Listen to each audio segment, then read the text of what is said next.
Today, almost everything around us is connected to technology. The apps we use, the movies we stream, the online payments we make, the meetings we attend, and even the photos we upload. All of them are working seamlessly in the background for millions of users at the same time. But if you really think about it, how is all of this even possible? How can a company handle millions of users together without their systems crashing? And where is all this massive amount of data actually stored and processed? Well, the answer to all of this lies in one of the most important technologies today, cloud computing. In fact, cloud computing is the reason why technology has evolved so rapidly over the last few years. Whether it is AI, data science, cybersecurity, or modern application development, almost every emerging technology today depends on the cloud in some way. And that is exactly what makes cloud computing so powerful. It gives companies the ability to scale faster, innovate more quickly, reduce cost, and build applications that can serve users across the world. In simple words, cloud computing means delivering computing services like servers, storage, databases, networking, and software over the internet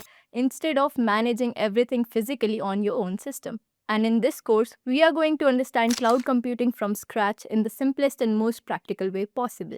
We will explore different cloud models, cloud services, storage, deployment models, and major cloud platforms. So, without wasting any time, let's get started. High growth rate, having at least the bare minimum knowledge of cloud is going to become a necessity in the near future. This video is designed for absolute beginners who want to get an overview of what their cloud journey can look like. And that is because everybody has a different learning curve. The roadmap provided in this particular video stretches over 4 months, which is the minimum. If you have any prior knowledge of working with cloud, certain steps may seem too basic, so feel free to skip them. Month 1. Foundation and Basics. Start with networking fundamentals. Understand important networking concepts such as IP addressing, DNS, HTTP, HTTPS, subnets, etc. Next, install and use free tools like Cisco Packet Tracer and Wireshark for a solid hands-on practice. You can refer to free courses like Networking Concepts for Beginners, Introduction to Networking for Complete Beginners, and Basics of Computer Networking. For week 2, focus on Linux basics. Learn the important Linux concepts such as file handling, SSH, and process management. Refer to free courses like Linux Basics for Beginners, Linux for Beginners Crash Course, and Introduction to Linux Full Course for Beginners. If you want to use the Linux operating system on your PC, you can use free tools like VMware and VirtualBox.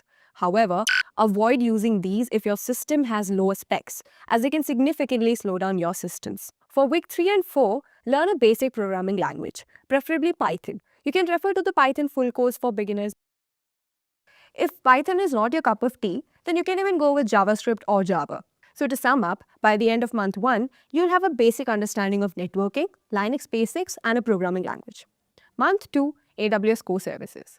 Now that you have a good grasp of the basics, we can proceed to creating an AWS account. Don't worry, you'll get to use the AWS free tier for a year. Explore virtual machines on cloud, cloud storage, databases, security services, and networking subnets and security groups. Don't dive too deep into any of these services, just understand the basics, like what they're used for or how they function, etc. You can refer to our AWS full course for 2024. Now that you have a good grip on cloud, it would be a good time to get an official validation. Start by preparing for the AWS Certified Cloud Practitioner certification. You can refer to the Cloud Practitioner Essentials free course and take up study guides and mock exams to better prepare. Remember that you only need to start preparing for the certifications. You can take the exam whenever you feel ready. Month 3, Hands-on Project. For the initial 3 weeks, focus on building projects. Start with basic projects like hosting a static website or building a serverless API. Later, move on to develop more advanced projects, like a full-fledged scalable web application by combining the various AWS services that you would have worked with. If you need help building any of these projects, you can use the step-by-step tutorials available on YouTube. In the last week, learn the basics of Terraform, where you will get to apply the programming language you learned in the beginning. You will learn to apply it in the form of infrastructure as a code. You can choose to learn AWS Terraform, Azure Terraform, or take up the Terraform full course available for free on this channel. By the end of month 3, you will have at least 2-3 projects that can demonstrate your real-world cloud knowledge. Month 4, Portfolio and Job Preparation. Actively participate in workshops and make connections, along with earning certifications. And don't forget to update your progress continuously on LinkedIn to build even more connections. Towards the end of the last month, start applying for various fresher job positions. such as Junior Cloud Engineer, Cloud Support Engineer, Cloud Operations Analyst, and Infrastructure Associate. And yeah, don't forget to practice system design interview questions. So by the end of month 4, you'll have a polished GitHub account, a tailored resume, and you'll be actively applying for jobs. Now, doing this on your own can be challenging. Being highly disciplined is not that easy. However, if you had a personal mentor who could guide you through every step, actively resolve all your queries, and at the end, not only arrange your job interviews, but also help you crack them, well, that's where Intellipaat's advanced certification in cloud computing and DevOps course steps in. Here, you'll be taught and mentored by the top IIT professors and industry experts who are actively working in both the cloud computing and DevOps field. Just a quick info, guys. Intellipaat brings you executive postgraduate certification in cloud computing and DevOps in collaboration with IHub Divya Sampar, IIT Roorkee. Through this program, you will gain in-demand skills like AWS, DevOps, Kubernetes, Terraform, Azure, and even cutting-edge topics like generative AI for cloud computing. This 9-month online bootcamp features 100 plus live sessions from IIT faculty and top industry mentors, 50 plus real-world projects, and a 2-day campus immersion at IIT Roorkee. You also get guaranteed placement assistance with 3 Azure job interviews after entering the placement pool. And that's not all. This program offers Microsoft certification, a free exam voucher, and even a chance to pitch your startup idea for incubation support, up to Rs 50 lakhs from IAM Divya Sampark. If you are serious about building a future in cloud and DevOps, visit the course page linked in the description and take your first step toward an exciting career in cloud technology. So, what is cloud computing? Is it something like computing over the clouds? Well, not exactly. Cloud computing simply means that you're using the computing resources, be it your storage, servers, or your applications that are already present over the internet, but you are accessing it all without using a physical hardware. Like, you don't need a separate hardware to access your Netflix or YouTube or whatever. You can access it from anywhere and from any device. You just need your login ID and password. So that is what cloud in action is. Now let's just understand it with a simple life example. For suppose you have thousands of photos and videos to store somewhere. What you can do is you can either purchase a hard drive and store it there. But what if the hard drive get crashed or get lost and you have to carry the hard drive all over with you to access those photos and videos? Now, what you can do is you can just put all those photos and videos into a Google Drive that might be already present in your phone. Now, it makes everything so simple that you can access it from anywhere now. Now you have no worries like if it get lost or you need some other device for it. So that is cloud in action. So cloud computing simply means that you're accessing all those computing resources, be it your storage or your server, databases or apps, without owning a physical hardware.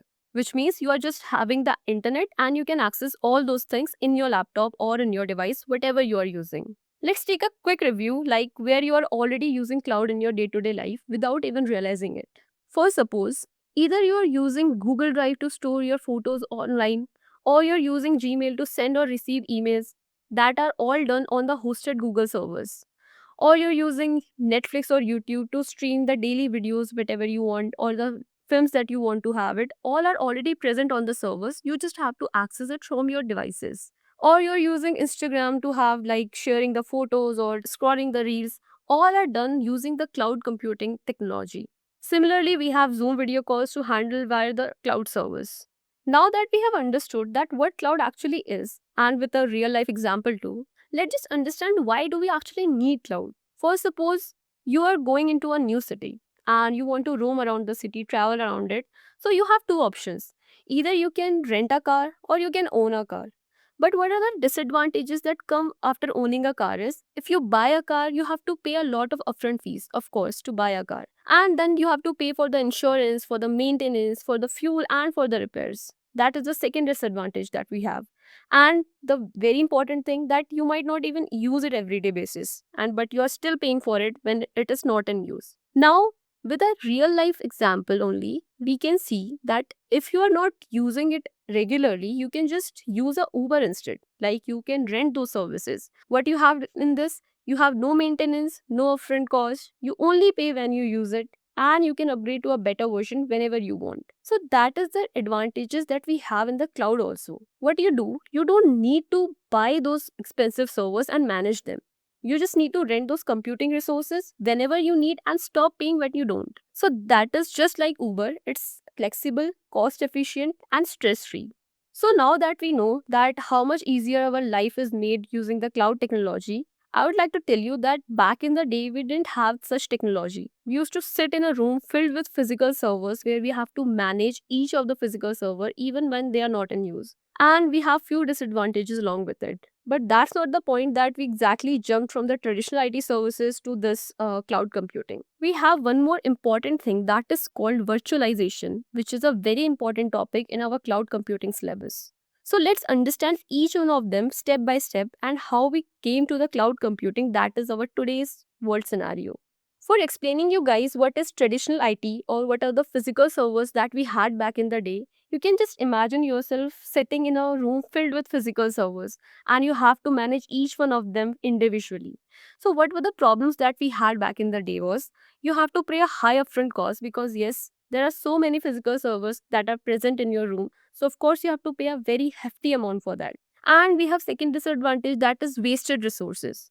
Of course, when you're using so many hardwares and some of them are not even in your use, so what is this? This is the complete wastage of the resources. And we have manual maintenance that you have to manage each one of the servers and you have to take a maintenance for that. So you have a lot of charges and you have to pay again a lot of hefty amount for that. And again, it was hard to scale. Like if you want to manage those servers from another room, you have to carry each one of them individually to another room or to another place. So it was very hard to scale such technology. So to eradicate such problems that we had in traditional IT servers, what we came up with something called virtualization.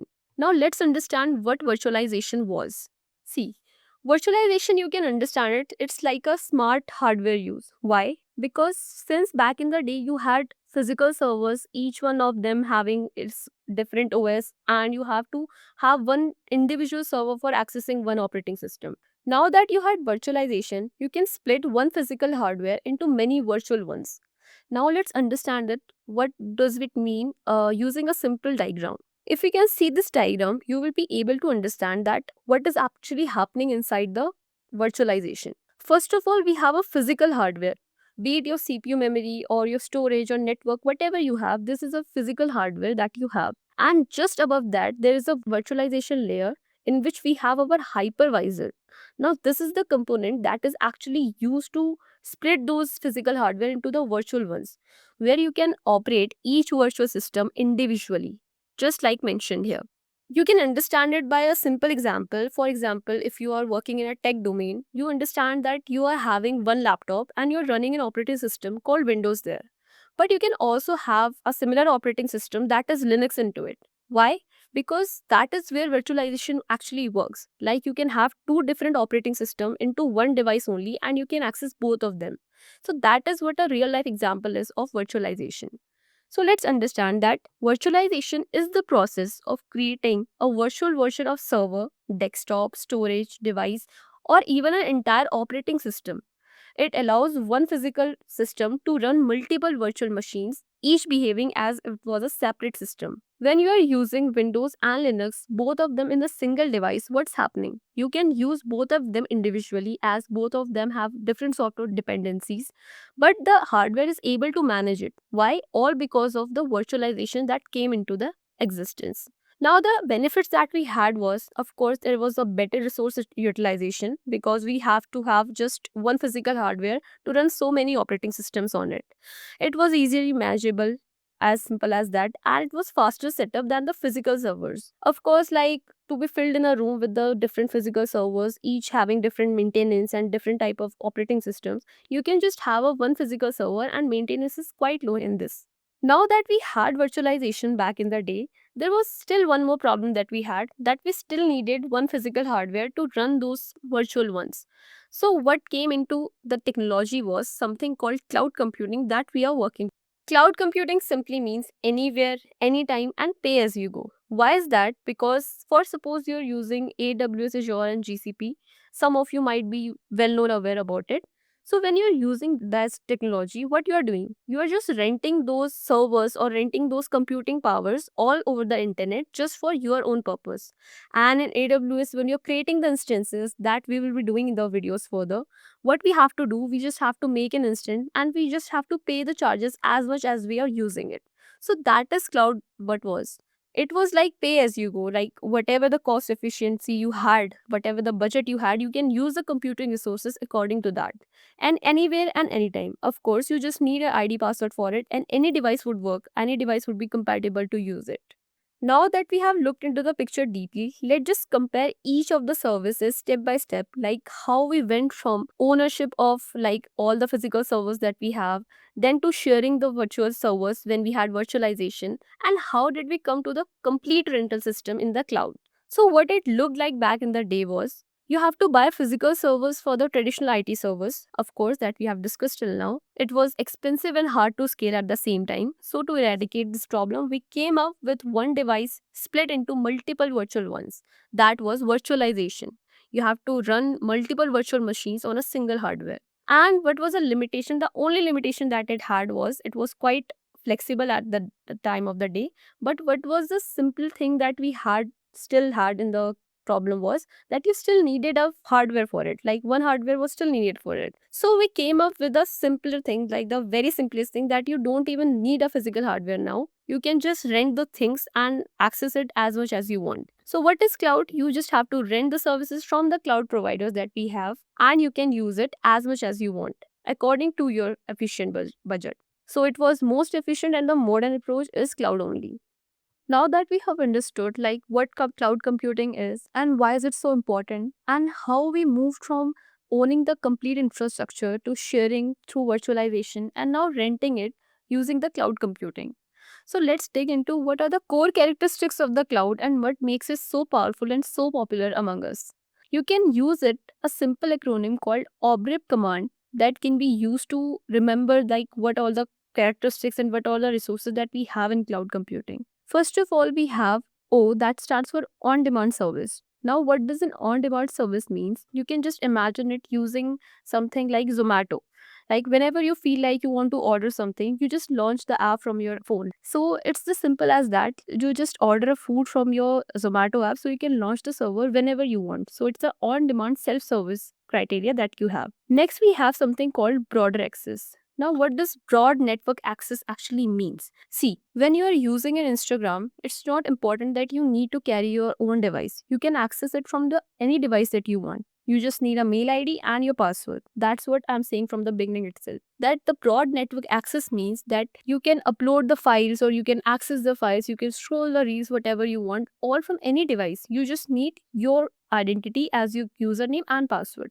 Now, the next thing that we have, that is called resource pooling. What does it mean? That the cloud provider, the groups like shares the storage and memory and CPU among the many users. You can just understand it like the electricity broadband is shared among a lot of people we have in the colony or we have in a particular home, right? So that is what resource pooling means. Next, we have elasticity. Elasticity simply means that it can expand or shrink as a balloon on its own. For suppose many of us are using the simpler server or the single server that we are using. So what happens, there is caused a lot of traffic inside it. Okay, so what this cloud does, it automatically adds some necessary servers that are used there, and it can also just after the traffic is removed, it can automatically just remove the servers when they are not in use. So this is a very important and very impressive quality that we have in the cloud. Next, we have pay as you go. For suppose you're just using a 10 GB memory, so you're paying for that 10 GB only. It's not like you're paying for 100 GB and you're just using 10 GB. So that's what pay as you go means, that you only pay for whatever the resources you want and for how much time you want. Now that we have understood this, let's just example it with a simple real life analogy, that what are these things and how we are using it in our day-to-day life. First of all, we have on-demand self-service.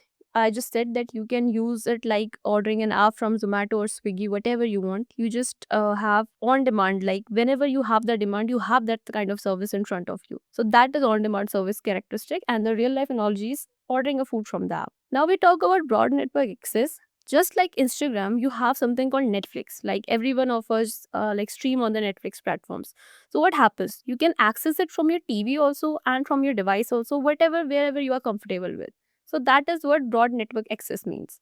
Now, elasticity, just example it or just think a balloon shrinking or expanding on its own according to your preferences. That's what elasticity means.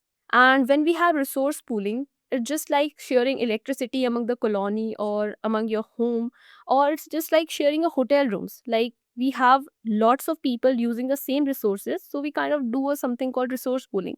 Just like a car pooling, like many of you are going into the similar direction, so just resource pool it. And the next thing that we have called measure service, simply like pay as you go. Like you pay the electricity or water bill just like as much as you have used. So simply whenever we are creating, we will be creating a EC2 instance next in the video. So wherever we are creating it, we are just paying for the only duration of time where we are using it. So that is another example or another characteristic that we have for it. So now that we have understood the core characteristics also and what are the all the benefits that comes with cloud computing, let's just understand what are the cloud services models that we have, and next what are the cloud deployment models that we have, and the key service providers that we have in cloud computing. Now what are the cloud service models are? They're simply categorized among what they have to offer to the customers or the people that are using it. And when we talk about the cloud deployment models, it just simply categorizes itself like how the cloud models are deployed over the internet. And the service providers are very famous, your AWS, Azure, and GCP, that are quite popular among all of us. So let's just start with this next section, that is cloud service models. Now that I've said that cloud service models are categorized among what they offer to you guys, to me, and to whosoever is using this technology. So there are three main types of cloud service models, that are IaaS, PaaS, and SaaS. Now what does it means? IaaS being infrastructure as a service, PaaS being platform as a service, and SaaS being software as a service. Now let's just understand all these type of service models with the help of simple example. We have a popular term called pizza analogy for understanding all these three terms. Okay. So what we have, first of all, we have IaaS, that is infrastructure as a service. Now for suppose you want to have a pizza and you want to customize it according to yourself. But for now, when we are using IaaS, infrastructure as a service, we need an entire infrastructure and we need to rent an entire infrastructure. So what does it mean? That you are renting an entire kitchen, all the utensils, all the things that are present in the pantry, and all the things you are utilizing, and you're renting everything. Like you're renting an entire infrastructure for you to make a simple pizza. In PaaS, what you're doing, you're just saying that I don't need an entire infrastructure now, I just need a platform. Now you have popular outlets of pizza like Domino's and Pizza Hut. So what you do, you just go inside it and you just say that I want a pizza to be made for myself and I can make it myself. I just need the dough and the toppings with it, whatever you want. Okay. So the platform is completely ready for you and you just need to access it for the pizza or whatever the service is in the computing world you need. Now when we talk about SAS, that is very popular and every one of us are already using it. What does SAS means? That the entire software is ready for you. Like the pizza is already ready and you just want to order it by just a call or just using a Zomato or Swiggy, whatever you want to have. So what do we understand by software as a service? That the app or the pizza is entirely ready. Okay, so these were the things that we had for the cloud service models, and let's just start understanding each one of them step by step by what you get in a particular service and how you handle that and what are the real life examples that we have. Talking about the IaaS, that is infrastructure as a service, it's the kind of a basic building block that we can say you have the server or storage or networking, all you want right in your hand. What you get in it, you kind of get a virtual machine like EC2 or Azure VM that we'll be discussing in the video further. And you have to get a storage like we have examples of AWS S3, Azure Blob that are quite popular among it, and the networking. So these are the things that you get when you're renting an entire infrastructure. Now, what do you handle in it? Since you have the entire infrastructure, you have the entire ownership, but you have a lot of work to do also. So first of all, what you have to handle the entire OS installation that you have to do in the setup. Then you have to do the app setup and the security patches, that whatever you want to have. Like you have the full access and full control of the entire infrastructure, but at the same time, you have to handle a lot of things in it. And what are the real life examples that we have? We have an EC2 instance of AWS, that is a very popular cloud provider. Then we have Microsoft Azure VM, that is a virtual machine. Then we have Google Cloud Compute Engine. Now, all these things are kind of a real world examples that you will be dealing with when you are diving into the cloud technology into deeper. Okay. So the next thing that we have to discuss in detail is called platform as a service. Now, simply as I told you, what do you mean by platform as a service is you just have the entire platform ready for you, and you just don't need the system setup, but you have to like write the code, deploy the code. You have to make the pizza by yourself, correct? So that is what platform as a service is. It is directly made for the developers who want to just focus on their app and not the system setup. So what you get in it, an entirely like installed operating system, pre-installed frameworks and libraries, runtime environment, and auto scaling. Now, what does all this means? That the entire infrastructure is already ready in this. In IaaS, you have to like do the OS installation and different type of like you have to set the environment all by yourself. But not in this. In this, you have the platform already ready, and what you have to handle it is just writing and deploying your code. Like just you have to make the pizza and take care of the toppings that you want to have. So what are the real life examples that we have in this is Google App Engine, Heroku, Azure App Service, and AWS Elastic Beanstalk. Now, all these are the real life examples. Again, in the technical domain, if you're working with key cloud providers, you will be able to understand this. Or if not, then after some time, of course, you will be able to understand this as we go deeper into this conversation. Now that we have software as a service. That is our last and the third most important key service model. What we have in SAS, it's the complete ready software, ready to use software. You don't have to do anything in this. It's a complete software ready, no installation and no maintenance needed. You can just assume it like you're using Gmail or Zoom or like Canva or Instagram, whatever the apps you're using, all these comes under the SAS model. Why? Because it's a ready to use software. You just have to access it. You just need to have a internet link to it, and then you can use it anywhere. What you handle in this, of course, just using the app via the browser or the application. So the real life examples that we have are again Gmail, Zoom, Canva, whatever the apps that are ready inbuilt in your device and you're using it directly, those are the apps are called software as a service. So these were the examples and these were the features that we had in the cloud service models. So let's just compare each one of them individually right here. When we talk about the features that we have in the three service models, you can know that the control that you have is highest in infrastructure because you have the entire infrastructure in your control. But when we talk about platform, it's a little bit medium and it's very lowest in SAS because the entire software is being ready only. For suppose you are ordering a pizza, you cannot customize it now according to your preference because the pizza are already listed in the menu and you have to order it from there only. So nothing more sort of is in your control. When we talk about the setup time, of course, IS takes a lot of setup time because you have to like do it manually by yourself. You are setting up an entire infrastructure there. So the setup time is quite long. In PS, it's quite medium, and it is you don't have to have any kind of setup in the SS. You just need to have your device to access those softwares. Now, user type. IAS is basically inclined towards system admins and DevOps, and PS according to developers because you are writing and deploying the code there. And SAS is used by everyone. End users means like you, me, everyone, whosoever is using the app. It's a globally recognized app. When we call about examples, again the same examples: AWS EC2 instance for the IaaS, Heroku and App Engine for the PS, and Gmail, Zoom, Canva, Instagram, Netflix, whatever we have in the SAS. So the basic difference is SAS is a ready-to-use software, just like your Instagram, Netflix, or whatever you have.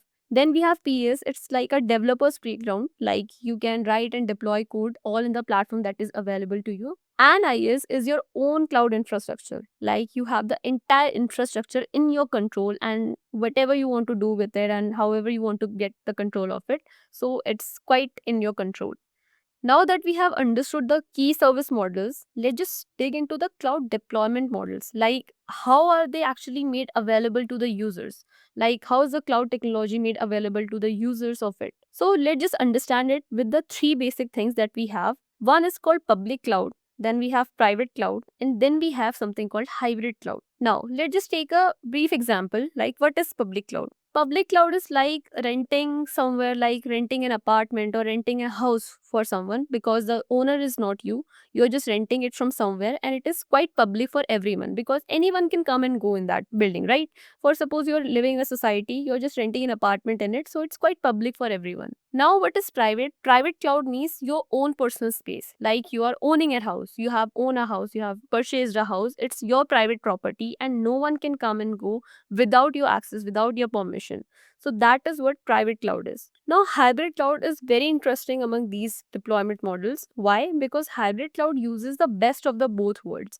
Like you can have your private details in your private section in your private cloud, and when you have like different things like your name or age, whatever you want to have, like whatever you want to give the access to your different people, you can have it in the public cloud. So that is how hybrid cloud uses the best of both the technologies, that is public and private. Now let's just understand each one of them in detail using the real life analogies, and for you to get more advantages of the features and examples that we have. So you can see right here on the screen that public cloud, the services are provided over the internet by companies like AWS Azure. Of course, the companies are Amazon and Microsoft or the Google Cloud. So anyone can sign up and use these resources. Like if you talk about particularly AWS, anyone can access it, correct? Because it's like globally recognized and globally distributed. So you can access it, I can access it on the same platform itself, on the same login page. So what are the features that we have? It is a shared infrastructure because you are working on the same platform that I'm working on. And it is cost effective because again, whenever you create an EC2 instance that we will be creating in the video further, whenever you are using it, you just have to pay for the only amount of time where you are using it. Like for the duration of time whenever you are accessing the EC2 instance or you're doing something in that. Next, we have fully managed by the provider. Now, AWS is not managed by you and me. We are just the end users of it. The manager or the provider, that is Amazon, that is the kind of the owner of this service. So it is completely managed by Amazon and the AWS admin. Next, we have easy to scale globally, of course, because since one person has created everything and it is shared among all the groups, all the people who are keen to use the technology, so it is easy to scale globally. Now, the examples are hosting websites, or we have storing files like your Google Drive, because of course Google Drive is also used by you, me, and everyone. It is the same app that is being used by each of the people, and the running applications like Netflix and AWS. Now, what happens in Netflix and AWS also? Just understand it with Netflix if you want to have a common real life analogy, that you are having the same Netflix, I'm having the same Netflix, you will be getting the same recommendations I will be getting. But what happens, your source of interest and my source of interest is quite different. But what we are doing, we are sharing a public platform for our interests. So that is what public cloud is. Now let's move towards the private cloud that we have in action. Private cloud is like having your own gated data center, of course, either on premises or hosted third party, whatever, but dedicated to your particular organization or dedicated to you. Now, whosoever use public clouds are like basically banks or governments or hospitals that run these type of services that are quite confidential for everyone. So what are the features that you have in this is you have more secure and customizable feature, like because private cloud is being used by a private organization who have all the data of it, so it is quite secure and customizable both. When I talk about used by highly regulated industries, then again it cannot be used, like it can be used by a particular person, but the key providers or the key users of it are the banks and the governments who have some sort of private details of the entire citizenships, whosoever is having it. Okay. So next we have high setup cost and maintenance. Of course, because if you are having something private to yourself or to an organization, of course it will cost little bit higher because you are having more gateways and more security rather than public and hybrid cloud. And the next thing, not shared with others. It won't be shared with others until unless we have your permission or the provider has your permission, has your accessibility to give it to others. Next, we have the examples, of course, bank running the core financial systems or government running, managing the citizenship data, or we have hospitals storing the medical records. All of this organization, you can see that are very private to their own citizens' data or own customers' data. So that is how private cloud is used among the organizations. Now we have the very interesting section that is called the hybrid cloud, and you will be very amazed to know that yes, you are quite familiar with this cloud provider. So what this model does, it is a blend of both private and public. Now what does it mean? That it can allow data to move between the private and public cloud again and again. So what are the features that we have in this? It uses the best of both worlds, like the storing of the information that is sensitive, you can store it in private, and this something that can be accessible by everyone, you can store it in public. Next, we have flexibility and scalability. Using the best of the both worlds give you the flexibility and scalability to use the both of the systems accordingly. And of course, it is used for disaster recovery or traffic spikes. Now, what do we understand by this? Suppose you have a lot of data inside you, like for a hospital also, we have a lot of patients inside. So what do? We just store the sensitive information in the private cloud, and that can be accessed by everyone, like the appointment details or the appointment page. It can be accessed by everyone, so we keep it in the public cloud. Now take it an example. In e-commerce website uses the private details of customers, like their names or whatever the orders they have purchased, into their private cloud, but the product browsing is similar for you and me, whosoever is using it. For suppose we are surfing Mintra or Amazon, the products that will be displayed there will be same for you also, for me also, but the information that is quite private to each one of us will be shared in the private cloud. So similarly, healthcare providers using private cloud for patient data and public cloud for appointment scheduling. That is how simple it is. So these were the cloud deployment models that we have in cloud: public, private, and again the interesting one, hybrid cloud, that uses the best of both worlds. Now, since we have understood it by a real life analogy, let's just understand it again, that in public cloud, you are renting an apartment. In private cloud, you having your own house, so you can have the private data to yourself. And in hybrid cloud is like owning a house, and you can do a Airbnb or you can book a hotel whenever it is needed. Okay. So who uses the public cloud? Startups and public apps. Okay, correct. And when we have private cloud, it is used by a bank and government and enterprises, whosoever needs the private data to themselves. And again, the hybrid cloud can be used by the similar thing, like the healthcare services or the like e-commerce websites, to store the patient data and the customer data alone, and the data for the browsing or for the appointment scheduling in the public cloud. So these were the things that we have discussed till now, and I hope that cloud isn't feeling so cloudy anymore to you guys. So after this, we are now moving to the very important section, that will be our key cloud providers. Now, what are the key cloud providers actually means? That it is a third party company that is allowing all of us to use the cloud services that are be AWS from Amazon or Azure from Microsoft or GCP from the Google. So these are the very important cloud providers that we have, and we will be discussing each one of them in detail, step by step. Now, the key cloud provider is just nothing that delivers the cloud based infrastructure or platform or software to the people who are ready to, willing to pay as you go. Okay. And for the organizations to scale their resources or without maintaining the physical hardware, because that's the key feature in cloud that we have. Now, from Netflix to NASA, each of us are using the AWS and Azure and GCP for different sort of purposes. So let's discuss each one of them one by one. So starting with the very popular service that we have called AWS, that is Amazon Web Services. Now, according to the convenience of the providers, whatever the user needs, it provides IaaS, PaaS, SaaS all in one. Now, what we have, it's a comprehensive yet evolving cloud platform that is provided by Amazon, that provides again IaaS, PaaS, and SaaS according to the individual's need or the organization need. Now, the very popular service that we will be working on first of all, that is called EC2. That simply stands for Elastic Cloud Compute. Now, what does it mean? It's just imagine itself like a virtual server provided by the Amazon. So you rent those virtual servers like IaaS, you get the entire infrastructure, you get an hosted virtual server where you can perform all the tasks, whether it be your DevOps or cloud related things. So the very first service that we have is called EC2. Now, similarly, we have different sort of other files that we have to, we need to store the files in that, or we need to run the code without the servers. So we have S3 to store the data files in the cloud, and we have Lambda to run the cloud serverless. Of course, you don't need any server in that. Then we have RDS to manage the relational databases, and we have CloudFront for fast global content delivery.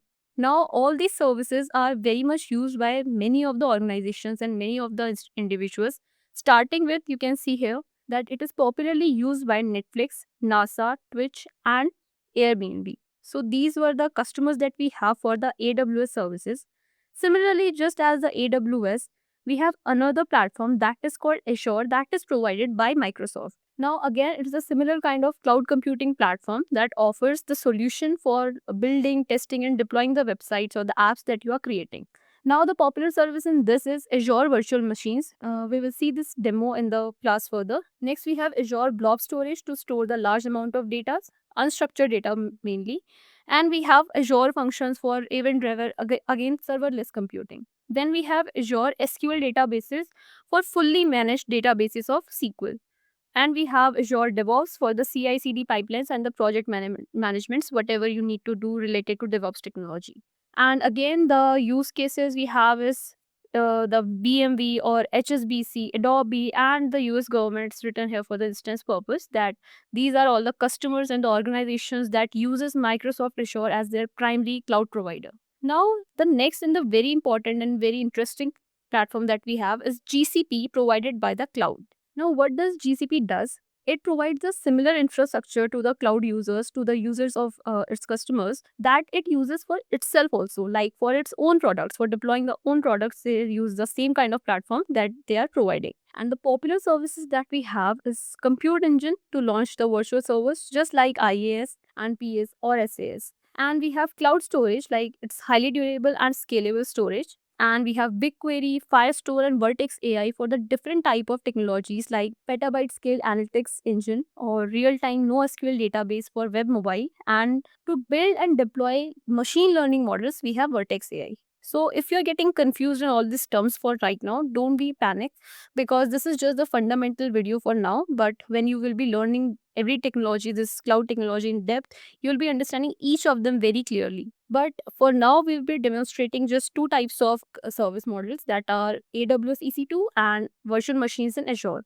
For now, the cloud platform that have been using the organizations are Spotify, PayPal, Twitter, and Snapchat. So these are some of the customers that GCP has. These are the like loyal customers of GCP. So these were the kind of service providers of the cloud. So here we have a quick revision or a quick comparison between all of them.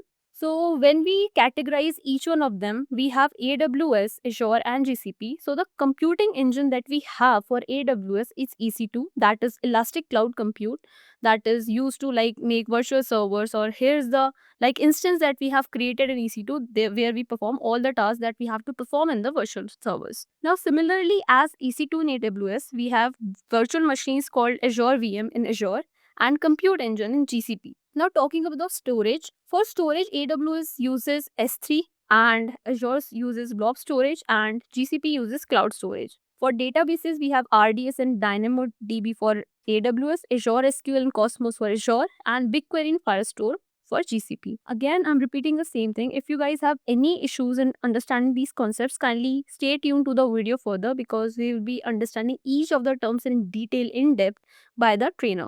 So for coming to the serverless engine, if you want to go serverless in any of the cloud providers, we have Lambda for AWS, Azure Functions for Azure, and Cloud Functions for GCP. Now serverless means that since you don't need any hardware for like having the access to AWS, Azure, or GCP, there are times when you can go serverless also. Like you won't be needing any kind of server here, so you can just have the access on your local device to run all the different types of virtual machines or run the different types of whatever the codes you are using in it. So for DevOps, we have code pipeline. Similarly, we have Azure DevOps for Azure and code build and code run for GCP. Now, these are the leading forces like the AWS or Azure or GCP. These are the leading forces behind the cloud providers that we have today. And knowing all the services that we have discussed so far will help you to like optimize the right tools or the right options to make the scalable solutions from all these things. So as we have moved further in the video, so there is a basic demonstration for you guys. We have AWS EC2 for the first instance, and second we have virtual machine in the Azure. So let's just take a quick demonstration of each of the following. So first of all, let's start with AWS. As soon as I click on the video, we have a quick login page here where you can have the credentials, or if you don't have, you can create a new AWS account also. But for now, I'm using my personal account here. as soon as you log in from your credentials, what happens, this is a default page that stands in front of you where it is written EC2, because we are trying to create a virtual server here only. We are trying to create an instance. So what I have to do, I have to just click on the EC2 instance, and here I'll be searching. Either I can search for the instances or I can create an instance, whatever you want to do. For now, I'm able to see the instance that are running. So it's showing 0 because we haven't created one yet.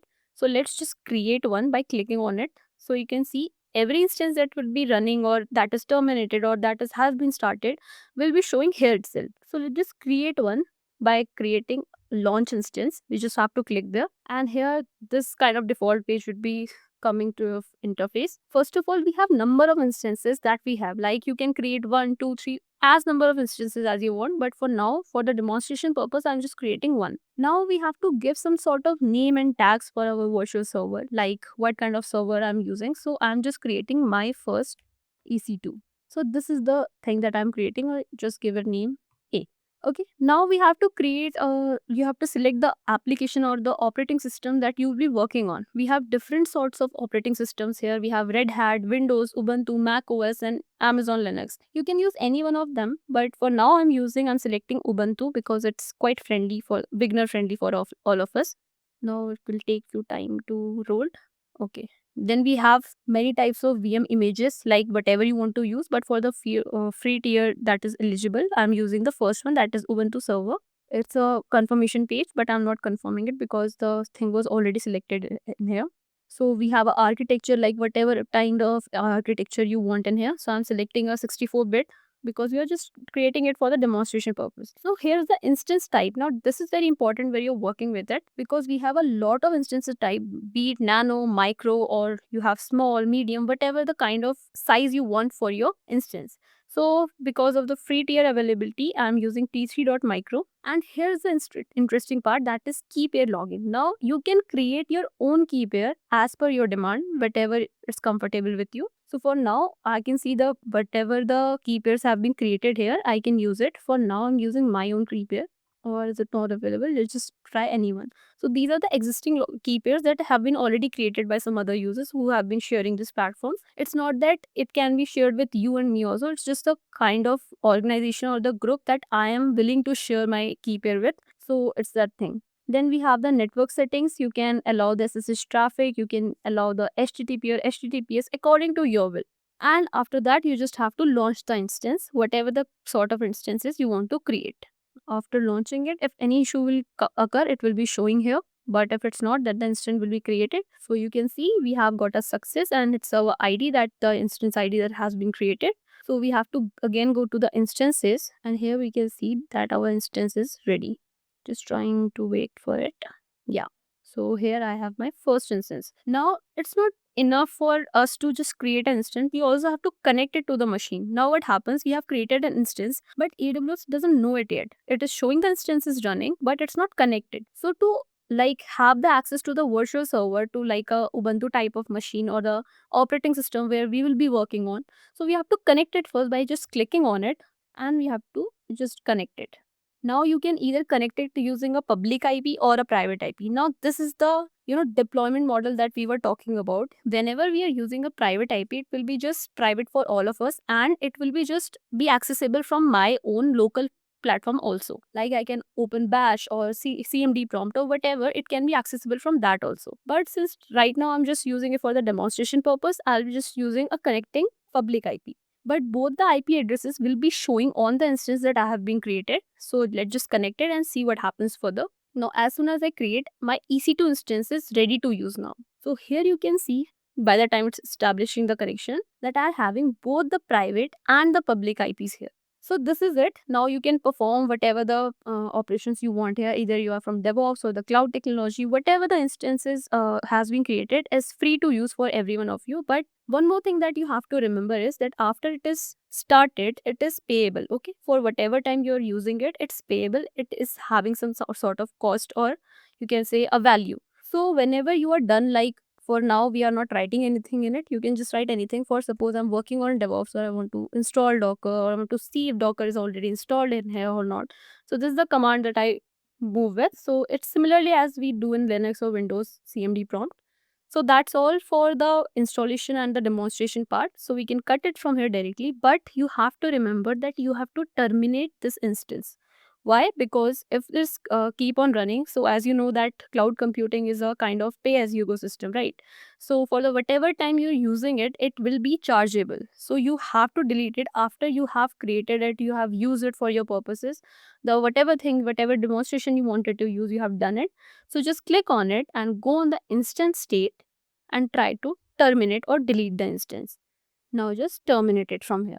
So yes, it has been successfully initiated the termination, and you can see in the instance state that was shutting down and the instance has been gone. So this was the part where we used AWS EC2 instance to create a virtual server to see like whatever the things we can done in here. Now there we have one more key provider that we have, that is called Azure, that is again very popular. So like this, then I have just skipped the login page part. You just have a login page where you sign up or log in using your credentials.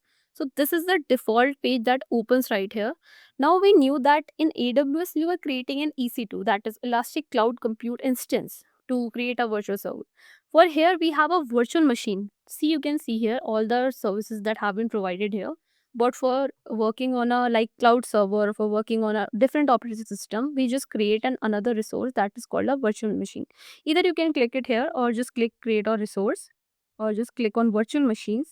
So as we were having like EC2 instances in AWS, here we are having virtual machines. So it's a similar type of thing. Like you can see that as you saw in the EC2 instance, all the things were happening here itself. So it's a similar thing. All the virtual machine will be created here, and the steps are quite simple. You just have to create one virtual machine and you have all the options, but we are working on a like hosted platform, so we'll be creating one virtual machine here, and we will be having the similar steps that we had in that.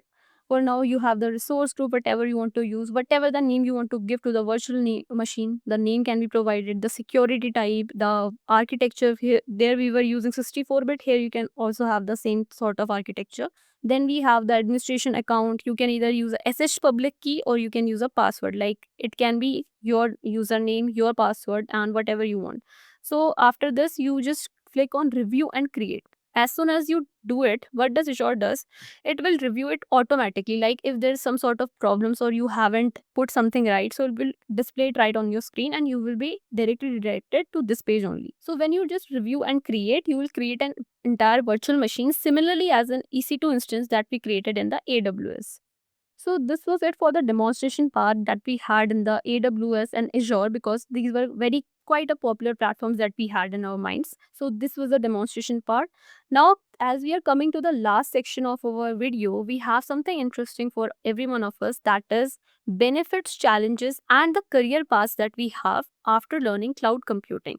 So let's just dig into it. Now, let's just first of all talk about the benefits that we have along with it. We already know cloud is the kind of like ready to use software, or you can see that it's a very beginner friendly or everyone's like to use this type of technology when we have. Okay, so coming to the benefits that we have, first of all, it's cost saving. Of course, as we have seen in the EC2 and Azure virtual machines also, like for the time you are, for the duration you are using it or you are accessing it, you have just have to pay for that amount only. It's just like having a 10 GB storage and you are paying for the 10 GB only, not for the 100 GBs like you used to do back in the days when we were having physical IT servers. So that's the thing. And it's the same meaning that you pay only for the time you use and there is no upfront hardware investment. And the real life analogy is simply like having an Uber instead of owning a car when you are new to a city. Now talking about speed and agility, you see how easily we were able to like launch an instance or launch a virtual machine. So it's that much easy to launch a resource whenever you want to work with the cloud technology. It's just like ordering in food from the app. Now the scalability. See, we have seen like whenever, for suppose you and me both are using the AWS EC2 instance and there are a lot of instances created there. So what does AWS servers does? It just automatically like grows or add the servers to like maintain this much traffic. And when the traffic is low, like only one or two instances are there, it just automatically reduces the traffic like that. So this is the very good, benefit of having a cloud service, that it can like expand or shrink like a balloon according to their service. You don't have to worry about anything in that. Next, we have global access. So of course you can use it from anywhere. Like You can open your EC2 instance right there, or you can open an Instagram just for the instance. If you want to have a clearer version, you can open the Instagram anywhere. Like if you are going to traveling to some other place, there also you can open an EC2 instance or Instagram just like you want. So it's a ready to go system. You can use it anywhere, anytime, at any device. So just like your Netflix, Gmail, or your popular app called Instagram. So next we have security and backup. See, cloud providers offer advanced security, whether it's being an EC2, so you have a key pair login in it to keep the things very private and very, you can say, secured. So similarly, we have in virtual machines, we have username and passwords that we didn't create it, but you can create one. So it will keep your things in the virtual machine secured and private to you. So that is the important thing that cloud provides, and it's just like keeping your valuables in the bank. So what happens is, see, the major benefit that clouds come with it is, it doesn't make IT faster. It makes it the innovation very cheaper and very scalable and very global to use. So these are the benefits that comes along with the cloud. Now, since you know that cloud is powerful, it's kind of having lots of benefits, but it's not the magic. Okay, so we have some sort of challenges in this also. Talking about the challenges, as we discussed, even the security is very much highly provided in this, but there are some sort of security risks that we have in this, because we can be having like misconfigured services that can expose the data of one country to another or one bank to another. That is quite a challenge to be secured about. The example can be like public S3 buckets being leaked, like the S3 buckets in AWS, which is used to store the data and the files, can be leaked at times if not kept properly and if not like kept under the eye. So this is one of the major challenges that we have in cloud computing. Now, cost overruns. A very simple example can be an EC2 instance. Like if you have created an EC2 instance and you have kept it running, like you have done your time, but even if you kept it running for a day or two, it will be like causing you a hefty amount to pay, because that's the thing, like if you're overusing it and if you're not making it available at the time when it is needed, so you can just overuse your spike bills. So it can spike your bills, and the lack of monitoring can make you pay hefty amounts at times. So again, the example is same, that leaving your EC2 instance at running. Now, compliance and legal, it's just a simple thing that some data must stay within the certain countries, like financial systems or the healthcare or the government data should be kept under one government. Like the Indian government is having some sort of data that shouldn't be get leaked to the American or Chinese government. So that's all about it. So it's the compliance and legal terms that we need to take care about when we are dealing with cloud computing, especially if you're working as a key cloud provider. Talking about vendor lock-in. See, migrating from one cloud to another can be a struggle at times, like EC2 instance, or there's few types of services, a few type of apps that are AWS friendly, but you kind of will be having some sort of issues while working it with Azure. Why? Because AWS is handled by some other company and Azure is being handled by some other companies. These two things have some different sort of features or different sort of technologies. So it can be an issue that when we are working with the AWS friendly app, it can be little difficult to work with the Azure in that. Next, we have downtime and environment. Now, what do we understand by downtime and internet? See, you know that the entire cloud computing is physical hardware less. Like everything that you need is on the servers, on the internet. So the very important thing that you have to be highly dependable on is called internet. If your connectivity is slow or the cloud provider uptime is being reduced or exceeded, so it can impact the real world times. Okay, what does it means that, for suppose you have less internet connection while you're running an EC2 instance or a virtual machine, so you can list, make the connection server break, or few of the commands that you have written in it might not be able to be saved. So these are the things that can impact the real time apps in the Azure or AWS, whatever you are working with. So again, it is powerful. Cloud is very much powerful, but you have to handle it. Like you need to be smart and you need to have a good setup to like make it cost control and security proof. So these are the challenges that we have in cloud computing. Now the last part and the very interesting part for every one of us, that what are the roles that we have to offer when you learn cloud computing. So you see, if you are into cloud engineering, you love to build and manage cloud infrastructure. Like you love to like have a cloud infrastructure and you like to build something out of it, something new or something relatable for everyone. So you can be a cloud engineer after learning the skills that are AWS, Azure, Linux, and Terraform. So Terraform is a kind of a DevOps topic, and similarly Linux is a different technology, but it's again an operating system. And AWS Azure, again, that we have worked on it. So this is the things that you need to be a cloud engineer. Now, if you're into DevOps and you like to automate deployments on CI/CD pipelines, what is CI/CD? Continuous integration and continuous deployment. So if you like to have those sort of pipelines automation, so you can be a DevOps engineer. All you have to learn is Jenkins, Docker, and Kubernetes, but very well. Now you can be a cloud architect if you like to design end-to-end cloud systems, like you can have end-to-end users or end-to-end systems that are designed for a particular kind of provider or a customer. So you can be a cloud architect in that, and you have to learn architecture and deep cloud skills for that. So that is another thing. Then we have a cloud engineer who handle the data pipelines and storage, and you can see that you have to learn BigQuery and Azure Data Factory for that. Now you can learn anything and everything in detail if you're clean into the cloud and if your fundamentals are quite clear at the beginning. So talking about the very popular term and very popular job role that is among all of us, that is AI and ML engineer, but that too cloud dominant. Like you train and deploy the models on the cloud. So you need to learn Vertex AI, SageMaker, and very important language that is in data science AML is Python. So these all are the things that you need to have for the AI ML engineer. Now, similarly, we have another two job roles that are quite familiar, that is cloud support and cloud security analyst. In cloud support engineer, what you do? You just manage cloud bills and billing of the setup. For that, you need basic cloud and customer handling. And for being a cloud security analyst, you do monitor and secure the cloud environments. And for that, you need IAM, firewalls, and threat detection. So these are all the job roles. If you're intrigued into learning cloud more deeply, you have to understand all the skills that have been mentioned here, that you have to kind of be very patient and very skillful with all these skills if you want to have a career in all of these roles that have been mentioned here. So if you're still interested in cloud, you have to learn cloud in very depth, because these were just the fundamentals that we have covered till now. So that's the wrap up for this video. I hope that cloud doesn't feel cloudy anymore, because we have understood all the fundamentals that were essential till here. So you know that cloud is not just a trend, it's the backbone of today's digital world and the digital power for the tomorrow's innovation. So if you're learning cloud, make sure you're giving all the time and attention it needs from you, so you can learn cloud as much as you can.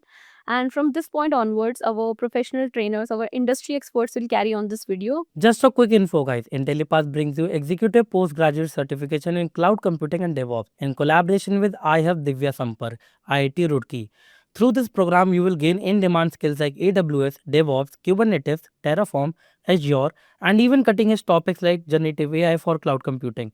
This 9-month online bootcamp features 100 plus live sessions from IIT faculty and top industry mentors, 50 plus real-world projects, and a 2-day campus immersion at IIT Roorkee.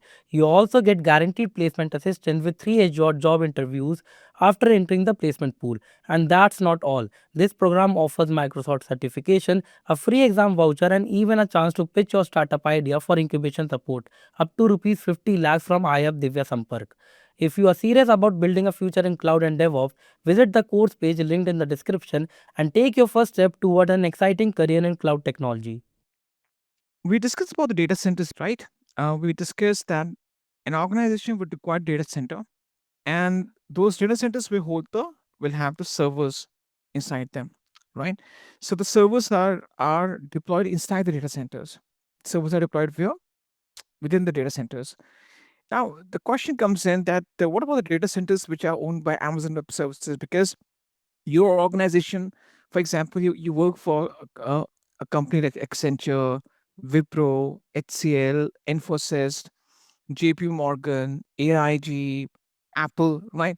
Now, when these companies start using cloud computing vendors like AWS, Microsoft Azure, GCP, Salesforce, these companies become their customers. For example, Apple says we want to use Microsoft Azure to deploy our workloads and applications, right? So in that case, Apple would be the customer of Microsoft Azure or Microsoft. Okay, so think of yourself as a customer, or you are the employee for working in that organization who's the customer of any one of these three providers. The next question that comes in is that how exactly you leverage that infrastructure which is owned by your cloud vendor. Let's suppose you're working for Apple, or let's suppose you're working for Netflix. Netflix is a customer of AWS, Now, Netflix is running all its videos, its applications, workloads on AWS. Now, being a part of Netflix, you have to understand exactly that how Amazon Web Services has scattered its data centers, or how it is managing its data centers in different parts of the world. Because Netflix doesn't offer services only in US. It offers its services in a lot of countries, including India, right? So you have to make sure that how you understand its global infrastructure of AWS. You understand that how they place the data centers in different parts, or in different countries or different continents. That's where we discuss. That's where the concept of the global infrastructure comes into play. Global infrastructure means that you understand exactly that how our cloud provider, which is Amazon, has placed its data centers and clustered those data centers in a different location, or what's exactly, not exactly location, but exactly how these things are being placed in let's suppose in Africa and India, in US, in Europe, how they have clustered their data centers in these different countries. So in this case, we need to understand concept that's called global infrastructure. Let's try to understand that. Okay, so we're trying to understand first topic. I would say that of AWS, which is the actual topic. The name of the topic is AWS Global Infrastructure. Now, it consists of different components, different parts like regions, availability zones, edge locations. We have, for example, local regions, local zones. I'm sorry, local zones, regions, local zones, availability zones. Uh, we also have edge locations, but there will be two things I'll be discussing with you right now: regions and availability zones. Edge locations, local zones, we'll discuss afterwards. Okay, this discuss the AWS global infrastructure. Let's try to understand that. Okay, so the very first component or the part of this infrastructure includes a region.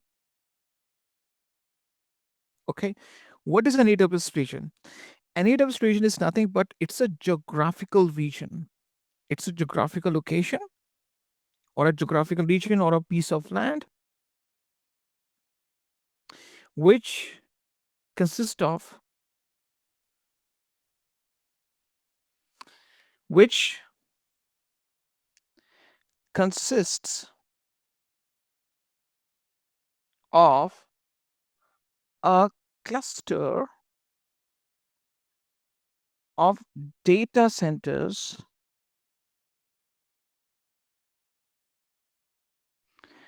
owned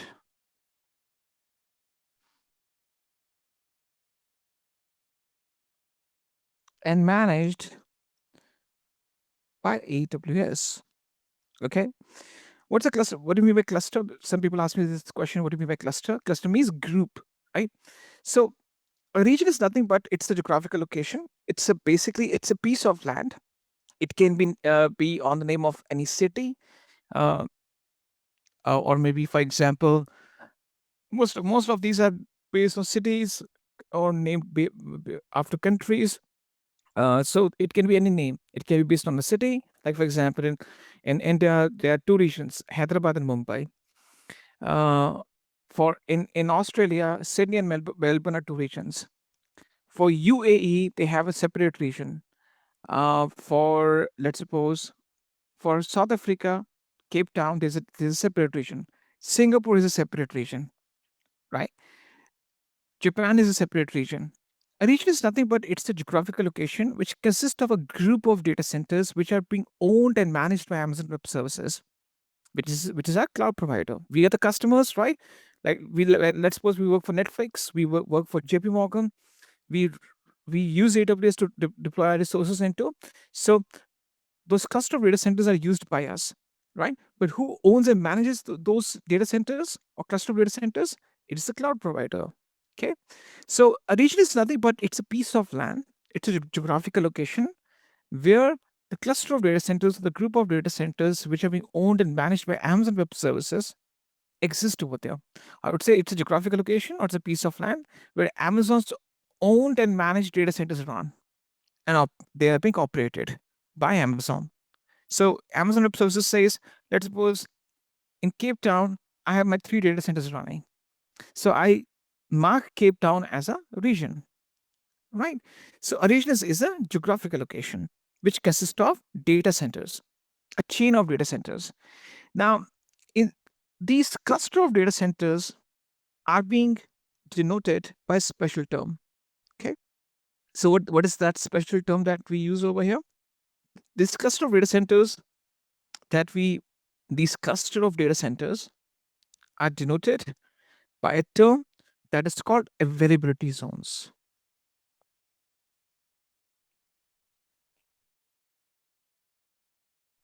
What's that?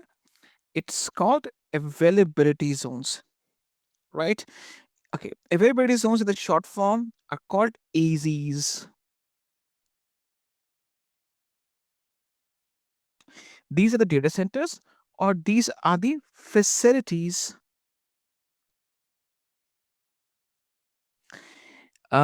consisting of racks of servers. These are data centers only, right? So these are the facilities which houses racks of servers, right? These are the facilities which consist of racks of servers. Now, one availability zone or one AZ is equal to one or more data centers. A single AZ can have one or more data centers, okay? And in each region,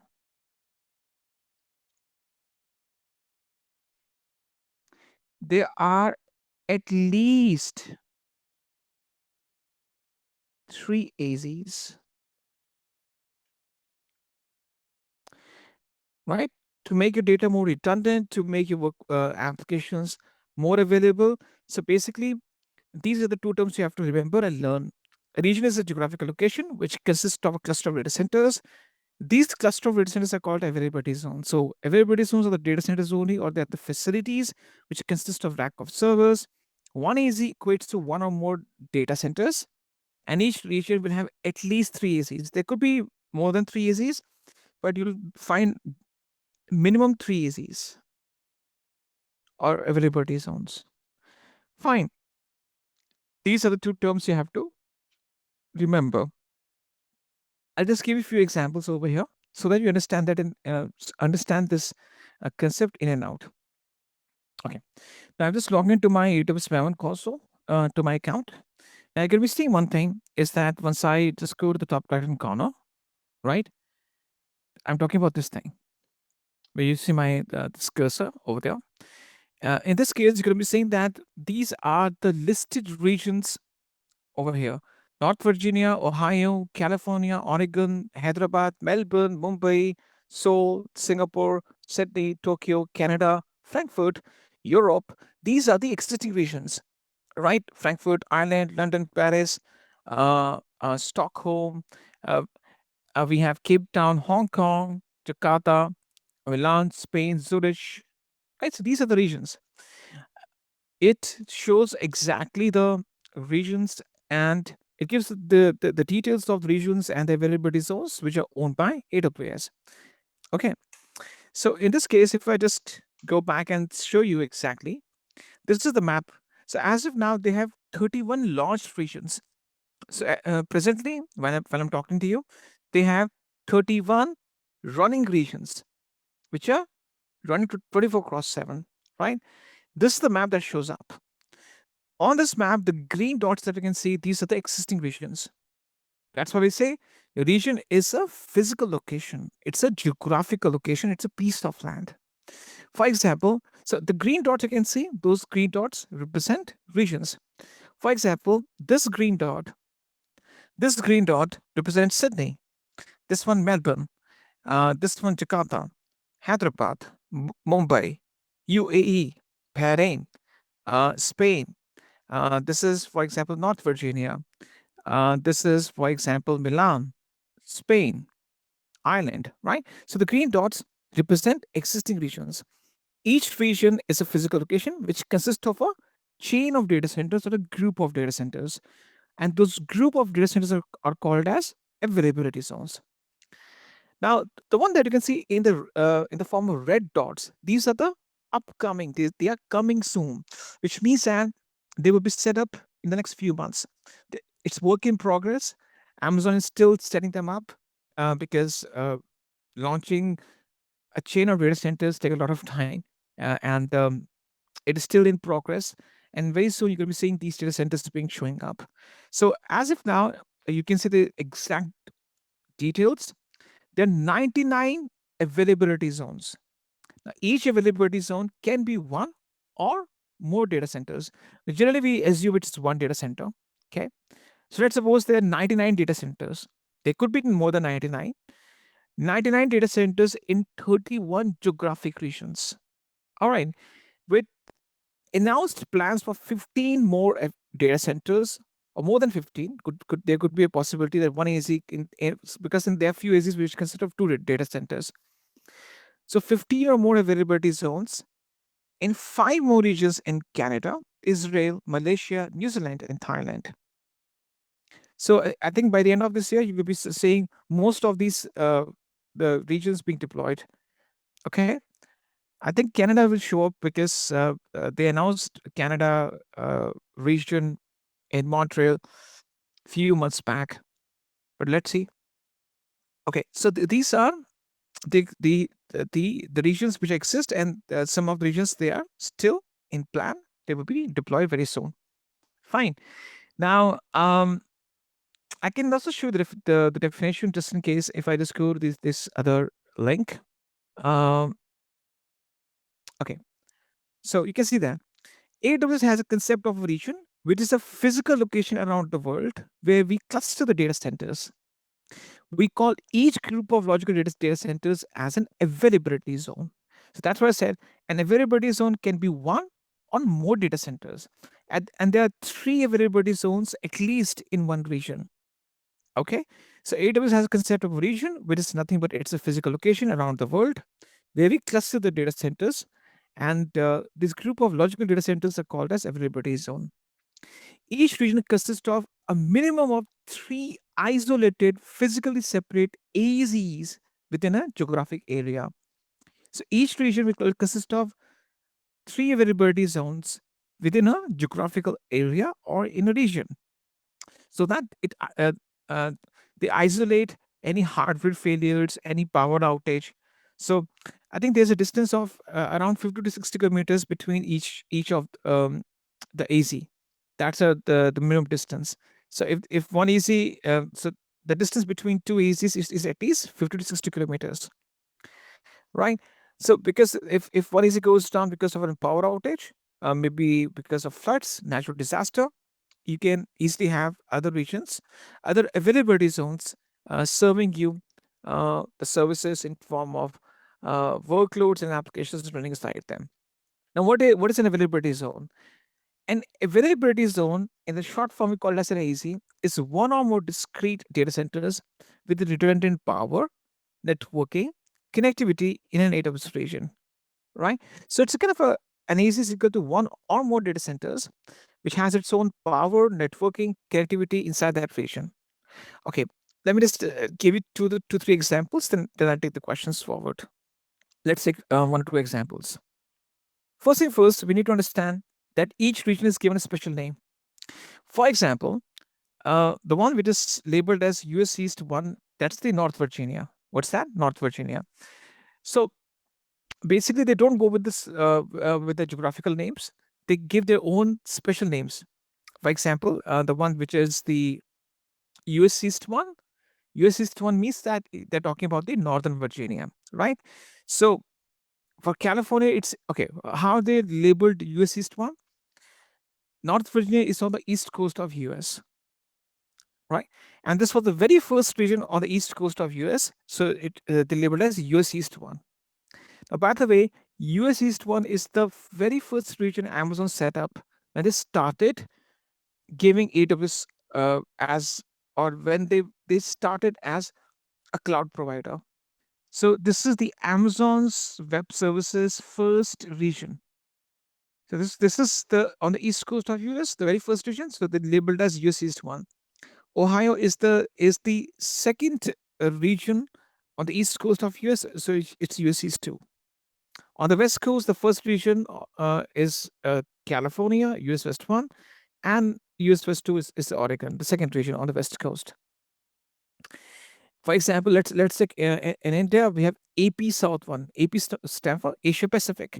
In the southern region, the very first region was Mumbai, AP South 1, and the second was Hyderabad, so it's AP South 2. You don't have to learn these names. So they've labeled these names, they've given us the abbreviation or special names for these different regions. Okay. So for example, let's go with US East 1, which is North Virginia. Okay, let's take this one. Let's go with Mumbai. Okay. Mumbai was the very first region in India, launched a few years back, I think 2017 or 2018. I'm not sure about the exact date. But anyhow, every region every region is a separate infrastructure on its own. It is independent from other regions. Fine. For example, if you deploy my resources in Mumbai, they will stay in Mumbai only. They will not be visible. I would say they will not be the part of Hyderabad or California or Virginia.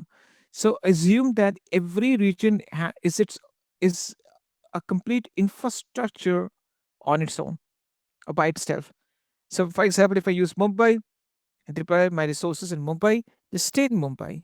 Of course, I can access them remotely from other location, but they would be the part of Mumbai region. That's why you have to switch dashboards between regions, right? For example, right now I'm in Mumbai dashboard, so I can access my resources in Mumbai. Similarly, if I switch to California, so in this case, I'll be accessing my resources in California.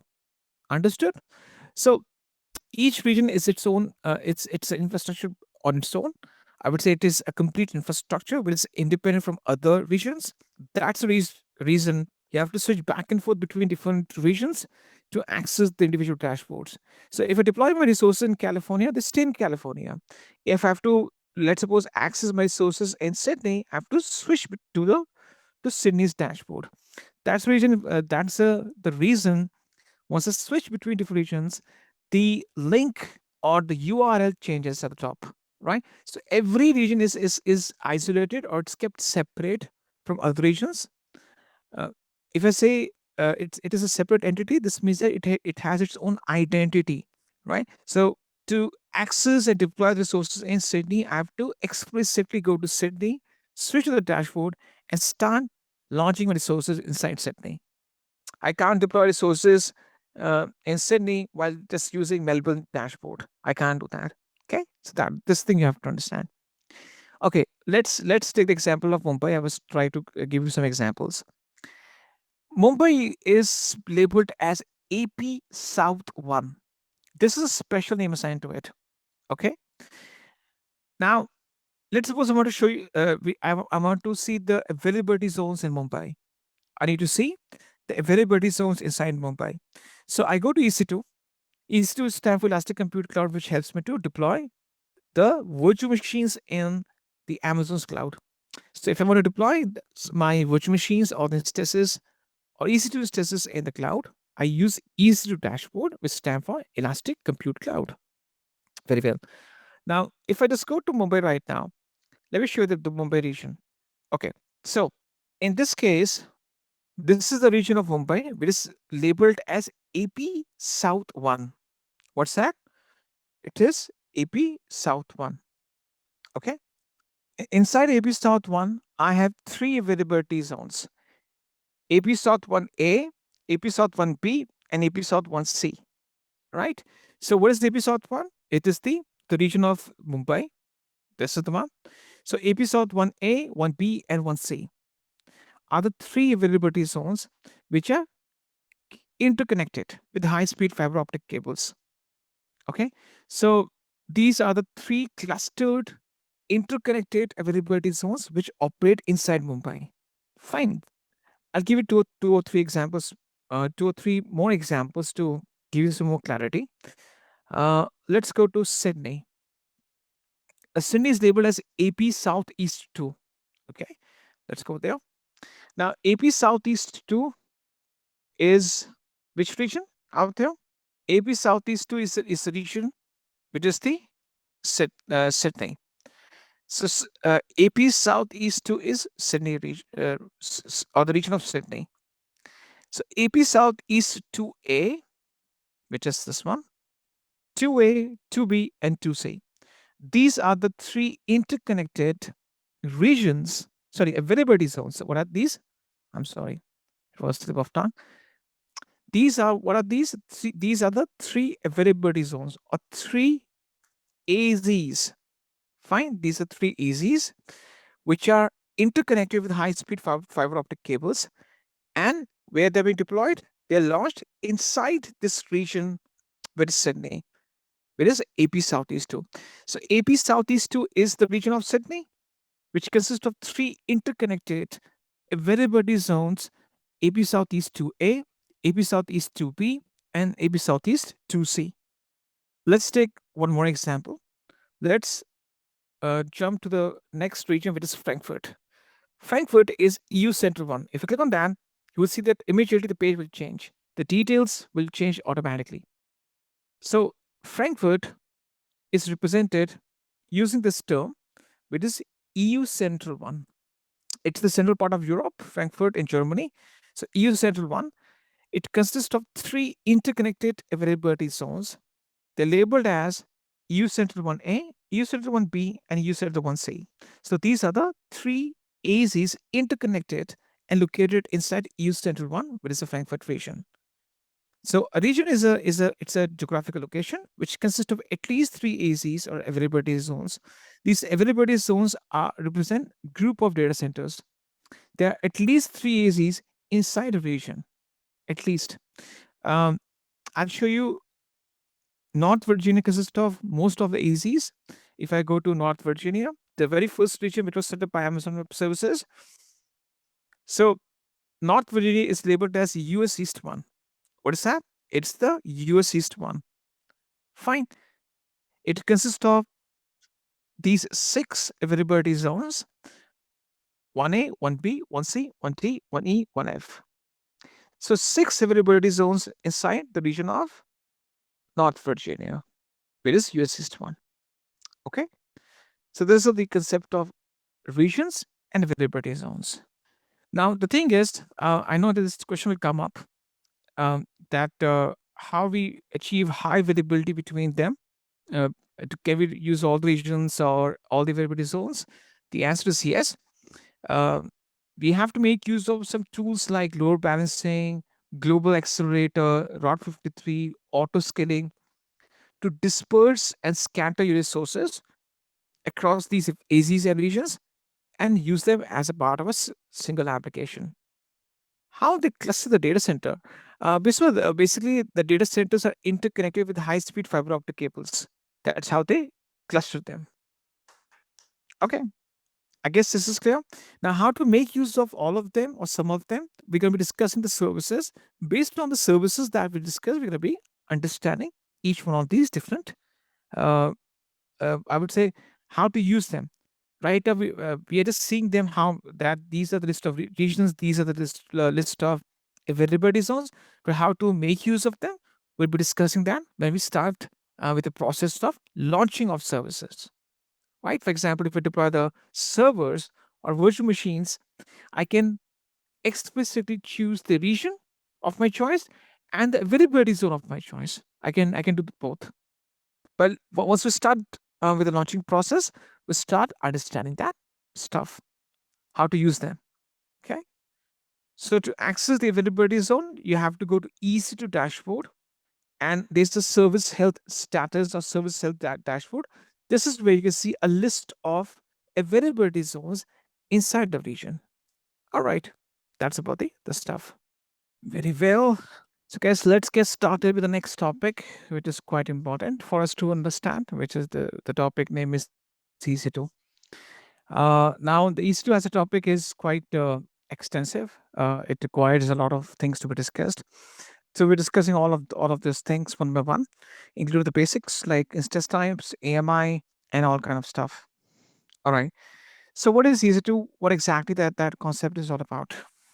Now, when you start launching your services and applications, it is quite important that you start working on a concept that's called EC2 or the Elastic Compute Cloud. Let's try to understand that concept. It is quite important. So, Elastic Compute Cloud, what do you mean by that? Okay, let's understand what is the full form of it, and what's the exactly the concept is all about. Elastic Compute Cloud means that you get the resizable compute capacity in the cloud. Elastic means it can be resized. It is quite flexible to use.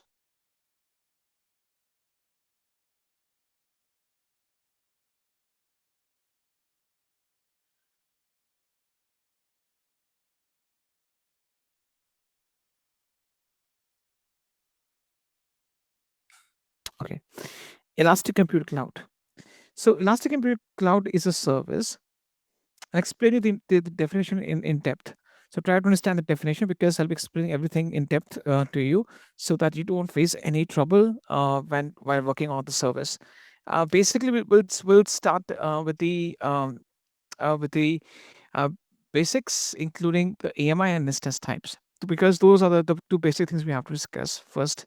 So Elastic Compute Cloud, basically, it provides resizable compute capacity in the cloud. It provides you with a resizable compute capacity in the cloud. Resizable compute capacity in the cloud. What do we mean by resizable? I'll come to that. I explain you every single word of this definition to you so that later on you understand exactly what it means. So it provides you resizable compute capacity in the cloud. Okay. Let's take one example. Let's imagine that this is the AWS cloud that I've I have which I'm running I'm running a virtual machine. This is a virtual machine running inside Amazon's cloud or Amazon Web Services cloud. Now this virtual machine is labeled as an EC2 instance. Now Amazon says that this is an EC2 instance. What's an EC2 instance? It's a virtual machine or it's a VM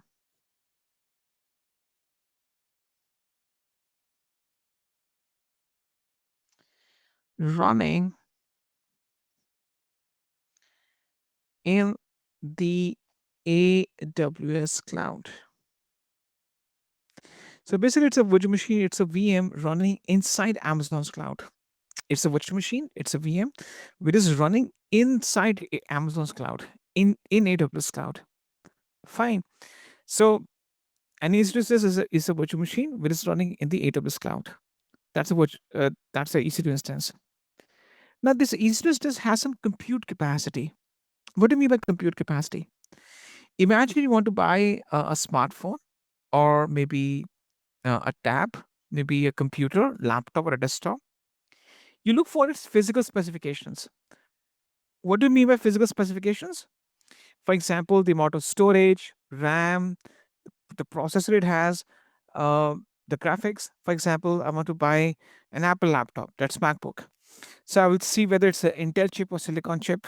If it's a Windows laptop, I'll see whether it's the for example, Intel laptop or it is based on for example, there are multiple chipsets which are available in the market. What's the amount of RAM I'm getting? What's the processor it's giving to me? The storage, whether it has dedicated graphics or not, right? How many? What's the amount of cores it has? Right nowadays we go for 8 core, 12 core chip. So we go with the compute capacity. That's called compute capacity because we that compute capacity offers that how powerful that machine is, right? If I go with an 8 core, 32 gig 8 core CPU with 32 gigs of RAM, 2 terabyte of SSD storage, it's a decent performance I'm getting from a laptop. So this is what you do when you go and buy a computer for yourself. But now you're not going to buy a computer. You're going to go for a virtual machine.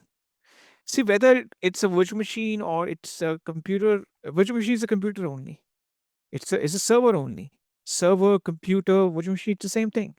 It's only the only thing is that because you can't see it physically in front of you, it's virtual in nature. So a virtual machine has some compute capacity. Similarly, as if you see the compute capacity of your mobile phone, of your laptop or the desktop, a server, anything you want to buy. So in terms of this here compute refers to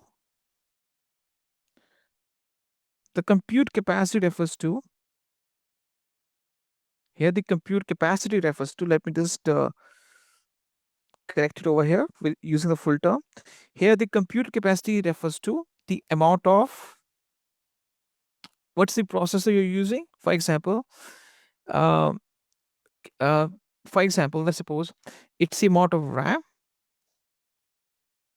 cores, storage,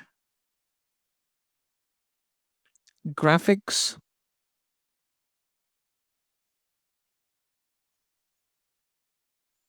network performance, etc., etc.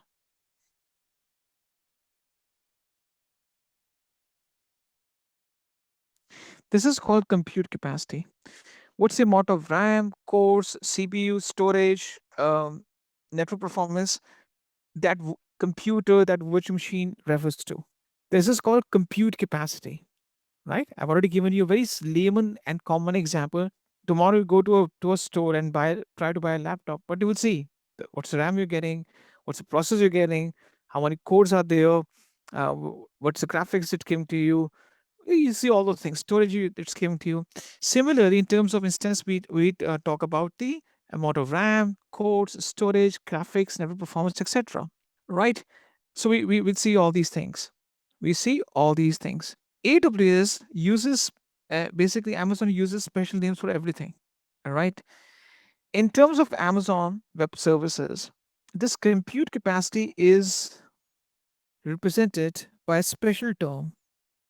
So now Amazon likes using acronyms for everything. So this compute capacity is depicted or decided by a special concept or a special term. That special term or that special concept is called an instance type.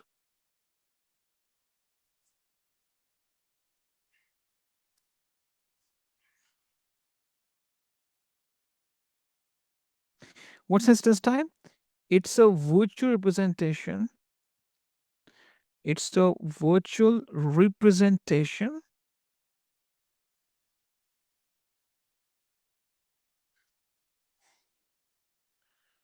of the underlying compute capacity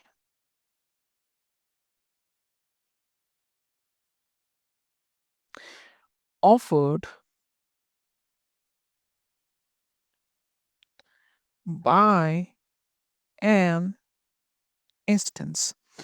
What is the compute capacity that this a specific instance offers to us? This is represented by a special term that's called instance type. Okay, I'll give you some examples over there.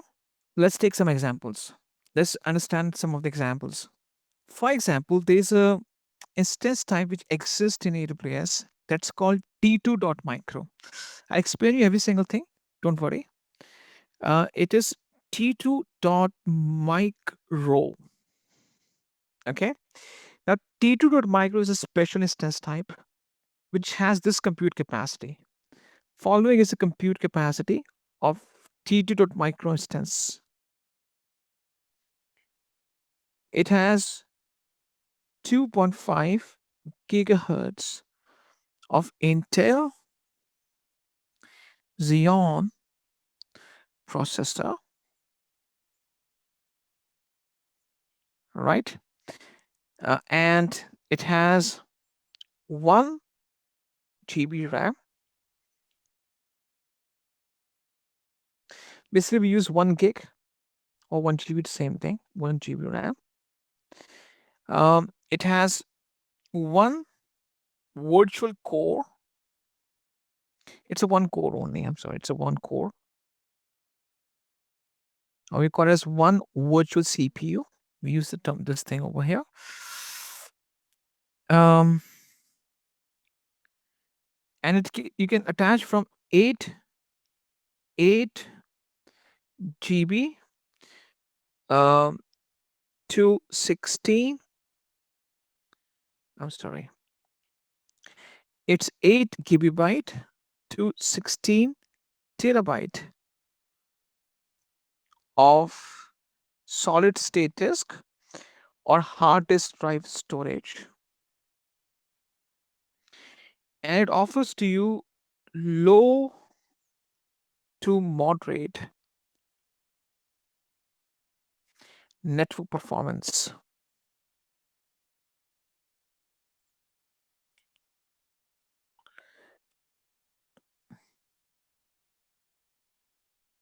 Okay, so these are the physical specifications of an instance type.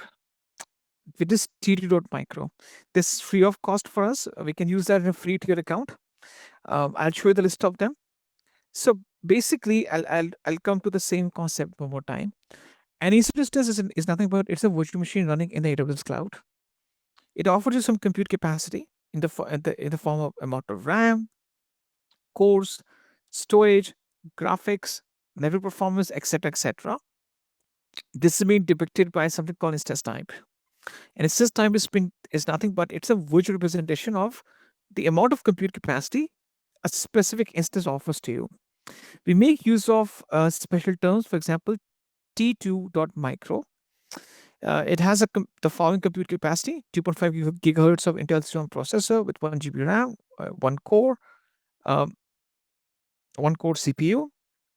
You can attach from 8 GB to 16 terabyte of SSD storage, and gives you low to moderate network performance. It is decent to deploy small application. Fine.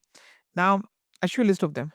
If I go to my let's go to okay. So for example, I go to EC2 dashboard. On the left hand side, okay, I just go to EC2, right? Now once I just go to EC2, I just go to the instance types on the left hand side. Why it's not loading up? Let me just go to a different region. So I just go to the EC2 right now. I go to instance types. It says loading instance types, right? As if now, let's suppose in North Virginia, I have 640 instance types. These instance types, like it's kind of a model for every instance, kind of instance you can deploy. Let's suppose let's start the first example. T1.micro. Now it gives you one core. It's a one core CPU. This is the architecture we can use for that. This is the memory it gives me, 0.6 GB only. That's it, and very low network performance. T2.micro. It's a one core CPU with only 1 GB RAM and low to moderate network performance. Let's take some more examples out there. Just give a few seconds. Now, how you decide this test time? It depends on a number of factors. The types of application services you'll be running. Okay, for example, I want to run a MySQL database. I want to run a MySQL database application on the package path instance. In that case, let's suppose MySQL vendor says at least 1 gig of RAM is required. If you want to run a MySQL database on a virtual machine, I need at least 1 gig of RAM. If you want to deploy, let's suppose, a MySQL enterprise level database, I need at least 4 gigs of RAM. Right? So basically, the type of application services you'll be running upon these instances, you have a list of instance type that you can choose from, and whichever closely matches that specification, you choose that. Second thing is that once you start launching the service and applications, because on these instances you'll be launching software. applications, the software vendor or the software as a service provider will give you the recommendation that this is the instance type you should be using so that our application can run properly, right? This is the bare minimum specs that you need whenever you deploy any software. Let's suppose, forget about instance type. Whenever you download any free software, open source software from the internet, now you see that at least 1 GB storage is required. For it to run properly, at least 1 GB RAM is required. So every vendor gives you a specific specification for its software to run properly. Whether it's MySQL database, Oracle database, Apache proxy server. Let's suppose you have to deploy a Python web application.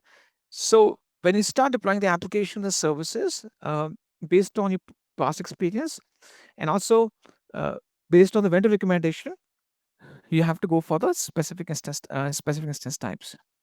No option for customized instances. There are more than 640 instance types. Okay, so Amazon has already created a complete list of 640 instance types. You can choose any one of them. Instance type is nothing. It's a make and model of an instance. It's a make and model of instance, right? Don't mix it with Elastic Compute Cloud. Okay. Now, why it's called Elastic Compute Cloud? I'll come to that.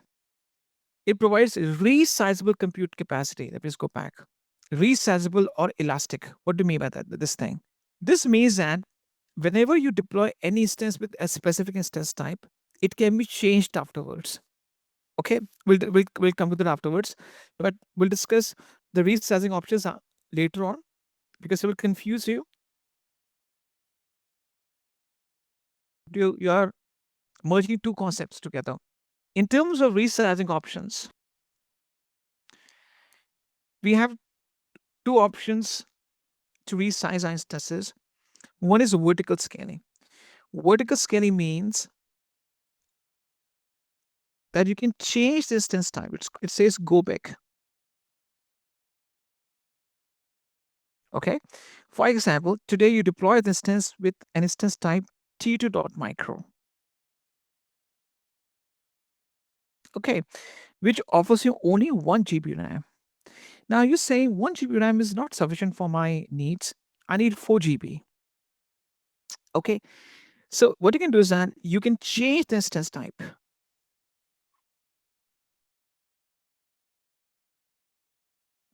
of the running instance,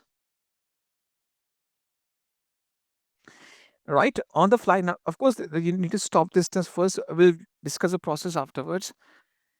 Let's suppose I want to have 4 GB RAM, right? So let's suppose I go with T2.x large. Not, I'm sorry. Yeah, sorry. T2.medium, which gives me 4 GB RAM. So in this case, I can change this type of a virtual machine, and I can say that I want to change it to T2.medium, which gives me 4 GB RAM. Right?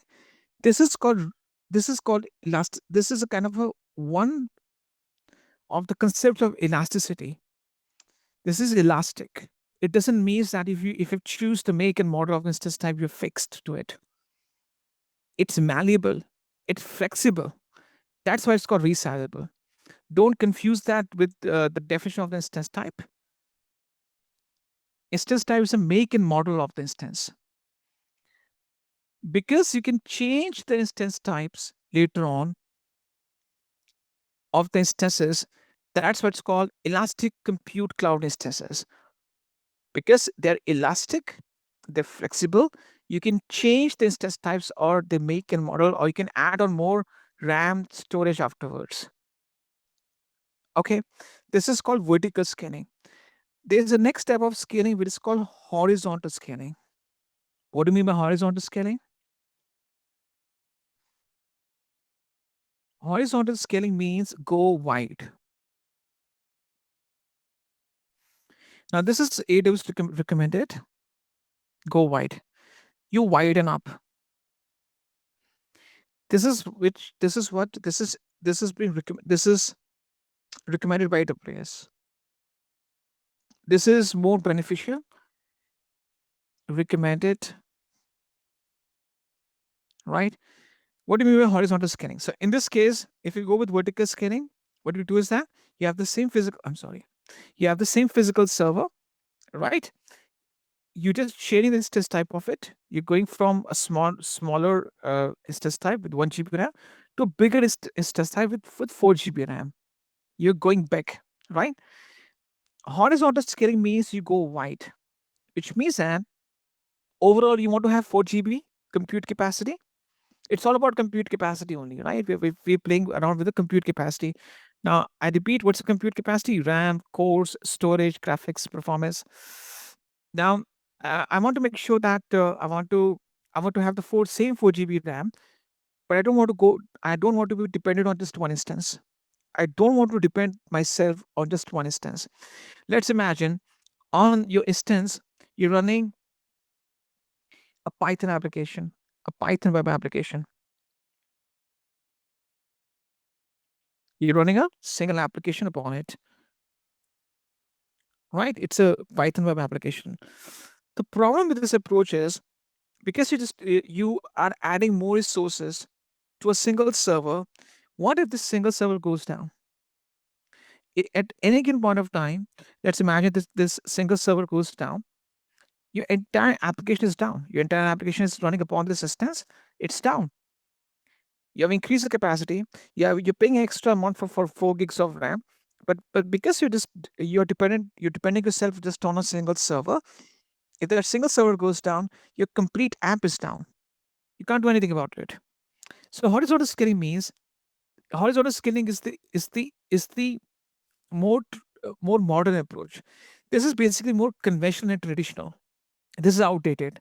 Horizontal scaling means that you need more RAM. Why don't we have that 4 GB RAM in 4 different instances? So what we do is that instead of having 4 GB RAM in just one instance, I have 4 instances with 1 GB RAM each.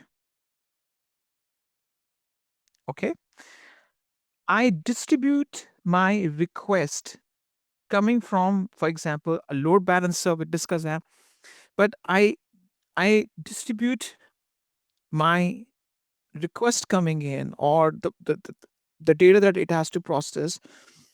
It's being distributed between these different instances. The traffic distribution, basically the traffic or the request distribution, is done between them. Requests distribution is been done between them, and each of these instances process the request. So basically, you're paying the same amount. Over here, you're getting 4 GB in one server, but you're getting 1 GB. You're getting the total amount of 4 GB, but in different servers. Now, the advantage is that you can place these servers of virtual machines in different regions or maybe availability zones. For example, I can say let's take this example. Let's imagine that the first 2 servers you can see, they are the first 2 servers you can see, server A and server B, right? They are in the region of, for example, in North Virginia, which is US East 1. And inside North Virginia, they are in different availability zones of North Virginia.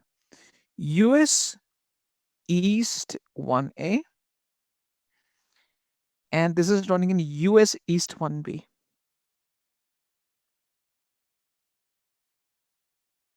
Right? The one which are there, instance A and B, are running in, for example, EU North 1, which is Frankfurt in Europe. Frankfurt is labeled as EU North 1. So this is the EU North 1A, and this is EU North 1B availability zone. So what I'm saying is, I'm intentionally putting my instances in different regions and availability zones inside them. So they are less prone to failures. I'm intentionally putting them into different location. Distribution of the traffic or the requests are being done between these different instances. So this is a more modern and more smart approach. This is a smarter approach compared to this one. You're paying for the same amount, 4 GB RAM. The compute capacity you have to pay for is the same thing. But in this case, you are putting that in just one instance. But over here, you're just putting that into 4 different instances. The concept is called resizable or elastic. This is called elasticity. You can change this test type and go to a bigger server, or you can have more servers or more instances with the same instance type. That's why it's called elastic compute cloud, which means it provides a resizable compute capacity. What's the compute capacity? It's the amount of RAM, storage, cores, graphics you get. You can resize into two different ways. Either you just go with vertical scaling, you go for a high instance type, or you go for horizontal scaling, where you go for more instances. Okay, what's the next thing? The next thing that we're going to be discussing is called AMI, or Amazon Machine Image. Basically, the instance type that I discussed with you, it is nothing but it's a physical specification, right? Now I'm talking about the software. When you use a laptop or a computer, it's a hardware plus software, right? Instance type is nothing but it's the hardware of the instance, or even though it's in virtual format, it's a hardware. Who decides the software? Amazon Machine Image. Amazon Machine Image decides the operating system of the instance. It can be Linux, it can be Mac OS, it can be Windows, right? Um, it also decides upon the applications you want to run upon them, services, scripts, etc., and additional software.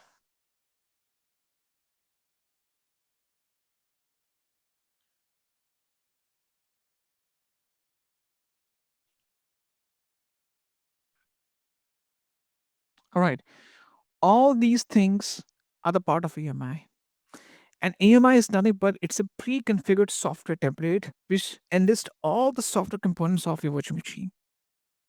This is a pre-configured template.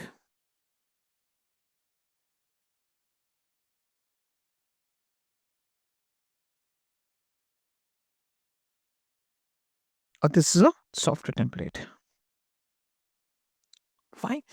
Which consists of the operating system, application, services, resources in terms of software. So it defines a software. Right now, using a most of you are using Windows laptop, your Windows operating system plus Zoom applications running upon it, maybe Outlook, Word, Excel. Those are additional software. You're running some applications upon it. So if you bundle that together, it's called an AMI. If we use the same thing in terms of Amazon Web Services. Okay, now let's do one thing. Let's go back. If I just go to the left hand side, there's something called. Okay, I go to the EC2 right now, and there's on the left hand side you will see that there's something called Images AMIs catalog. Now these are the different categories of AMIs that we can use, right? Quick start AMIs, my AMIs. For example, I'll discuss with you few of the things. For example, these are the quick start. Quick start are the commonly used AMIs. Most of the companies use them. Most of the organizations use them.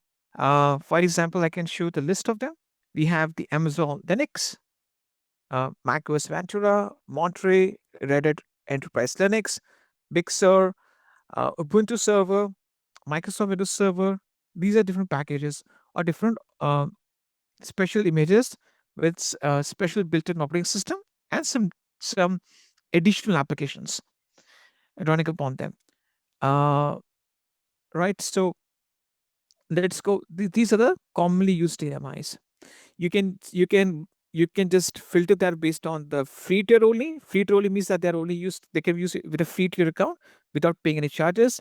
You can browse by Linux and Unix, and also you can browse by the type of architecture. Okay. My AMIs are the one which you create privately. I'll show you how to create a private AMI, which is customized by a customer. So we can create our own customized AMIs that are called private AMIs. There are some AMIs which you can buy from marketplace. There are some software vendors like Microsoft, SAP, Zent, Cisco, Juniper. You can buy the AMIs from them. For example, I want to go for Palo Alto. I want to uh, deploy a firewall, Palo Alto VM series virtual next generation firewall. Now, firewalls are used to secure your infrastructure. Let's suppose I want to deploy Palo Alto firewall uh, on Amazon Web Services. So Palo Alto give me some of the details. If I go to the product details, or let's go to the pricing. Now again, you will see that vendor will. Let's suppose I want to deploy Palo Alto firewall. This VM series virtual next generation firewall, 5 core security subs bundle 2, right? My vendor, who is vendor in this case, Palo Alto, will give me the recommendation that please use this instance type C5N.xlarge, because Palo Alto in this case it's my software as a service provider. So being a vendor will give me some suggestions. So it's saying that please use C5.N9X large instance. It has some the amount of RAM and CPU based on which this firewall can run properly. Okay. Then if I just see the list, right, it will show me the entire list of the supported instance type. But you will see that I can choose any of these test types. But C5.N9 C5N.xlarge is vendor recommended. Fine. This is called marketplace AMIs. For example, I want to deploy any of the software out there. I can purchase the software uh, from the vendor. I can pay on monthly basis, or maybe I can just go for a software subscription for 1 year or 3 year plan. All right. So this is the thing. Community AMIs are it's a developer community. It's open source AMIs, which means that anyone, you, me, or any Amazon's account owner, AWS account owner can publish the AMI in the community AMI. It's an open source developer community based AMI. You can see that community AMIs are public, therefore anyone can publish an AMI and it will show in this catalog. Most of them are used for hands-on purpose, for research purpose. So these are the different categories of the software configuration that you can choose from. You can see a clear definition. An AMI is a template that contains a software configuration, including the operating system, application server, and applications required to launch your instance. So it's a software part of instance. The operating system, services, applications, scripts that you would like to deploy upon the instance. Okay. The next thing that we have to understand is that how you connect to these instances that you're going to be running. Okay. Let's imagine you want to connect to these instances. How you connect to these instances? So connecting to your EC2 instances.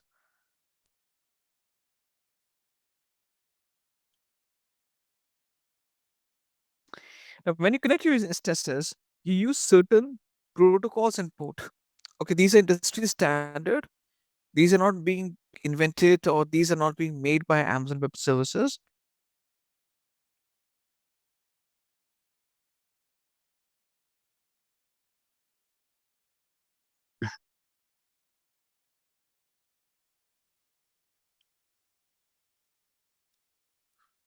Okay. So in terms of connected to instances, let's imagine this is the AWS cloud.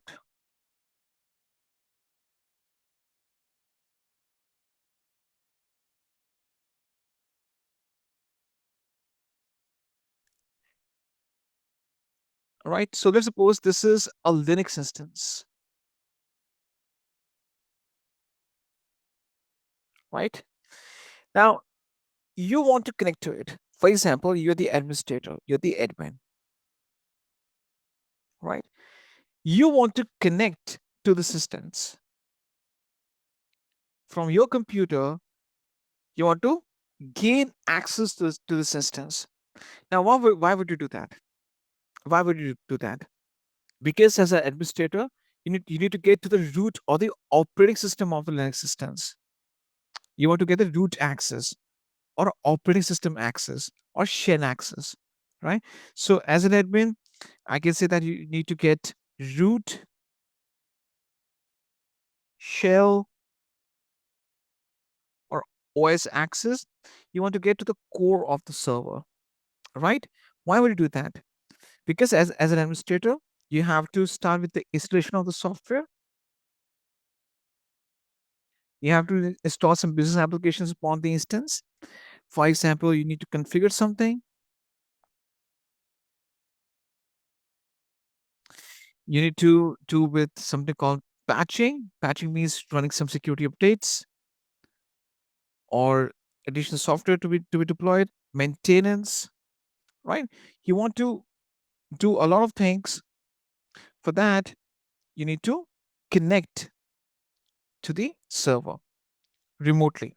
Why use it of remotely? Because this instance may be running in, for example, in California, you're in Hyderabad, in India, or maybe in Dubai. So basically, you're trying to connect it over the internet or from far distant location, and you want to gain access to it. Root access, share access, or OS access. So in this case, what happens is that if it's a Linux instance, you're going to be using a protocol. This is industry standard. Protocols and ports are being made. These are being designed or these are being invented few decades back. If you go to Google and type in protocol and ports, you can see a list of them. They're used for communication, right? So the default protocol that you're going to be using is SSH. The SSH uses a port number which is 22. It's a dedicated port number, right? It's a dedicated port number. So SSH stands for secure shell. What is this? This stands for secure shell,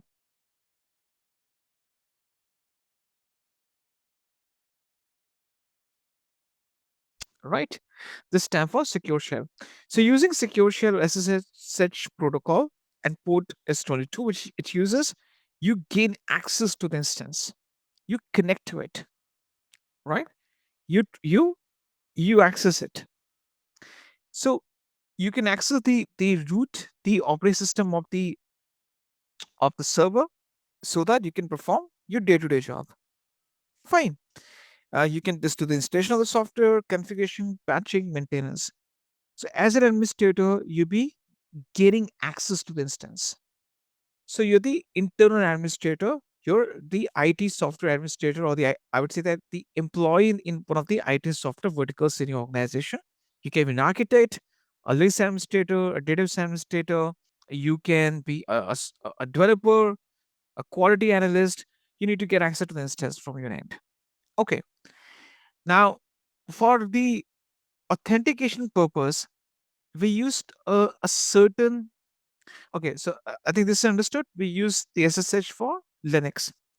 Now, if you run a Windows computer, I'm sorry, a Windows instance, if instead of a Linux instance, this is a Windows instance, the operating system of this one is different, right? So instead of running a Linux instance, you tend to run a Windows instance, right? This is the AWS cloud that you have, and this is the Windows instance. Now for Windows instance, so basically you want to gain access to the Windows instance from your end. Fine. So for this purpose, or for this type of instance plus Windows instance, the protocol that we use is remote desktop protocol.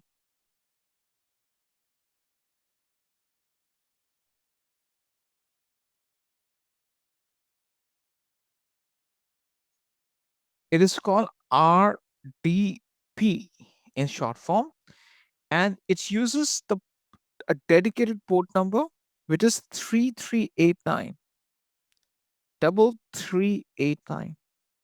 Okay, so as an administrator, you want to get to the Windows operating system or to the root of the Windows systems, get the server access. You need to get to the operating system of the Windows, I would say Windows operating system, get to the server access, the root access. Then in that case, for Windows, we use a different protocol, which is the remote desktop protocol, RDP, which uses port 3389. Fine. So the type of instance that you're going to be running as an administrator, behind the scenes, you're going to be using different protocols and port numbers. These are the industry standard, and they've been used from past many decades. So this is the standard protocol and ports we use to connect. Fine. So this is what you do. Now the next thing that comes into this entire conversation is the authentication. Authentication means I want to confirm and I want to ensure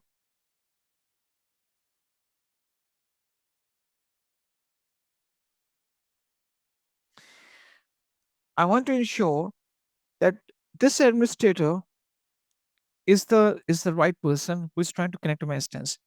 It's not the any hacker or any unauthorized person who's just trying to get it to my instance and trying to get access to it.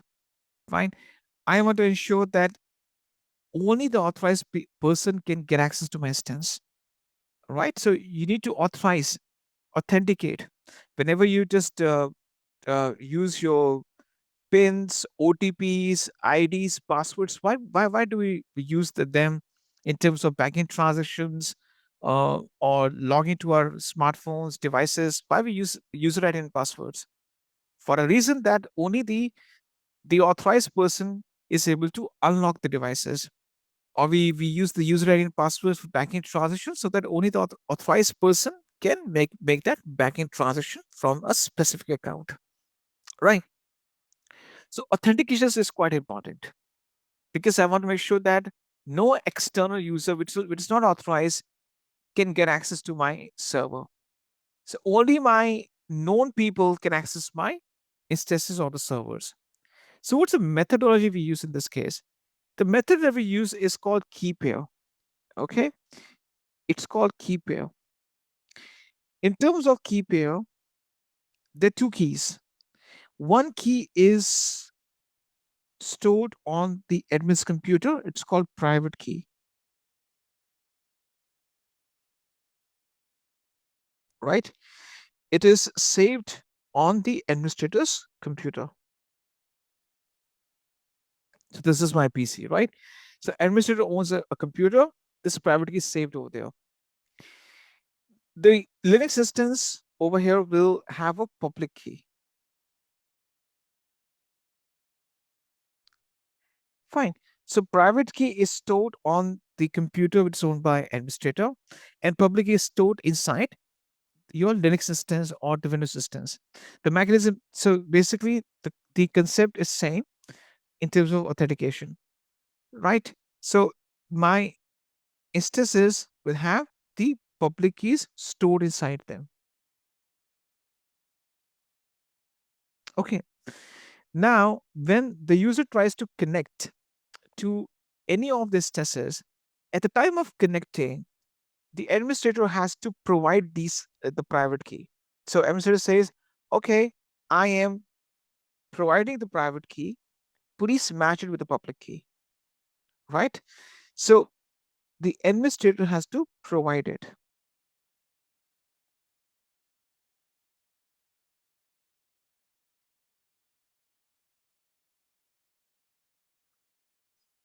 Fine.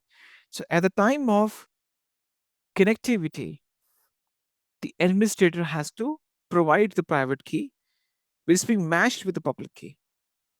If the match is perfectly all right, then the administrator is able to get inside the instance.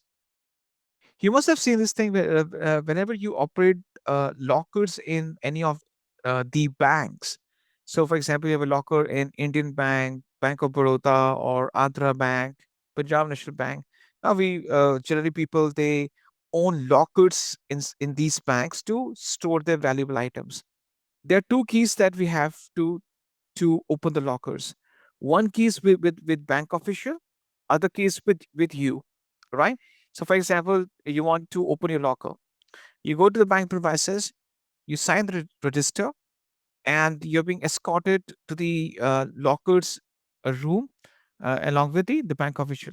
So you use your key to unlock your lock, and the second lock is being unlocked by bank official because the bank official will have its own key or it his own key, right?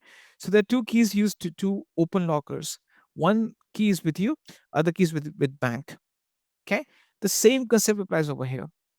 To make sure that only the authorized person is able to open the instance and get inside it or unlock the instance, one key is with the administrator and the other key is that private key is stored on the administrator's computer, and the other key is stored inside the instance. So at the time of connectivity, this key has to be provided. And if the private key matches perfectly the public key, the contents are in align with each other, then in that case, the administrator is able to successfully get the remote access to the instance. Fine. So this is the mechanism we use for authentication purpose. This is the mechanism we use for authentication purpose. Fine. So this is exactly the concept is we make sure that we try to access the instance remotely, and it's only the authorized person who's allowed to get in. The concept is we store the private key, the administrator store the private key in the PC, in the local computer. The public key is stored inside the Linux instance or Linux computer. So the administrator is able to get access to the public, is able to get access to the Linux instance or Windows instance by providing the private key at the time of connectivity. Okay. So I just put it over here so there's no confusion. This is the same AWS cloud we have.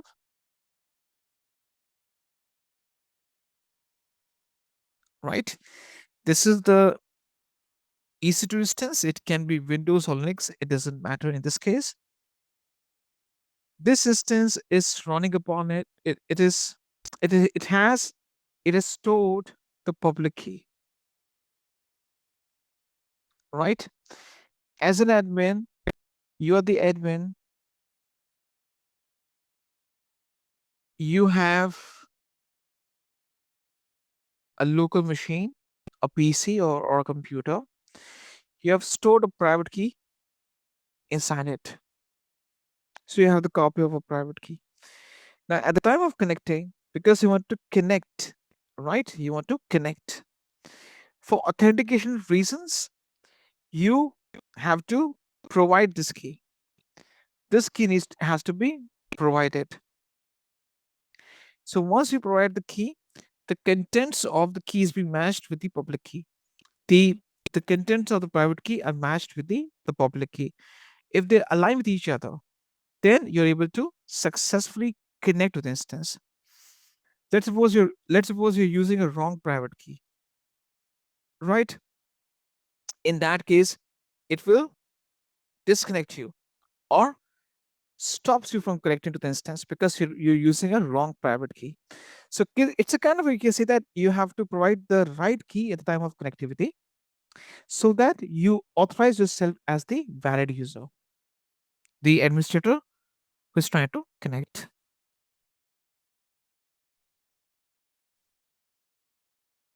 Okay. So this is the mechanism used to authenticate. Authenticate means that you're the right person to connect. This is exactly the stuff. Okay. All right, so we discussed about the protocols and ports we're going to be using to access the instances of the servers, and to authenticate, we use the key pair authentication methodology. What's that called? Key pair. Why it's called key pair? One key is with you, other key is in the instance. That's what it's called, the key pair. All right. This is what we have to use. Okay. So this is exactly the concept is. All right. So we can get started now with the hands-on. And this is called the AWS Maven console you can be using to perform all your deployments. Every single deployment has to be done using the AWS account. Now, to get started, first thing first, if you are by mistake have gone to some other location or service, on the left hand side, you can just click on the AWS icon and you'll be back on the home page. You'll be back on the home page after that. Okay. And once you're back to the home page,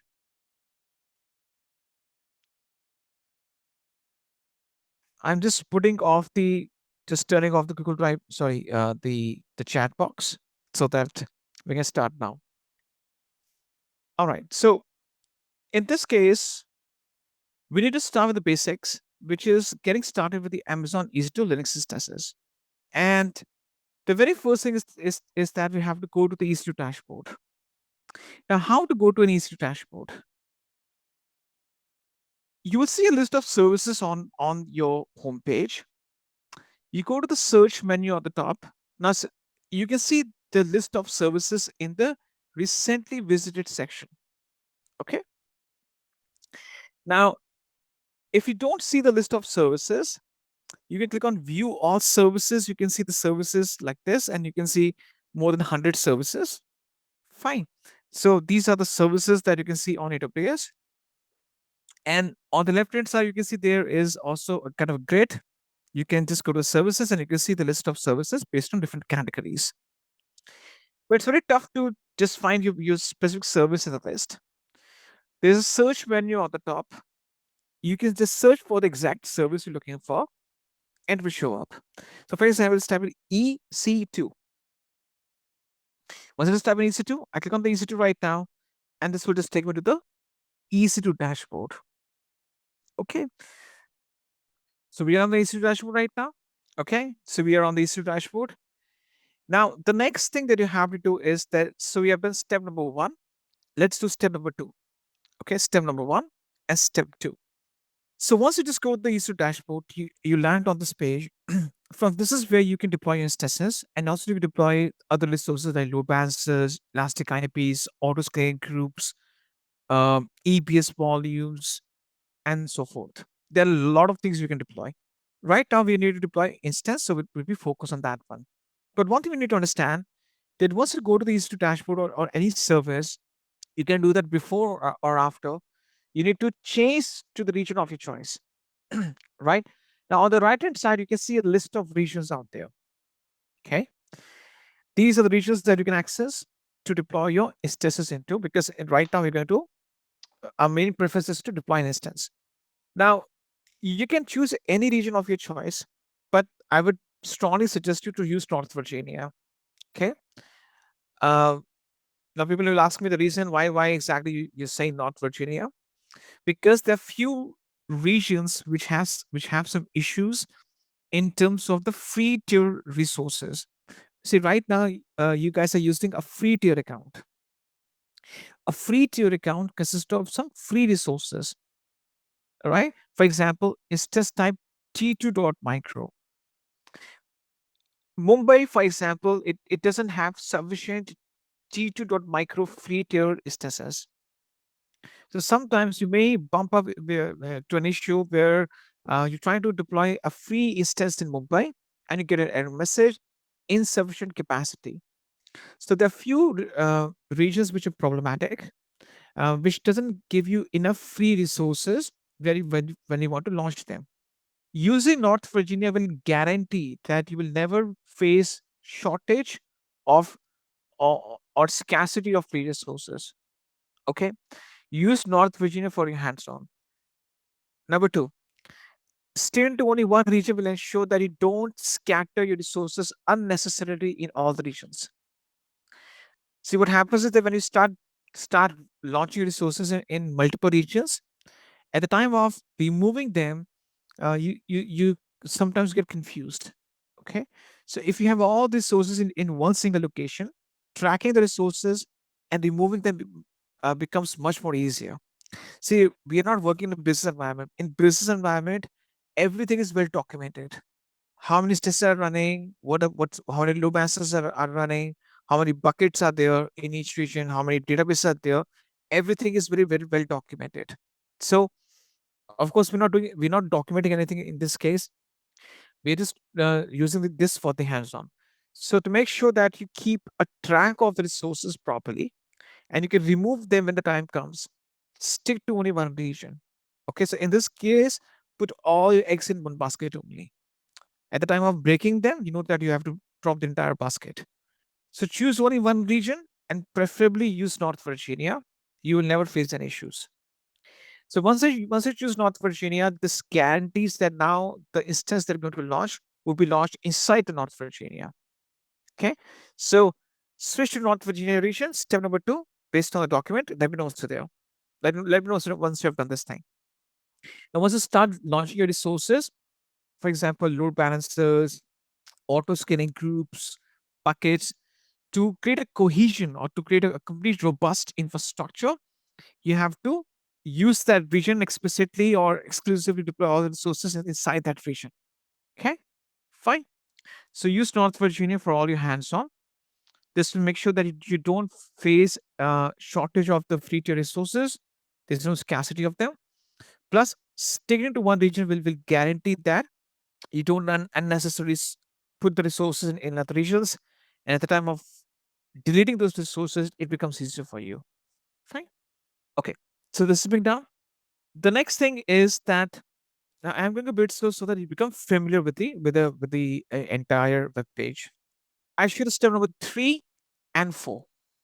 Okay, step 3 and 4. Based on documentation, you can just refer to the same screenshots and the documentation. It's very easy. Step 3 and 4 based on the documentation. In the middle of the page, it says launch instance. To get started, launch an Amazon EC2 instance, which is a virtual server in the cloud. You go to launch instance, okay, and it says launch instance. Click on that. It says name and tags.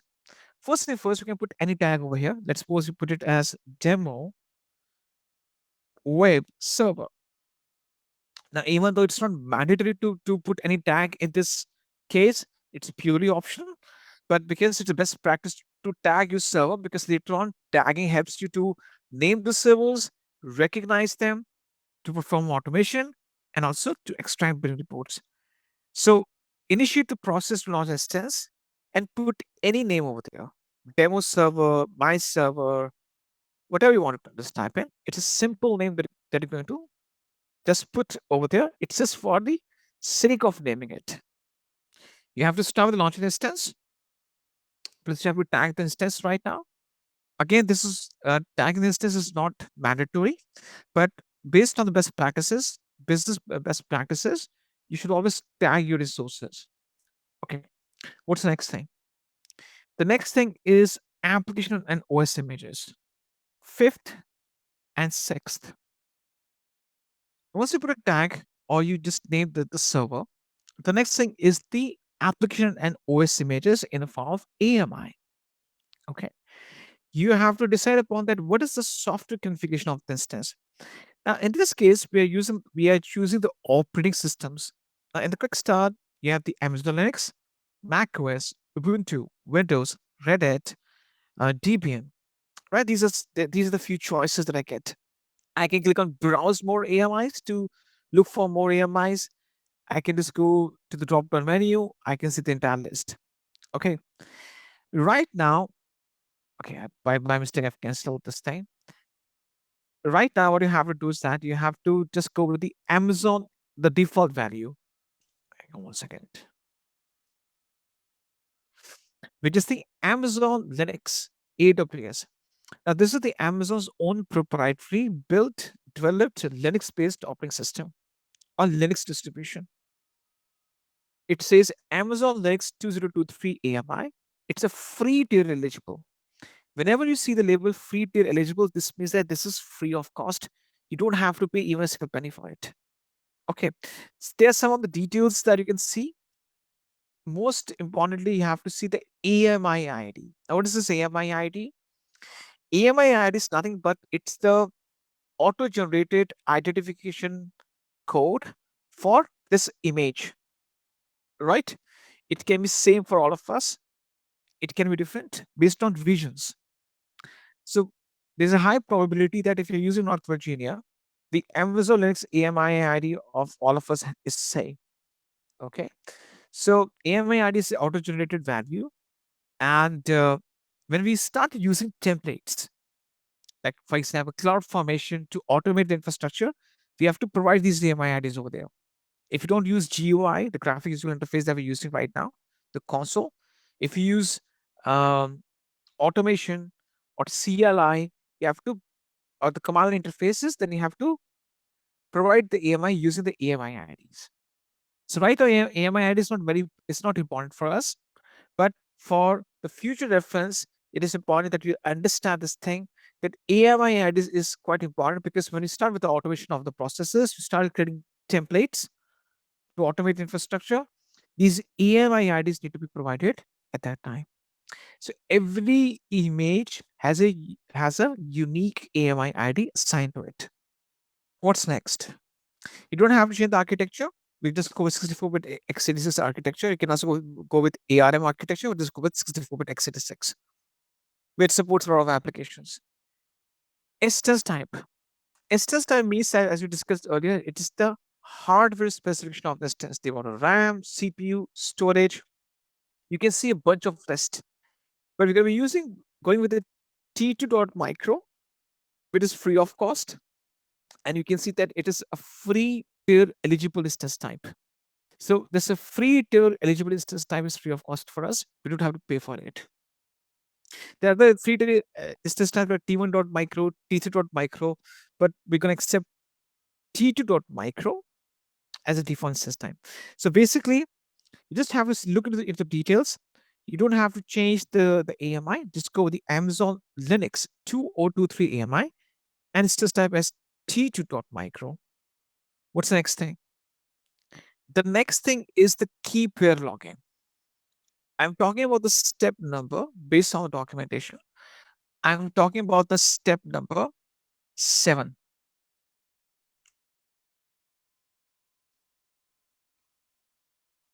As per the step number 7, what you're going to do next is that you have to click on create key pair login. This key pair login is the same concept that we discussed. Which concept? This one. Private key, it is stored on a computer, which has to be provided at the time of gaining connection to the instance, and the instance has a public key embedded, or it stores your public key. So the time of gaining connection, you have to provide this private key to instance, and if it matches perfectly fine, if it aligns with the contents of the public key, then you're able to get access to the instance. So to create a key pair, you can see that you can use a key pair to securely create your instance, right? Click on create a new key pair on the just right hand side. Fine. So it says key pair name. You can put any key pair name. It doesn't matter whatever name you just choose in your case. You can just put any key pair name. For example, I name it as let's suppose demo or let's suppose WP-KP. Anything. I would say that you can put any name over here. For example, name it as Intel server-KP. I have a lot of keys stored, so just to avoid duplication, I'm using kind of a complicated name. You can put any name in the key pair. Okay. Now the thing is, there are two standards we use for the key pair type: RSA and ET25519. We always use RSA because RSA can be used for Linux and Windows both. In the private key file format, will not change this thing. That I discuss with you tomorrow because the format changes based on what's the type of client software you're going to be using. Format means it's let's suppose we have the format of the images JPEG, PNG, or we have format of the documents like docx. For spreadsheet we have file extension like XLSX. For PPT we have PPTX. So it's a format of the key. What's the extension of the key? In what format? In PEM format or PPK format? So basically what you have to do is you just have to click on create new key pair and name the key pair. That's it. We never ever change the key pair type. The industry standard is RSA, which can be used for both Linux and Windows instances. And as if now, don't change the private key file format. Okay? Don't change it. What's next? The next thing is that you can create key pair and the key pair will be saved on your computer. If you go to download section, if you go to downloads folder, you will see that the key is being saved. The key pair is being saved. Okay? This is the private key, right? This is in printable encoded archive. So basically, this is the PEM key that you have downloaded. This is a private key, I'm sorry. Yeah. In PEM format. You need to provide this key later on if you want to connect to the instance. Fine. Okay. What's next? The next thing is you have to go for the network settings. Steps 8 and 9. In steps 8 and 9, what we're doing next is that you have to go to network settings first. Now, under network settings, you don't have to change anything. This concept is called VPC or the virtual private cloud. Okay. What is this? We'll discuss this thing in depth because there's a complete section dedicated to VPC. A VPC is a your own virtual data center on the cloud. In this case, whatever you're going to launch is inside your own private cloud. It's a virtual private cloud. It's called VPC, right? Virtual private cloud. So AWS says that we give you your own virtual data center, your own private cloud. And when you deploy resources in that cloud, those resources are not visible by other customers. Okay. So if I deploy my resources in this VPC, you can't see that because it is owned by me. So basically it protects my resources. VPC stands for virtual private cloud. It's a virtual data center which we get inside which all our servers have been deployed. This gives us security and privacy. Okay. I'm not touching upon the networking components as of now because there's a complete section dedicated towards that.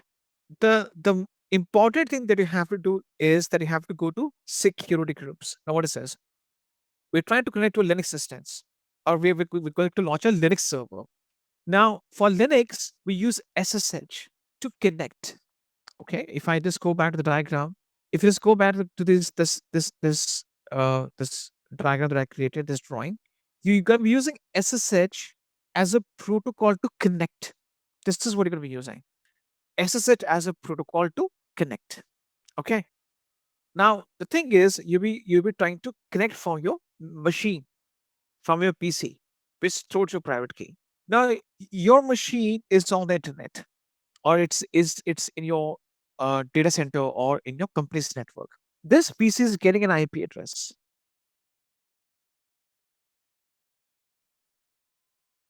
Okay, the IP addresses are unique in nature. They're unique.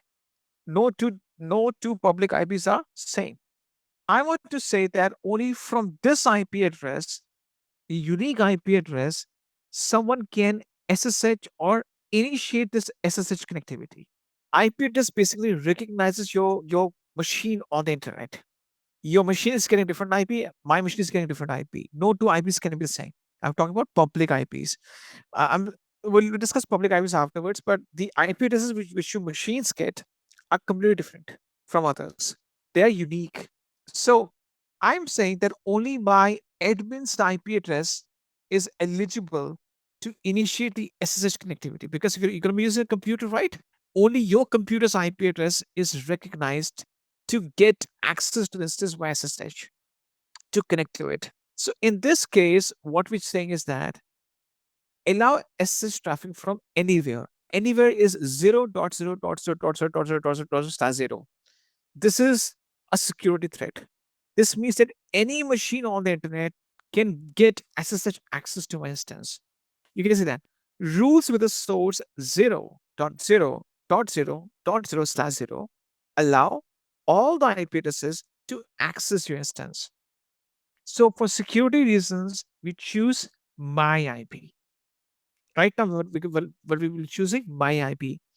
This will pick the IP address of your computer, which your computer is getting, so that only from this computer that you're working right now, you become eligible to connect to the instance.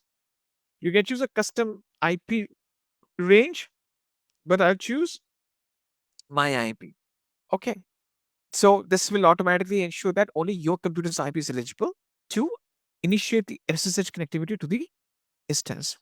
Then what about launching a website upon the instance? For accessing the websites, we use two protocols, HTTP and HTTPS. Right?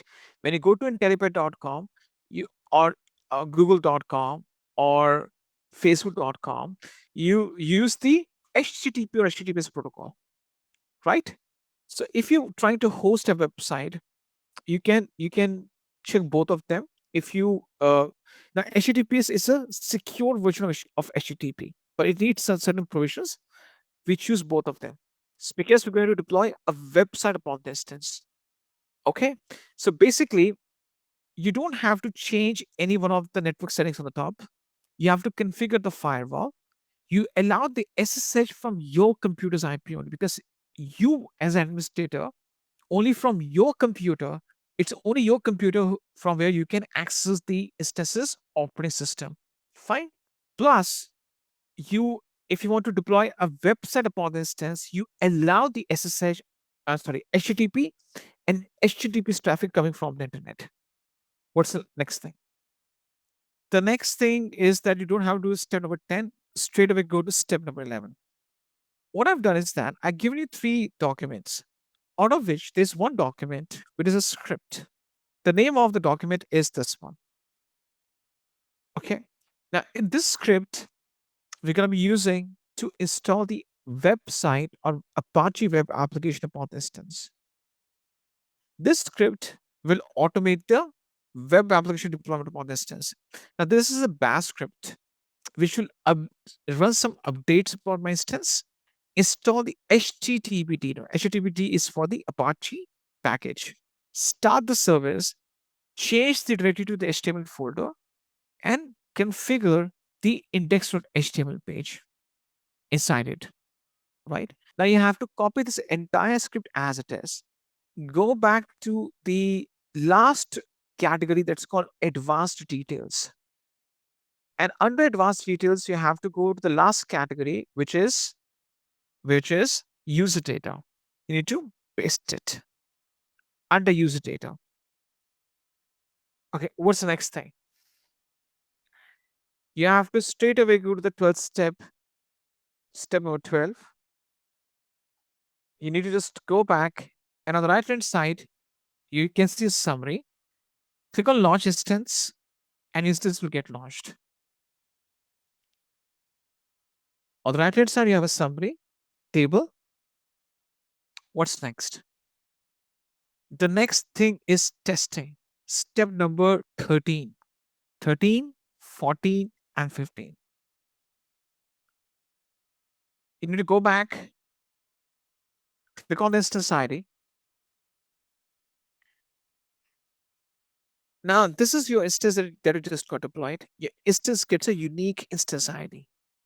There's a checkbox which is on the left hand side. You need to select it.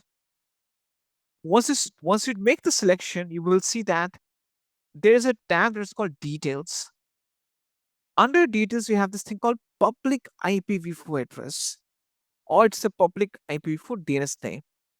Right. This is basically used to access the your instance over the internet. If you're using internet as a medium, and let's suppose you want to access the website upon it, or maybe you want to SSH to the instance, then you're going to be using the public IP address. So public means internet. What to do next is that you need to just go ahead and copy the public. There's a copy icon. Click on this copy button and paste that in the browser. And you will get this thing. displayed. So there's a simple HTML page we have deployed, and this shows us the result. Now, if you're not able to browse a page, make sure that if it's showing you HTTPS by mistake, remove S from HTTPS.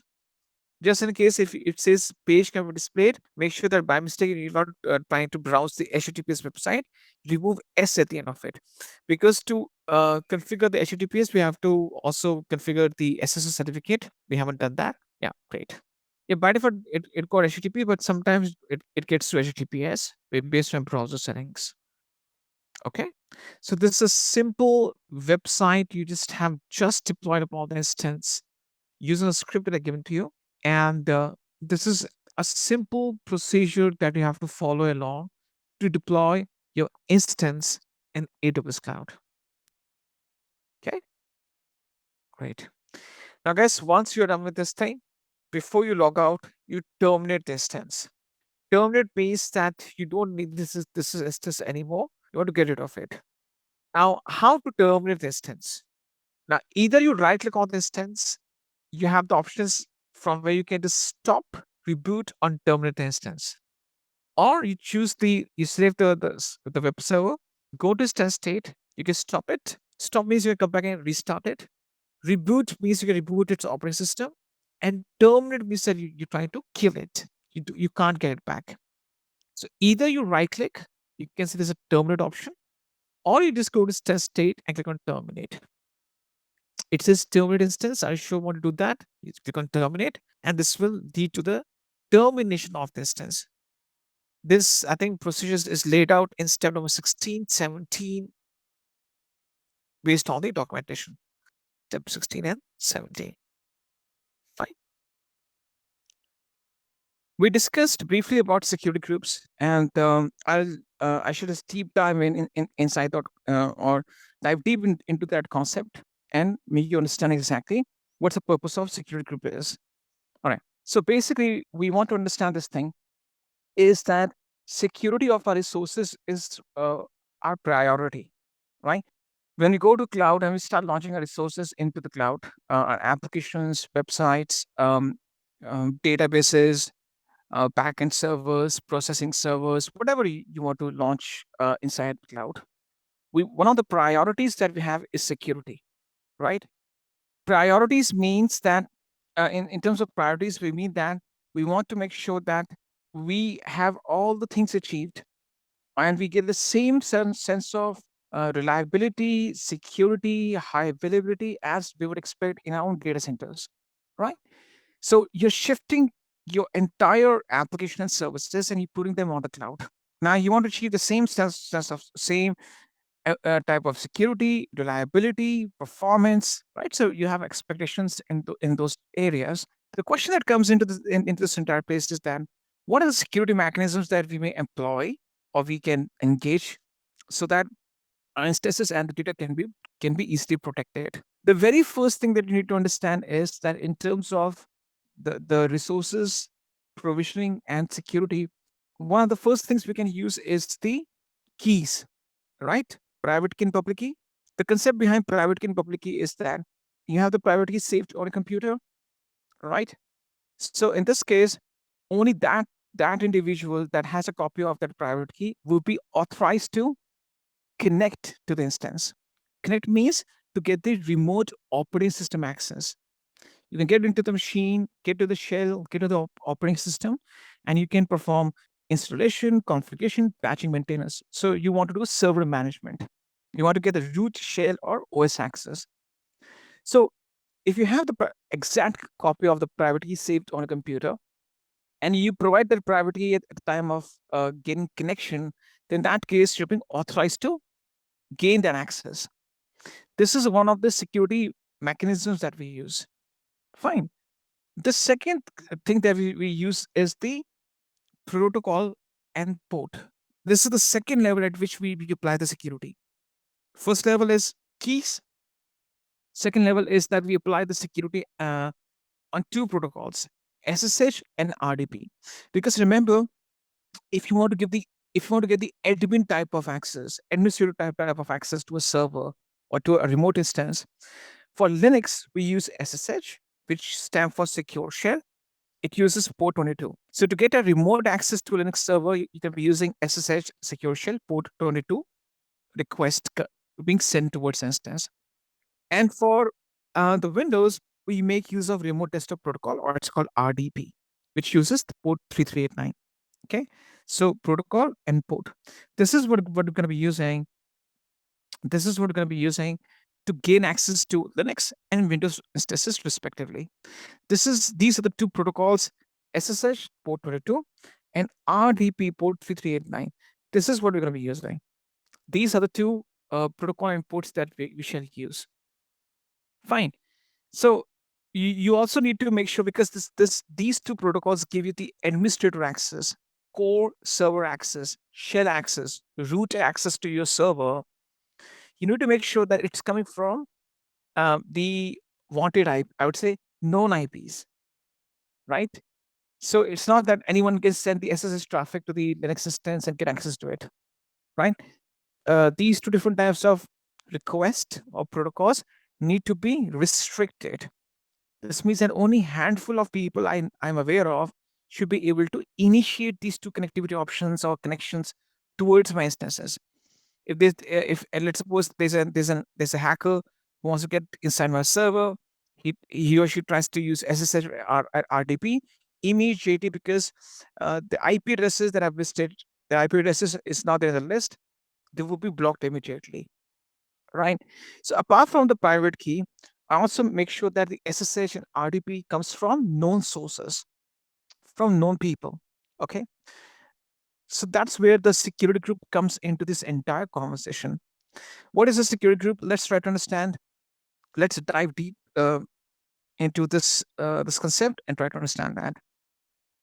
So what is a security group?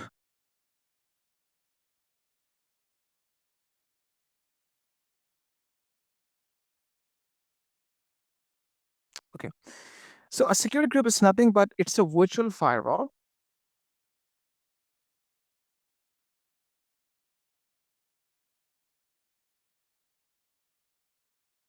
It's a virtual firewall which restricts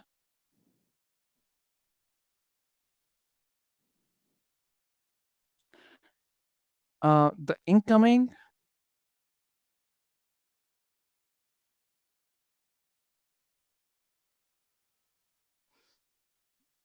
and outgoing traffic. So basically, this is a virtual firewall. Is a security group is nothing but it's a virtual firewall through which you can impose restrictions in terms of the traffic that's coming in, or it's going out from distance. What do you mean by that? So, for example, this is my AWS cloud, right? This is the Amazon Web Services cloud that I have, and this is an EC2 instance that we are running. This is an EC2 instance which we are working on. Fine. Now, I want to impose restrictions in such a way that any traffic that's hitting my instance, right? So if a traffic is coming from outside and it's reaching instance, from the instance perspective, what type of traffic we are dealing with, right? It is incoming. It could be inbound. So these are the three terms, but the meaning is same. Or it could be something called ingress.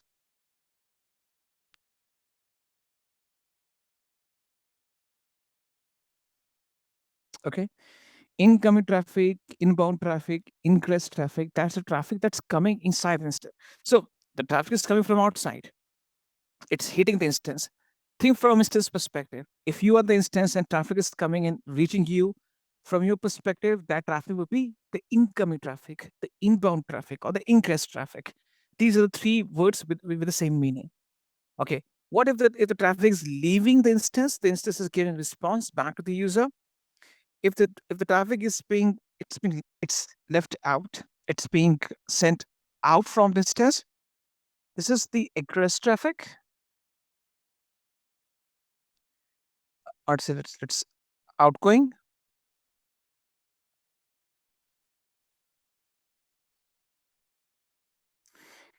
Outbound. Or it's called egress or egress. Right? This is leaving the instance. This is basically instance is responding and the traffic is going out from the instance. Fine. So egress, outgoing, or outbound. So these are the two type of requests that we want to restrict. Okay. So a security group basically is a virtual firewall which performs restrictions at two levels. Number one, incoming. Number two, outgoing. Fine. We need to perform restrictions. Now, to perform restrictions, we use three filters. What are those filters we're talking about? Filters that we use during our school days. Now we used to do the experiment of sedimentation, uh, condensation, filtration. Now we used to have a beaker of glass, and then used to have a sandpaper or kind of a bloating paper, and we used to the water used to have a lot of mud and sand inside it, maybe the sand particles, and then if we just put that on filter paper on the sand or the that bloating paper or sandpaper, then in that case, the sand will be filtered out and the pure water goes inside the beaker. Okay, so that's we use that filtration process. The same filtration process we kind of a filtration process we apply over here.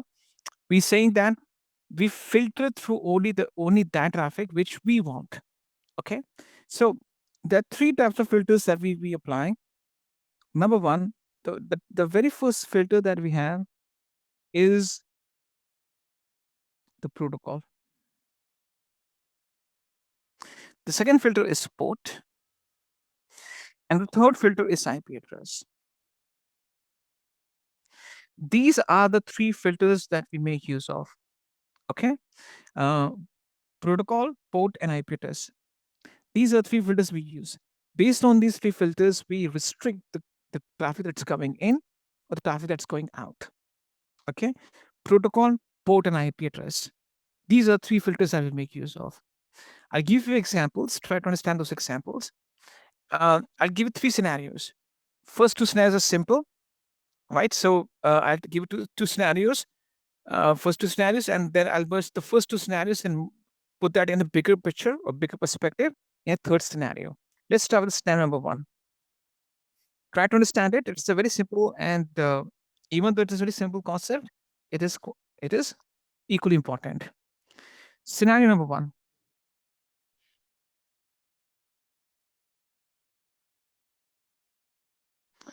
Scenario number one is that let's suppose I want to have the users access my web application.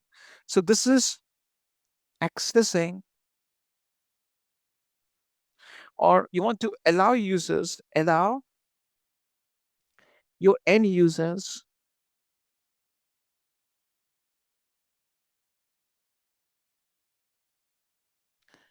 to access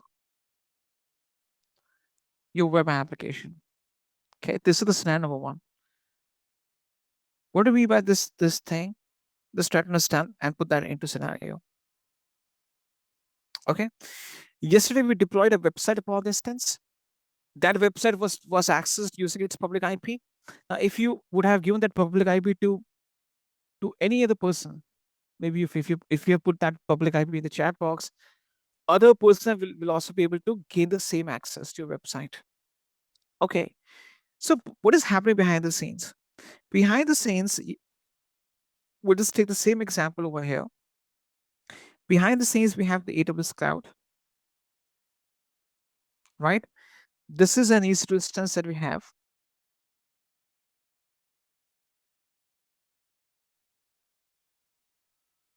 Right? Which is running the Apache PHP web application upon it. Right? We deployed, we would like to deploy an Apache PHP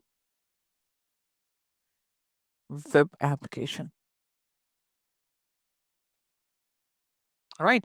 So this is the the application running upon the instance. Now, I want my customers who want to access my website. These are my end users. These end users would need to access my site. So what they were going to be doing is they would be sending these two types of requests, right? The first type of request that they would be sending would be the HTTP request. So HTTP, right, which uses port 80. These are standard ports. These are already being set for us. We use them. All right. Now, if you want to make a secure access to the instance, then we use HTTPS. Over S stand for secure. This gives you secure HTTP access. It uses port 443, right? Port 443. So if you want to allow the front end users, the customers who want to go to your website, see your products and services, buy items, stream videos, these are the two protocols and ports that you want to allow, right? And in this case, once the instance gains the incoming request, it sends it back to the end user in the form of response, and the response will be HTTP. So basically, it will send the response to the end user in the form of HTTP or HTTPS.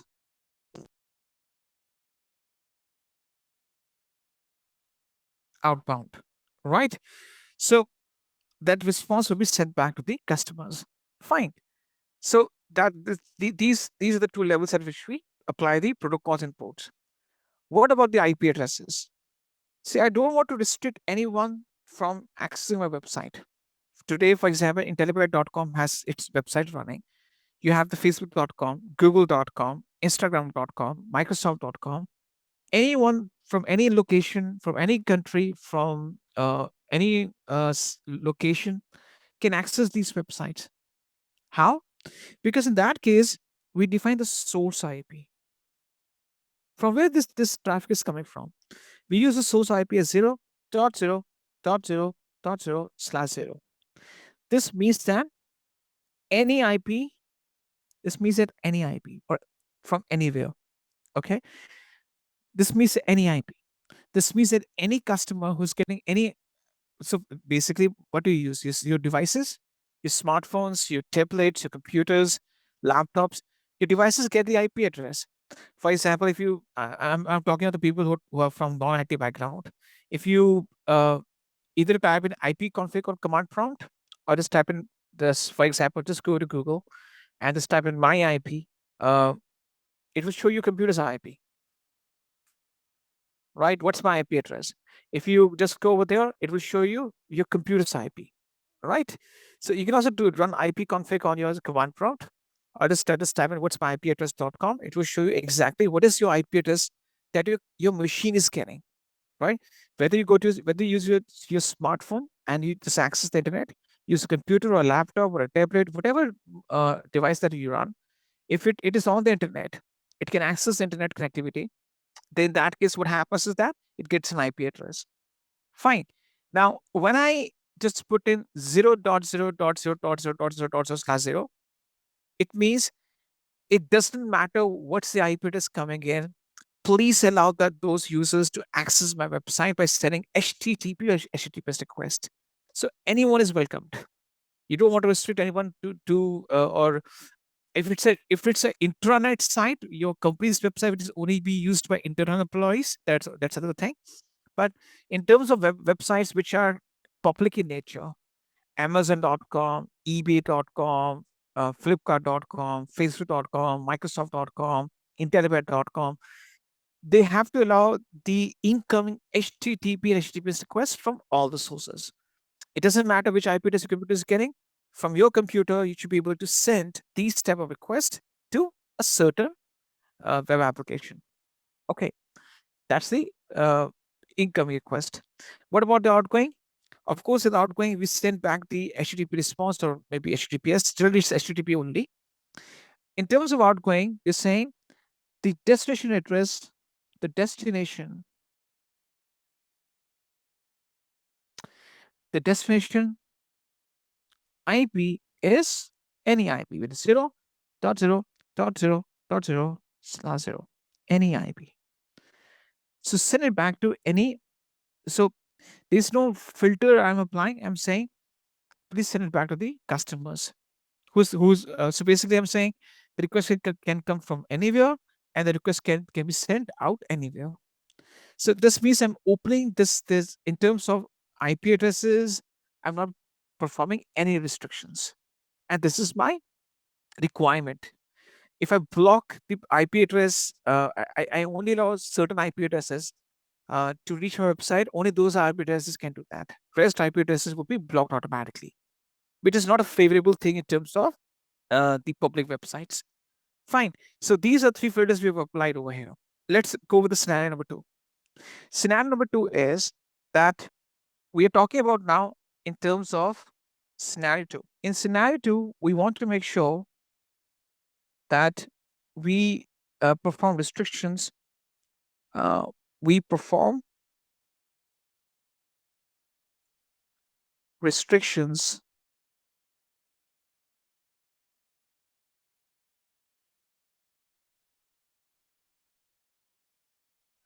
for admin access.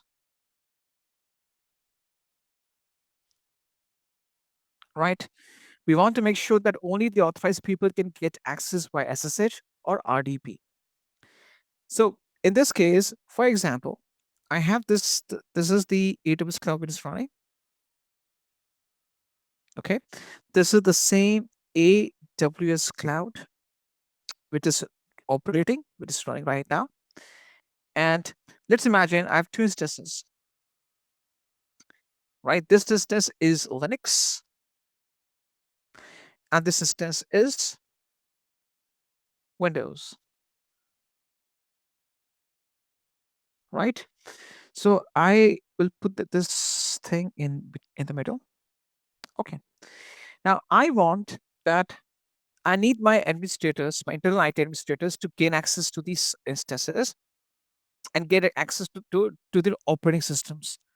They get the root access, the admin access. See, right now, for example, you're going to, let's suppose I go to Intellipaat.com, right? I go to Intellipaat.com. I'm sending the HTTPS request to Intellipaat.com and seeing the website.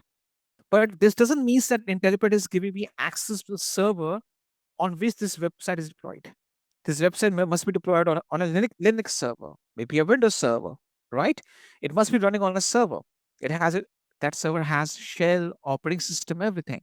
So Intellipaat.com is giving me access to the website, but not to the server or the operating system on which this website is running as an application. Fine. So I can only see the front end, but I can't see the back end. I only see the front end, but I can't see the back end. Now, you must have heard about this thing in terms of full stack web development or in the website deployment. There's something called front end development and back end development, right? Front end means we only see what we get access to. This is a front end. At the back end, the server is running this application. So the front end is given to the users. I am the customer of Intellipaat, and Intellipaat.com says we give you the front end access, but the back end access is with our with our internal IT and software people, the architects, right? So in this case, we get the front end access. What about the administrator access to the server? Or I would say access in terms of uh, getting access to the operating system, shell, or the server management, so that you can perform day-to-day patching, upgradation, deployment, and so forth. So having said that, let's imagine this is my office building, right? This is my on-premise. This is my branch office.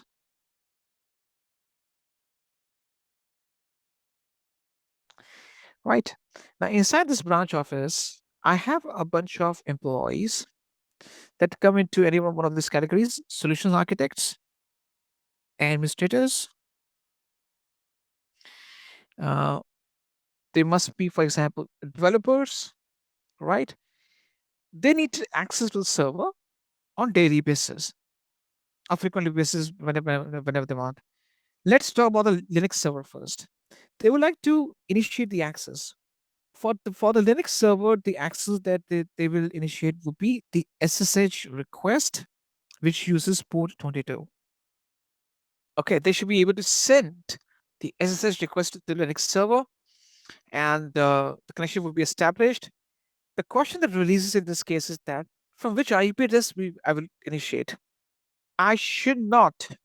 This is You should not allow in from business point of view. You should never ever allow the SSH request from this IP. Instead, you should allow that from known IP address. For example, my branch office is given this IP address 54.78.1.0/24.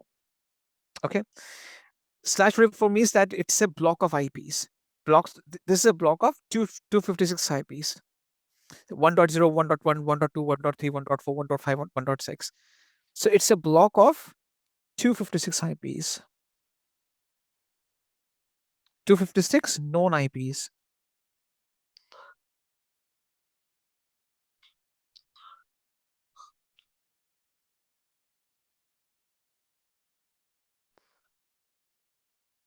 So I want that only from these 256 IPs, which belongs to my branch office, anyone can access to my Linux server. Out of these 256 block of 256 IPs, I'm sorry. Out of the out of the block of 256 known IPs, or a chunk of those 256 IPs, like 54.78.1.0, 1.1, 1.3, 1.4, 1.5, 1.6, right, up to 1.255. Any IP falling in this range can initiate the SSH access to my Linux server. The rest of the IP addresses will be blocked automatically. For example, if there's a person with a different IP address, so basically this is a block of 256 IP. So it will start from 1.0, go up to 1.255. So any machine in my branch office which falls in this range of IPs will be able to initiate a connectivity request to the Linux server via SSH. I can also apply this thing to my administrators, right? So these are the admins in the same branch office.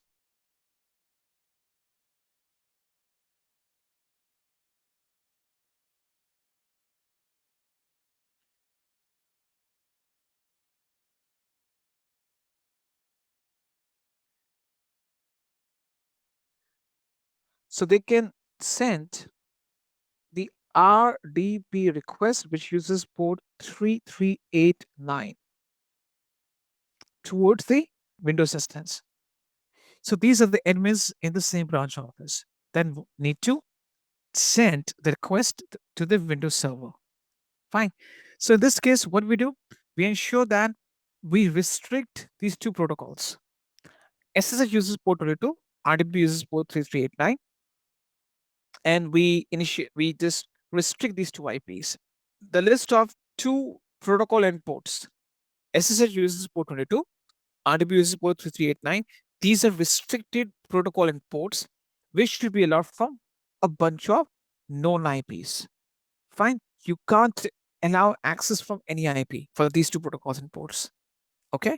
So that's how you perform the restrictions to make sure that the SSH is and RDP is allowed from a bunch of known IPs. And in terms of HTTP and HTTPS, you can allow the traffic from anywhere. Okay. Let's merge these two scenarios together. Let's merge these two scenarios together. So in terms of these two scenarios, let's go with the third scenario. Scenario number 3.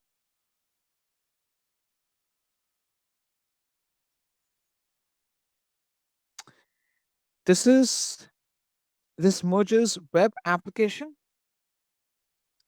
or admin and website access, both.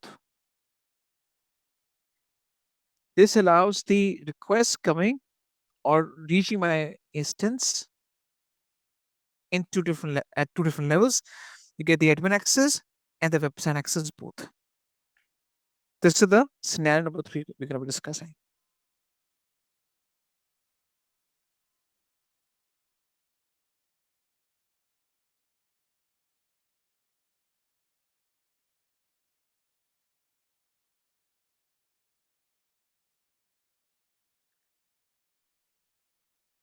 Okay, having said that, let's go with this thing.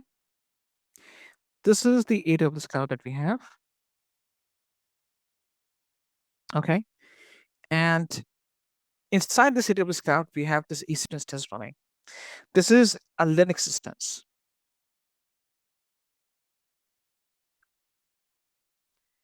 Upon this Linux instance, I have the Apache PHP web application. Right? Now, what I will do is that I will just have two categories of users accessing this Linux instance. Category number 1. These are my end users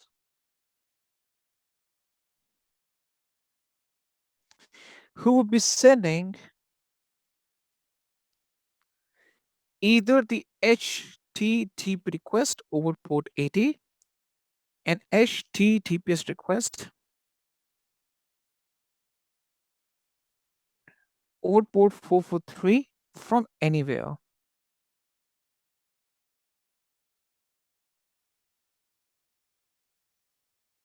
Okay, so they will be sending the request from any IP. The second category of the users would be my Linux administrators in my branch office. So this is my, let's suppose, corporate office.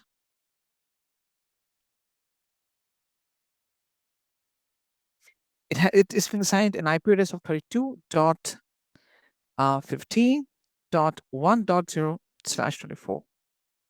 I have a bunch of Linux administrators who are sitting in this office, and they need to get the access via SSH. So they will be sending the SSH request over port 22 from this IP address range. Okay, so I merged these two scenarios together. In the first scenario, we give HTTP and HTTPS access to the end users, and the second one, we give the SSH and RDP access to the admins. So this is a Linux instance upon which I'm running a simple web application. So because of that, I want to make sure that these two different categories of users can gain access to my instance at two different levels. The front-end access is given to the end users, and the back-end access is given to the Linux administrators in my office. So through this method, I apply security for my servers or instances. And of course, these administrators will be using the private keys for further security.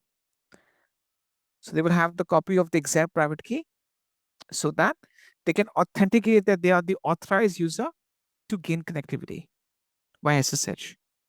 Having said that, this is exactly what a security group concept is all about. Fine. Okay, I'll also show you the hands-on of this one as well. Okay, let me show you the implementation of it. Let's imagine, so you can create security groups in two different forms. Either you can just apply that when you deploy this test. For example, I go to EC2, right? And once I go to the EC2, I go to launch instance, click launch instance. This is what we did yesterday, right? This is the step that we performed. If I straight away go to this thing called firewall security groups, you can see that a security group is a set of firewall rules that control the traffic from your instance. So you can click on create security group or you click on select the existing one, and you can see the existing security groups in the list. So I click on create, and once I choose it, this is the name that it will assign to it. Launch visit 56. Okay, these are default names, and I'll just pick it up. And this is from where I can say allow SSH traffic from anywhere which is not documented. Now for the hands-on, that's okay, but from business point of view, this is not okay. So I can choose custom source. For example, I can define the IP address of my corporate office. Okay, I can do that. This is the IP address of my branch office or my corporate office, and any IP falling in this range would be eligible to send the SSH traffic to my instance. Else, I can choose my IP, and automatically it picks the IP address of my computer. If you see that 103.211.15, this is the same IP address which my computer is getting. If I just go to what's my IP address.com, this is the same IP address which my machine is getting. Okay, so this means that only from this machine I can send the SSH request to my server or to my instance. And if I deploy an application, I can allow HTTP traffic from the internet and even the HTTPS. Okay, so this is the first way through which you can go ahead, and this is one of the two ways through which you can configure a security group at the time of instance deployment. That's the first way out. The second way out is that if you go to something called EC2 dashboard, you can see a bunch of options laid out. I'm talking about the thing which is called resources. This one. Under resources, there's a separate section or option for security groups. You can just go over there. Or else, if you just go to the left hand side in the navigation menu, you can see that we have the security groups laid out over here. This one and this one. Okay. If I go to any one of these two places, I'll land on the same page, which is the security groups page. Okay. I will just go to the same page. I will just go ahead and click on security groups. Fine. I already have a bunch of them. Let's suppose I want to create a new one from beginning. Now, when I create it from beginning, I can apply that at the time of instance launching. So I can select an existing security group and choose anyone in the list. So for example, I click on create a security group. The very first thing it will ask me for the name. I can put in any name over here. For example, just type in Intel Linux web server. Now this will give me the detailed configuration of the security group rules. I'll show you that. I can put something in the description. For example, this allows SSH, my SQL, and HTTP access, HTTPS access. Okay, HTTPS, HTTP, and HTTPS access. So this is a description. Basically, this is just for the documentation purpose. So you put a name, you put a description. Basically, in the description, this is for the documentation. You just type in exactly what you're going to be achieving through this configuration, right? You put a name, you put a description, and don't go with the VPC as if now. We go with the default value. VPC concept we'll discuss later on. But the VPC means that it's a small network. It's a dedicated network for you. Okay. We straight away head on to inbound rules. I click on add. So there are two categories. Inbound for the incoming request or ingress request. This is the inbound, and this is the outbound for the outbound or egress or outgoing. So for example, I go to the inbound rules, click on add rule. Okay. Now once I click on add rules, I can add multiple rules out there. I just go ahead and start adding the first rule. For example, if I go to the type, I can choose the list. This is the list of protocols I have. This is the list of protocols I have. Can you see that? It's a complete bunch of, it's a complete list of the protocols, right? So when I deploy the instance, I can only choose SSH, RDP, HTTP, HTTPS. But now once I create a new one from beginning separately, I can choose a lot of protocols in the list. For example, I choose HTTP. Now, once I choose HTTP, automatically it picks the port number 80, right? And in the source, it will ask me from which IP you want to allow the HTTP access. So, is it my IP? You never do that. You never allow the HTTP from a known IP. Basically, you choose either anywhere IPv4 or anywhere IPv6. You can choose any one of them. Generally, we just go with anywhere IPv4. It is 0.0.0.0.0/0. So I just put a description. This allows this allows the end users to access my website. Okay, so you put a description so that you can easily make it more presentable. You configure things properly. Basically, when you start configuring the things in a production environment, then in that case, what happens is that in a production environment, you want to make sure that everything is well documented. Because if you're including a rule, you should be putting in that exactly what that rule means, what exactly you're going to achieve from that specific configuration that you're going to apply. I can add another rule. For example, I can choose HTTPS from anywhere IPv4. So I want to allow the end users to access my website securely, because this is the secure version of HTTP. Then, for example, I can choose, let's suppose, SSH from custom source. I can choose my IP, for example. So I would say restricted. Let's suppose I choose a range, a custom range. So I choose custom. I choose 54.67 dot 1.0/24. So restricted SSH access from my branch office. So only the people in my office will be able to access my website or the web server or the backend server, the operating system of it, the root access. I think I don't have to allow MySQL. We'll just remove. Okay. Now let's imagine that you're running a MySQL package upon this instance, MySQL database on the same instance.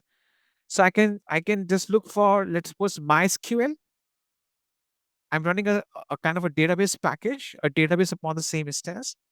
So I choose MySQL, and I want to restrict it. So I can choose the same IP address, 54.67.1.0. So this is the restricted database access, MySQL access from my database admins, right? So I'm saying that only, let's suppose I'm running a MySQL database upon this Linux instance, and I want only my database administrators to gain access to it.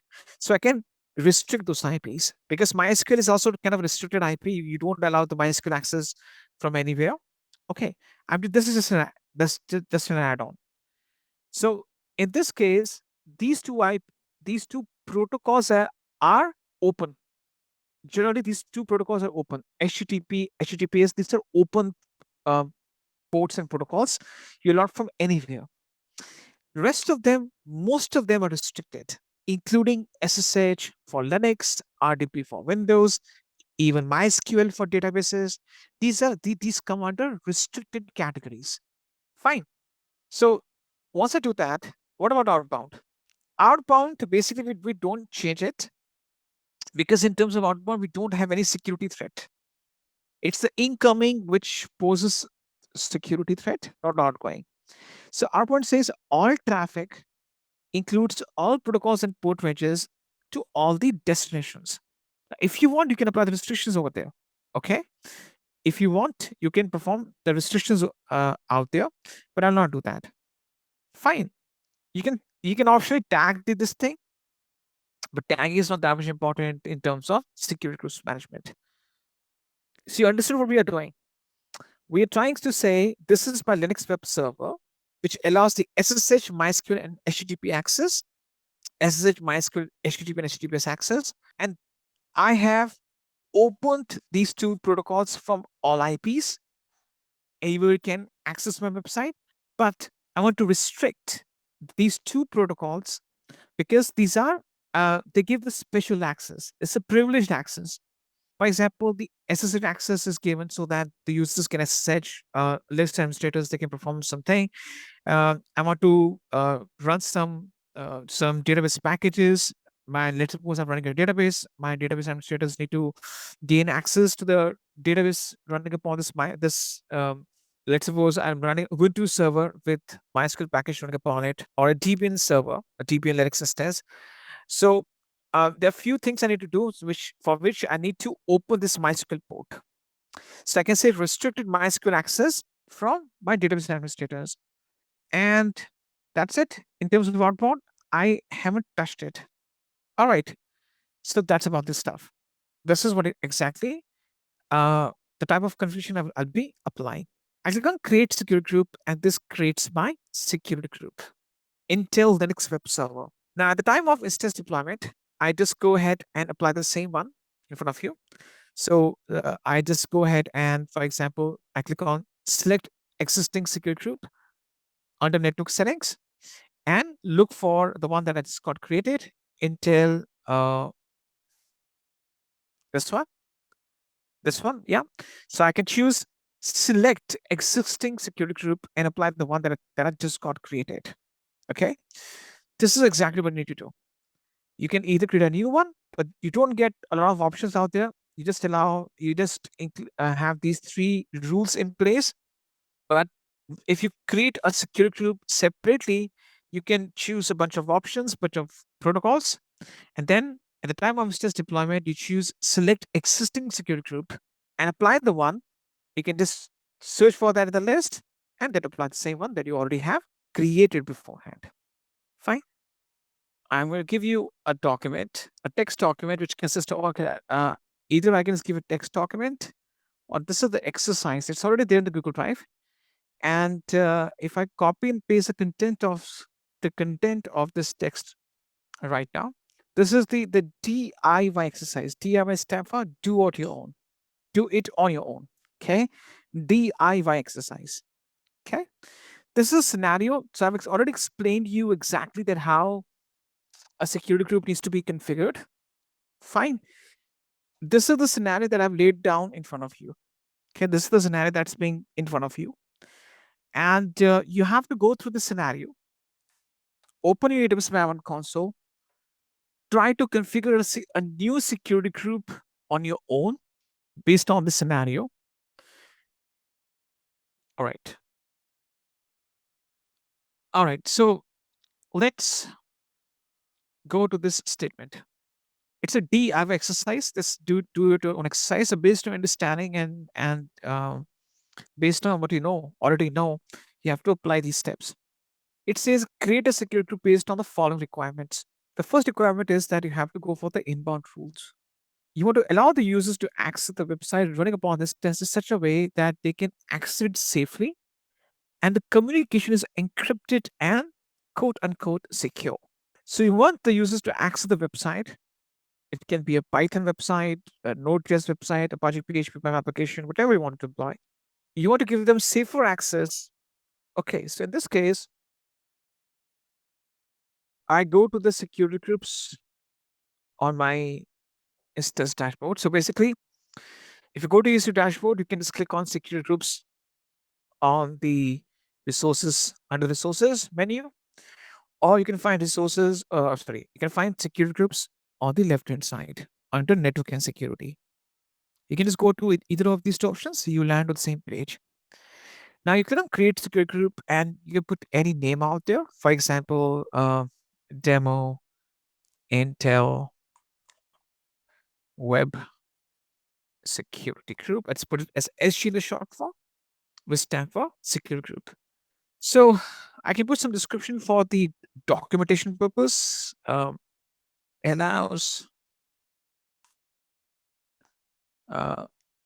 access for my end users and customers and the internal employees.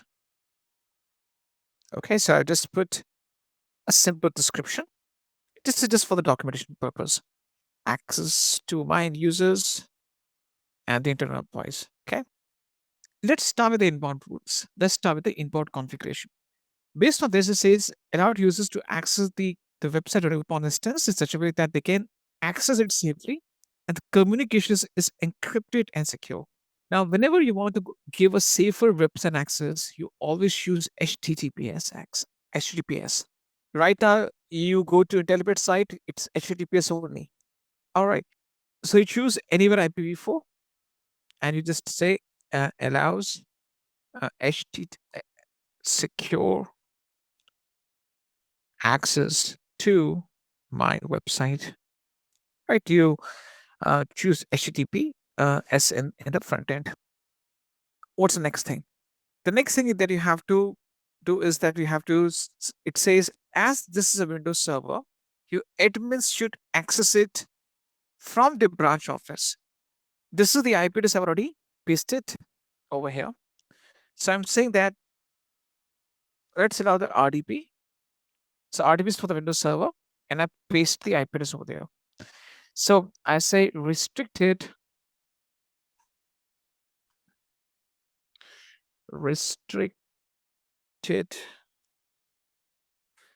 uh, restricted RDP access from my internal employees, the people who are working for me, the Windows administrators. So for my internal employees in the branch office.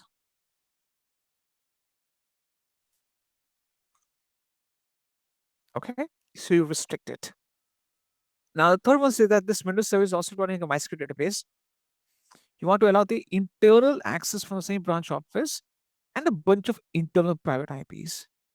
And this is a bit confusing out there. It says this is a Windows server also running MySQL database. So it is very obvious that you add a rule and you just allow the MySQL access, which uses both the 306. Allow access internally from the branch office. I already put the branch office IP address over there. I choose custom. So I say restricted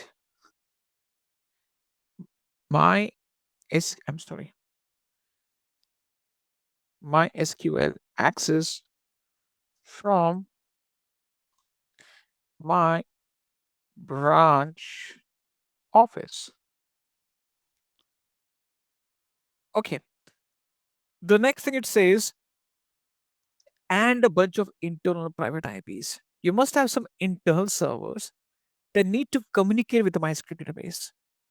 Maybe there are some threaded web application server, some processing servers which need to send some transactions, some data to the MySQL database.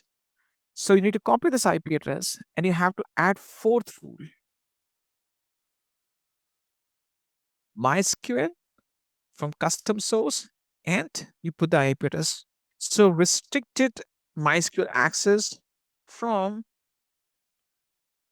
some of my internal servers.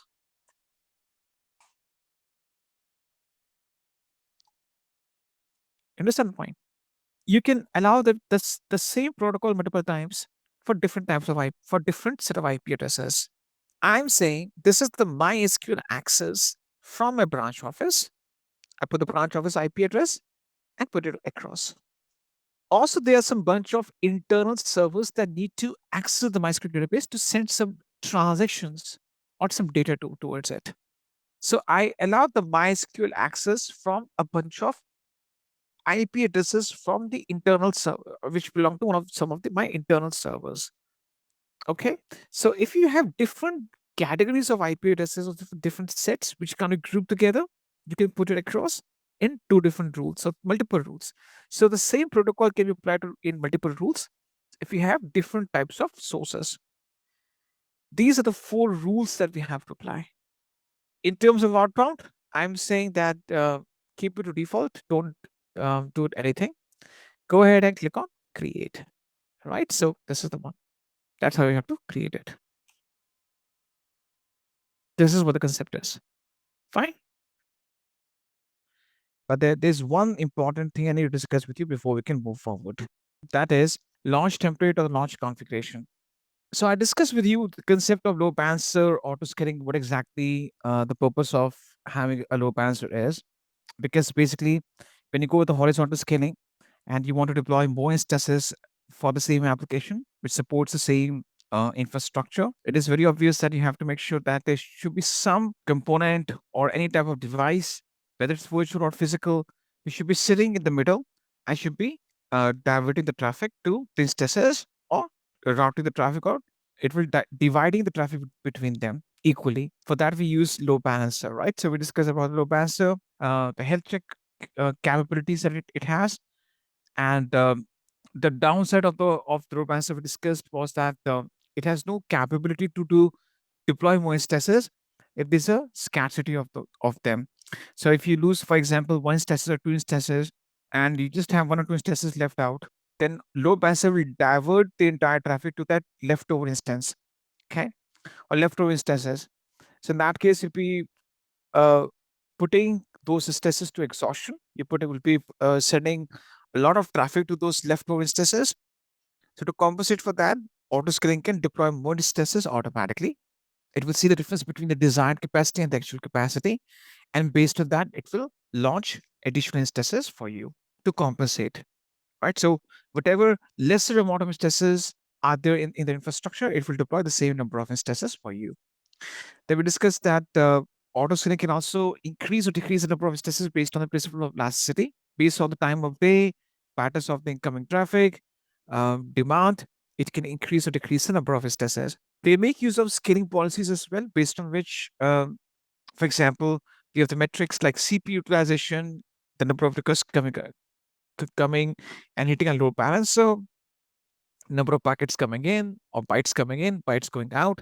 These can be the metrics or the parameters based on which we can have the autoscaling to increase or decrease the number of instances. Autoscaling and launch instances, it's which comes under the category of scale out action. Autoscaling can also terminate the instances, which comes under the category of scale in action. In both these two cases, autoscaling will make sure that based on the metrics we have defined or the time of day or certain dates, it can automatically scale out, which means that increase number of instances, launch them, or scale in, terminate instances, or subtract them from your infrastructure. Now, all these operations are be done within the auto scaling group, which is nothing but it's a logical collection of identical targets or identical instances. So you group these instances or the targets together in a single group. Right. So I'll give the example that the load balancer is getting a lot of traffic. You can just choose this metric that the load balancer request count per target or per instance is more than 100 requests. So on average, the load balancer is sending more than 100 requests to every instance in the group. Then in that case, autoscaling can increase more instances. And once the amount of requests go below a certain level, autoscaling can terminate the additional instances which are no longer required. Okay. So based on these metrics as well, autoscaling can function for you and it will automatically increase or decrease the number of instances. We discussed that. Okay. The thing that we need to discuss is that, for example, the autoscaling has to initiate a scale out event.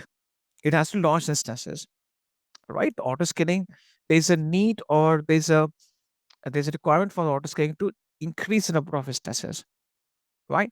So, for example, in this case, I just put this over here that autoscaling has to initiate a scale out event and launch 10 instances for you.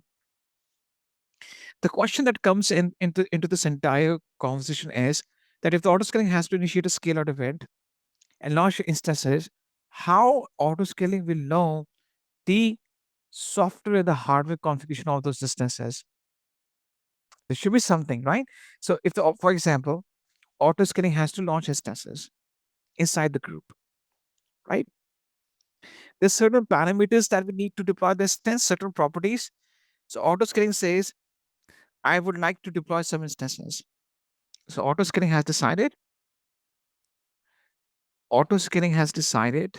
as a service that I need to initiate a scale out action or scale out event.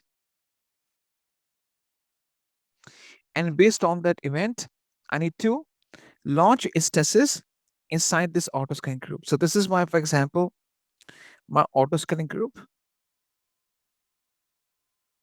which is a collection of identical instances, right? So auto scaling has to launch some additional instances inside this group.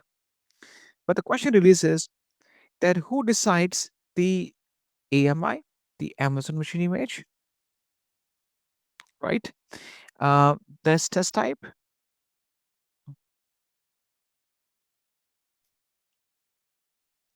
right? Who decides the, for example, key pair, security group, etc., etc. For example, you have some storage settings.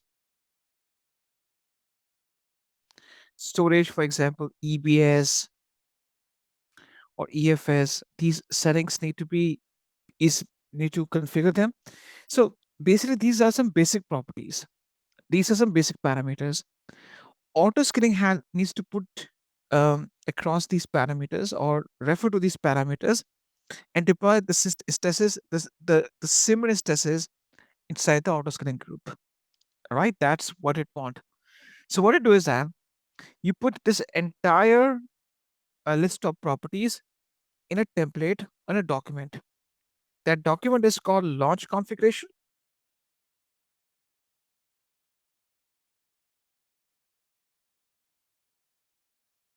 or launch template.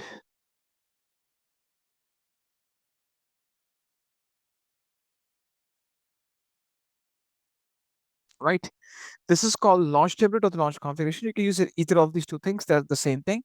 Launch template gives you some more advanced options. Otherwise, the purpose of both these two different options, launch configuration or the launch template, is the same. These are these are the documents based on which it will list down the parameters or the properties which is an instance requires, or we need or autoscaling requires or needs to deploy the similar instances inside this autoscaling group, right? So we want that in an autoscaling group, all the instances have the same AMI, same instance type, same key pair, same skill group, same storage settings. So we have to list exactly these parameters.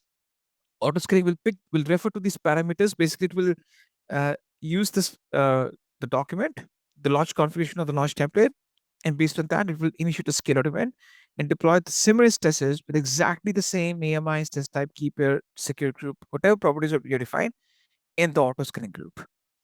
Fine. So the launch templates or the launch configuration need to be configured first before you can put autoscaling into action. Fine. So this is exactly what we need.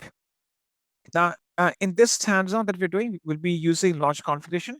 How to use launch templates, we'll discuss afterwards.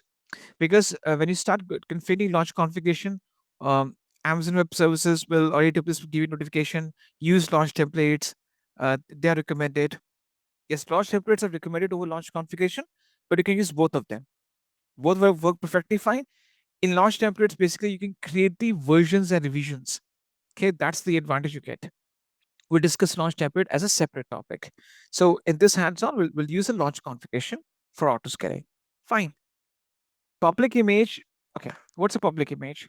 Public image is the one which are already available for all of us. It's common for us. For example, if I go to EC2 dashboard, I go to AMI catalog, right? For example, quick start AMIs, marketplace AMIs, community AMIs, these are public images, which means that if you go on your instance dashboard or your EC2 dashboard and you just try to access the AMI catalog on the left hand side, these AMIs are exactly the same. It's a public offering. I would say that everyone can use it. If you go to the quick start AMIs, where you deploy this instance, Amazon Linux AMI is same for all of us. There's no difference, right? You can also use Amazon Linux 2023 AMI, or I can also use that. So it's public in nature, which means that AWS offers these AMIs for all the account owners. Now, the public AMIs are fit for hands-on, for development, for testing, but not great fit for business applications, business use cases, because your businesses will be having their own customized images with their, I would say, with their own inbuilt software installed upon, or I would say they need to have their own packages. I'll give you one example. So, for example, let's take one example over here. Let's imagine you take an EC2 instance, right? This EC2 instance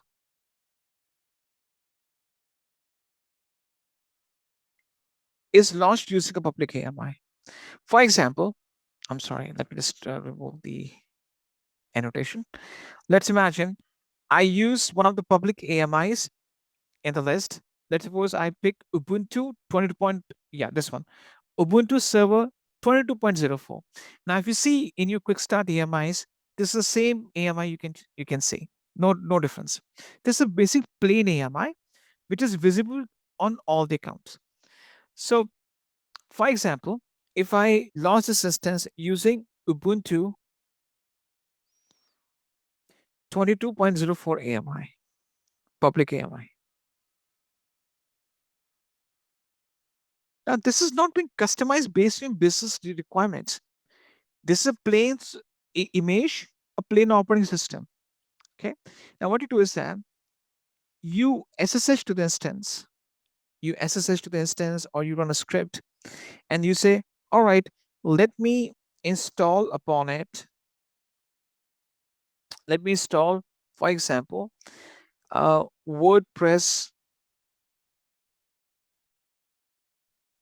upon it, MySQL. So WordPress 5.1.1, MySQL 6.0, Apache PHP application.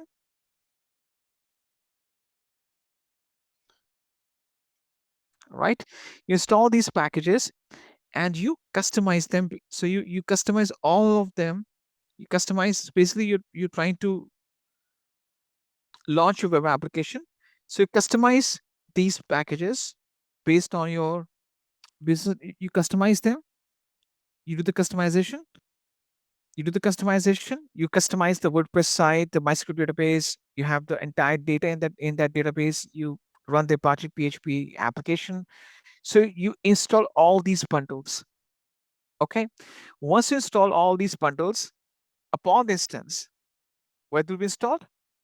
Within the instance, you customize, you install all the software, and customize the software and your apps based on your business requirements.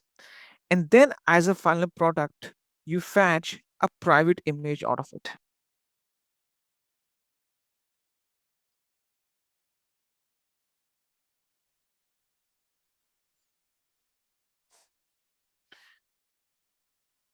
Right? Now, once you get this private image, where it shows up, let me show you. So it shows up under this category, My AMI. It says created by me, which your business creates for its own needs, because a business will have its own AMI.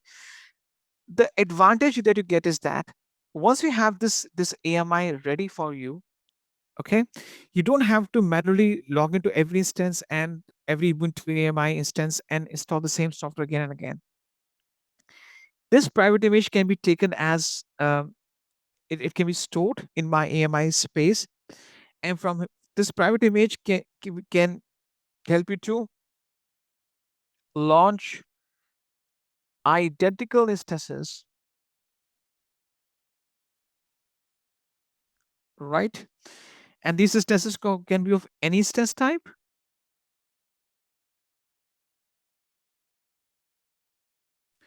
So you can deploy identical instances in thousands of any instance type, and all these instances will have all these applications pre-installed upon them. WordPress, MySQL, Apache PHP, They've been customized automatically, so you don't have to repeat the process again. You understand the point? So you take the public image, the basic common image, deploy the instance, install every customized software, business apps and services upon the instance, and once you're ready, take that image from the instance. That instance will help that instance from where you take that image. Once you take the image from that instance, that image will now help you to launch identical instances with exactly the same software. So all these things will be carried over and encapsulated or packaged inside the private image. It will be automatically packaged. Okay. This is what you have to understand. Enough of talk. Let's start with the hands-on, guys. I show the step from 1 to 11. Okay, 1 to 11 or 1 to 14. Okay, see what I'm doing? This script is the same script that we have used earlier. This is the bootstrap script.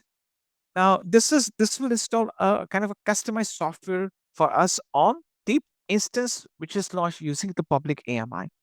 Okay, so we're going to be using the script. I launch instance first. I go to my instances dashboard and I click on launch instance. I name this, I can put any name to this instance or I can just leave it blank. If you want, you can tag it or you can just not tag it. It's purely your choice. Now, in terms of the application OS images, we're using the Amazon Linux 2023 AMI. Now, this is a public image. If you carefully see on your screen, on your AWS Management Console, this is the same AMI available to you. Even if you match with the AMI ID, if the region is same, not Virginia, because it's region specific, even the AMI ID would be same, which means that this public image is the one which is common for all of us. There's nothing private about it. Fine. So this public image you have to use as a Amazon Linux AMI as of now to deploy our first instance. You don't have to change the instance type. Under key pair, choose proceed without a key pair. You don't have to use the key pair. You don't have to use a key pair because we don't have to log into the instance right now. Under security group, you have to choose allow HTTP traffic from the internet because you have to access the website. And under the advanced details, you have to copy and paste the script. Now, this script will install the Apache PHP web application for the instance. It's our own customized software. AWS didn't give this script to us. We are running the script on our own to install the Apache PHP website upon the instance with the customized index.html page configured. Fine. So we just copy the script, put that under the user data. Fine. And that's it. We just go ahead and click on launch instance. There's the same concept that we've discussed earlier. You have to deploy the instance, click on the instance ID, wait for the instance to launch, and then once the instance gets in running state, try to browse its public IPv4 address. You should be able to get a result back as a web page. Now, once you perform the first 14 steps, I would say once you deploy the instance, copy its public IPv4 address and paste that in the browser, and you will get this result. Now, after launching the instance, even after, I would say, 30 seconds, or maybe let's suppose 60 seconds, let's say give it a 1 minute buffer time. Even after 1 minute, the instance doesn't respond with this page. Now, what you have done, you have deployed your customized business application for the instance. Fine. Now we'll be taking the private AMI from this instance. We deploy this instance using a public image, install this Apache PHP application upon it. Now we will take the image out of it, which will store for our future reference. It's kind of a templatizing the things, right? Amazon offers you free public templates, which are not customized based on business requirements. In that free templates, you add on your own customization and make a private template out of it. That's what you're trying to do. So in the previous step, we have just launched instance and we were able to execute this step successfully. And we were able to get the this output. So we just install the Apache application upon instance using a script. Okay, what's the next thing? We need to get the image from this instance now because this instance has been launched. Just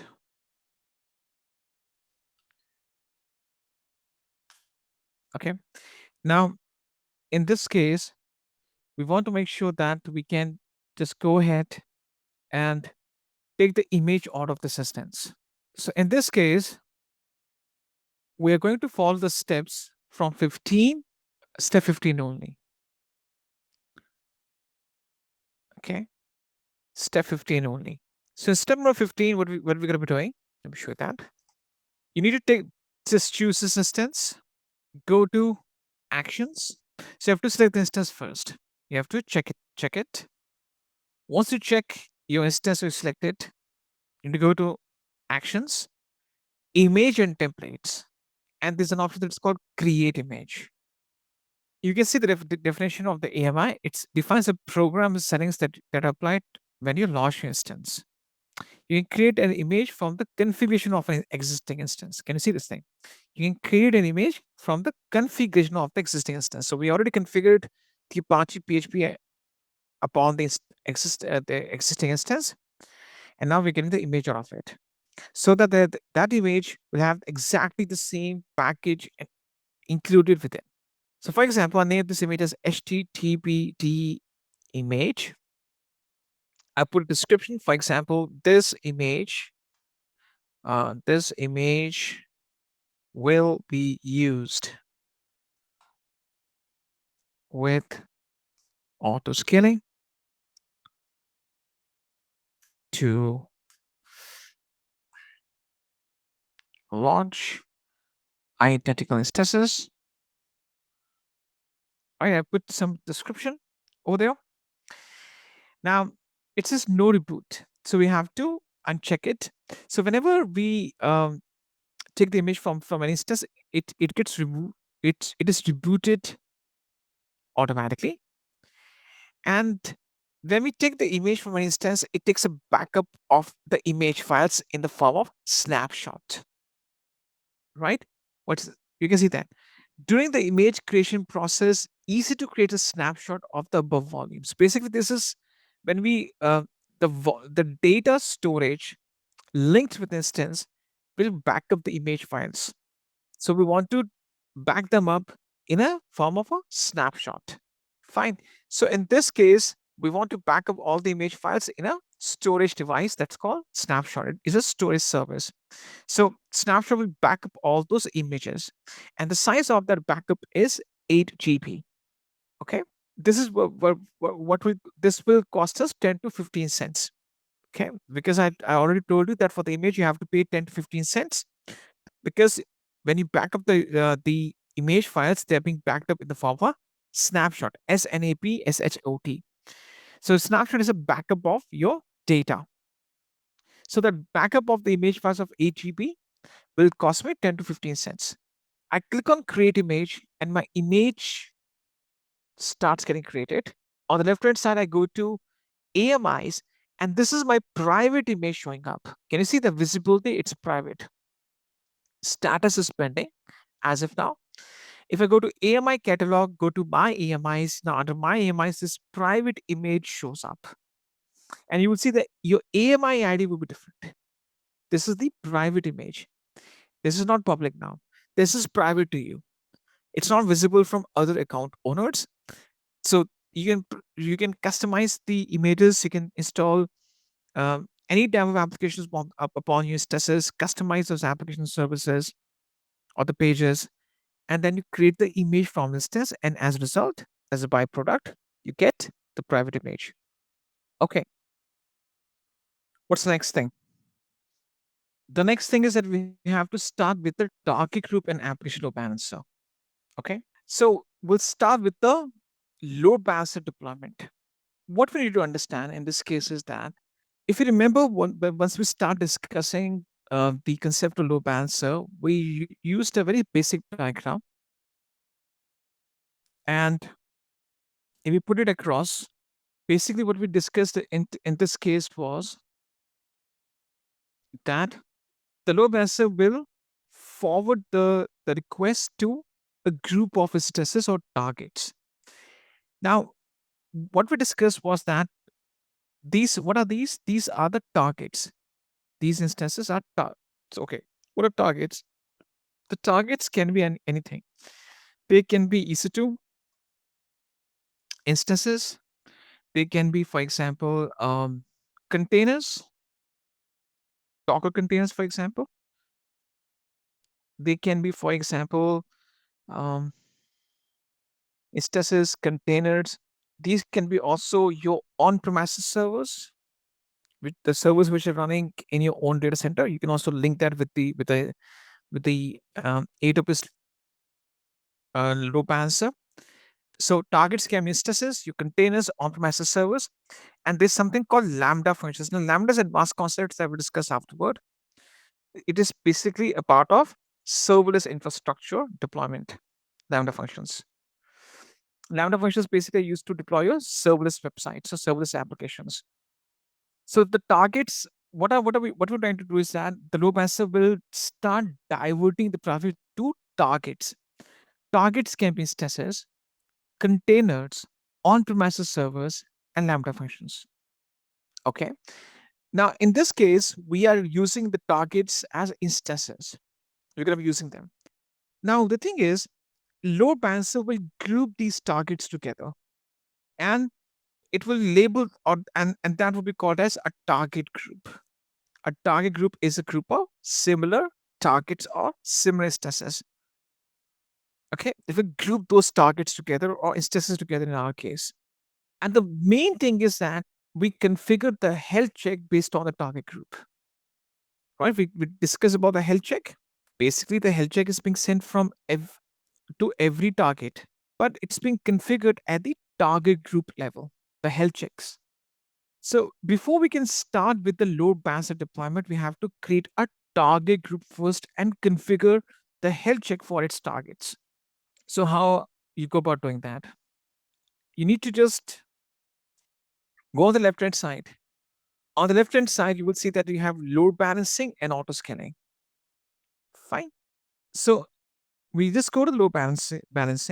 We have load balancers and target groups. You have to go to target groups first and click on create target group. Okay, now based on the steps that I'm going to put down in front of you, the step numbers are the following: 16 to 20. Okay, what's next? Well, once you start with the once you start with the process to create a target group, it says choose a target type. Is it instances? Are these are the instances? IP addresses? These are Lambda functions or application load balancer. What is this? So, for example, we are using instances. IP addresses can belong to our containers, on-premises servers. Lambda functions are it's used to deploy serverless application. You can also link one load balancer with the other one as well. We'll discuss that afterwards. It's an advanced concept. But right now, we'll just go with instances. In our case, the target equates to instances we're going to deploy. Okay. And we're going to be using auto scaling to manage and scale our capacity. What's capacity? The number of instances or number of targets. Now, once I choose instances, okay, hang on 1 second. Let me just put cross one more time. Create a target group. I go with instances. I put the target group name as, for example, HTTPD target group. So I just put a simple name in this case, HTTPD target group. Okay. And I choose a protocol and port HTTP 80 because my target group will be receiving this traffic from the load balancer. I don't have to change VPC or the protocol version. Now, this is quite important. Health checks. Let's say that the associated load balancer will periodically send requests per the settings below to registered targets to test their status. Now, what I conveyed to you earlier was that the load balancer will send an HTTP request by default to the targets at the backend, and the targets will respond back to the load balancer with 200 OK status message. Now, if we set a health check path means that do you want to ping any document, any configured page of your application? If you carefully see the script, we have already configured the index.html page of our website. So we can use this as a path. And I'm saying that I'll be sending my health check messages to the index.html page of my website. And if my website is running properly, they should respond. There should be a response in the form of 200 OK message, right? So basically, I'm saying please try to reach the home page, the index.html page of my website.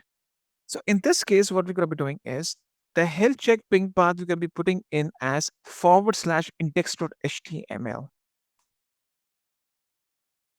Okay, this is case sensitive, which means that please don't use uppercase letter anywhere or any alphabet in uppercase. This should be lowercase only. I've seen people sometimes put capital I, so it is lowercase only. Put a /index.html. Now I can just go to advanced health check settings. But right now, let's focus on this interval. It's the approximate amount of time between health checks of an individual target. So there's a default frequency of 30 seconds, which means that the load balancer will send the health check request to every instance every 30 seconds. Okay. And the success score is 200, which means that generally, if the instance is healthy, it will respond back with a 200 OK acknowledgement message. That's a status success code, right? So the interval is 30 seconds. It's the time frame between the consecutive health checks. So every 30 seconds, the load balancer will perform a health check towards every instance. You don't have to change these values, just for your information. So basically, you have to create a target group. What's a target group? It's a group of targets. The target I will choose instances. The name of the target group is, we put any random name. The protocol and port would be HTTP port 80. And you have to configure the /.index.html as a health check path. Go ahead and click on next. You don't have to do anything over here, and click on create target group. And your target group gets created. Now this target group will be added on to the load balancer in the next step. Guys, make sure that the configuration should be exactly the same. What I mean to say is that in terms of, for example, the details that I've included, let's suppose the protocol and port should be HTTP 80. Fine. This is quite important because this is the traffic that our targets will receive, and the health check protocol is HTTP. And you go with the lowercase /index.html.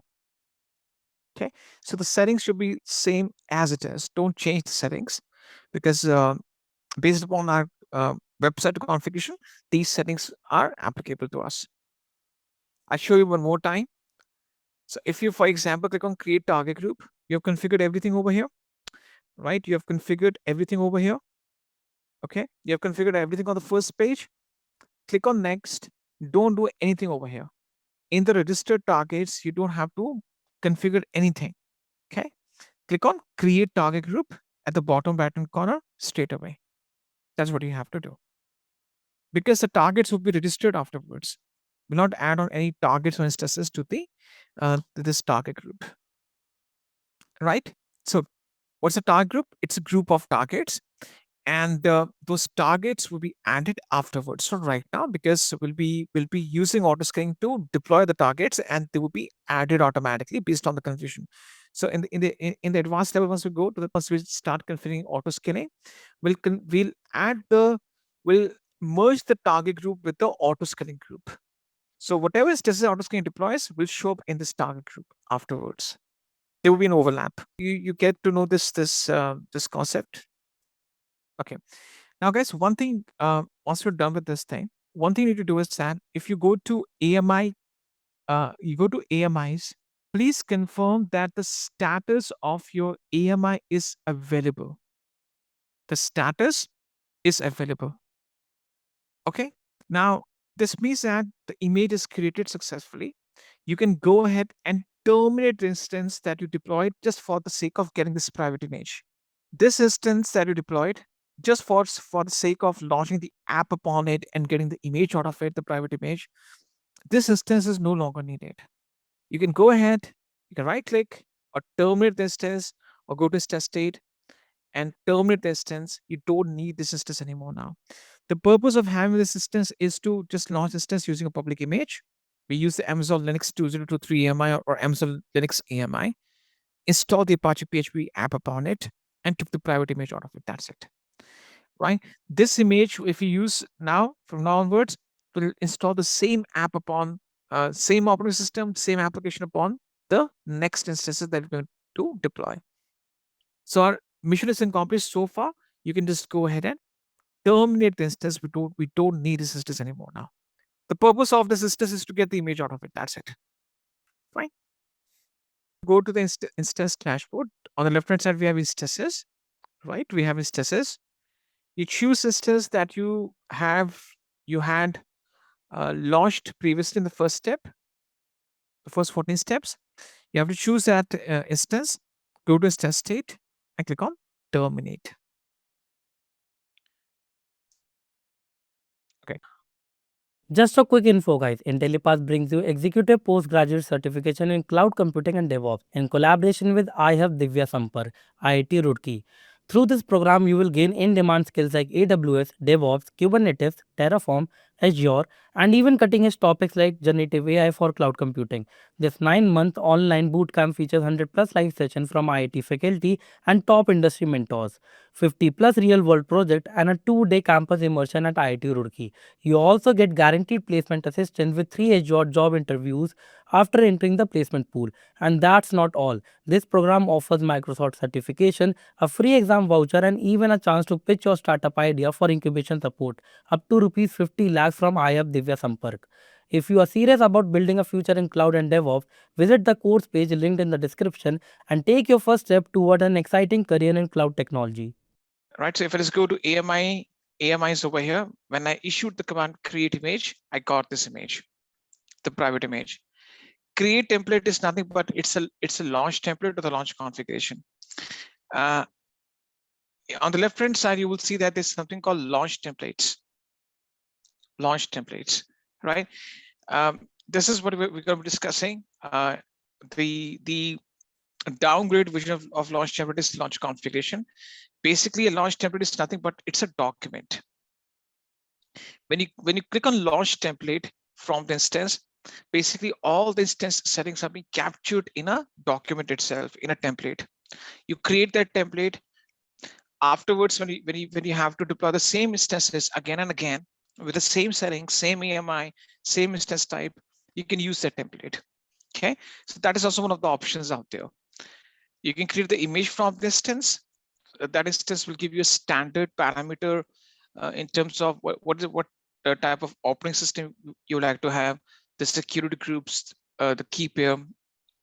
That can be done in launch template. But when we create the image, we're able to capture the software side of it. The operating system plus apps and services bundled together in a package. So image will create the private image, and launch template will capture all the details of the instance in a single document. And you can use the document again and again to deploy the similar instances. That's the difference. See, right now, we need to understand this thing. Whenever you create the private image or private AMI, first template doesn't use EPS. Templates are just documents, right? In the next step forward, we'll be able to create the document. So that is already included. You can see that it says create a launch template. Okay. On the 5th step, you'll be able to understand what's the launch template. Okay. So basically, just to reiterate what I said, it's a simple document which encapsulates all the configuration parameters of the instance, including AMI, instance type, key pair, security group, everything. AMI is nothing but it's a software configuration. That's it.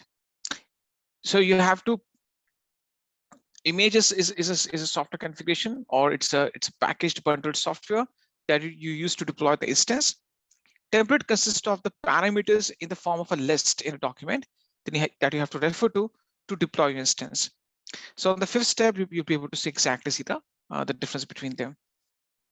In the previous step, we just went ahead and we started. Now they have deprecated auto-scaling. I think they have deprecated the launch configuration. Go 1 second. Okay, I think launch configuration was showing up over here. It's gone now. They've removed that from the list. No worries, we're going to be using launch template. Anyhow, we'll be using launch template, which is the advanced version of it. So the last component that we deployed was the target group. In the target group, we just mentioned the health check. That is the most important thing. Okay, and basically a target group is nothing but it's a group. It's nothing but it's a group of targets or the group of instances under the load balancer. Now this target group needs to be included in the load balancer. So the next step is that we have to deploy a load balancer, and the load balancer should be sending all its traffic to this target group. Fine. Now I will just take you to the next step, next level, and we'll just create a load balancer or deploy it. If I just go to launch templates,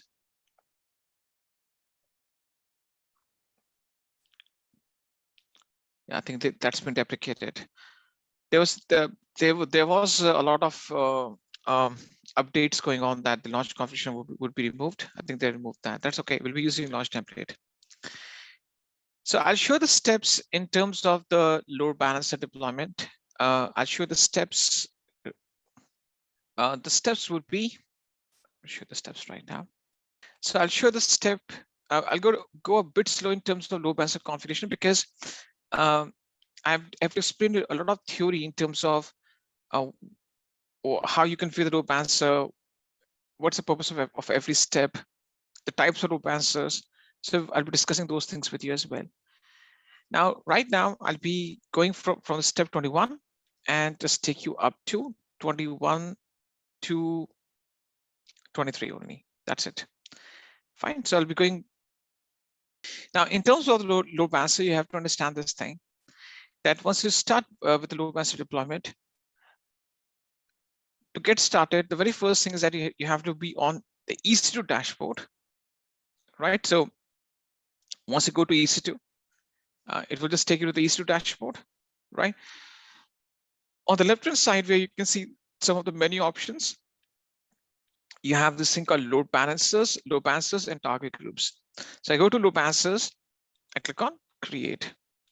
Now I have three main load balancers in front of me. I can deploy either of these three. Now, if I choose any one of these three, the basic functionality, the common functionalities of the load balancer, I'll still be able to leverage. I'll still be able to access those basic functionalities of a load balancer, right? But why we have these three classes? Why we have these three different types of load balancers, even if we get the basic functionalities out of them?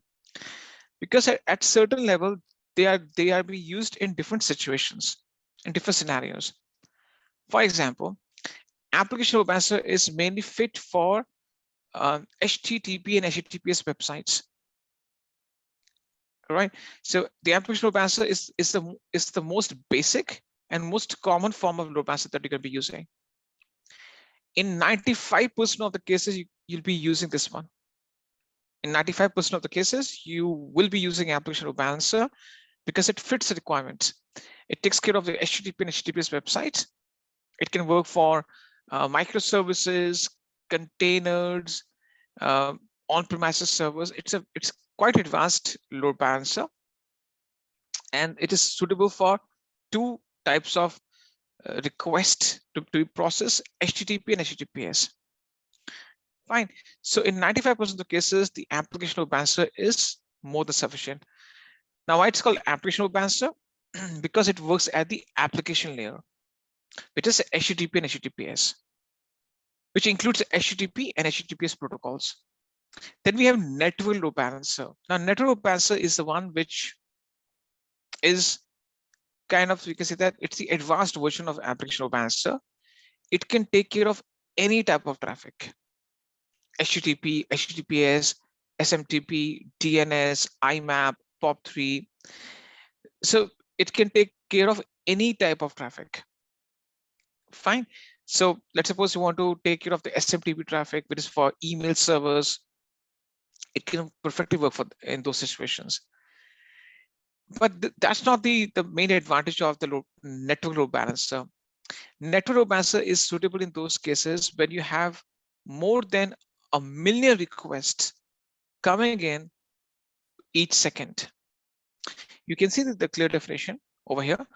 Operating at the connection level, the network load balancers are designed or capable of handling millions of requests per second securely while maintaining ultra low latencies. Right. So, for example, if you have let's suppose a kind of requirement when you're, let's suppose, going for OTT platform streaming service like Hotstar, and you expect that because of certain events or IPL or FIFA World Cup match, you expect that millions of requests will be hitting your load balancer, and you also have to maintain ultra low latencies, which means that you have to bring down the lag. And sometimes you must have seen this thing. You have the best internet connectivity, but still there's a buffering going on. There could be possibility because a lot of traffic is hitting that OTT platform. It's not able to handle that amount of load. So that buffering is kind of a lag for us. So the network load balancers are designed to or capable of handling millions of requests per second while maintaining ultra low latencies. This means that the users will not face any lag or latency at their end. So if you have that type of requirement, then you could be using the network load balancers. Again, I'm saying so. In 95% of the cases, the application load balancer is suitable. But in few situations, like I gave you the example of, let's suppose Amazon Prime Day, e-commerce websites use the network load balancers, OTT platforms, or for example, the food delivery apps, like let's suppose Zomato has published an advertisement that they're giving 25% discount on every order for 5 days. So they know that a lot of users will be coming in and accessing the Zomato platform to place the orders and get to 25% discount. So e-commerce sites, OTT platforms, they generally use these type of load balancers in those situations when they expect that millions of customers will be coming in and trying to access their platform. Gateway load balancer is not being used that much. This is used for third-party virtual appliances. Let's suppose you're running VMware virtual machines on AWS. You're running VMware virtual machines on Amazon Web Services. In that case, you can make use of gateway load balancer. This is the rarest of the rare cases where you're going to be using gateway load balancer. 95% of the cases you're going to be using application, and rest 5% network. That's it. In my gateway load balancer was deployed almost less than 18 months back. But in those last 18 months, I haven't seen more than 1 or 2 deployments of gateway load balancer. Why? Because gateway load balancer is used for third-party virtual appliances running on Amazon Web Services platform. Like, for example, you're running VMware virtual machines on AWS. Very few companies do that because generally the companies, when they start having the virtual machines on AWS cloud, they will go for the AWS own proprietary instances instead of going for VMware virtual machines. There could be some exceptions. Sometimes, for example, the instances don't support those applications. So in that case, VMware virtual machines support certain applications to be deployed upon them. In those few exceptions, you can make use of a gateway load balancer. So it is used for it's used to deploy and manage a fleet of third-party virtual appliances, which is rare of the rare cases. So these are the 2 load balancers that we're going to be using. In this hands-on, we're going to be using application. Why? Because it fits our requirement. First thing first, we're going to deploy an HTTP site. So, and we don't want to have we don't expect millions of requests coming in. It's only few clicks that we have to make. That's it. So even if you have the requirement of tens of thousands of clicks or requests coming in per second, the application load balancer is sufficient enough to cater to that requirement. Okay, so I'll go with the application load balancer, click on create. Now, in this case, the very first thing that I have to do is that I have to go ahead and just put a name over there. For example, name it as HTTPD load balancer. You can put a simple name. It doesn't make any difference. Even if you just put your first name, that's okay. That's a simple name that you can easily change afterwards. Scheme, is it internet facing or is it internal? Now, in this case, we always use internet facing, because if you're using for the HTTP websites, if you're using this thing, if you're using to deploy our websites, our load balancer should always be receiving traffic from the internet. Internal load balancers means that you just want the load balancer to route the traffic for internal operations. It will not receive traffic from internet. Maybe the load balancer is receiving traffic from internal servers. There could be a possibility when you're using load balancer to just receive the traffic from internal components. Fine. But in this case, we always use internet facing, because if you're going to use load balancers for the website deployment, the load balancer should always be internet facing, because if it's internet facing, it can receive requests for your website over the internet and forward those requests to where? Instances at the backend. IP address will go with IPv4, right? Because the instances we are using right now, they're using the IPv4 addresses, which are of 32 bits, right? So that's what you have to do. You have to start with the load balancer deployment, and in the first 2 or 3 steps, you have to just go ahead and put a name. Make sure that the scheme is internet facing. Don't go with internal, because we're going to deploy a public website. And also the IP address type should be IPv4, which is a default one. Please go ahead and do that. Let me know it's done.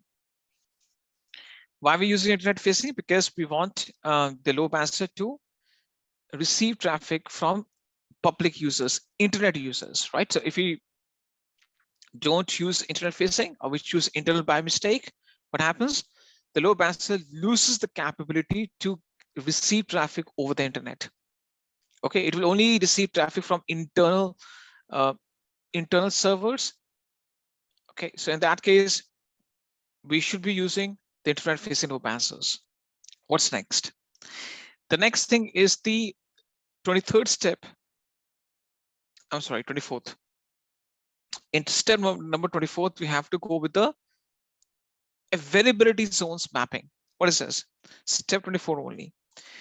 What we're trying to achieve in this case is we want to make sure that every available, see the thing is that based on the best practices being recommended by Amazon Web Services, the best practices which AWS suggests you that these are the best practices that you should be going for, you should be choosing at least 2 availability zones, the instances of which can receive traffic from the load balancer. You should have at least 2 AZs, or the instances should be put across 2 AZs to make sure that you have a highly available application. Why it is so? Because if one AZ goes down, of course that AZ goes down, the instances will also go down in that AZ. At least you have the second AZ fully functional with instances running inside it, and in that case, it will guarantee that your application has no downtime. Fine. So it is always recommended that you just choose at least 2 AZs within the load balancer's configuration, within the network mapping. Now, in this case, under mappings, I have a list of 6 AZs, I'm sorry. If you're using different region, that's a different story. Whatever regions are showing up, you have to check all the boxes. So we are saying that we want to, whenever auto scaling launches the instances, it can launch instances equally between any one of these AZs or all these AZs. And the load balancer can divert the traffic or route the traffic or send the traffic to any one of the instances in any one of these AZs. This means that I'm trying to make my application highly available. At least 2 AZs should be selected. For example, if I don't select 2 AZs, right? Okay, you can see that over here. Select at least 2 availability zones, and the load balancer routes the traffic to targets in these availability zones. right? So I will be choosing all the availability zones in this thing so that I make all these AZs or these tests inside them to become eligible to get or receive traffic from the load balancer. Okay, you have to select all of them. Please go ahead and do that. Let me know it's done. Yeah, so choose both the AZs in that case. Whatever AZs you have, guys, you must be using California, Mumbai, whichever region you're using, you have to select all the AZs. Yeah, but you choose both of them, Ravi. Whatever AZ is showing up, you have to check all the boxes. In Mumbai, for example, there are 3. So you have to make 3 boxes, but whatever boxes are showing up, you have to check all the boxes, all the blue ticks. In my case, I'm using North Virginia, which has 6 AZs, so I'm making 6 ticks. All the AZs should be checked in your case, because I want to make sure that I don't compromise in terms of making my application highly available. Because let's imagine I have 25 instances or 100 instances. Those 100 instances will be scattered between these 6 availability zones, right? Auto scaling will try to maintain the equal number of instances between them. Of course, we have, if we divide 100 by 6, we don't have the equal number, but it tries to makes a balance between these different AZs. It tries to deploy equal number of instances in each of these AZs. So this is being done. Fine. All right. So network mapping means that it will guarantee that we will deploy the instances in all the AZs within the region. See, right now you need to understand everything is happening in the same region. The deployments that we are doing right now, the AMI, the load balancer, auto scaling configuration, everything is done inside a region. What's the next thing? The next thing is step number 25. It is about the security of a load balancer, or assigning a security group to the load balancer so that it can receive the traffic from the authorized sources and forward the traffic to authorized targets or known targets. We'll not go too harsh in terms of security group configuration. We could now create a trust relationship between the load balancer and the instance at the backend. But right now, we just go simple. We'll create a simple security group for the load balancer, and I think this thing can be skipped. It's not that much important as of now, but some people may face the issue. Okay, let's do one thing. Let's skip this step, because what happens is by default, the load balancer receives the HTTP traffic from anywhere, which we want. Hang on one second away. Okay, let's do that, because some people will start facing the issue if we don't create a new security group, because in that case, we have to do some troubleshooting afterwards. To prevent ourselves from troubleshooting, we can just create a new security group from beginning and ensuring that we have the right protocol included in the inbound rules. So I show you the step number 25 and 25 to 29. Okay, see what I'm doing. Now I want an inbound rule, because I want the load balancer to receive the HTTP AT traffic from the users, because we're going to deploy an HTTP website. What we're going to launch? We're going to launch an HTTP website. So I want the load balancer to receive the same traffic, but I have to open that port at the security group level. What is the security group? A security group is nothing but it's a firewall which restricts the traffic which comes in or which goes out from a specific component. Right now, the one which is there, which is default, I don't want that, because I don't have the surety, or I don't have the confirmation that it includes that HTTP AT traffic inbound from all the sources. So to be on safer side, because I want to make sure that I don't compromise, because later on we have to do some troubleshooting if we don't have that.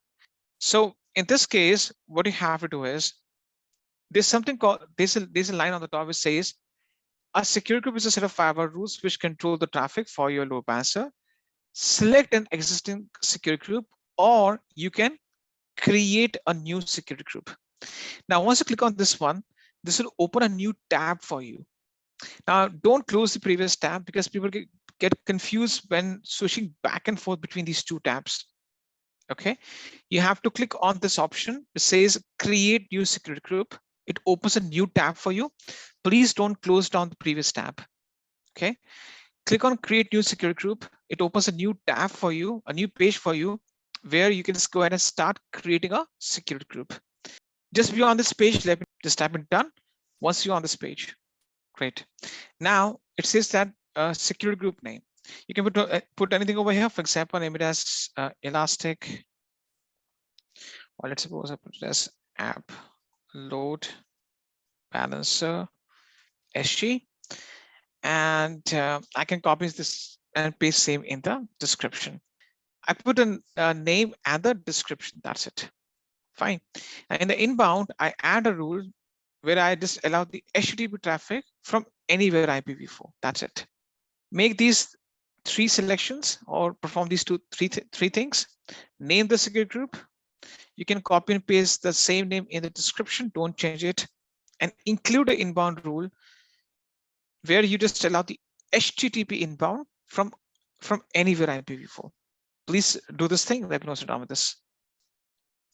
Anywhere IPv4. You have to choose anywhere IPv4.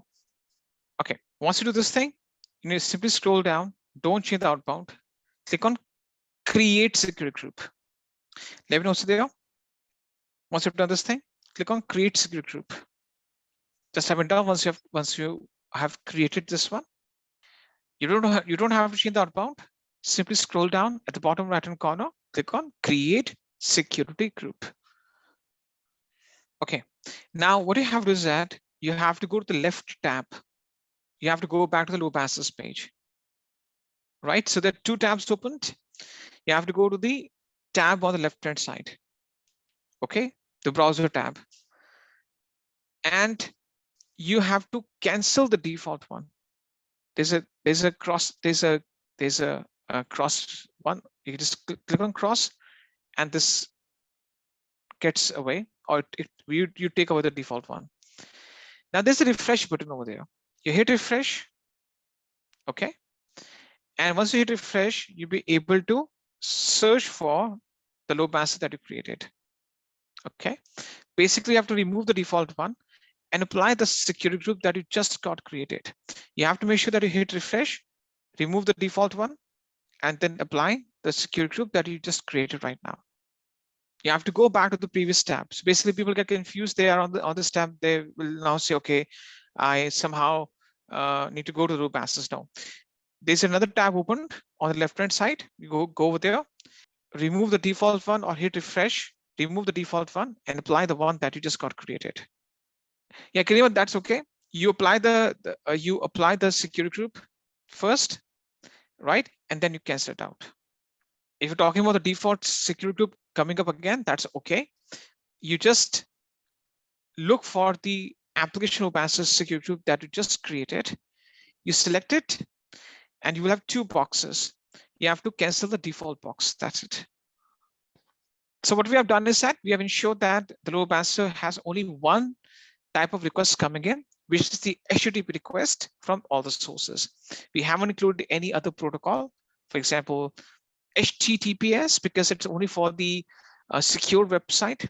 We have to basically also go for a certificate. We have to upload an SSL TLS certificate. We haven't done that.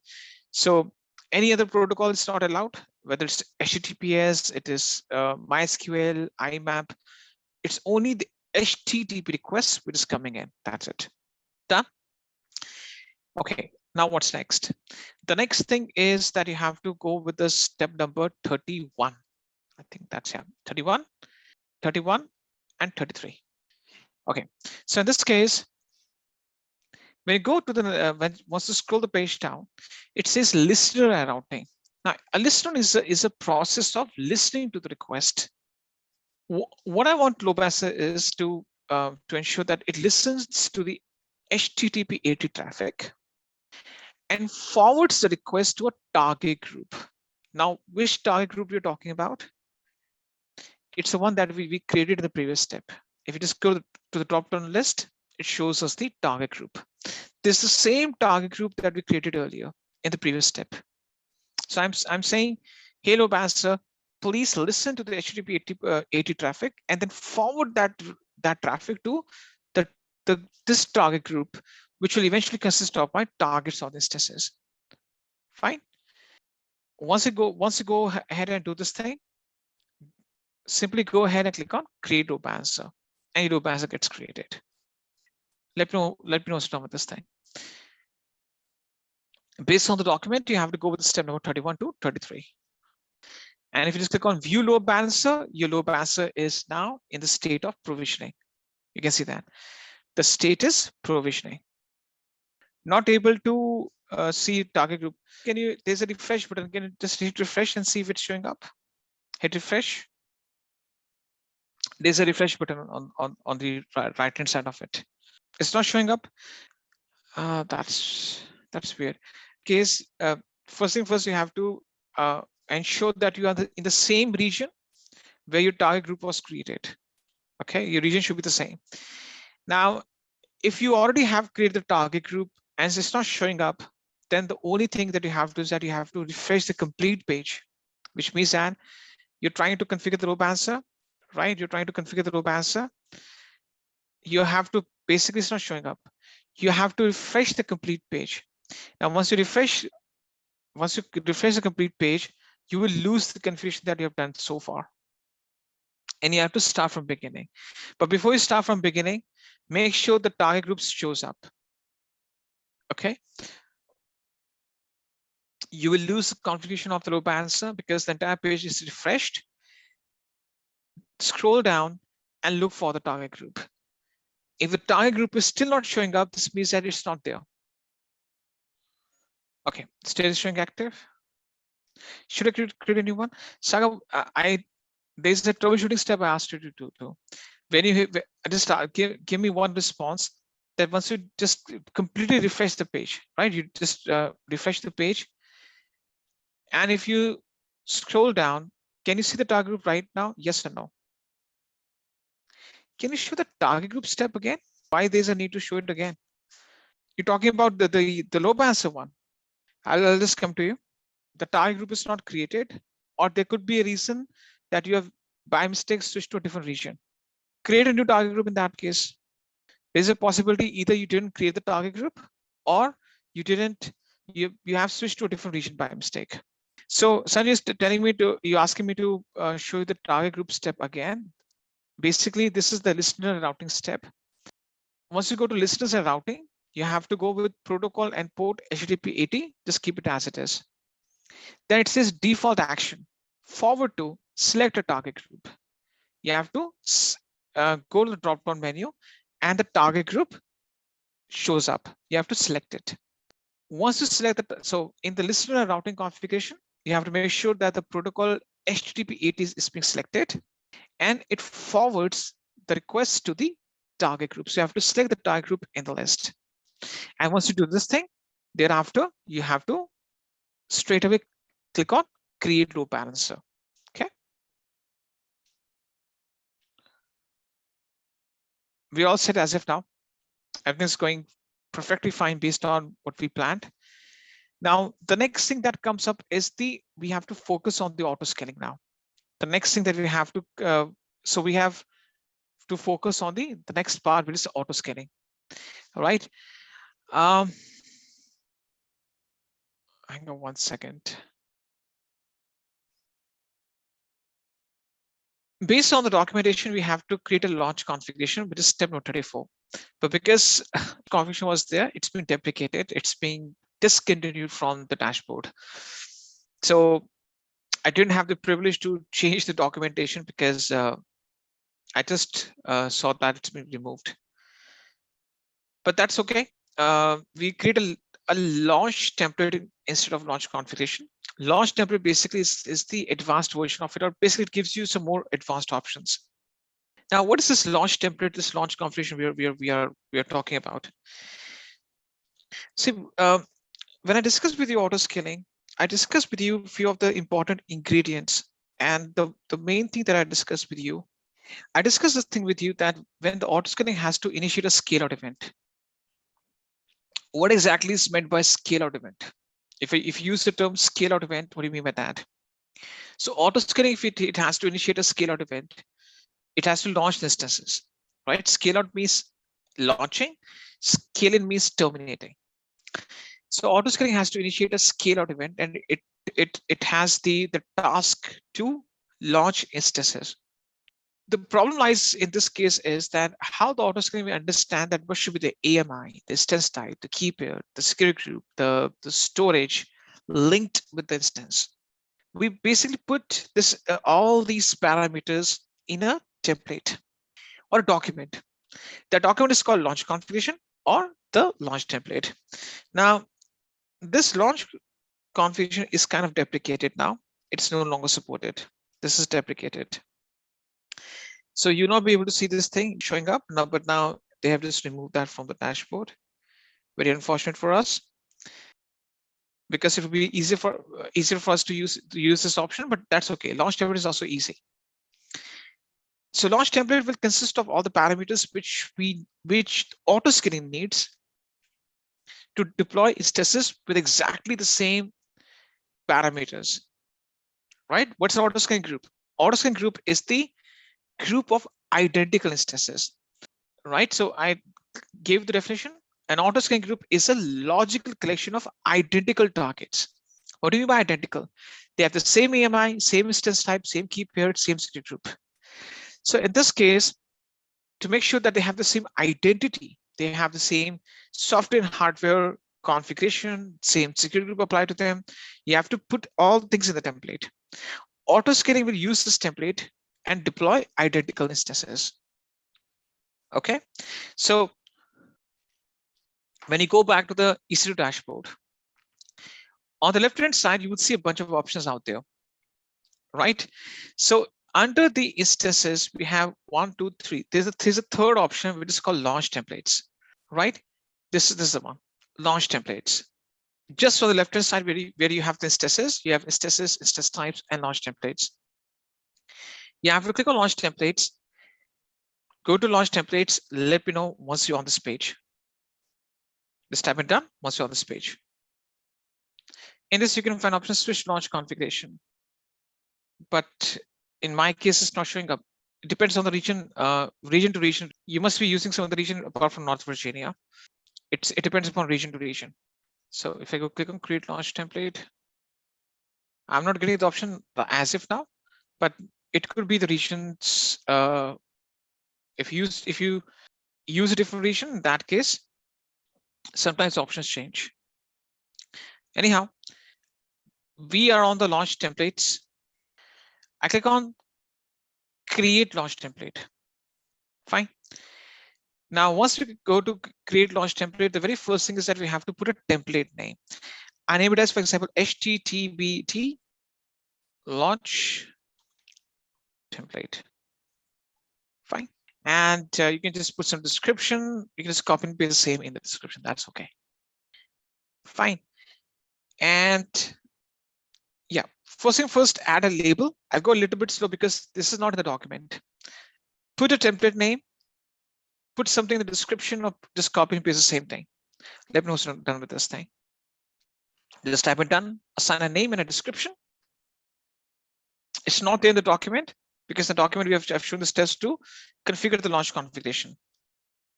That's why I'm going a bit slow so that no one lags behind.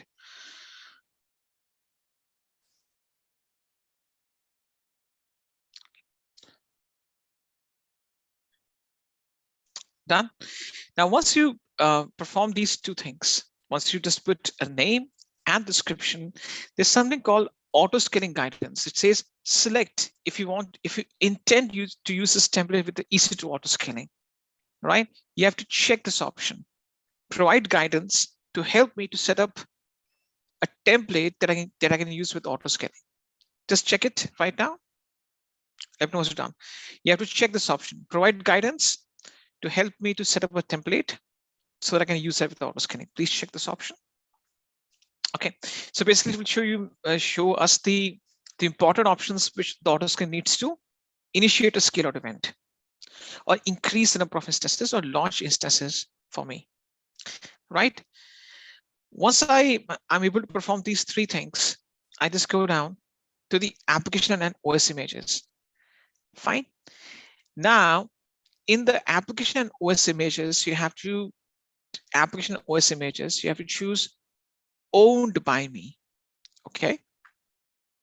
And the drop down menu, you have to choose the one that you created earlier. This one. Go ahead and do that.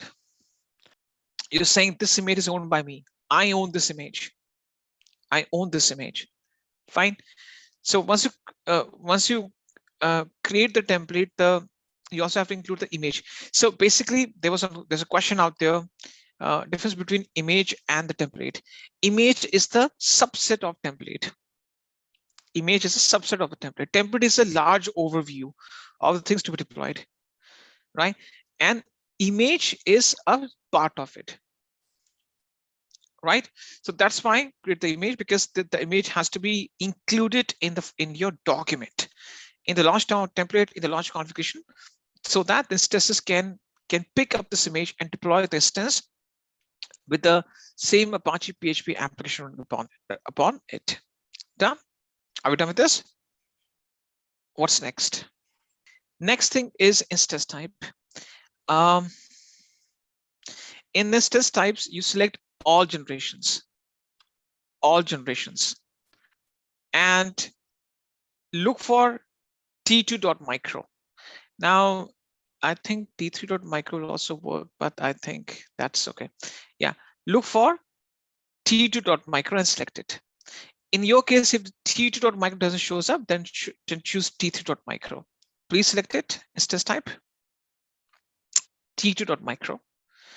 Just in case t2.micro doesn't show up, then you have to choose t3.micro. Please go ahead and do that. Can you see exactly what we're trying to do? We're giving a checklist, the list of ingredients, the list of the parameters that auto-scaling will refer to, and based on that, it will deploy the instances with exactly the same configuration. This is done. What's next? Key pair login. In the key pair login, choose don't include in the launch template. We don't have to go with the key pair. Make sure that you have the default one selected. Don't include the launch in the launch template. We don't need the key pair because we don't need to SSH to these instances. There's no need for the key pair. Choose don't include in the launch template. Let me know what's done with this.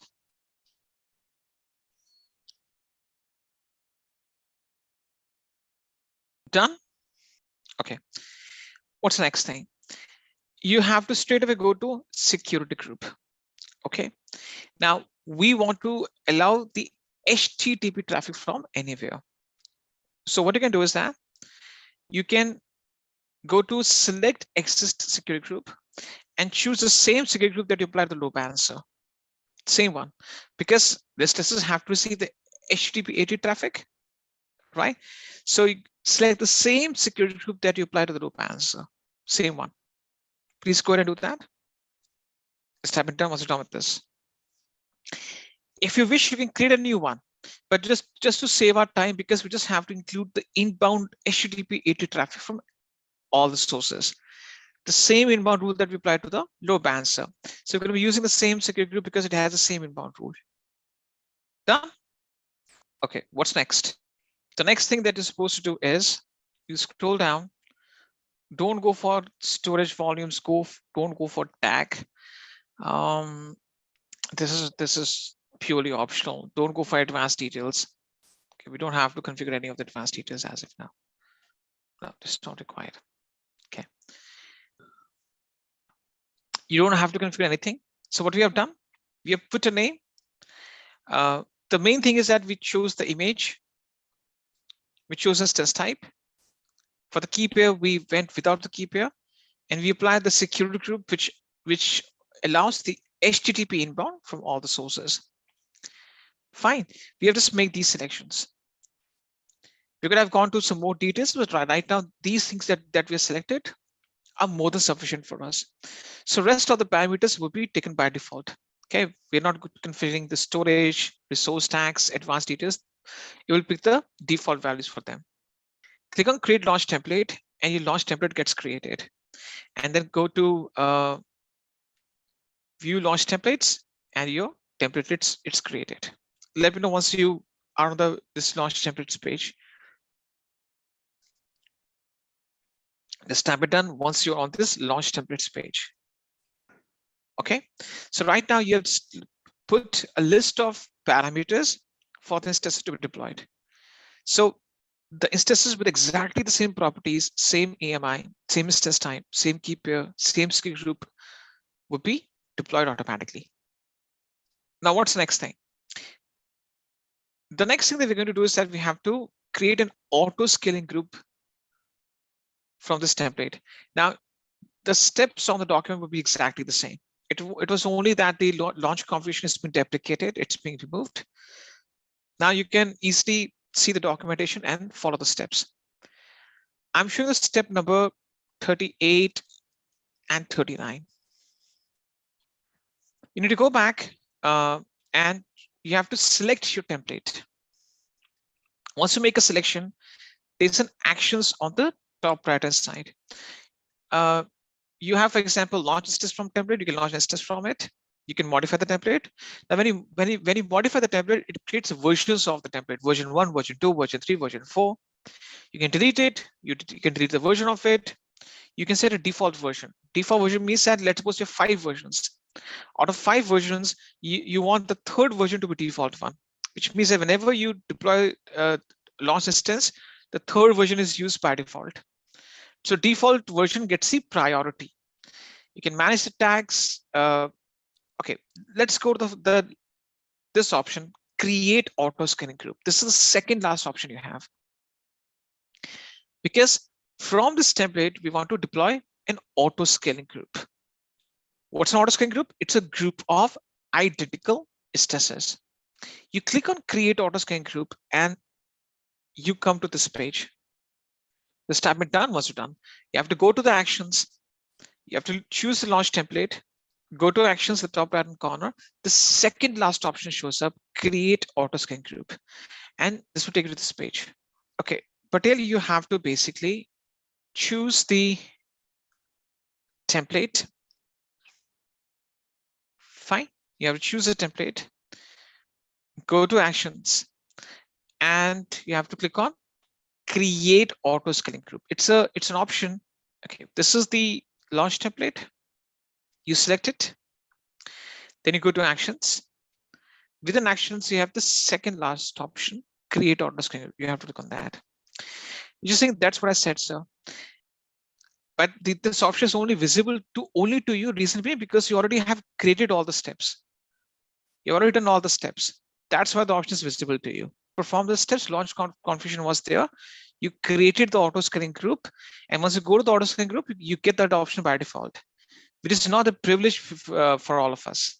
You understand the point? So to view this launch configuration, we have to create the launch template first. Now, in your case, the launch configuration is already created. The auto scaling group already exists. That's why the option is showing up for you. Let them complete the steps, because see, one thing I can tell you from my experience, it's not the step which is important. These steps are very, very easy. If I give you this document to perform the steps on your own in the document, you can easily perform the steps. If you perform the steps by yourself, it doesn't mean that you're a champion. I'm talking about all of us. It's not the steps which are important. It's the concepts behind the steps which are important. When you go for the interviews, when you go for evaluations, they will look into your conceptual overview. Steps you can just Google and you can see the steps everywhere. Okay, steps are not that much important, but the concept, the conceptual in-depth concept behind those steps, that's what makes the difference between the person who just knows the steps and the person who knows the concept behind the steps. So focus on the concepts. Don't focus on the steps too much. And no one is awarded if someone performs the steps way earlier before other people. That's why I always recommend don't go too fast, be with other people and focus on the concepts. All right, so I just named the auto scaling group as HTTPD ASG. Name the auto scaling group, right? So you have to name it. Fine. Now, once you name the auto scaling group, it automatically shows you the launch template details. Fine. You don't have to change it. You don't have to change these details because we are picking this launch template to create the auto scaling group from. And once you name it, click on next. Let me know once you're on this page. Basically, you have to assign a name to the autoscaling group. In down below in this section, it shows you the details of the launch template that you've selected. Of course, you don't have to do any modification over here, right? And you have to just click on next, and this will just take you to the this page. What's the next thing? All right. Once you click on next, the next thing that you have to do is step number 40. Okay. In step number 40, what you have to do is, you have to choose, there's something called availability zones and subnets. You have to choose all the availability zones, check all the boxes. These are the same boxes we checked in the load balancer configuration. I'm saying auto scaling, go ahead and try to deploy instances in all the ECs. Please go ahead and do that. You don't have to change the VPC. We are staying the same virtual network. Basically, you have to select all the availability zones in a list. Let me know it's done. What's next? You have to click on next. Don't go with the instance type requirements. Click on next. Basically, you can override the instance types. But we're going with the t2.micro, we don't have to change it. Click on next. And now you come to this configure advanced options. Just type it done once you're on this page. Once you come on this page, now it is asking you, do you want to include the load balancer in this entire setup? Would you like to do that? You have to choose the middle option that says attach an existing load balancer. Okay. Then it says, what's the target group? You have to select the target group of the load balancer. Go ahead and make the selection. Choose the option in between, attach an existing load balancer, and then make the selection. Go ahead and do that. Basically, we are trying to involve our load balancer in between. We're trying to make sure that the load balancer can be included in between these options or in this entire setup. Please do that. Done. What's next? VPC lattice integration options is a user's option, a new option. We don't have to use it. We need to go to health checks. Okay. And you have to check this thing, turn on the elastic load balancer health checks. All right. You have to check it because we want to depend on the load balancer health check in this case. And the health check grace period is 300 seconds. Don't change it. What is grace period? See, grace period means whenever the new instance gets launched, auto scaling will launch new instances. Let's suppose there's a high demand and auto scaling has launched 10 instances. Now those 10 instances are just been launched. They're still initializing. We want the load balancer to give those newly launched instances at least 5 minutes so that they are in running state. See, whenever you launch an instance, you must have seen this thing, the instance goes to initializing phase. In that initializing phase, the instance boots up, it installs operating system, services, applications upon it, script, software.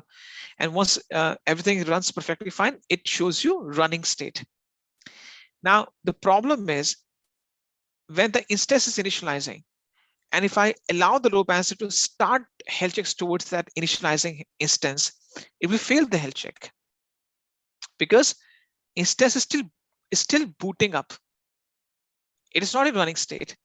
So before it comes to the running state, if load balancer starts sending the health check towards that instance, which is still initializing, in that case, the instance will not respond with 200 OK message. And by mistake or mistakenly, the load balancer will declare the instance as unfit or unhealthy. Fine. So to prevent yourself from those situations, you're saying load balancer, whenever the instance gets launched, give it a buffer time of 5 minutes. 300 seconds is equal to 5 minutes only, right? Let that instance launch for 5 minutes, be it in running state, let it completely launch. And then once it's completely launched, it's ready, then you start sending the health check towards it. So it takes the first 5 minutes as the grace period. You can see that there's a clear definition over here. Health check grace period, this is the time period delays the first health check until your instances finish initializing. So there's a time gap between the instance just launched, it is initializing, and between the first health check. It does not prevent instance from terminating when placed in a non-running state. Okay, so basically the instance is still initializing and the load balancer is sending the health check towards it, it will fail the health check. So to prevent that from failure, you give a buffer time of 300 seconds. Okay, just an FYI. Now you have to make sure that you check this option and ensure that the grace period is 300 seconds. Don't change this value. Let me know what's done with this. Let's type it done. What's it done? Let me know what's done. Let me know what's done with this. What's next? You don't have to configure additional settings. Click on next. Now I'm going to show you the next step, which is step number 42. Now we have to configure the main thing within auto scaling is the group size and the scaling policy. What is this? What is group size? Group size means that what's the minimum and maximum number of instances you want. I coined a term in front of you, coined a term that's capacity. What's capacity? Capacity is equal to number of instances. If you remember, I discussed this thing with you. Capacity equates to number of targets or instances, the same thing. Number of targets. Capacity equates to number of targets. Okay, so capacity or size is the same thing. Now it's saying that what is your desired capacity? What's the minimum capacity and what's the maximum capacity? Desired and minimum is the same thing. I'm not sure why they have divided these two different things as different, but generally they're the same thing. Desired and minimum capacity means that what's the bare minimum instances you want to be running. It never goes below that. For example, let's suppose I give a very layman example. It's getting hot in Delhi, right? So I'm saying that the minimum temperature I'll need to set in my air conditioner is, for example, I'd say 23 degrees Celsius, fine, or 21 degrees Celsius. And the maximum cooling I can go up to is 18 degrees Celsius. So I can set the cooling temperature, or it's kind of a thermostat. So I'm saying in our case, the desired and minimum capacity is 2. Now I'm going for lesser value. Of course, in a big environment where you're working in production environment, it will scale up to 20s, maybe 200, right? So I'm saying that in normal situation, when everything is normal, there's no high demand, there's no high peak in traffic, the number of requests are below a certain level, I need 2 instances to be running, healthy instances running every time. But let's suppose there's a high surge in traffic. More and more users are trying to access my website. Let's suppose generally in an hour, I have 10,000 visits, 10,000 clicks towards my website. But in that hour, instead of 10,000, it's 100,000 clicks going on. So in this case, I'm saying I want to increase to the maximum capacity, which is 4. Fine, maximum capacity 4. So in this case, what you do is that you set the minimum threshold and the maximum threshold. It never goes below 2 and never goes above 4. We have to set the maximum capacity. See, there's no concept called unlimited capacity. You have to set the maximum threshold. Fortunately, this can be changed afterwards. Let's suppose you put it 4. After some time, I realize 4 is a less number. I can change it to 8 or 10. I can change these values afterwards, but you have to set the maximum capacity.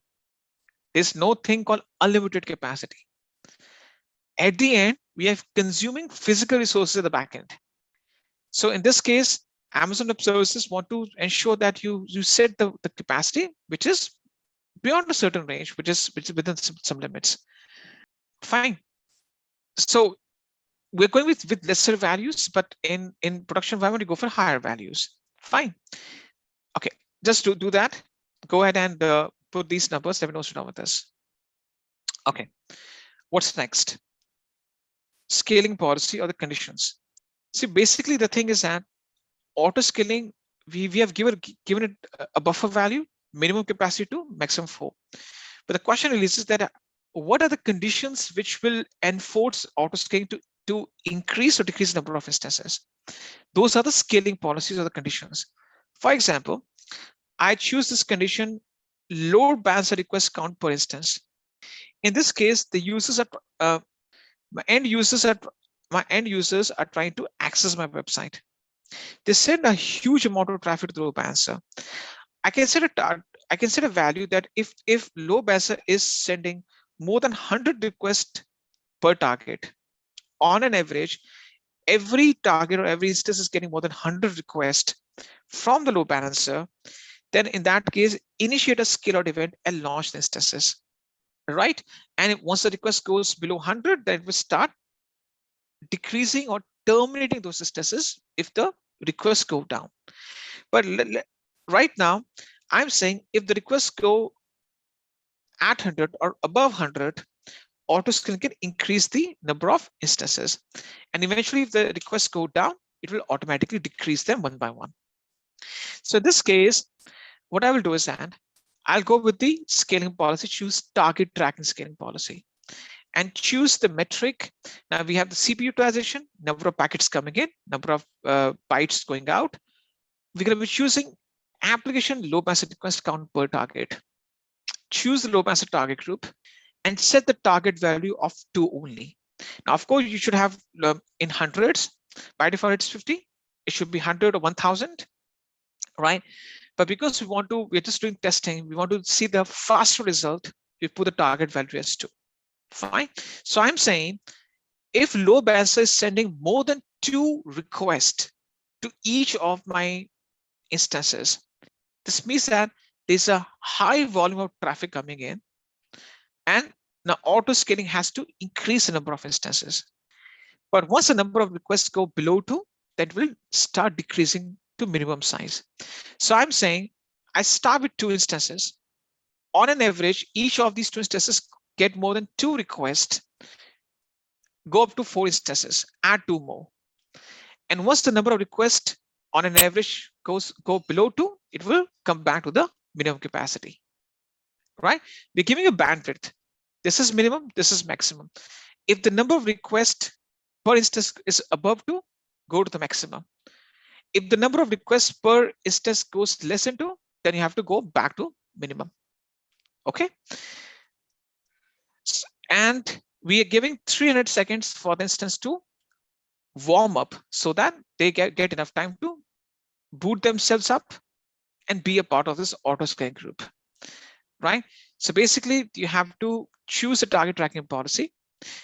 Make sure that you choose the application request count per target. Choose a load balancer target group. Put a low target value of 2 so that you can get a fast result right now.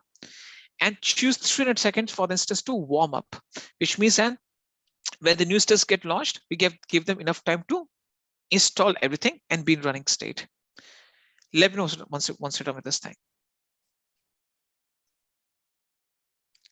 You don't have to check this option, disable scaling to create scale out policy. This is not, I'm saying disable scaling means disable termination, which we never do. Okay. So I'm saying that you only increase, don't decrease. There's an option, but generally we don't check this option.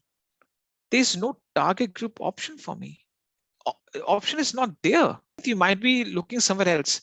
You have to choose a metric type, application load balancer request count per target. You have to make sure that it chooses the exact metric type. You must be choosing some different metric type. That's the reason. Because the metric type only shows up if you choose the application load balancer request count per target metric type. Then the target group will show up. Done. But because we're doing testing, we're going for lower value. In a production environment, you'll be going with hundreds, 200, maybe 2000, right? So that's what you have to do. Don't check this thing, disable scaling, only scale out policy. Don't check this option, enable scaling protection. If you choose any one of these 2 options, you prevent this test to be terminated. We want the termination to happen if the amount of requests go down. If the target value goes less than 2, we want the instances to be terminated. The additional instances to be wiped out and get back to the normal size of 2 instances. So you don't have to check these 2 boxes. Okay, now you don't have to do anything else. Next, next, and create. Okay, the rest of the options are useless. Click on next, click on next, click on next, and click on create. So 3 next and create. 2 to 3 next, click next, thrice, and thrice or twice, I'm not sure. Yeah, it was twice or thrice, and click create. Basically, those are optional tagging and notifications. Click next, next, next, and create. Let me know what's wrong with this. Next, next, next, create. Fail to create one scaling policy. I'm not sure why I didn't get that option. Okay. What you guys can do is, you click on the auto scaling group, right? You click on auto scaling group. You have some options on the top. Details, activity, automatic scaling, right? You have to go to automatic scaling. Let me just go to automatic scaling. Click on the auto scaling group. Once you go to automatic scaling, is this target tracking policy showing up under dynamic scaling policies? No, not showing up. Garima, I'll show you one more time. Guys, you have to be a bit faster now. I'm not sure why all of you face the same trouble at the same time. Your auto scaling group is created, right? What you did right now. You created an auto scaling group and you got this error message, failed to create the policy. We have to troubleshoot it. To help you troubleshoot, you have to click, right? There's a click option. You click on the auto scaling group. Once you click on this auto scaling group, you have all these options on the top. Details, activity. You have to go to the third option, which is automatic scaling. Okay, automatic scaling. You have to click on that option, and it will just take you to the automatic scaling page. You have to verify whether or not this target tracking policy is showing up under automatic scaling or not. If it's not showing you, then I'll help you troubleshoot how to create the policy. It is not, okay? Not showing, okay. So how to create it again? I'll show you. I'll remove the policy at my end. I'll remove the policy and show you. Actions, delete. Okay. So I also deleted my policy. I don't have anything. There's something called create dynamic scaling policy, right? Click on that. Click create dynamic scaling policy. Let me know what's wrong with this thing. Click on this option now. Click create dynamic scaling policy. Let me know on this page. Click create dynamic scaling policy. Now you choose metric type as application load balancer request count per target, target group as the load balancer group, and the target value as 2, and instance warm-up period as 300 seconds. The same options. You have to choose the metric, same load balancer group, target value as 2, and instance warm period as 300 seconds. Okay. Basically, you got that option, failed to create the policy. This policy was not created, right? The same thing that you have to configure. Are we all done with this thing? You have to click on create, that's it. Once you click on create, the policy gets created. The message is gone now. Okay, fine. Now, on the left-hand side of the automatic scaling, there's something called activity. Go to activity, and you see 2 instances being showing up. Go to activity, or you can go to activity or go to instance management. You will see 2 instances being launched. So this is basically we got an opportunity to troubleshoot. If you get this message, go to automatic scaling and create the policy again. Okay. All right. What's next? The next thing we have to do is testing. Okay. Let's do this thing. You have to go to the step number 51 and 52. Now, once you go to the, you're on the auto scaling page, you can see that there are 3 vertical lines on the left-hand side. On the left-hand side, you have to go to the load balancers page. Okay. And there's a DNS name of the load balancer showing up. Okay. You go on the left-hand side within load balancer, and within load balancers, there's a DNS name showing up. You have to copy it. There's a copy button, right? So you have to copy it right now. Just copy it, and you paste that. You just try to access the website.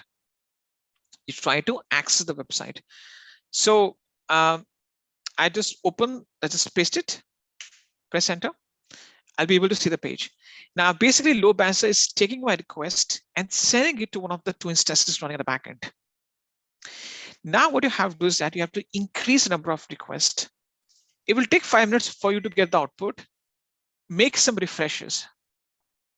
Refresh 30-40 times. Now, refresh. There's a refresh button.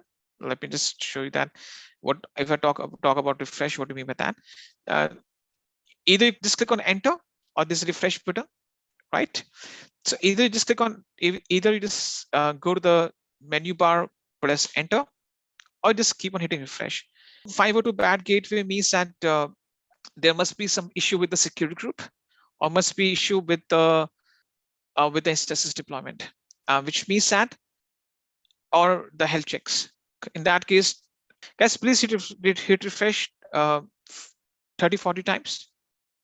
The DNS name of the load balancer, I need to see that. Okay. Now, guys, once you've made 30 to 40 clicks, you go back to the auto scan group on the left-hand side. Click on the auto scan group. Go to activity. Now, there's a refresh button. Can you see that? You go to auto scaling groups. You click on the auto scan group. Go to activity, and there's a refresh button. I just make a connection between them. You click on auto scan group. Go to auto scan group. Go to activity. Hit refresh button, and now you will see that your 2 instances will be launched. Right? Can you see that? Just try it out. This is being done. We're getting the result. Guys, you have to check your auto scan group now, right? You have to select the auto scan group. Select your auto scan group. Go to actions and click on delete.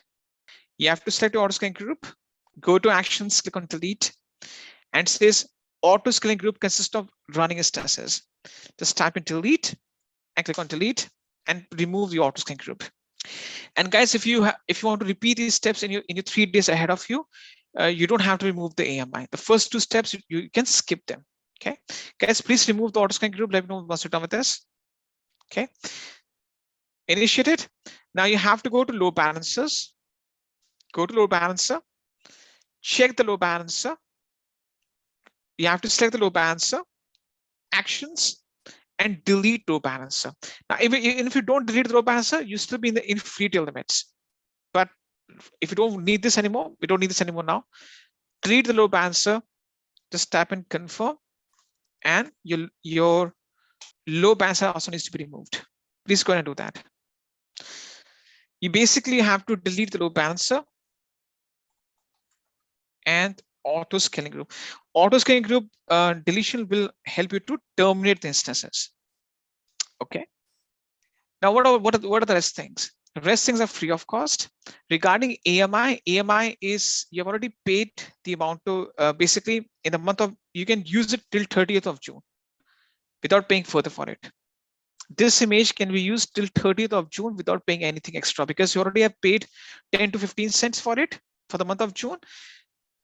Till 30th of June, you can still use it without paying further. Not able to delete the auto scaling group. Manish, any message you're getting? Any error you're getting back?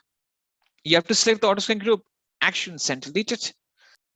Basically, you have to choose the image, go to actions, click on deregister AMI, and then click on deregister AMI.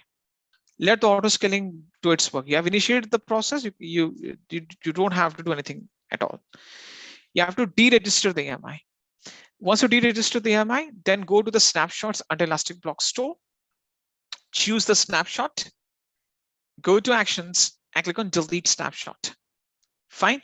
So once you choose this deregister AMI under AMI, you have to delete the snapshot of the image. Money will be charged extra. You don't have to remove the secret groups. What's there into deleting the secret group?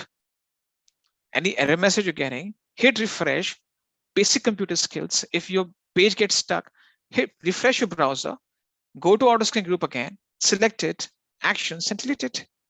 Choose your autoscan, go to autoscan group again. See, basically, I'm not sure why people are so much in terrible confusion. You have initiated the autoscan group deletion. It is there, right? It is removing. There's a cycle going on. Let it be, right? Machines don't work as human beings. They don't have too much of curiosity. You have initiated the process. It is running. It will remove itself automatically. Basically, at the back end, it's terminating the instances. Have some patience. You don't have to sit in front of a computer and wait for it to remove automatically. What you need to do is that you need to understand that everything is being given to you in forms of access. And the form of access, you need to ensure that whenever you access any account which is being signed up using a credit or debit card, that's called the root account. Okay, what's a root account? Root account means that it's a master account and everything that you access on AWS can be easily accessed without any issues, and you don't have any type of restrictions as such. You can easily perform the operations. You can deploy any of the services, and in the root account, you have all the access. Okay, now you must say that, but as a free tier account, yes, free tier account is also a root account. It's called root or the master account. So just give me a few seconds. I'll try to just explain this thing to you by just jotting down some important points. But what happens is that whenever you start working in the organization, you don't have the root account to be accessed. Instead, you will be using or you'll be considered as one of the IAM users. Let's start with the basic concept first. Before you can start clicking and navigating the items, first of all, let's discuss the theory behind IAM, why you need the IAM. Okay, because without theoretical foundation, clicking the things and navigating the things will not make any sense to you. So let's first of all understand the relevance. So the relevance of IAM is IAM stand for Identity Access Management. Let's understand why this term is used, IAM or Identity Access Management. Whenever you start working in the organization, you are being identified as resources. So there are identities that you have in the organizations. For example, you must be working as a developer, or you're working as a manager, maybe a team lead, a quality analyst, a database administrator. You have some identities that you establish by yourself in your organization, right? So in this case, for example, there's a company named as Vodafone, or let's suppose there's a company named as JP Morgan. Let's suppose there's an organization, XYZ, JP Morgan, Vodafone, the company wants to sign up to AWS. The very first step that they will be taking would be, the first step that they'll take is that they will in order to sign up to AWS, they'll be creating something called root accounts, root account or root account. Any organization that wants to get started, will always ensure that it will sign up to AWS, and in that case, it will be using the root account to sign up. Even the free tier accounts that you're using, right now, the free tier account that you're using right now, it's also a root account. It is also a root account, right? So root account is also called a master account. You can also call it as a master account, but AWS, we use the term root account for that one. All right. So any company gets started with sign up for a root account. Now, technically, or I would say from the business point of view, the root account is never supposed to do any deployment, implementation, or any type of configuration on AWS. What I mean to say that root account is not supposed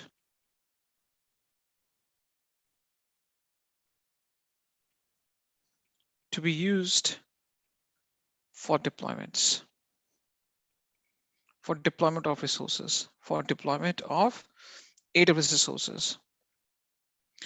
You're using the root account for deployment, but from the business point of view, a root account is not supposed to do any type of deployment of AWS resources. It's strict no. Now you say that, okay, we're able to do that from our side. Our free tier account is also a root account. We're doing this thing because we're doing this thing purely for hands-on and for testing purpose. You're not using a free tier account as a part of a business, right? Whenever these companies start working, these companies work in a very process-oriented fashion, right? They work in a very process-oriented way.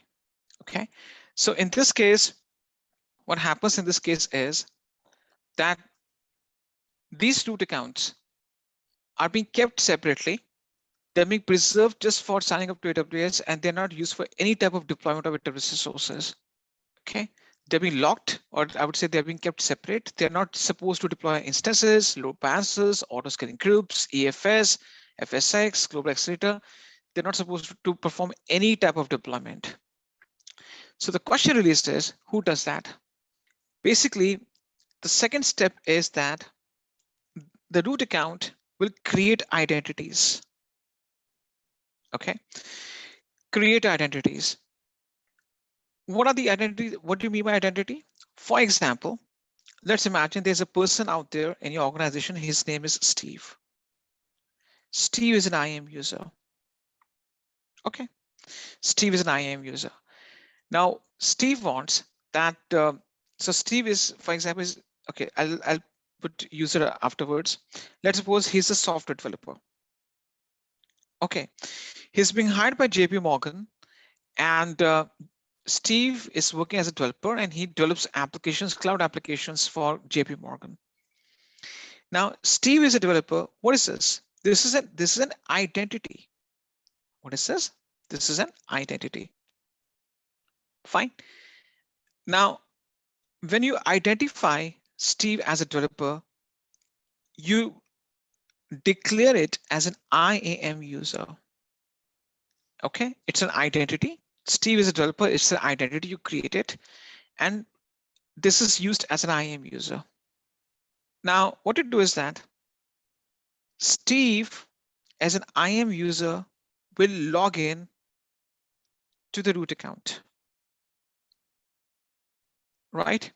So he will log into the root account and perform all the deployments. So basically, Steve should be doing all the deployments, or an IAM user should be doing all deployments, all configuration, etc., etc. So an IAM user should be able to perform, should be able to perform these things. So IAM user will log into the root account saying, okay, I'll be doing all the deployments and configuration. So I'll log into the root account. Root account will make all the provisioning for this user in two ways. Number one, root account will assign credentials or allocate credentials to this user. Credentials means login ID and password. And number two, apart from allocating the credentials, we'll also manage permissions. Now, allocating credentials and managing permissions come under the category of access management. Okay, that's the reason IAM stands for identity and access management. What you do is that you create the identities. Steve is a developer. Kunal is a database administrator. Prashant is a Linux administrator. This person is a Python developer. These are identities. These identities are called IAM users. These IAM users log into the root account, and the root account will allocate the credentials to them and manage their permissions. These two things come under the category of access management. That's the reason we use this service, or term this service as identity and access management. You identify the IAM users in your organization, and you give them access, or you manage their access. This is called identity access management. That's why it's called service identity access management. Right now, I give you a very common. I'll give you a simple analogy. Let's imagine there's a businessman who opens a factory. He has a large gigafactory where 10,000 workers can easily work. Right. So the owner of the factory will buy land, right?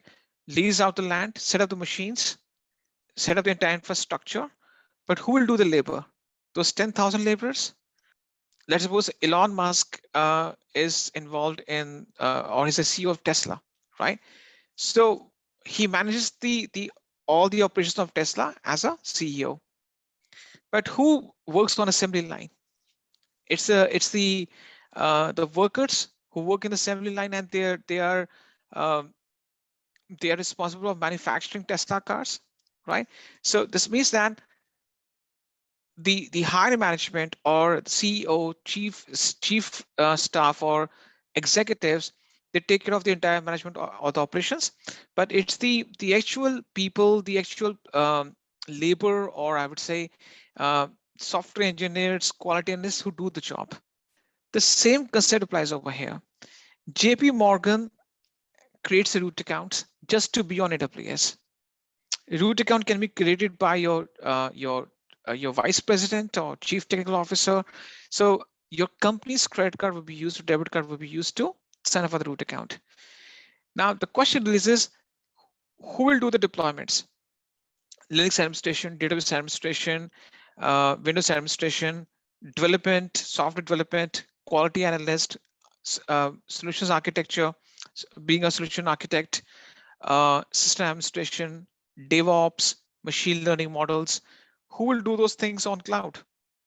It's the IAM users, the people from IT and software background. So JP Morgan, for example, has 10,000 IT and software people, and all of them are migrated to AWS so that let's suppose JP Morgan's entire infrastructure is on AWS. It has 10,000 employees in the form of IT and software teams, so that there are 10,000 employees in IT and software departments. Those 10,000 employees are developers, quality analysts, Linux administrators, database administrators, Windows administrators, solutions architects, and so forth. And they'll be using AWS to perform day-to-day job. So they'll be signing into the root account, perform all the job for the root account. And root account will say, okay, I'll give you some permissions and I manage your access. So that's why it's called identity and access management. You create identities on IAM and you manage your access. I think this is clear. Why we use the term identity and access management. So this means that once you start working in organizations, you don't have access, you will not get access to the root account as you're getting in a free tier account. Basically, you'll be an IAM user. And being a cloud architect, your responsibilities include designing, provisioning, and implementation of resources on AWS. So you'll be designated as an IAM user. Your company will have certain root accounts. You'll be part of a root account, and you'll be signing up to the root account through the credentials given to you, and you'll be doing your day-to-day job. Okay, this is what the concept is. Now, show you exactly that how this thing is put into perspective. First thing first, how can you differentiate between a root account and an IAM account? Let's start with the root account first. If you navigate to the top right-hand corner, you will see there's a special account ID. It's a 12-digit unique ID. This will be given to you. This 12-digit unique ID is being offered to you. I would say this is a root account ID. Every root account, if you just go to the top right-hand corner and you just navigate, you will see that there's a root account ID. Right? It's a 12-digit root account ID. So every root account will have a unique ID given to that specific account. That root account is used. That root account ID is a special identifier. Okay, AWS will identify or differentiate your account from other accounts using your root account ID. Okay, this account ID is not given to an IAM user. Let me show you that. For example, I just go to IAM. Let's go to IAM right now. And I just go to the IAM dashboard. Now, one thing, if you go to IAM dashboard, it does not require region selection. If you see the top right corner, it shows global, right? Now, why it is a global service? Because IAM doesn't differentiate between regions. When you deploy instances, load balancers, auto-scaling groups, and the databases, you have to choose the regions. But in terms of IAM, it's not region specific because it's just purely account management system or service. Once I go to IAM, I can just go to users on the left-hand side. And I think I may have a bunch of users out there. Let me just navigate over there. Okay, let me just go ahead and delete these users. Okay, and I just go ahead and create a new user right now. So this is my root account. This is my root account. And from the business point of view, the root account is not supposed to do any deployments. It's an IAM user that will do that. You can see the definition. An IAM user is an identity with long-term credentials that's used to interact with AWS in an account. So I click on add users. And for example, I name the first user as Steve. And I set a custom. So Steve is the user ID. I can, for example, the name of the employee is Steve Jobs. I can take the initial of the first name S and the last name as Jobs. Or for example, Rohan Arora, just type in R-A-R-O-R-A. Or I can just type in my first name or the first name of the user as a user ID. So Steve is a username that Steve will be using to sign in as an IAM user. Fine. And I, for example, generate a custom password for this user. Fine. I just go ahead and create this user, right? I'm not going through the details right now, but I'm showing you this thing. It says user created successfully. You can view and download the user's password and email instructions for signing into the AWS Management Console. This is the console sign-in URL, which I'll be giving it to the user. Okay. Now, if you see the format of this URL, this is how it looks. https:// and this is the root account ID. This is the root account ID .signin.aws.amazon.com/console. Right. So basically, this is the URL that I'll be giving to the IAM user, Steve, with a password set for him. Now, let me show you this thing. I just copy this URL and just switch to a different browser. I just go to Google Chrome right now. Fine. Now I just go ahead and paste this in the browser. Fine. So it automatically picks the account ID of the root account. Can you see that? Username Steve, and I set the password. Click on sign in. Now, if these credentials are accepted, Steve will be able to sign in without any issues. Fine. And at the top right-hand corner, you can see that it says account ID, root account ID, and this is the IAM user Steve, which means that the IAM user Steve is an identity under the root account ID, and Steve can perform the deployments based on what account ID gives, what this root account gives to this user. So the root account can allow Steve to access certain services like EC2, load balancer, auto scaling, maybe for example, RDS. That we'll discuss afterwards, how to give access to these users. But as of now, I've set credentials for this user so that this user can sign in to the root account and can perform day-to-day operations. Fine. Now, the issue out there in this case is that Steve is able to sign in as a IAM user. But once Steve tries to get into any of the services, he'll be automatically blocked from accessing any of the services.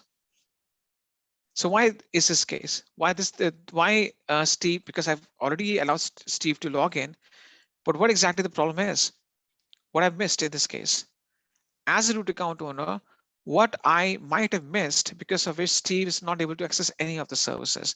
For example, Steve goes to S3, and let's see what type of error message it gets. You just try to create a bucket right now.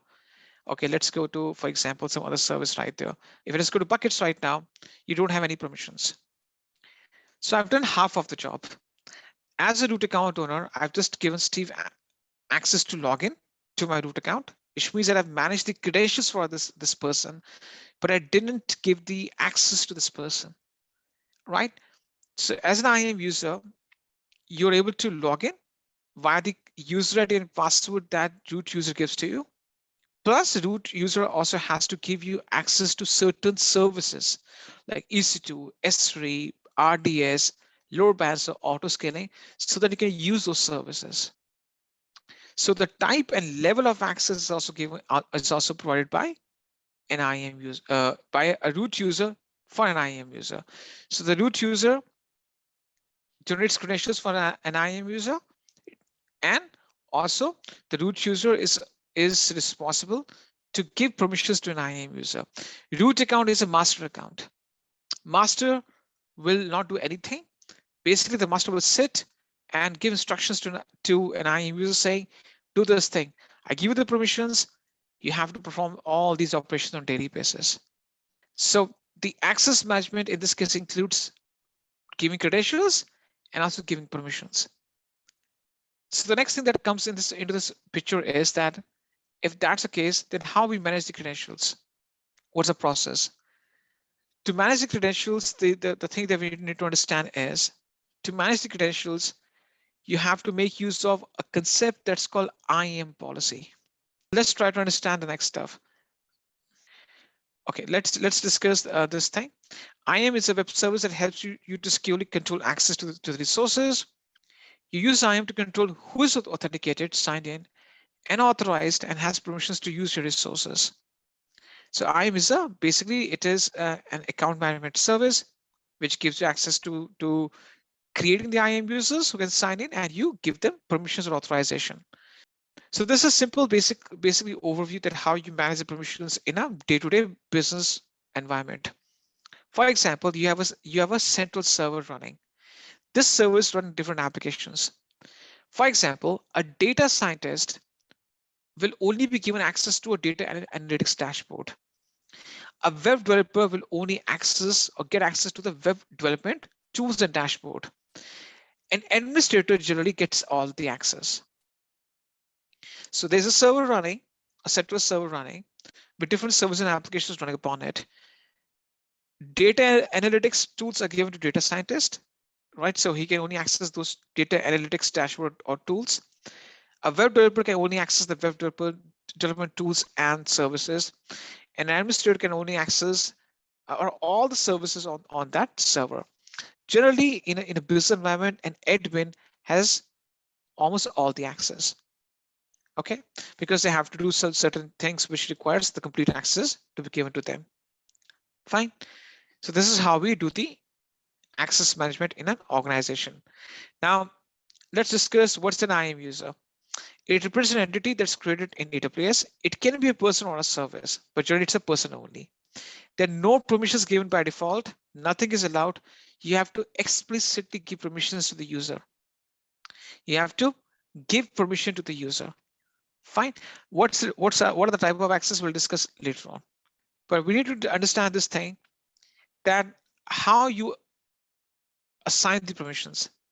The permissions are assigned using a concept that's called IAM policies.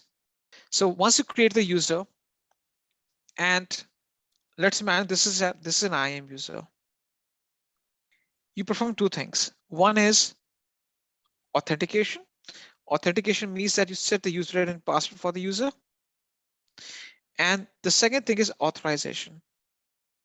Authorization means that what type of things he's authorized to do or she is authorized to do. The authorization is done using IAM policies, which means that what type of access this person gets is been defined or decided by IAM policies. Now, what are the IAM policies? The IAM policy, basically, it's a JSON document. JSON stands for JavaScript Object Notation. It's a JSON document. which helps you define,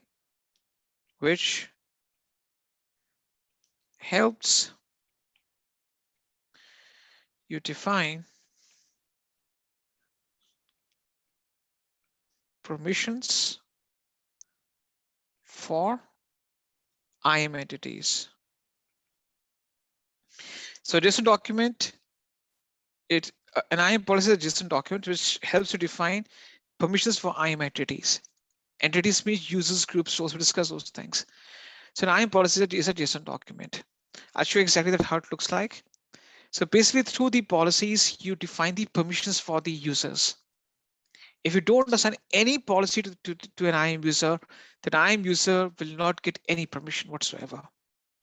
So the thing that I missed in this example that I showed you, where I just allow Steve to log in, I missed upon usage of IAM policies. If I go back to my root account, let's go back to the root account. Okay, if I just go back to my root account, I click on return to user list. I click on continue. So right now, this Steve is showing up as my user. I click on Steve's username and it says permissions. Permissions, no resources to display. The thing that I'm talking about is this section. Now, if I click on add policies or add permissions, it says add permissions. And I choose the last option, attach policies directly. Okay, these are the policies I was talking about. These are the IAM policies that you can use to define permissions for the IAM users that you create on the root account. So the root account owner will allow the IAM users to perform certain operations through these permission policies. Okay, for example, I'll explain you this stuff, try to understand the anatomy of this JSON document. I go to administrator access. Now this is a very special type of access I can only give to very few people, because administrator access gives the entire access to an IAM user. Let's analyze it. We'll discuss some more examples, but let's discuss that thing. Administrator access provides full access to the AWS services and resources. Now this is the JSON document that is there. Okay, let's try to understand that.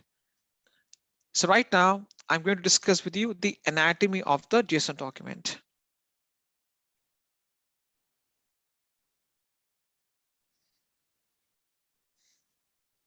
Okay, so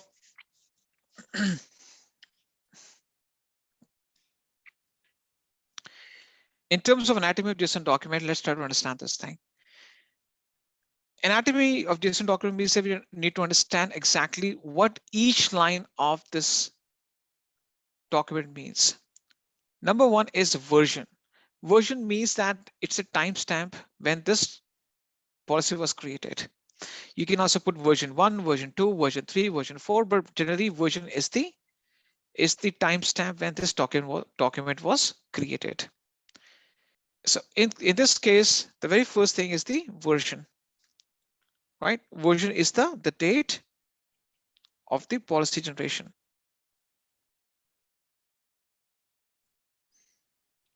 When this policy was generated. Okay, fine. That the first thing is called version. What's the second thing? The second thing that you can see on this document is statement. What's a statement? Statement is basically statement is a statement. It defines permissions, or it specifies permissions. So a statement is what? Specify permission or permissions. And in each statement, you will see that we have something called, first thing called effect. What do you mean by effect? Effect means that what type of effect this permission will make. There are two types of effect: allow or deny. Do you want to allow access to certain services, or you want to deny access to certain services. One is allow, other one is deny. Effect is allow and deny. Fine. What's the next thing? Action. Action means that what type of action means that. So action means what type of action. Let's suppose I give you some examples. For example, launch instance is an action. Launch instance is an action. Delete load balancer is an action. Terminate instance is an action. What type of actions do you like to perform? Do you want to launch something? Do you want to delete something? Okay, what are the type of actions you want to define? Now, in this case, there's a wildcard notation. The action is a star, asterisk. What do you mean by asterisk? If you see asterisk anywhere in any document, this means all, everything, or any. Okay, an asterisk as an action means all, everything, or any. Fine. What's the next thing? The fifth one that you can see in the list is resource. Resource, right? Now, resource means which resources you're taking into this permissions. For example, EC2 instance is a resource. Application load balancer is a resource. What are these? These are resources. Launch template is a resource. Okay, what are these? These are resources. What are these? These are resources. EC2 instance, application load balancer, right? Auto scaling groups. What are these? These are resources. What are these? These are resources. So resources means that which of the resources you want to include in this permission. For example, let's imagine if resource is an EC2 instance, then the corresponding actions could be, for example, launch instance, stop instance, or terminate instance. These are the corresponding actions for a resource. So once you define the actions, then you have to define the resources on which those actions will be performed. Okay. Now, in this case, if I go back to this administrator access policy, the resource is a star. Okay. So what do you mean by star? Star or asterisk is a wildcard notation. This means that all resources. Fine. This is the perfect anatomy of JSON document. You have the version, statement, effect, action, resource. So in this case, if I just go back to this policy, this is the timestamp. Statement is a kind of you can say that it's a description of the permissions you want to specify. Effect is allow. You can allow or deny. So I want to allow something, action, all the actions, resource on all the resources. Through this policy, I want to allow all the access to all the resources. That's why the administrator access gives full access to the database services and resources. Is this policy clear? Any questions or doubts you have? Now, if I assign this policy to Steve, Steve will be able to perform all the actions. So in this case, for example, I choose administrator access and I just go ahead and click on next. So in this case, what I'm doing is that I'm saying this username is Steve. This person has the administrator access. I just go ahead and click on add permissions. Right? So Steve has this policy assigned to him. So this is, okay, let me show that. Who's the IAM user? His name is Steve. And based on the permission policies, he has the administrator access. This person has the administrator access. Fine. So in this case, if I go back to Steve's account to a different browser, Previously, he was getting this message. If I hit refresh, you will see that the message will go away. The message will go away. Okay. So Steve has a complete access. He can deploy, delete, launch, terminate any of the resources. Let me just take one more policy. For example, if I, let's suppose, go to the policy, let's suppose EC2, EC2 full access. Okay. For example, I take this policy as another example, which is EC2 full access. This one. Okay. So in this case, this is the policy. EC2 is a complete dashboard, right? It consists of load balancer, auto scaling, and CloudWatch. So for example, in EC2 full access, what I've done is action EC2 star, which means that all the actions under EC2 are allowed. Resources, all the resources under EC2, including, for example, images, AMI, instance types, key pairs, security groups, all the resources, even a security group is a resource. All the resources, all the actions under EC2 are allowed. Then I want to allow access to all the load balancer resources. Load balancer has two main resources: target groups and the load balancer itself.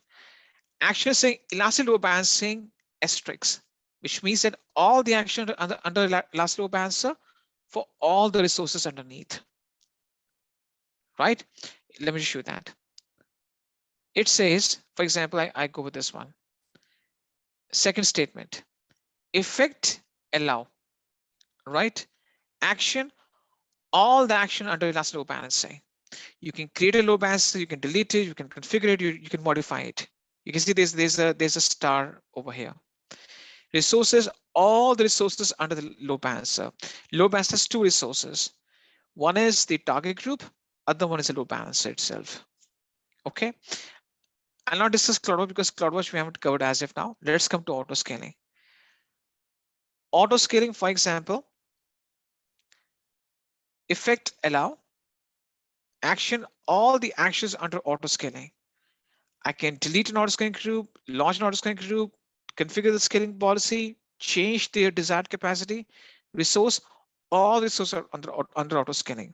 Auto scaling has two resources: launch templates and auto scaling groups. Okay. And these are some other services or some other effects I want to allow. For example, I want to create a service link role, which we apply to the instance. We'll discuss the rules afterwards. And these are some of the services that I want to allow. For example, transit gateway, it's about a VPC, spot fleet.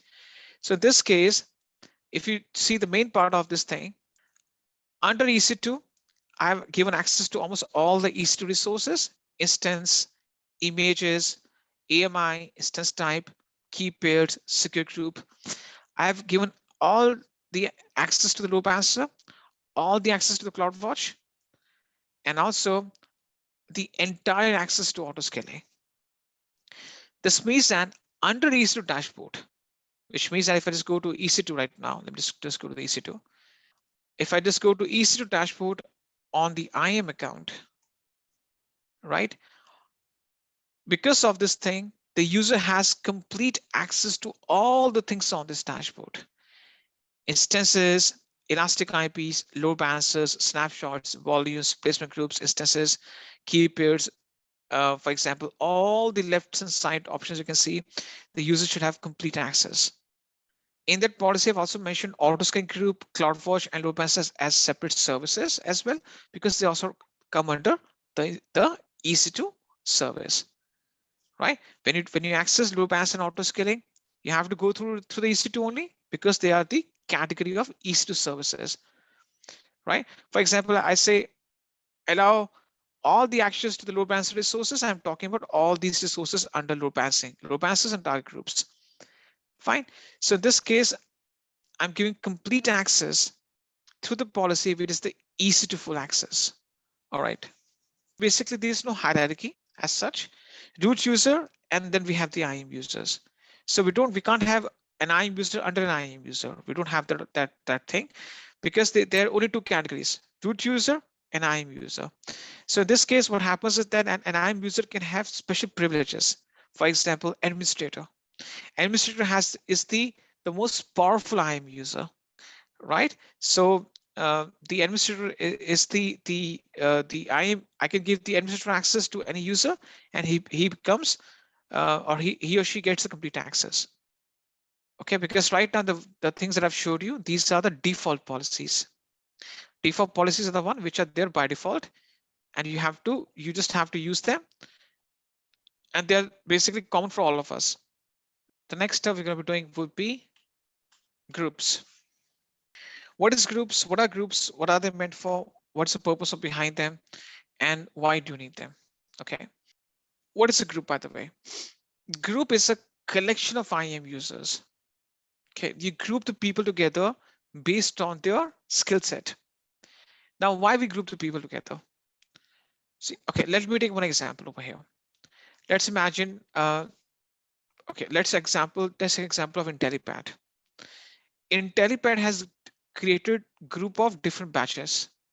For example, there's one group of batch of AWS, there's a second batch of Linux, third batch of data science, fourth batch of AI machine learning, fifth batch of, for example, Python, sixth batch of, for example, let's imagine full stack web development. So there are different batches created. Why different batches are being grouped together? For better management, so that we can ensure that the AWS people can be put in one batch, the full stack web development program people can be put in one batch, and those batches can be conducted separately. Similarly, think about large organization. In an organization where you have hundreds of thousands of people, employees coming and working. For example, JP Morgan has 10,000 IAM users, right? Managing permission of every user would be very challenging.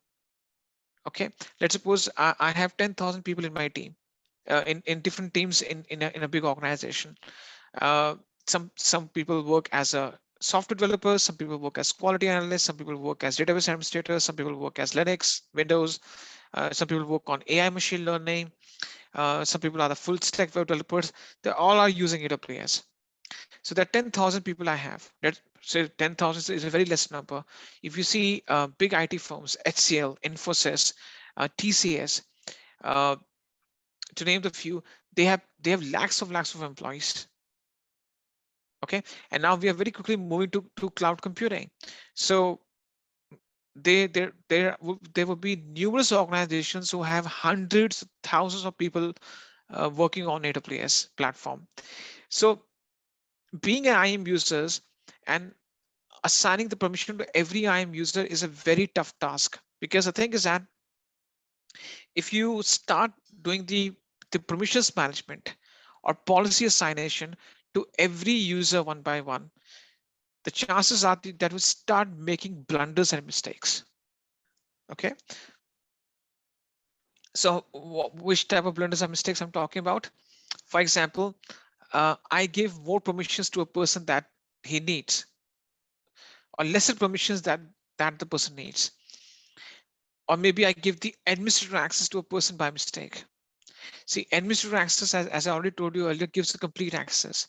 Only very handful of people in your organization, maybe team leads, vice presidents of the engineering department, maybe there's a separate team for the administrators. Very few people will have the admin access. Now, if I accidentally give to some people, they can terminate my instances and shut down my complete servers or my complete network. Fine. So I don't want to take any risk. Now, for the perfection or for the better management of the permissions, I group the user together in different categories. For example, I have one group for admins, right? I group the people together based on their job profile. I have a different group for software developers. I have a different group for operations. I group the people together. People can be grouped based on skill set. People can be grouped based on the job profile. They can be grouped based on their roles and responsibilities that I give to those users. These people can be grouped based on projects they're working on, right? Now, what I do is that I start putting the people or IAM users under these groups. So these admin 1, admin 2, admin 3 that you can see right now, what are these? These are the IAM users, right? Similarly, day 1, day 2, day 3, day 4, day 5, these are the IAM users. Ops 1, Ops 2, Ops 3, these are the IAM users. What are these? These are the IAM users. And they are being categorically put into 3 different groups, right? They're being intentionally put inside 3 groups. So this is group 1, GP1, group 1. This is group 2, and this is group 3, right? So what I do is that I group the people in 3 different categories. Group 1, group 2, group 3, right? Now what I do is that instead of assigning the permission to every user, what I do is that I assign the permission to the group. For example, I assign a policy, simple policy, administrator access. All the IAM users under the group will get the same permissions. Okay. For example, under operations, I assign a policy or 2 or 3 policies. Let's take a few examples over there. Let's imagine I assign 2 different policies or 3 different policies. Let's suppose for the operations guy, I just put in Amazon EC2 full access. Okay. And for example, auto scaling. Okay. S3 is S3 is a storage service. We'll discuss afterwards. S3 read only access. So these are 2 policies I've assigned to the operations team. All the people under this team or this group will get the same permissions. Okay, so this is a very neat and clean and process-oriented method of permissions management. So based on the best practices, we never ever assign the permissions to the users directly. Instead, we group them together. We can categorically group them together based on the job profiles, skill sets, based on their projects, their teams, business units they belong to. We group them together in a group, and we assign the permissions to the group or policies to the group. And automatically all the team members or users underneath will get the same permissions. Now, this will help you to manage your permissions effectively and efficiently in a big environment where you have hundreds and thousands of IAM users on board. And this is not a very new concept. If you must have heard about Active Directory, AD, Microsoft AD, or there are different tools we use for account management. They use the same concept of groups, right? So in this case, you have to group the users together. It's a DIY exercise. DIY stands for do it on your own exercise. Description of this hands-on or the problem statement. Let me repeat what you have to do. You have to open the following document, which is this one, and log in to the console. This exercise, what's the purpose behind it? What's the use of this exercise? The purpose of this exercise is quite simple. It will give you the insights as to how to create IAM users and then group them together. And while you group them, you assign them policies. Okay. What is the difference between these 2 different components? Let's try to reiterate or refresh the things that what is this users group? I'm just going to just refresh this concept in front of you. All right, let's understand let's reiterate what is a user. Just a brief overview. I'm not sure why I missed that document. Even I downloaded the document yesterday. So what is an IAM user? As we discussed, that an IAM user is nothing but it logins to the root user and the root user account. An IAM user is nothing but it's an entity that get access to the root account and it is generally used to ensure that you can allow the people in your IT and software business units and teams to get access to root accounts, and they can do day-to-day actions. Now, what is the difference between a root account and an IAM account? Just a brief refresher before we can get started.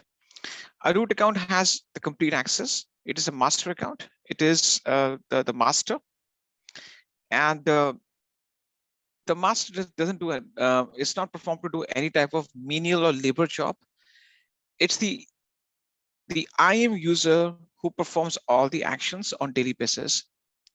So an IAM user can be, for example, your software developer, your quality analyst, your Linux or database administrator, networking guy, solutions architect, system administrator, DevOps professional.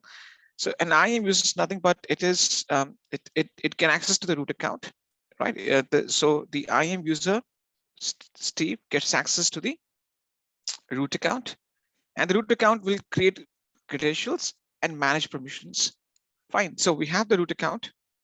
Any organization who wants to get started on AWS or wants to sign up to AWS will get started with the root account. The root account is not supposed to perform any type of deployments or configuration. Generally, in a production environment, root account has been locked away. It is just used to sign up. It is not supposed to perform any type of deployment operations. The root account will create some identities first. An identity is an IAM user. The IAM user logs into the root account, and root account will give the credentials and manage the permissions for this account owner or this IAM user. So all the deployments and configuration are being carried on by the IAM users. Now, a root account will perform these two things for an IAM user. Will perform authentication, which means that will manage the credentials, and also authorization, which means that manage permissions using IAM policies. An IAM policy is nothing but it's a JSON document which helps you to define the permissions of the IAM entities. What type of actions an IAM user can perform, what type of access this person has, is decided by the IAM policy. And we discussed the complete anatomy of the JSON document or the IAM policy, how it looks like. Fine. Now, we also discussed one example. I'm unfortunately unable to find the slide, so I just logged in. In a big environment, I'm just doing the revision just to make sure that we can refresh the previous day's concepts. In a large organization, it is a very tough procedure to go person by person and start assigning the policies, because the chances are that you start making some blunders or mistakes, right? Because in a business environment, IAM is a security tool. You need to understand this thing. IAM is a security tool. You can't have the appetite or the tolerance towards the security issues, which can haunt your entire infrastructure or your operations. So in this case, what you do is that you group the people in based on different. You group the people in the form of IAM users. Or so we discuss this example. So what happens is that when you group people together, for example, these are the IAM users. These blue boxes consist of IAM users. These IAM users get access to, or they're put under groups. So the one you can see in pink boxes, these are groups. These IAM users are put inside the groups or under the groups. Okay, so they're the part of the groups. What you do is that you group the people, or you categorically create different groups based on skill sets, teams, business units, job profile. And once you group the people together, you identify the group of people working in your organization. Instead of assigning the permissions user by user or individual by individual, instead what you do is that you assign the permission based on the groups. So the policies are instead assigned to assigned to group. So once you assign the policies to the group, all the users or IAM users or people under that group will get the same permissions. This is a very I would say, process-oriented, a neat and clean and organized way of permissions management. Because once you start working in organizations, you'll see that things are very well organized and structured. There's no scope of mistakes or blunders. The things have to be organized. So this is a very organized way of permissions management. What Amazon recommends is that even if you have a bunch of users, still use this methodology. Still use this methodology or this process of permissions management. Okay. Having said that, this is what we discussed, and also we discussed the policies I've already given you the brief overview. So in this hands-on, we create 2 or 3 users. I'll walk you through. It's a very simple process, and you group them in the form of developers, in a group called developers, and then you start assigning the policies to them. Now, these policies are basically the tools which developers will use to perform day-to-day operations, and then you assign these users to the group. Okay. What we're going to be doing is that we're going to be performing the first 3 steps. Okay, we'll be performing the first 3 steps. Search for IAM under services. Just type in IAM and just click on IAM, and this will just take you to the IAM dashboard. Let me know what's there. Just navigate to IAM dashboard, and please let me know once you have reached that page. Okay, once you go to IAM, right? So you just have to search for IAM, and it will just take you to the IAM service. You have to click on that. This is called IAM dashboard, right? Now you will see that there are different resources under IAM. You have, for example, you can see you have user groups, users, roles, policies, identity providers. You can access resources by clicking on any one of these resources listed down, or you see that you have the resources on the left-hand side. The same resources that we talked about that are there on this page. On the main page display, user groups, users, roles, policies, and identity providers. What I want to say is that I want to convey in this case is that you can just click on any one of these 2 places to navigate to resources. The resource that we are looking for is the users. I'm talking about this one. So the resource that you're looking for is the users. Either just click on the, now in your case, users would be 0. This is one user because this is the one that I created just for explaining the concept. So this, you can just click on the users, which says number 0, or you can just click on users. In either of these 2 ways, you just land on the same page. Okay, you must have created one, that's why you have one. Whatever the number you have, whether you click on the number or whether you just click on the users on the left-hand side, it will just take you to the same page. Let me know once you have navigated to users page. Just type in done once you're done. So in that case, Garima, you have to work on finding the things on AWS. You have to go to the menu page. See, there's a bar on the top, okay, which says services. Find right to services. There's a search menu. You just type in 3 key alphabets, IAM.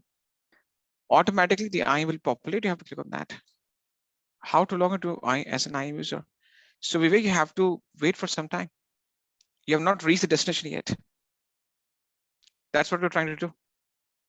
So you want to get the result before you can perform some actions. Wait for some time.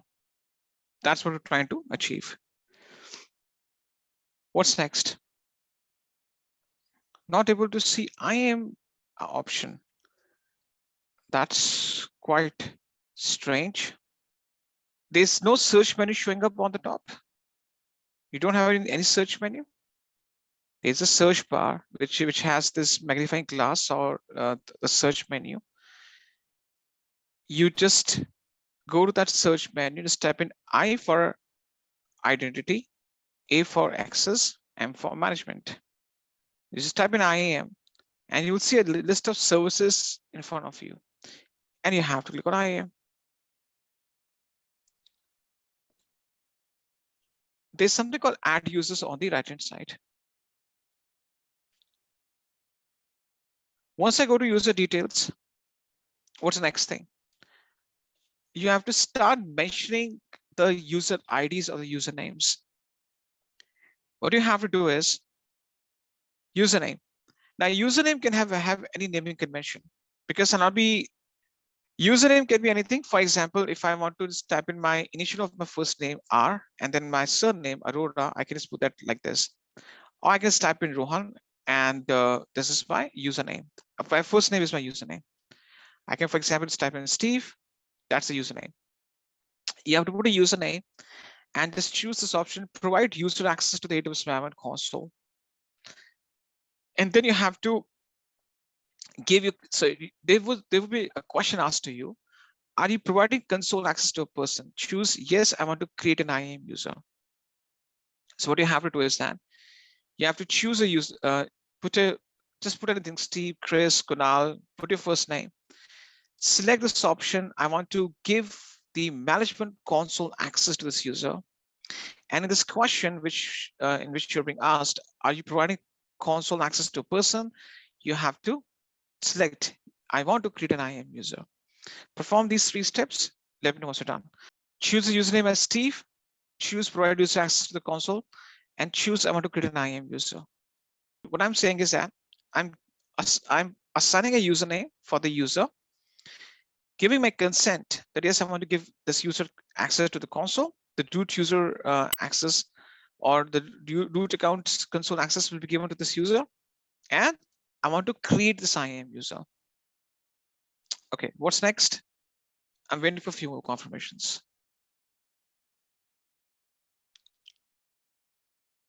You have to put the username. You have to give your consent that you have to give the console access, and you want to create an IAM user. I'm going very, very slow. This is a terribly slow speed. Okay, what's next? The next thing that you're supposed to do is that once you have given your consent, then the next thing is that you have to set a console password. You set a custom password. Now it says that it must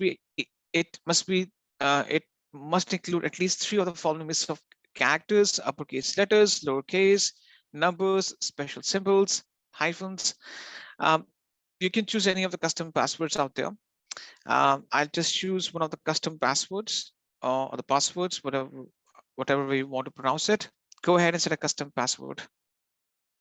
Think of a custom password and set it. Let me know what's up with this. So the first name in this case is the user ID, and the custom password is the one that this user will be using to sign in. So first name is the user ID, the username that we just mentioned on the top, and this is the custom password. Through this user ID and the password, this IAM user should be able to sign in to a root account, the root account we're working on right now, from his or her end. So using his or her own credentials, the IAM user should be able to get access to root account. All right. So I guess this is being done. Okay. What's the next thing? The next thing is that you have to uncheck this option. Users must create a new password and next sign in. You have to uncheck this option. Okay. What is this option is all about? The password that you set in, it can be a common password for multiple users. Now, when you check this option, this means that the very first time the user sign in, they're being prompted to change the password and mention their own passwords. Now, this thing we don't need in this case because we're just doing purely hands-on. So in this case, you can just go ahead and make sure that you don't select this option. It is recommended, but it's not mandatory. So this is basically once the user signs in using the custom password that you set in, immediately the user will get a prompt to change the password, and the user can choose a password of his or her own choice. Fine. So once you uncheck this option, which is users must create a new password next sign in. Once these 6 items are being configured, click on next. Okay. Now this is a page where you set the permissions. The recommended option is that you add the users to the group. As if now we don't have any group created, the group will be created afterwards. So what we're going to be doing in this case is that we'll not set any permissions as of now. Okay, we'll not set any permissions. We just on the set permissions, you don't have to do anything. Simply click on next. Let me know once you're on this review and create. On set permissions page, don't do anything. Simply click on next. Just type it down once you're done. Okay, so in this case, this is the review and create option. You have the user details. Basically, you have set the username, the password, and the required password set to no. Permission summary is blank because we didn't assign any policy to this user. And tag value is not that much important. So we didn't mention any tag values. So this is not an important thing. So review and create is a page where it shows you that this is you have configured before you create this review these parameters. We are okay with all these parameters right now. We don't have to do anything else. Simply click on create user and the users will be created. Okay. Just click on create user. So in this case, this is what you get. You get this option where it shows you the console sign-in URL.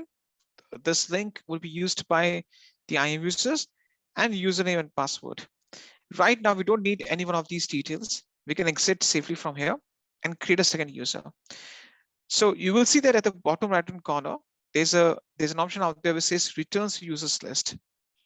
You have to click on returns to users list and you get this prompt. Continue without viewing or downloading the console password. You don't have to download anything as of now. There's an option that's called continue. Click on continue and you'll be on the user's dashboard. You have to go to returns to users list and continue. Okay. Now we have to follow the process again. We have to click on add users, right? Click on add user again. And we have to follow the same process for the second user. For example, the second user named is Chris. I put in over here. You can just put in any of your friend's name, your name, put any random name, first name. You have to choose provide user access to the AWS IAM console and choose I want to create an IAM user. Put the username again, provide access to the console and choose I want to create an IAM user. Start the process again for the second user. Let me know once you have done these 3 steps. Fine. I'm giving you a few more seconds. You have to put a username, check provide user access to the console, and select that I want to create this IAM user. What's next? Set a custom password. Fine. Just go ahead and set a custom password.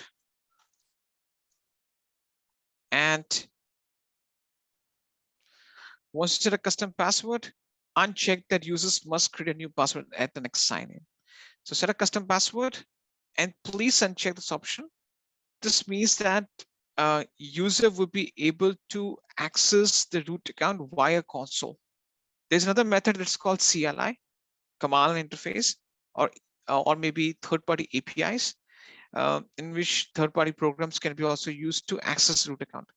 See, for example, if we use CLI, okay, let's suppose if we use CLI, so we can also give access to the CLI part of it. So there are multiple ways to access AWS account. This is the web. This is the web-based or GUI. This is the management console that we get access to. The second method is the CLI part of it, command interface, in which we execute some commands and access the servers and deploy them. And the third part is API or we use SDKs. So in those cases, there are multiple methods or methodologies we can use to log into AWS account. Now, if I say I want to give the management console access, this means that this IAM user will be able to access root account by logging in to the management console. Okay, what's next? You don't have to do anything. Click on next. You don't have any set permissions. Click on next and click on create user. So click next twice, click next twice, next, and create the user. Basically, you don't have to set any permissions as of now. There's no need to set any permissions. Click next, click on click next, and create user. Next will take you to the set permissions. We have to skip it. Again, next, it will just take you to this review and create page. You have to skip it, click on next. Click on create user and the user will be created. Click next, and click on create user. So click on next, you'll get to set permissions page. You don't have to set any permissions. To skip it, click on next. You get to review and create page. Click on next and create the user. So click next, 2 times next, and click on create user. Now click on returns to users list and click on continue. Right? Click on returns to users list and click continue. Return to user list and click on continue. Right? Now, as a challenge, you have to create a third user by yourself. I'll not help you out right now. Of course, I'll be creating a third user and show you, but as a challenge, you have to create a third user with the same settings. You choose the same password. Of course, the username should be different.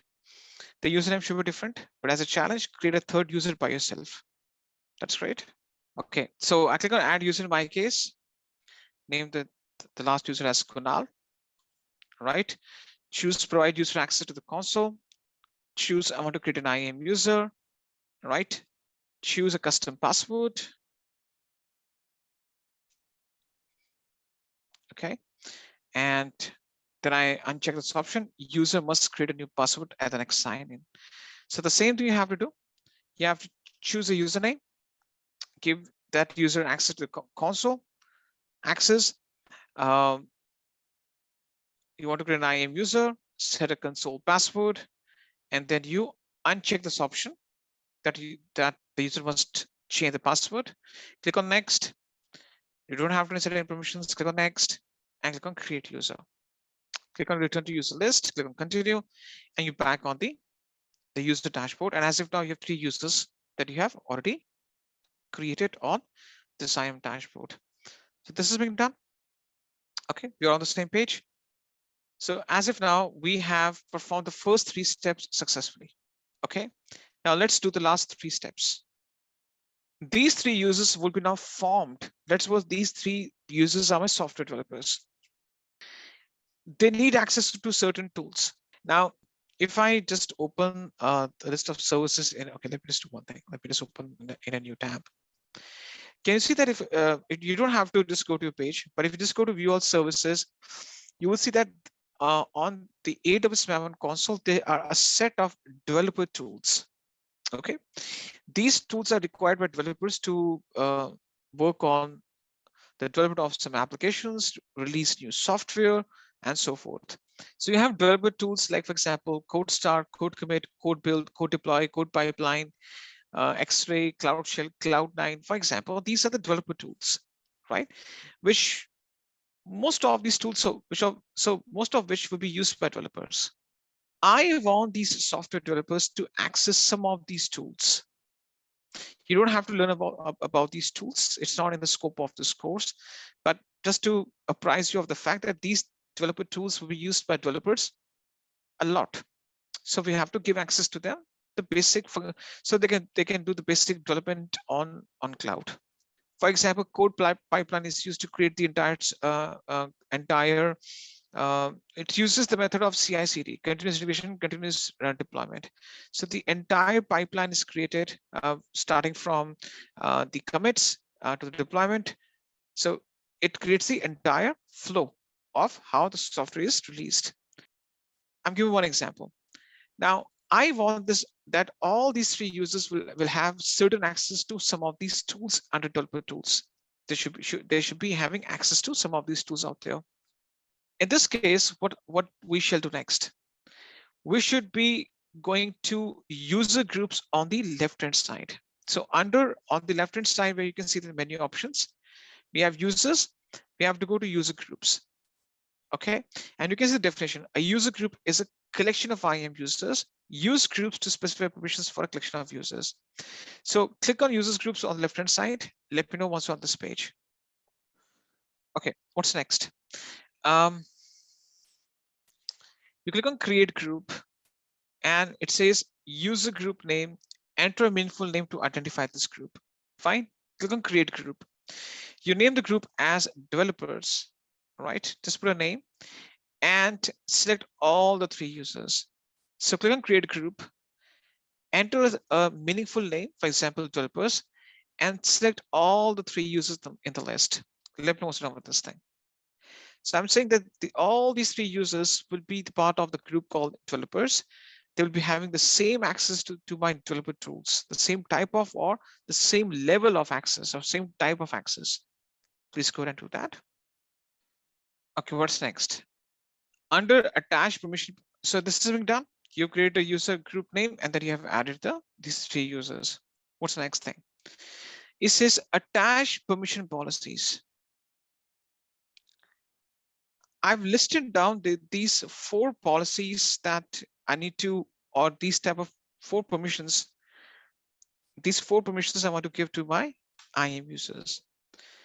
The first one is AWS code commit full access. This is basically used to host private key repositories.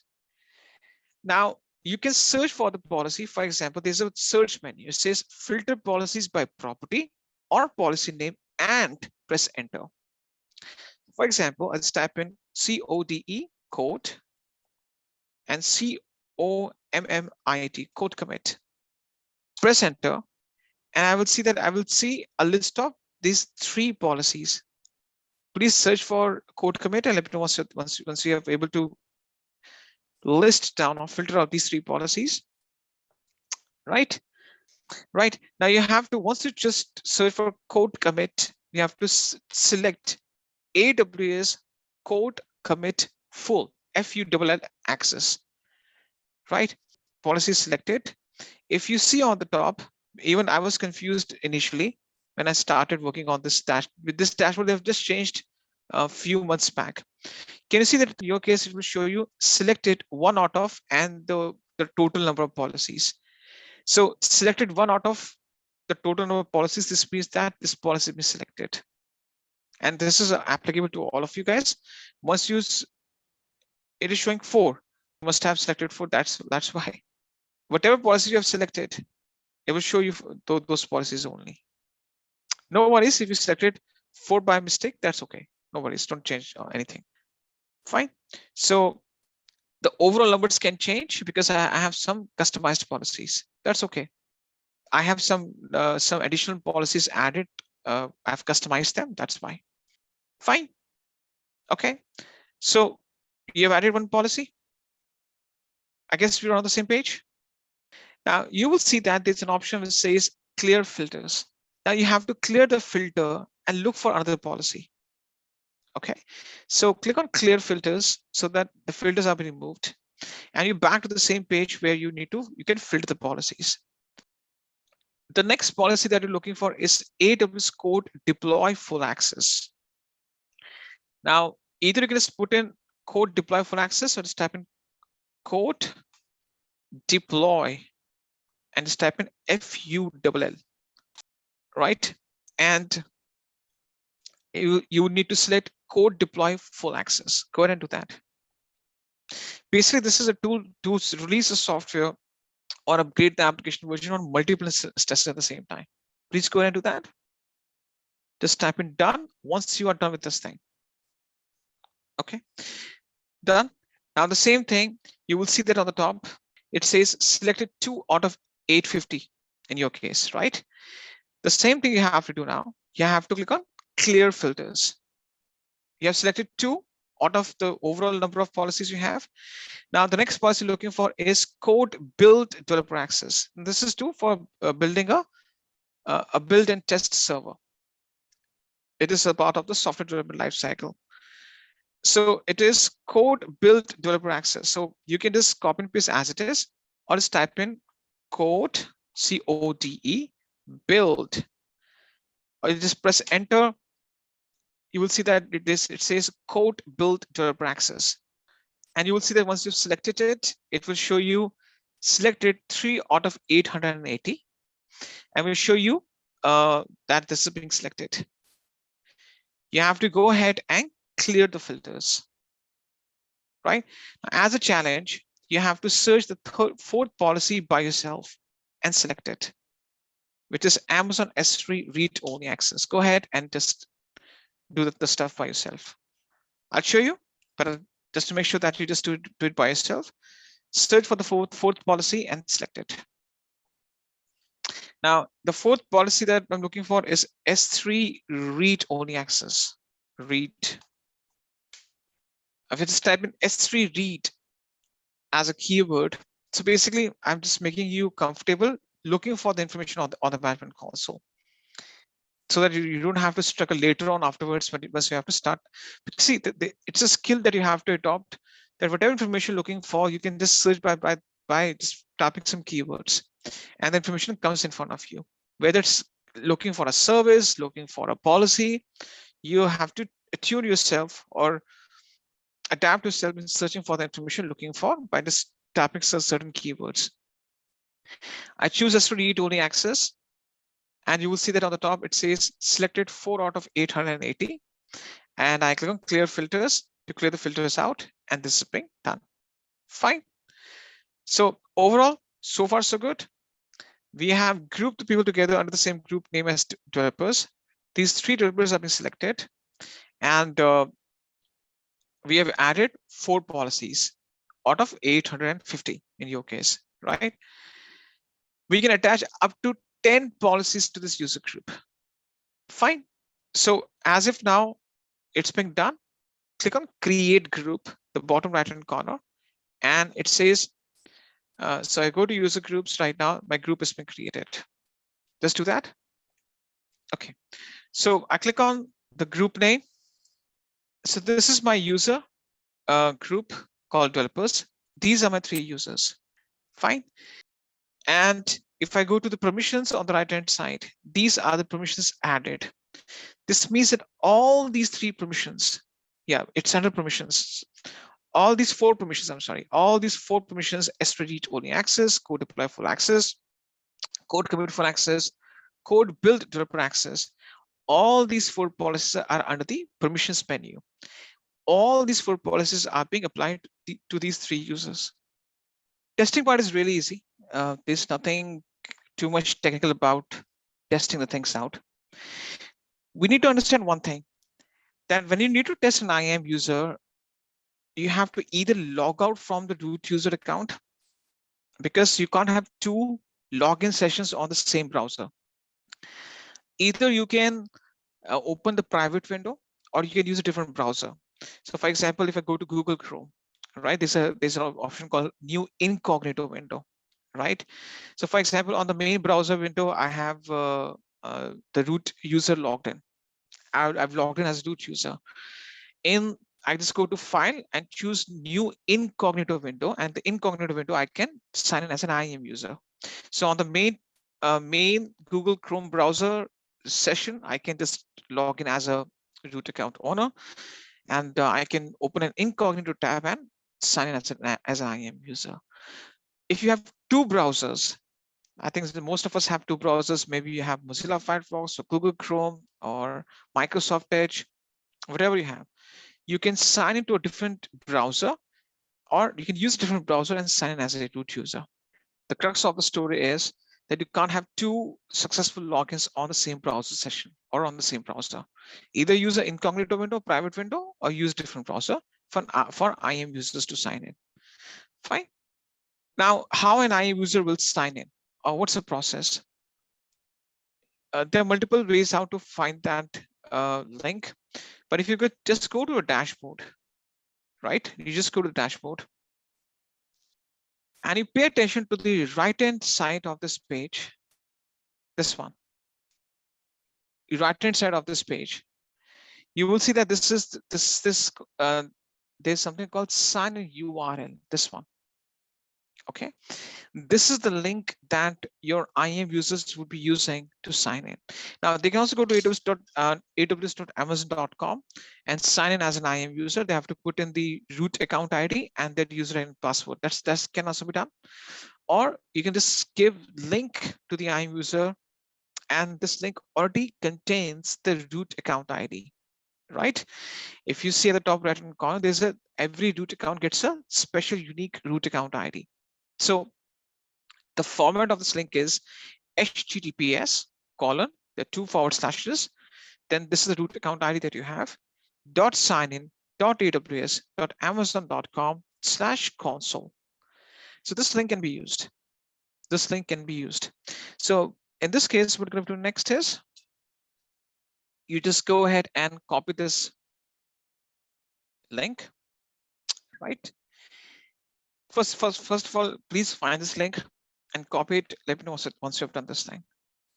You have to go to the dashboard on the left-hand side, right? Just click on the main dashboard, and on the right-hand side, you'll find under the AWS account, you'll find the link. You have to copy this link. Just do that. I'm not able to see permissions. Where exactly we're in right now? We already bypassed, or we have already surpassed that permissions question that you put in. I've already shown you how to see the permissions. Now you're not able to see the permissions, but you're still working on the groups configuration. Okay, now you just copy this link. So I'll use Google Chrome in this case and paste this link.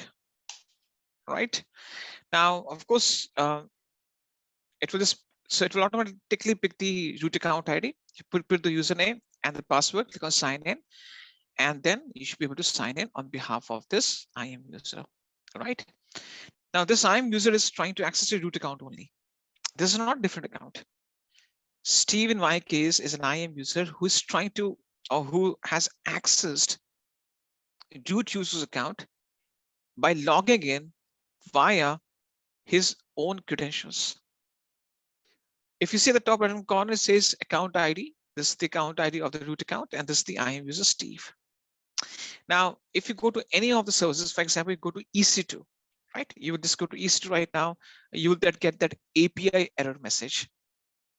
Why? Because the policy that we selected, the policy does not, the policies, they don't include, there's no inclusion of the EC2 access over there.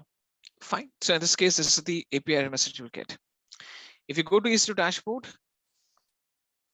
or if you just go to the main page, you try to access any of the service, you'll be basically being get that insufficient error message, or you'll be kicked out of that specific service because you don't have access to.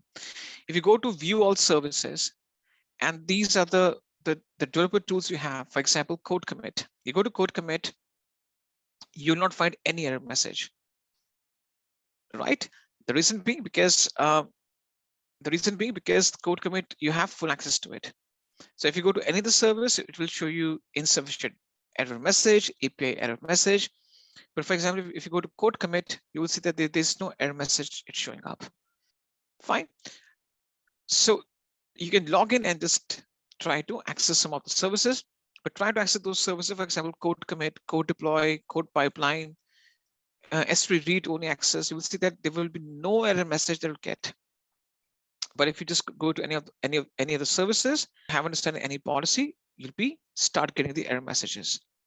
Please go ahead and navigate through these options once. Let me know what's done. Shubham is saying I forgot user credentials. You have to go to users list, click on the user, and under users you have security credentials.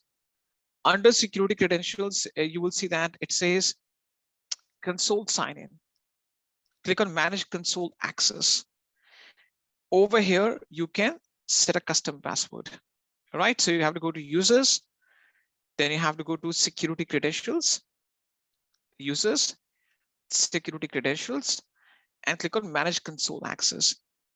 Once you go to this third option, you'll automatically get the option to reset the password. Again, if you can follow the instructions by yourself, I've already shown the instructions. If you do it right now, do that. Otherwise, there's no need for testing. It's optional. Fine. This completes the concept of users and groups. Not able to find the dashboard. Let's navigate to the next concept. The next concept that we shall be discussing is the concept of policies. We discuss about the policies. What's a policy? A policy is a JSON document that helps you to define the permissions of IAM entities. Okay, so if you see the complete anatomy of the JSON document, the version, statement, effect, actions, resources, all these things are they are being put under the these are the part these are the part of a JSON document. Now we discuss IAM policies basically are used to define the permissions. Let's understand the two types of policies that you can leverage. You must have seen those two types of policies, but I'll demonstrate and explain you in depth that what's the difference between these two different types of policies. So, okay, what are the policy types? Under the policy types, there are two different types of policies. Number one, we have the policy that says that is AWS managed. AWS managed is a policy type. The next one is customer managed. These are the two different types of policies that you can start leveraging. Now, what are the differences? The differences are that the first major difference is that the AWS managed is a default one. Default means that it is there for your use. You don't have to configure it. It's already being created for you. You start using it. Fine. The custom managed policy in this case is customized by AWS customer. Who said AWS customer? We are the customers. We are the customers, right? We use AWS for our deployment, so customized by AWS customers. So we can customize and create our own custom tailored policies. Second thing, so AWS managed is a default policy and custom managed is customized by AWS customers. Fine. In terms of AWS managed, what happens is that this is basically used in those cases in which you are not looking for any type of customizations. I would say that the AWS managed are there by default. They fail to provide you, or I would say that they don't provide flexibility or customizations. I'll give you a few examples afterwards, but they are not being custom tailored based on special business requirements.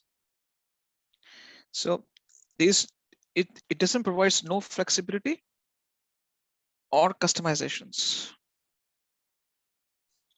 So it doesn't guarantee any type of flexibility and customization for you. And it's there, it's created, and you start using it. No flexibility, no customizations. On the other hand, it gives you flexibility and customization options. So in this case, what happens is there will be a few scenarios where the AWS managed policy may not be suitable for you. Few situations. Of course, there are more than 800 AWS managed policies. You should be using them.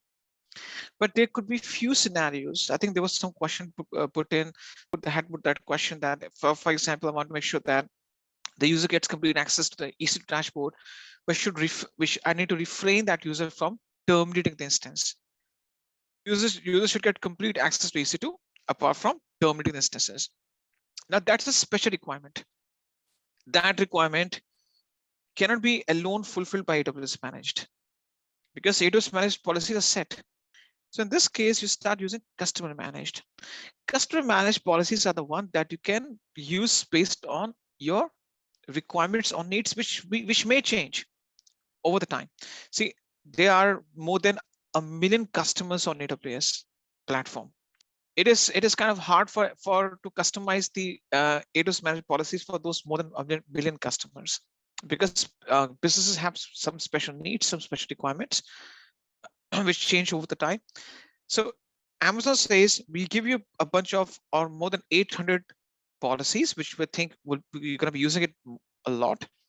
But in few cases, when you think that you have to create your own policies, because you have to set up your own infrastructure, you may have some special needs and requirements that you should be taking care of, or should be working on them.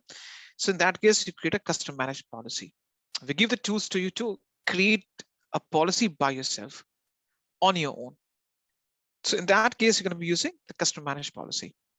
Okay, so I give the example which Prashant has given. For example, let's suppose Amazon EC2 full access is a, what is this? This is a AWS managed policy. Full access means that user can even terminate the instance. But the problem is that I want that users should get full access except terminating instances. In that case, I need to create a custom managed policy saying that Amazon EC2 full access is given to the user except terminate instance.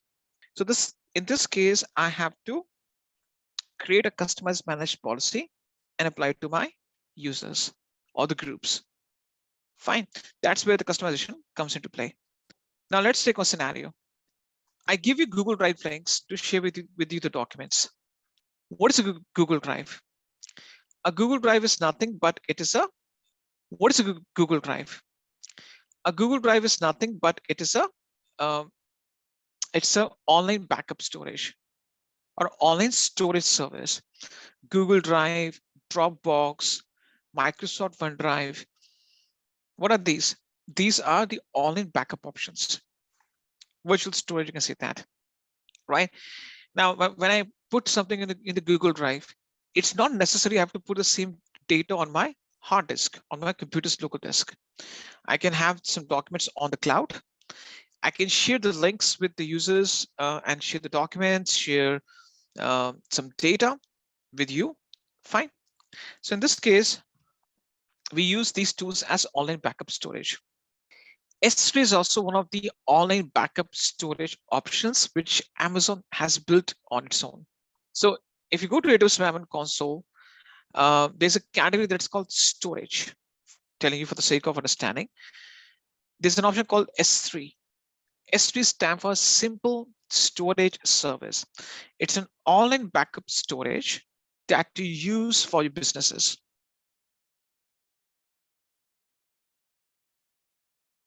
Simple Storage Service or S3. Okay. So in this case, Simple Storage Service S3, what is this? Basically, it's an online backup storage. It's an online backup or storage service. Okay. And it helps you to put a lot of unlimited amount of data that can be accessed from anywhere on the web. So it allows you to put unlimited amount of data that can be accessed over the internet, right? So you can put untold quantities of data. There's no any limitation. You can put any amount of data that can be accessed over the internet.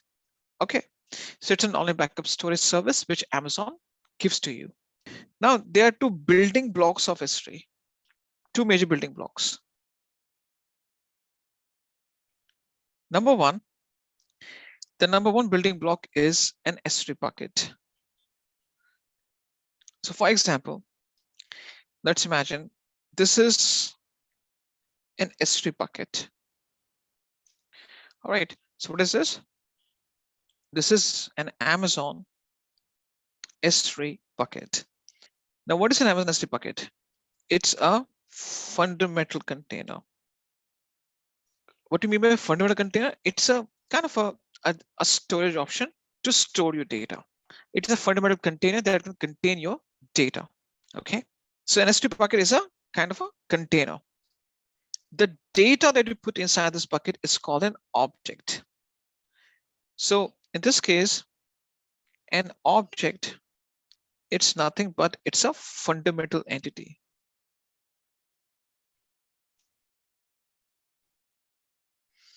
It's a fundamental entity. So in this case, object is a fundamental entity that you put inside the bucket. Now, an object is a simple file, right? For example, it can be a PDF. It can be a document. It can be a spreadsheet, a PPT, a PNG image, It can be a JPEG image. It can be, for example, an HTML file, a CSS file, a Python file, a Terraform file, JSON file, YAML file,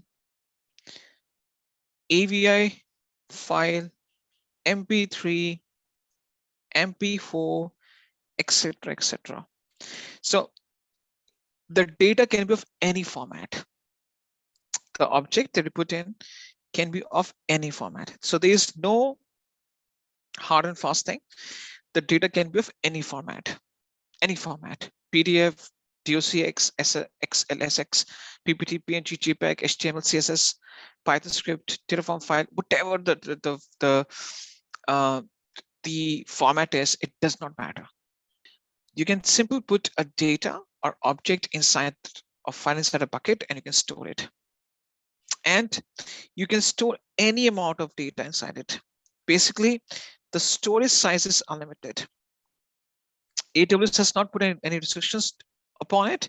So this, I would say, the storage capability, it is kind of unlimited.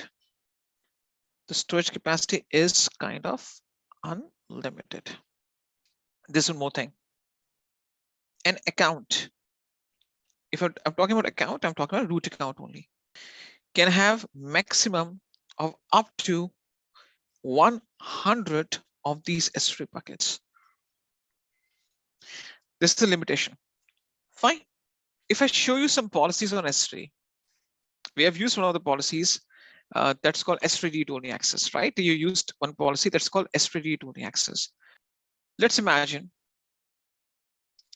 let's go to policies. Let's take one example over there. Let's go. So these are my policies. For example, I just type in S3. Okay. Under S3, I have these policies. For example, let me show that. S3 read full access, read only access, right? So these are the two main policies I have for the S3. If I target only S3 buckets or S3 service, full access and read only access. Full access will give complete access. User can put some data, take some data out. Read only means he can only read the data inside the bucket. He can't remove or put some data. Okay, S3 full access and S3 read only access. Okay, so what do you mean by that? I'll list down some actions under S3 full access and S3 read only access. Under Amazon S3 full access policy, these are the actions allowed. One is list action. What do you mean by list action? I give a simple example over here. If I go to my Google Drive, I can see a list of files. First file, second file, third file, this is a list. If I go to my main Google Drive folder, the main drive, I can see a list of folders, right? What is this? This is a list action. I can list the main folders and the files within the folder. Okay. Consider S3 bucket as a folder and files are as objects, subfolder. Yeah. So in this case, what happens is, when I go to the S3, for example, let's suppose I go to S3.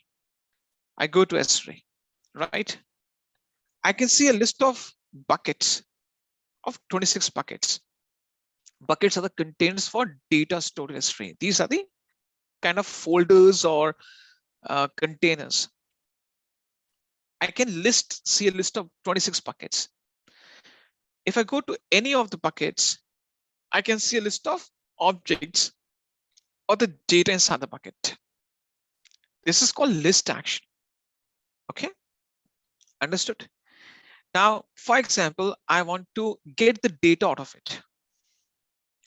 I want to download this Linux mastery.pptx or terminal saved. I want to download this file. I choose it, and can you see this is an option called download? I can also download the same. Let's suppose I want to download some file from the Google Drive. I right click, and what do?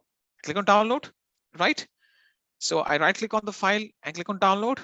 Similarly, I can just go to the bucket, right click, or I would say I choose it, go to download, right? This downloading action is or getting access to that data is called get action. What is this? This is called get action. Okay. Now, the Amazon S3 read-only access has both these actions allowed: list action and get action. However, S3 full access has two main actions that it allows. One is put action. Put actions mean I can put some data inside this S3 bucket. If I go back to the buckets dashboard, can you see there's an option that's called upload? This means that I can upload a file to the S3 bucket. I go to upload, click on add files. Now you don't have to learn this thing. I add a file and choose upload. So uploading the data to the S3 bucket is what? Put action. And if I delete the data from the bucket, for example, I upload the data, I click on close, I choose the RTF file and click on delete. And I just type in, for example, permanently delete. So what is this? This is called delete action. What is this? This is called delete action. So full access will give me list action, get action, put action, delete action. Amazon S3 read-only access has only these two actions allowed: list and get. Listing the items, getting the items out of it, putting the items, deleting the items are come under the full access. Read-only access will only allow to list and get the things. That's it. You can see list of items and you can get the items out of it. That's it. Fine. Let's do a scenario based on this thing. What the scenario says. The scenario is I have, let's suppose, 100 buckets under root account. A root account has 100 buckets. Out of these 100 buckets, I have 2 buckets which I want to target. I want to work on these 2 buckets. This is my bucket 1. This is my bucket 2. Okay. Now, out of these 100 buckets, I have 2 buckets. I want an IAM user whose name is Steve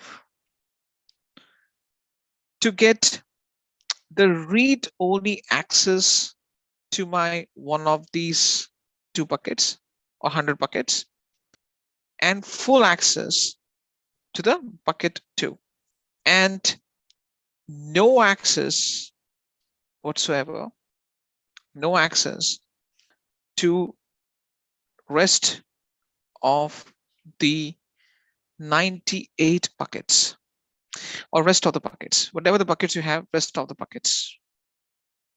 Absolutely no access to rest of the buckets. Based on this scenario, we'll be performing a hands-on and create a customer managed policy via which user gets the read-only access to one bucket, complete access to the second bucket, and rest of the bucket should be completely denied for him. Just a quick info, guys. Intellipaat brings you executive postgraduate certification in cloud computing and DevOps in collaboration with IAM Divya Sampar, IIT Roorkee. Through this program, you will gain in-demand skills like AWS, DevOps, Kubernetes, Terraform, Azure, and even cutting-edge topics like generative AI for cloud computing. This 9-month online bootcamp features 100+ live sessions from IIT faculty and top industry mentors, 50+ real-world projects, and a 2-day campus immersion at IIT Roorkee. You also get guaranteed placement assistance with 3 Azure job interviews after entering the placement pool. And that's not all. This program offers Microsoft certification, a free exam voucher, and even a chance to pitch your startup idea for incubation support, up to rupees 50 lakhs from IAM Divya Sampark. If you are serious about building a future in cloud and DevOps, visit the course page linked in the description and take your first step toward an exciting career in cloud technology. First thing first, it says create and attach your first customer managed policy. And this is the complete workflow, which has been broken down into 5 basic steps. The first step is to create two Amazon S3 buckets, and it makes sense because based on the scenario that I've laid down in front of you, or I've jotted down the complete scenario, we need 2 buckets. Then based on those 2 buckets, we need to create a customer managed policy. That this is an important stuff because this is where we'll be spending most of our time and effort. Then we have to create an IAM user and attach the customer managed policy to that user so that we can see whether that user gets the level of or the type of access that we want to give. And then we have to do the testing stuff, or we will be testing this entire implementation afterwards. In step number 1, we have to create 2 Amazon S3 buckets. Now, buckets, to create the buckets it is one of the most easiest part out. Okay, I'll show you how to create the buckets, and I'll show the step from 1 and 1 to 7. Okay, now you have to create the buckets with default values, which means that if I haven't mentioned anything in terms of the steps that you have to do to create the bucket, if it's not there in the document, then this means that you don't have to do that step. So you have to follow only those steps which are there in the document. I've excluded other parameters which are advanced in nature because right now we don't have to go to the advanced level of S3. We just have to have 2 buckets for us for this hands-on. So you can search for S3. Okay, and once you just type in S3, it says services, and you will see S3 scalable storage in the cloud.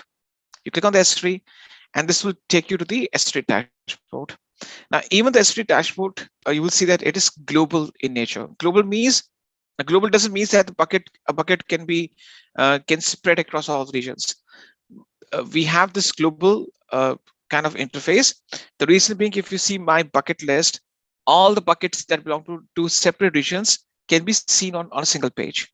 You don't have to switch back and forth or navigate between different regions to access the bucket in separate regions. So once you go to global page, you can see the list of buckets on one page that reside in separate regions. Fine. Now, let's do one thing. I'll just show you how to create a bucket. And there's one thing that we have to be aware of.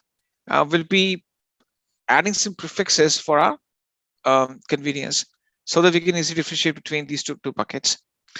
I click on create bucket, right? And it says bucket name.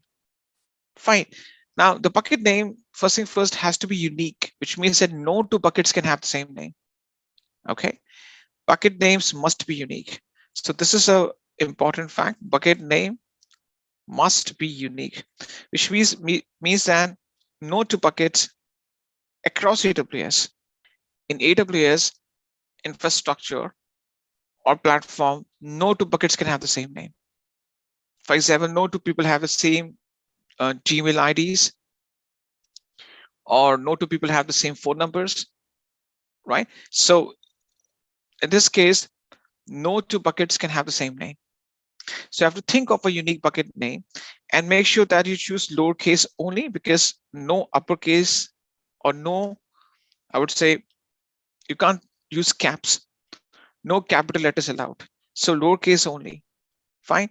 It can be alphanumeric. You can use a combination of numbers and alphabets to choose the name. It can be alphanumeric, and there are only 2 special characters allowed. What are those 2 special characters? The 2 special characters that are allowed are hyphen and dot. Right? So these 4 things you should be aware of. The bucket names must be unique, which means that no 2 buckets can have the same name. For example, if I just put the bucket name as test, right, and try to create a bucket, it will throw me an error message, bucket with the same name already exists. Fine. Now, you have to think of a unique bucket name. And what you can do is that you can just type in your, for example, your first name, and just type in, for example, just type in IAM policy, for example, IAM policy demo, right? And just to make sure that we'll add, because we create 2 buckets, we'll add 2 prefixes.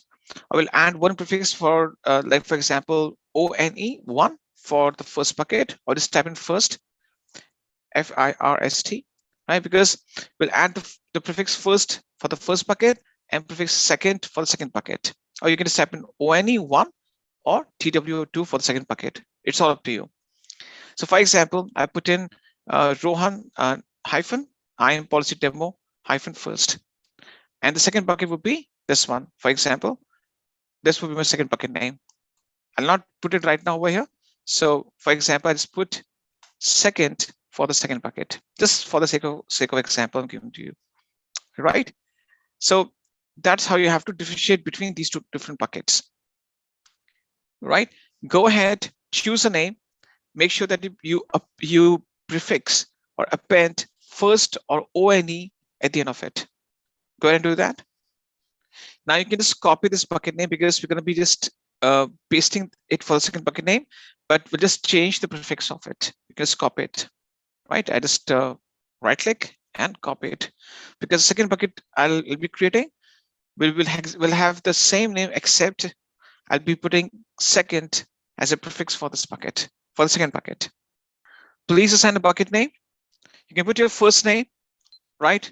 Hyphen IAM policy demo hyphen first, because some people may struggle to choose a bucket name because bucket names are unique, and you may be trying to choose a bucket name which already exists. So for simplicity and to make sure that you don't face issues, put your first name hyphen IAM policy demo hyphen first. Okay, I'm just putting in, yeah, just go ahead and do that. Now, the buckets are contained inside a region. You should not be bothered about the region as of now, because we're not doing any advanced hands-on in which we have to be contain ourselves in a specific region. But just an FYI, you can choose the region of your choice. Whichever region is selected, don't be bothered about it. You simply have to go at the bottom. There's an option that is create bucket. Click on that, and your bucket gets created. Those regions are disabled regions on your account. That's okay. Don't be bothered about it. Go ahead and click on create bucket. Go ahead and click on create bucket. Just tap in done once you're done. And this is what the bucket you have. So in my case, this is my first bucket created. Are we done with this? We need 2 buckets to get started. Based on these 2 buckets, we will be configuring the customer managed policy. We shall just perform this operation again. We click on create bucket at the top right hand corner. Fine. Now paste the same bucket name, but just remove first at the end and put second. That's it. If you put 1 for the first bucket before, just put in TWO2 for the second bucket, so that you can differentiate between these 2 different buckets that you have. This will help us to easily differentiate between them. Fine. Of course, the bucket names are unique, just for the sake of convenience, just having the same bucket name, but we're just changing the prefixes. Once you put second for the second bucket, go straight to the bottom and click on create bucket. Please do that. Let me know once your buckets are being created. As you can see, I have 2 buckets. One has a prefix as first, and the second has a prefix of second. Prefix or suffix, whatever you want to say. So I've added first at the end of the first bucket name, and second at the end of the second bucket name. Done. Fulfill the first prerequisite, or I would say we have performed the steps till 7, right? So we have performed steps 1 to 7. Fine. Are we all done? We have the 2 buckets in front of us that we're going to be using, or we'll be using these as objects, or I would say these as the target points to create our policy. Okay, great. What's the next thing? Now, in the next step is that we have to start working on the policy configuration. Now, this is where I have to go very slow, because this is the very first time you are getting engaged in the process of creating a customer managed policy. The process is quite simple. It is just that once you perform this once or twice, you become aware of the entire process. So we'll just go with the second step. The second step is step number 2, create a custom managed policy, right? Now, what you have to do, all of you, what you have to do is that you can have this S3 dashboard opened up. Don't close this page. Just type in IAM. Now you have to open an IAM tab. So what you can do is that just open IAM, right click, and you can just open that in a new tab.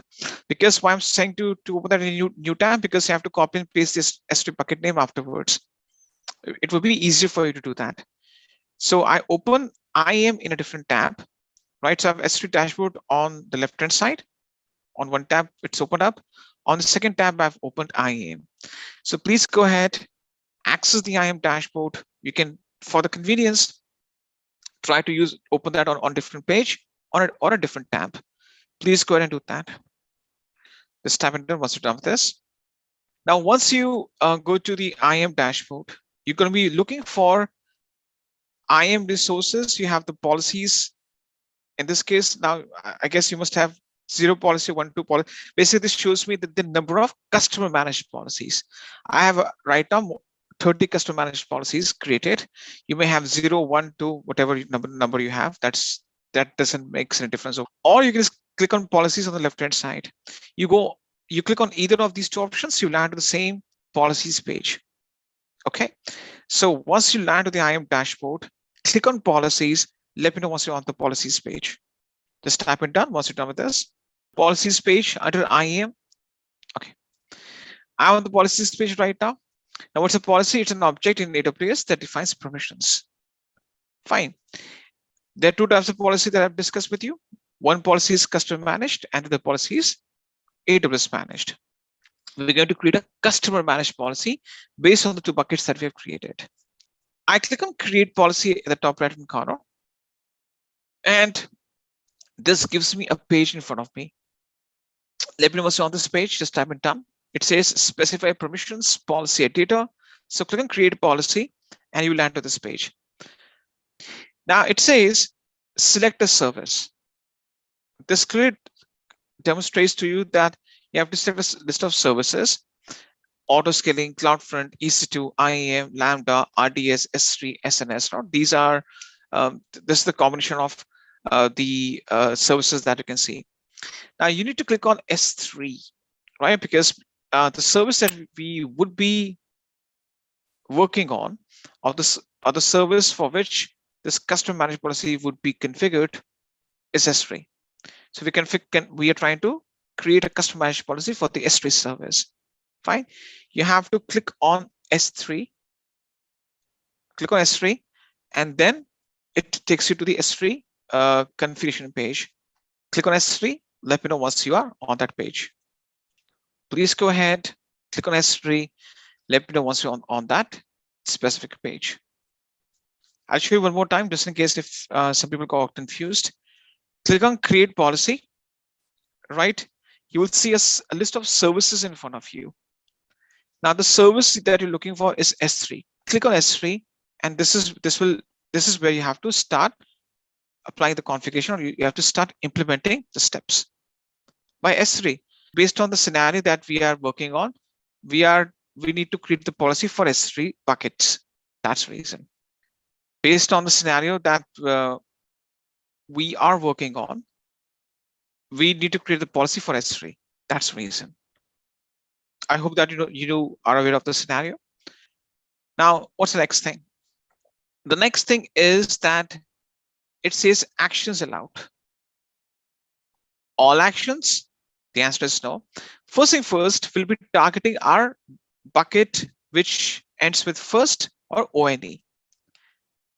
My intention is, or I want to do this thing is that I want that the user should be able to get read-only access to the first bucket. Read-only access to the first bucket. Regarding the second bucket, the user should be able to get the full access or complete access. For the second bucket, the user should be able to get the complete access. We'll first target our first bucket. For the first bucket, we want to allow read actions. So in this case, if I go back to this policy editor, you will see access level, list and read. Fine. You have to expand the list and choose all list actions. Please go ahead and do that. Okay, now once we choose all the list actions, let's go to read. Okay, go to read and choose all read actions. Please go ahead and choose all read actions. Let me know what's done with this. Now in the read, you will see that it says get. So that we can include get action, especially we can get the data out of the bucket. Select all the read and list actions. Let me know what's done. Done. Are we done? Have we selected all the, so you have to select number 1, all list actions. Number 2, all read actions. Are we done with this? Because right now we are targeting our first bucket. Now, what you can do is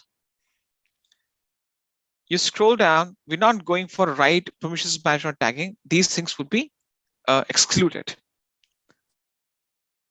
Then go to resources. We have already chosen which actions, list action and read action. Especially read action, I've listed all the get actions so that I can read the data. I can get the data out of the bucket. Now, if you want, you can click on collapse all so that you just collapse and the things become very neat and clean. You're easy to navigate.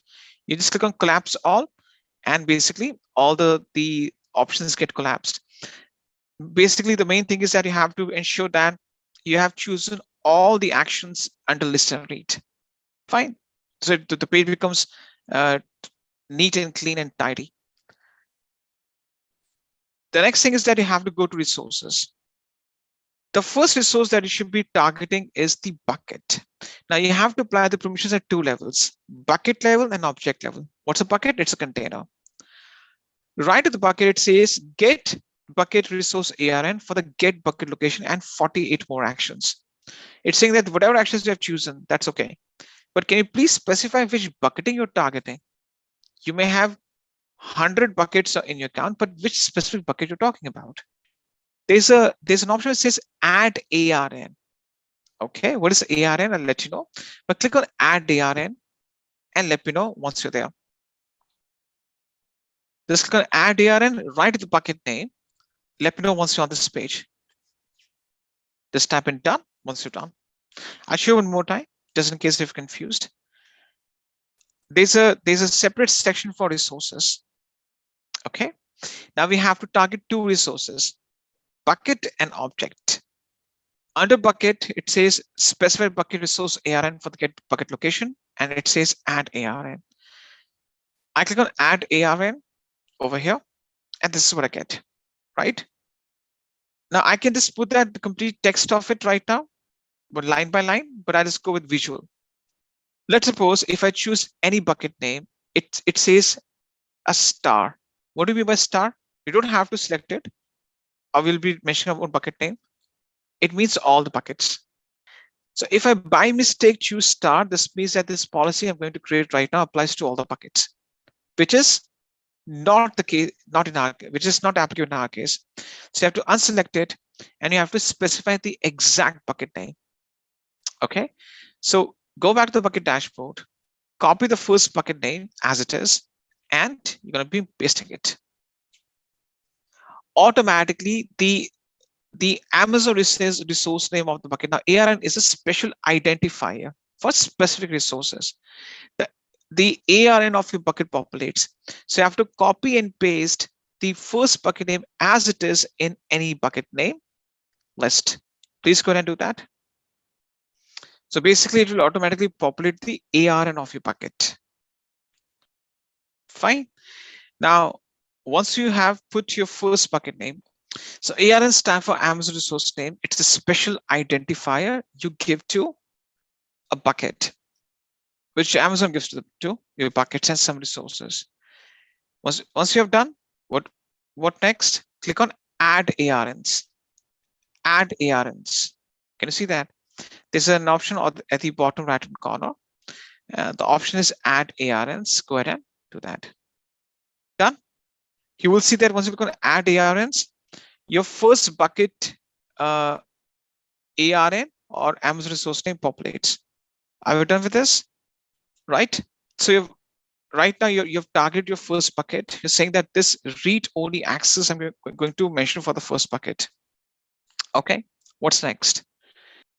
You scroll down and now you have to target the objects. What's an object? It's a file or data that you put inside the bucket.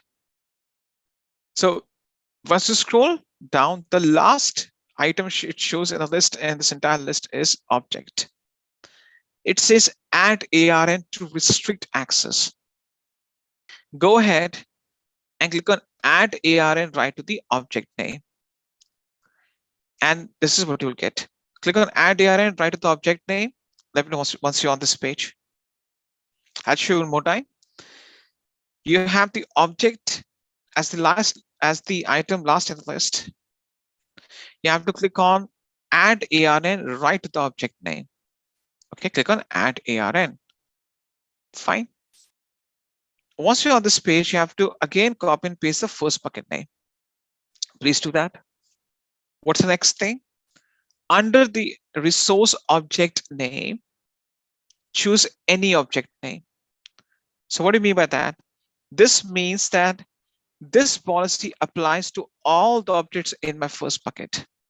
You have to, again, you're saying that I want to apply this thing to all the objects. What does the star stands for, or this file kind of notation means? All the objects. In this case, the previous step targeted the specific bucket. The second step targets the objects inside the bucket.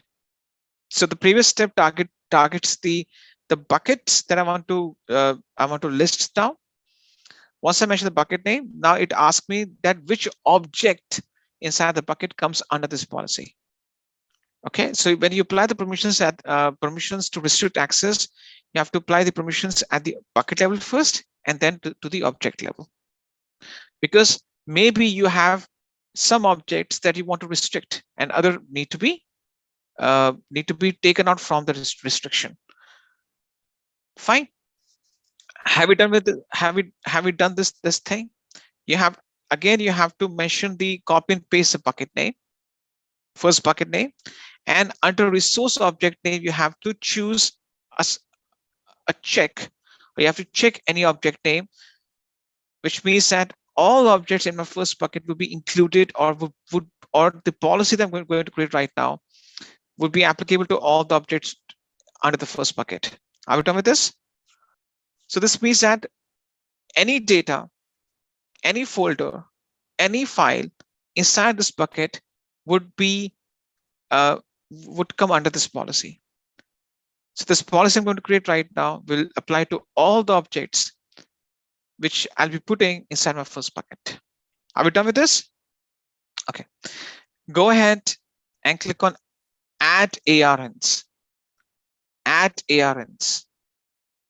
And you will see that this under the object, it shows you a single line where it shows that this is the bucket name / us a wildcard notation, which is asterisk. This means that now this policy is applicable to all the objects or folders inside this bucket. Done. So to reiterate what we have done, we chose list and read actions, all the list and get read actions over here. And then what we did, those list and read actions will be applicable to the bucket which ends with first. And inside the bucket, it is applicable to all its objects. So the list and get actions or read actions is applicable to my first bucket and all the object that it may contain. Okay, we're clear about this thing. What's next? Can you see there's an option out there which says add more permissions? You have to click on that. Click on add more permissions. Okay. Once you click on add more permissions, it says select a service. I click on select a service, and which service will be selecting now? S3. Okay. Click on S3. Let me know once you're on this page. Click on add more permissions and choose S3.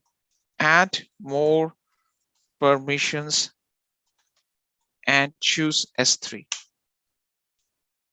Okay. Now we should be targeting the second bucket. For the second bucket, we need to allow the complete access. Fine. So over here, under the access level or under the actions, what we should be selecting? All. Okay. So you have to choose all S3 actions.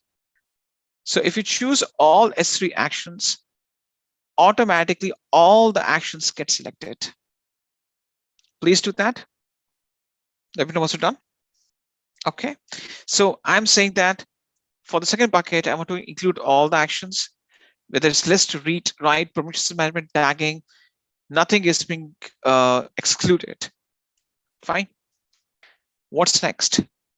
I scroll down, and now as a challenge, you have to go ahead and specify the bucket ARN for the second bucket. Go ahead and as a challenge, you have to add the ARN for the second bucket. I'll show you the solution afterwards, but I'll give you a minute to try it on your own. If you're confused, that's okay. After a minute, I'll show you exactly how to do it. Because you have done this in the previous step for the first bucket, just try it on your own for the second bucket as a challenge. So in this case, I click on add ARN right at the bucket, and I just go ahead and copy and paste the second bucket name. Simple. Fine. I copy and paste the second bucket name. I show one more time. I click on add ARNs on the bucket. Under any bucket name, I just paste the bucket name. Automatically, the other fields are populated. You don't have to change them. Click on add ARNs. Done. I'll give you a few more seconds just in case if someone has not done that. Now scroll down. As a challenge, go ahead and apply the object. I'll give you a minute. If you're unable to do it, that's okay. I'll show you. Go ahead and perform the object restrictions now. You click on add ARN. Under any bucket name, paste the second bucket name. And under any object name, you have to check. Right? So under the any bucket name, put the second bucket name. Under the resource object name, you have to choose all the objects. So you have to tick it. You have to check it. So I'm saying any object under the second bucket shall be included as part of this policy. Are we done with this? Okay.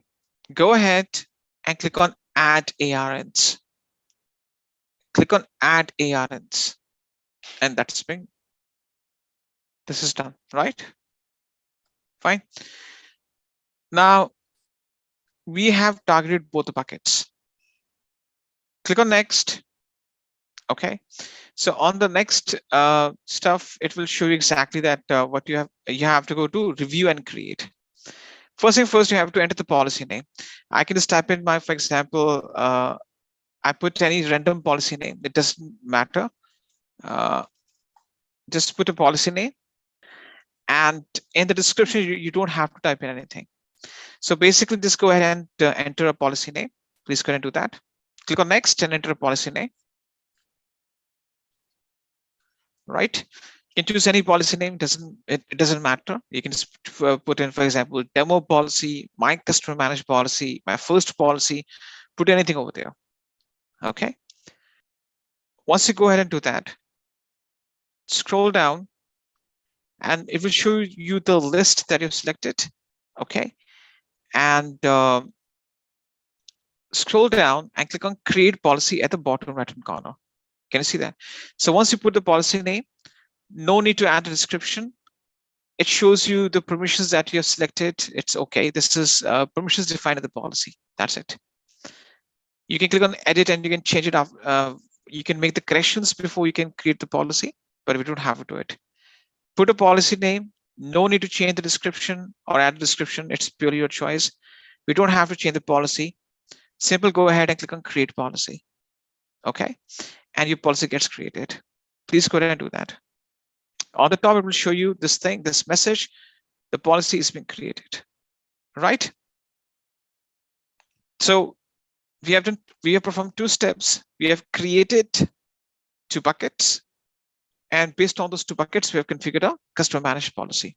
Fine. Are we all clear till now? You're on the same page? Manidev Singh, in real time, how we define the policies by using JSON code or using the console. This thing that we're doing right now, it is a replica of real time only. Okay. And using the JSON code, the policy, if you click on view policy, automatically generates the JSON code for you. If I, for example, go to JSON version of it, this is the JSON code that it generates. So right now, whatever we are doing, it's real time only, or it's the reflection of the real time things that we'll be doing. So if you just go to the JSON, click on the policy, click on JSON on the right side of it, the policy data that you have used, it automatically generated the JSON policy. Okay, so guys, what's the next thing we are going to do? The next thing that you're supposed to do is you have to add a user. You have to create an IAM user, and you need to attach a customer managed policy to the user, right? So you have to go back to the IAM dashboard, go to users on the left hand side. Now you have 3 users in front of you. Now you still have the users create. I suppose no one has removed the user. You still have the users. So yes, we have the users listed down. Okay. Now what you can do is that you can pick any one of these users, right? For example, I click on my first user, Chris. Fine. And yeah. Okay, so what I'll show you one more time. You have the list of users in front of you, 3 users. Click on any one of these 3 users. You have to click on any one of these 3 users. You'll just go to the users dashboard. This will save our time because we already have created these users. Is it done? Okay. So once I click on any one of these 3 users, I can see the user's details. For example, the summarization, I can see the ARN of this user. Even the user is user configuration has the Amazon resource name, the date it was created. Right now, this user is a part of a group. Once you click on the specific user and you just check out the user details, you can see that there are a bunch of options laid out in front of you: permissions, groups, tags, security credentials, and access advisor. You have to go ahead and click on groups. Okay. Once you go to the groups, you have to choose a group name and click on remove. So I'll show you. So I'll just connect all these dots. You go to the user details, go to groups, and then you have to check the group. Once you check it, the next thing that you have to do is you have to remove it. So I want the intention is I want to remove this user from the group so that there's no conflict in terms of policy, because you remember I chose Amazon S3 read only access as one of the policies. I don't want this user to be a part of any group as of now, because I just want to add the customer managed policy that I just got created. So you just have to go ahead and click on remove. It says remove user from the group developers. Click on remove. Just type it down once you're done with this. And you will, this will prompt you this message on the dashboard. This user does not belong to any groups. Are we all done with this? You just pick any user randomly from the list. So you can just pick any one of these users. Click on the user ID or the user name. You'll just go to the user's dashboard and you can see the bunch of details for that specific user. You have to go to groups and you will see that this user has a user groups membership. You have to select this group and click on remove. It says that, are you sure, or you want to remove this user from group called developers? Click on remove, and then you'll get this prompt. This user doesn't belong to any groups. Are we all done with this? You have to perform this action only on one of the three users. Don't perform on all the three users, only one of the three users. Right? Are we all done with this? Now, left to the groups, there's a tab that's called permissions. You have to go to permissions, and then there's an option on the right hand side which says add permissions. So you have to go to the permissions on the left hand side of the groups, and within permissions, just on the right hand side, there's an option that's called add permissions. Once you go to add permissions, now what you have to next is that you have to go to add permissions, and there's something called add permissions. Add permissions and create inline policy. Click on add permissions. Okay. Once you go to add permissions, the option on the right hand side is, it says attach policies directly. Okay, you have to click on that option, attach policies directly. Basically, it's we are saying that we don't have to add the user to a group. We are going to attach the policies directly. Please go ahead and do that. Okay. Now, once you go to attach policies directly, it says all types. Okay. So what it says, types. So in the types, you have to choose customer managed. Can you see that? Once you go to attach policy, in the all types, you can see it says customer managed. You have to select it. Please go ahead and do that. Okay. Once you choose customer managed, you'll be able to see the policy that you created. You have to select it. So you have to choose customer managed, and you have to select. So once you choose add permissions, you choose attach the policies directly. In the type, you choose customer managed, and automatically the policy that you created will show up. Please go ahead and do that. Done. Okay. So what we have done is that we have removed the user from the group, so that there's no conflict in terms of policies, because in that policy in that group, we gave the read-only access. So we want to make sure that there's no conflict in terms of policies. We remove the user from the group, and they're trying to add this customer managed policy, right? So what's next? You have to click on next. So it shows you that this is your username, Chris. Fine. And this is the permission you're going to add to it. Now you need to go ahead and click on add permissions, and the permissions will be added. So now what you can see that this user we are working on is added this customer managed policy. So we have gave this special access to this specific user, right? Are we all done with this? Are we all done? So what's the next thing? The next thing we're going to be doing is that we have to test the user.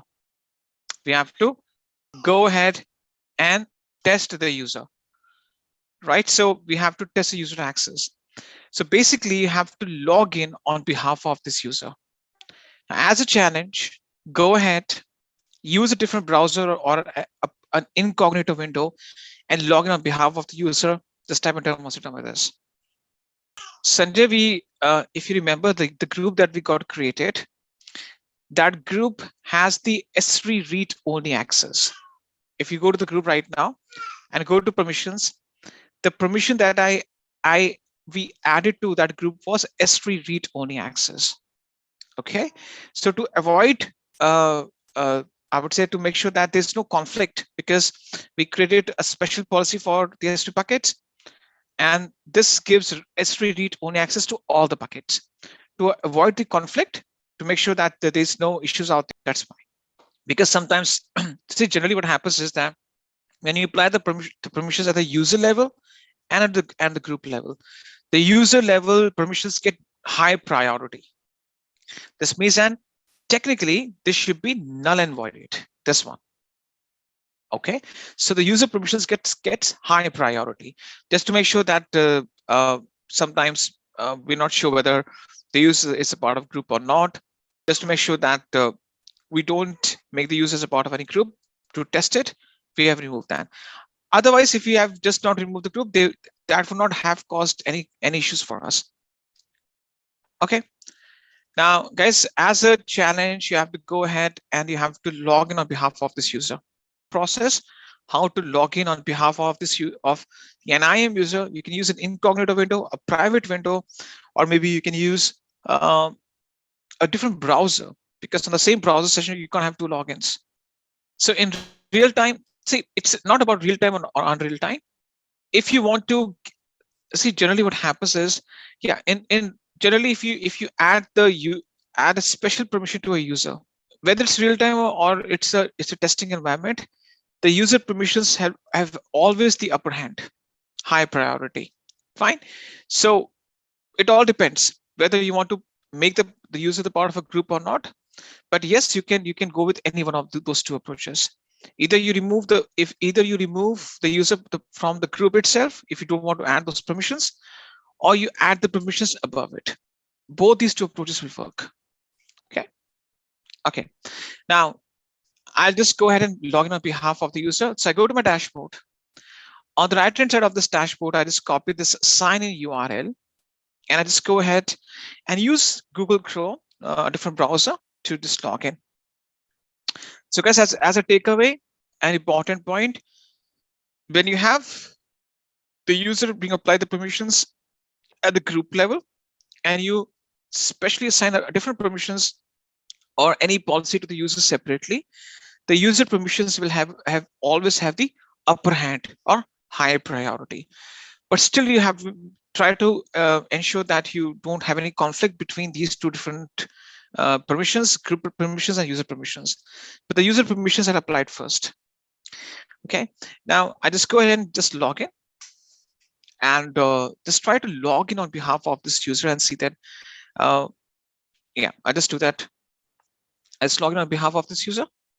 Okay, I'm sorry, I picked the wrong user. Hang on 1 second. So I just want to change the user ID. Yeah, so I just put in Chris in this case. Right, click on sign in, and I just go ahead. So I've logged in on behalf of this Chris, this username as Chris. Now, as a user, if you just try to navigate to any other service which you haven't got access to, for example, this user goes to EC2 service, automatically he will get the API error message. Okay, the reason being because we haven't given access to any other service apart from S3. So if I go to the home page on behalf of this user and I choose S3, so the user will be able to see two buckets in front of him. Of course, I have all the buckets, so I'll just filter out these two buckets only so that there's no confusion, right? So these two buckets are there. You'll be able to list down these two buckets. Now, what you have to do is, once you're on the buckets list, click on the first bucket. Okay, let me know once you are on the buckets dashboard. On IAM users page, you have to log in. You have to log in on behalf of IAM user. Now, sometimes people get confused. They switch back to root account and they try to do the testing. I've seen this thing, right? You have to log into the IAM dashboard, IAM users dashboard. And from there, you have to see a list of buckets.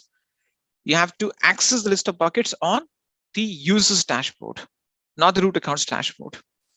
So you need to access the list of buckets on S3, or I would say S3 buckets on behalf. So basically, on behalf of an IAM user, you have to access this bucket list, right?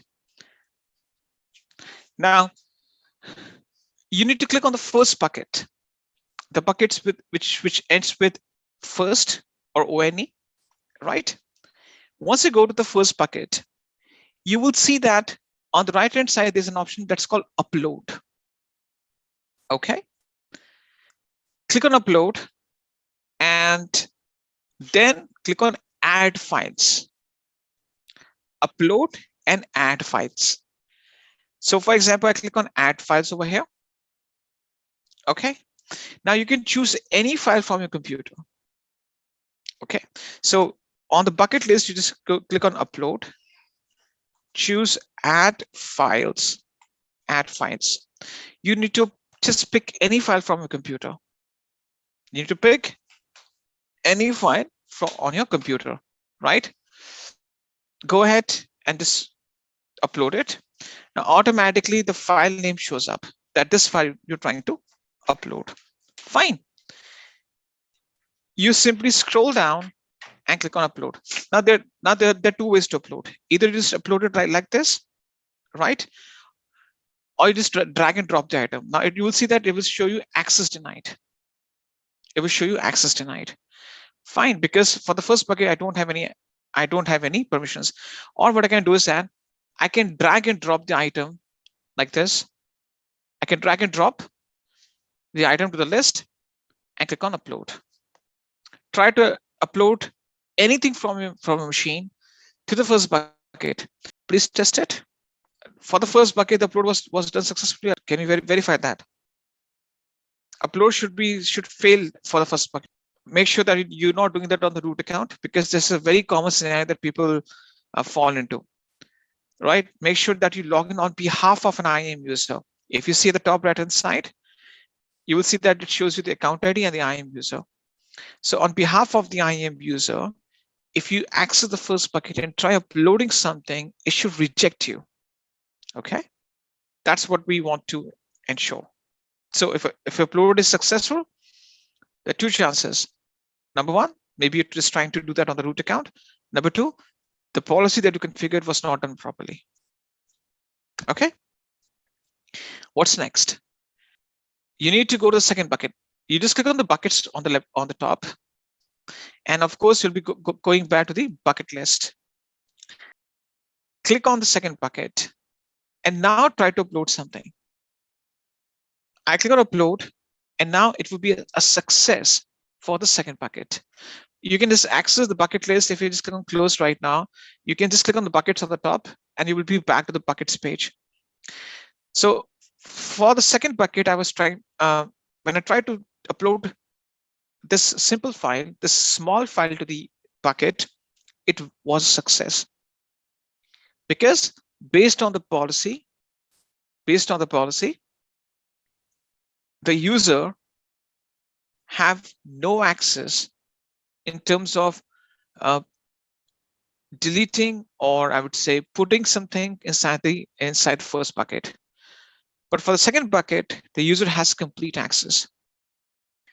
Right now, just to test it further, you can just click on delete.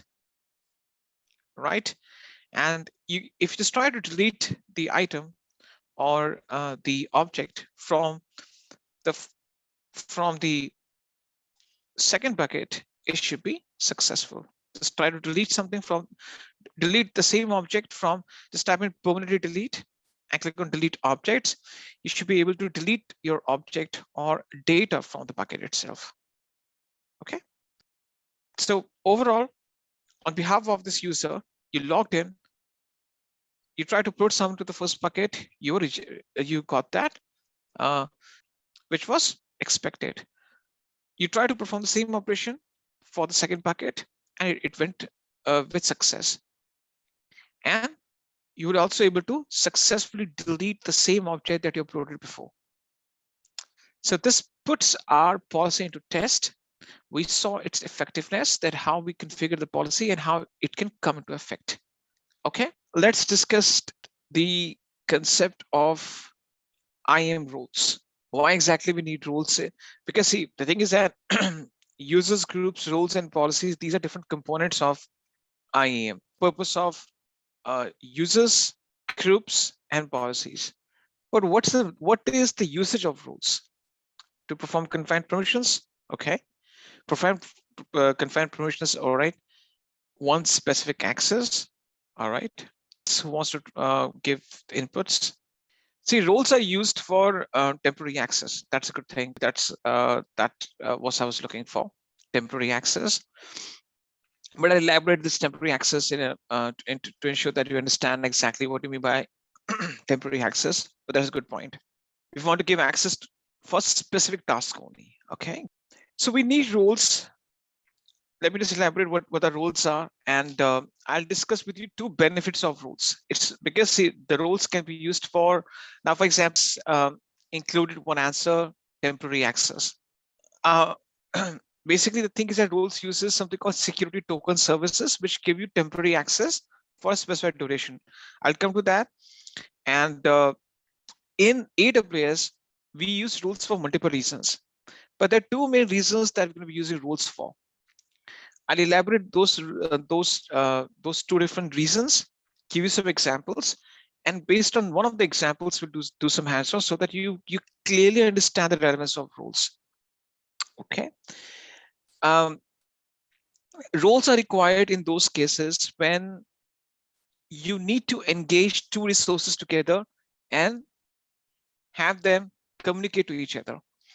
See, right now, or let me just give you one example. We discussed IAM users, right? Who are the IAM users? IAM users are the people. They are the human beings. They are the IT people, the IT and software guys who will be interacting with resources like instances, S3 buckets, right? They will be interacting with resources like S3 buckets, EC2 instances, load balancers, auto scaling. They will do the deployments on daily basis. They will provision those resources, configure them, terminate them when they're not required. So we as the users, we interact with these different services, right? For example, we discussed the concept of, we focused on the scenario of an IAM user. As an IAM user, for example, Steve needs to communicate with two buckets, and based on this customized policy, he should get read-only access to bucket 1 and complete access to bucket 2. Right. So as an IAM user, it was his responsibility to communicate with these resources and perform his daily job.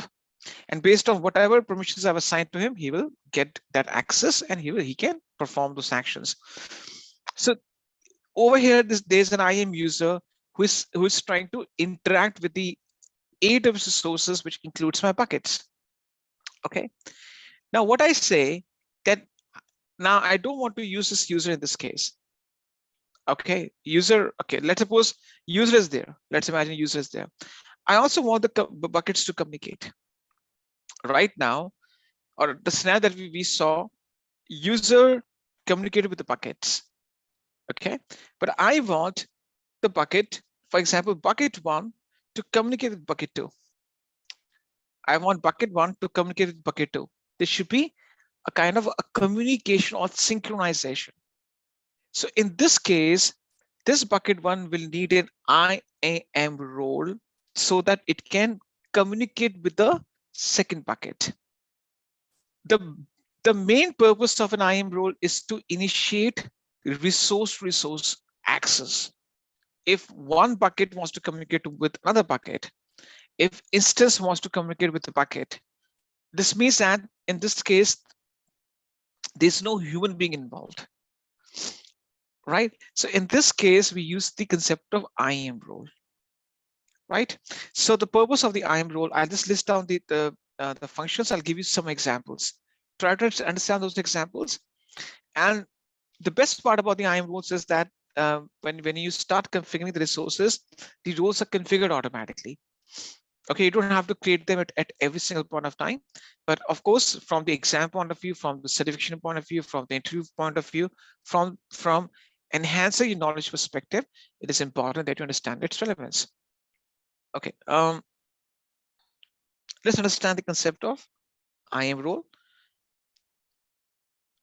Okay, so the purpose of the IAM rules, there are two main reasons why we use the rules. One is that it facilitates resource interaction. It facilitates resource interaction. If resource means, for example, the resources or the services that we use in AWS, S3 buckets, load balancers, auto scaling groups, database instances, EC2 instances, whatever the services we are using, these are resources only, right? It facilitates resource interaction. Second thing is that it is also used something called for cross account access. Now this is out of the scope of the course, right? But I'll give you the example of it. I'll give the we'll discuss we'll do the hands-on. We'll just do the hands-on on this one, right? This is out of scope of the, because this is very advanced topic, but I'll give you the example of it. We'll not do the hands-on on this one. We'll do the hands-on on the first use case. So I'll give the examples of both of them. Let's come to the first main point. It facilitates resource interaction. So this is a scenario that you need to understand, that how it provides resource to resource interaction. Let's try to understand this. Resource interaction means that in AWS, when there are two resources that need to communicate for any reason, maybe it is synchronization, passing on the data, maybe, for example, giving access to a service to stop another service, or send the logs for that service, or maybe, for example, have that service config changed automatically by other service.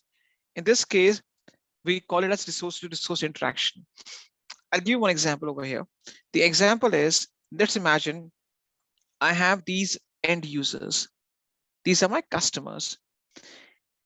These customers, they upload their images. These customers, they upload their images to a web application. For example, you have deployed a Python web application, right, on an EC2 instance. Fine. So the users upload their images to the Python app running upon the instance, and this instance is trying to push those images and store them inside an S3 bucket. Now, we already discussed what an S3 bucket is. An S3 bucket is nothing but it is a fundamental container. It's an online backup service which can contain your data, right? So this is, for example, my Amazon. Okay, now I want the instance to put those images to be stored inside this bucket. Okay, so users are trying to upload some images. You must have seen, whenever you try to access a PPT or PDF on Intellipaat website, they are being extracted from the bucket only. Okay, so generally what happens is that the companies, they store the content in these buckets, right? So as a user, you're just uploading some images. For example, you're trying to interact with a social media platform like Instagram or Facebook, something like that, and those images are being stored inside the bucket. Now, for this type of it, so over here there are two resources which are interacting. Okay, and if this has to get the images out of it, download the images, then also the instance needs access. So over here there are two resources communicating. Which are the two resources? This one and this one. All right, now instance is trying to communicate with the bucket so that it has the ability to put or get the images out of it. It has the ability to put or get the images out of it. For this reason, I have to create an IAM role, right? Attach a policy to it. For example, the policy is Amazon S3 full access, right? I attach a policy to it, to the instance. So I attach a policy to, I just link the policy like we link the policy with the users and groups. Similarly, a link or attach a policy with the role, and then attach this role with the instance to the instance. So once I attach a role with a policy which gives complete access to the S3 buckets, the instance will have the complete access to to put or get the images from my S3 buckets. So over here, who is getting permissions? Is this a user? No, it is the instance which is getting the permissions.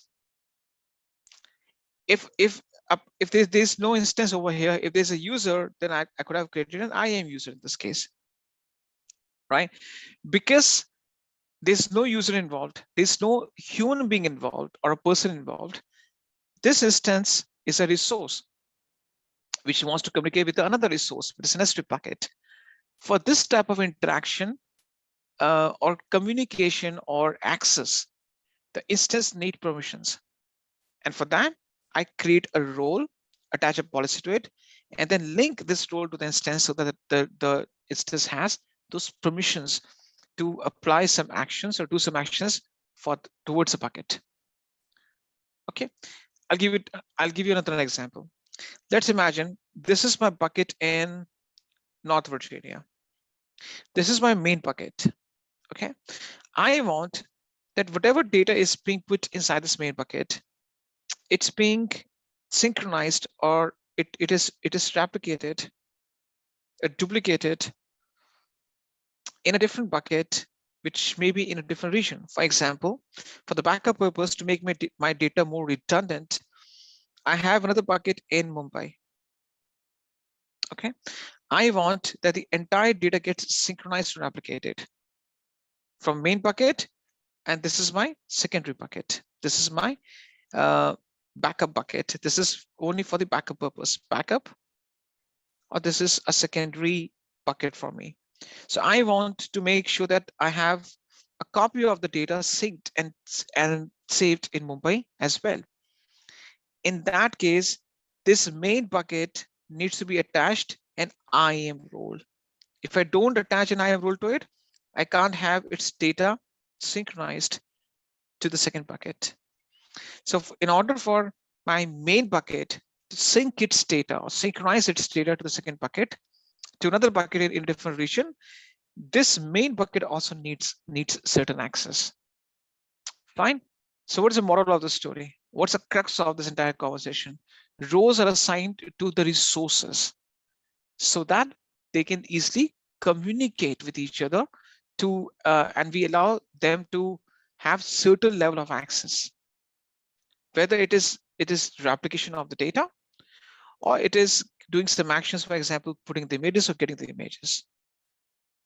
Fine. I think that this point is clear to you.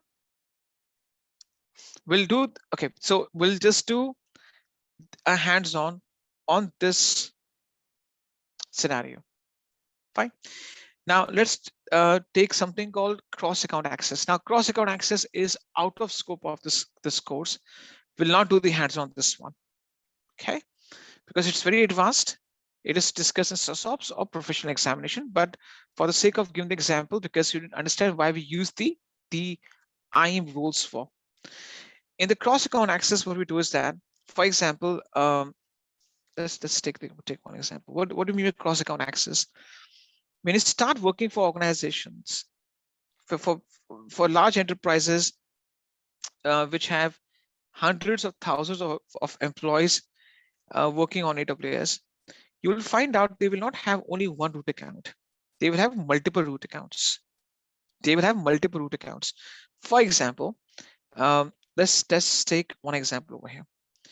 Let's imagine there's a company named as SpaceX, right?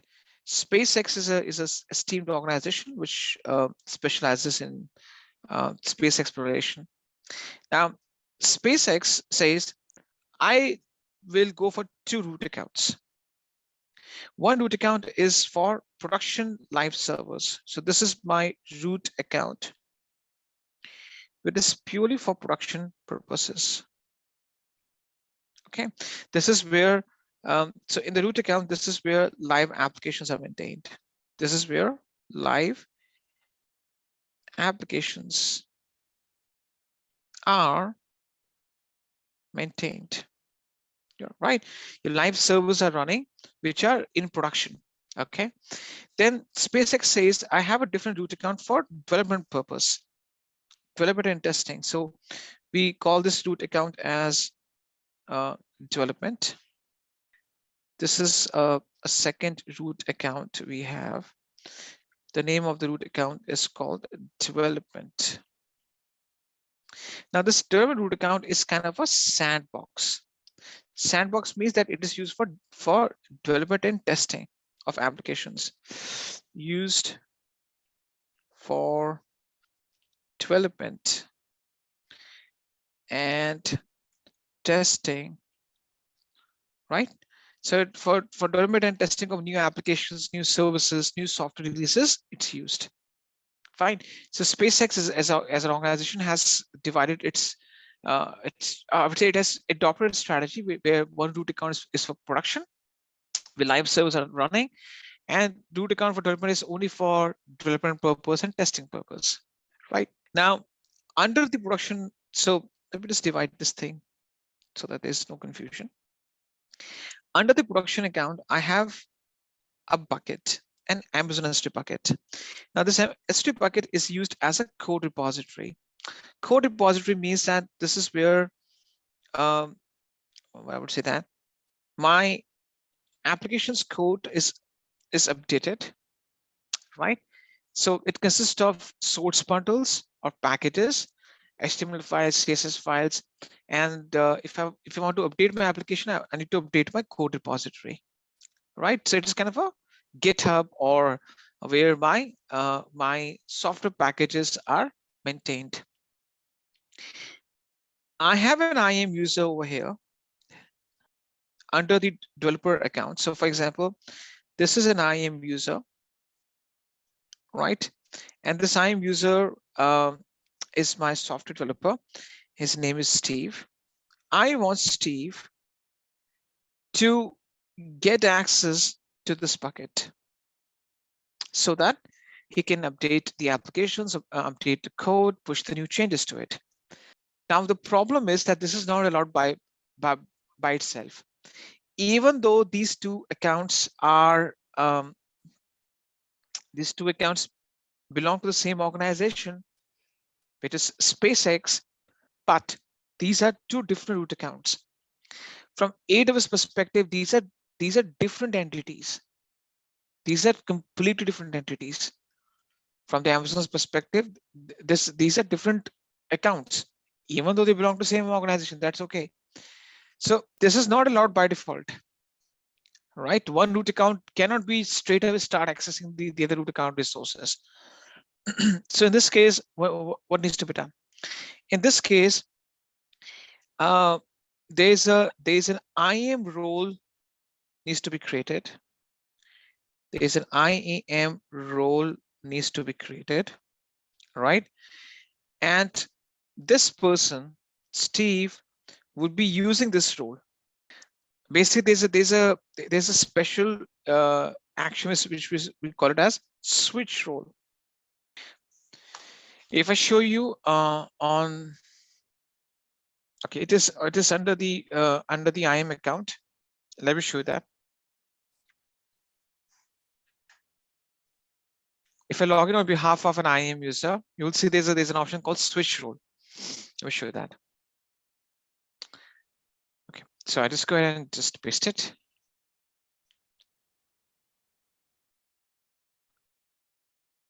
Okay, I'm just trying to log in on behalf of an IAM user.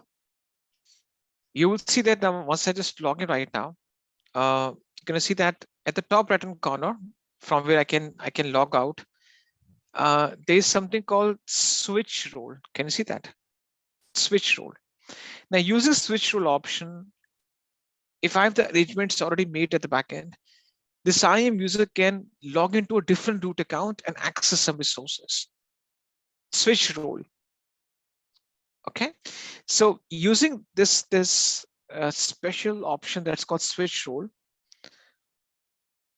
the IAM user will be using this IAM role and then will get access to the S3 bucket.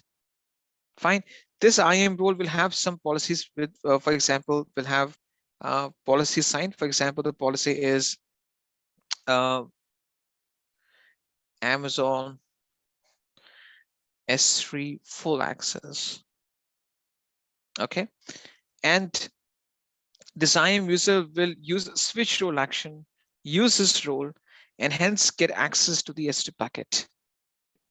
Fine. So in order to enable the cross-account access, you also need the roles. So there are two main reasons why we use the role. Number one, to enable communication between two different resources. And number two, to allow a different root account user to access your resources.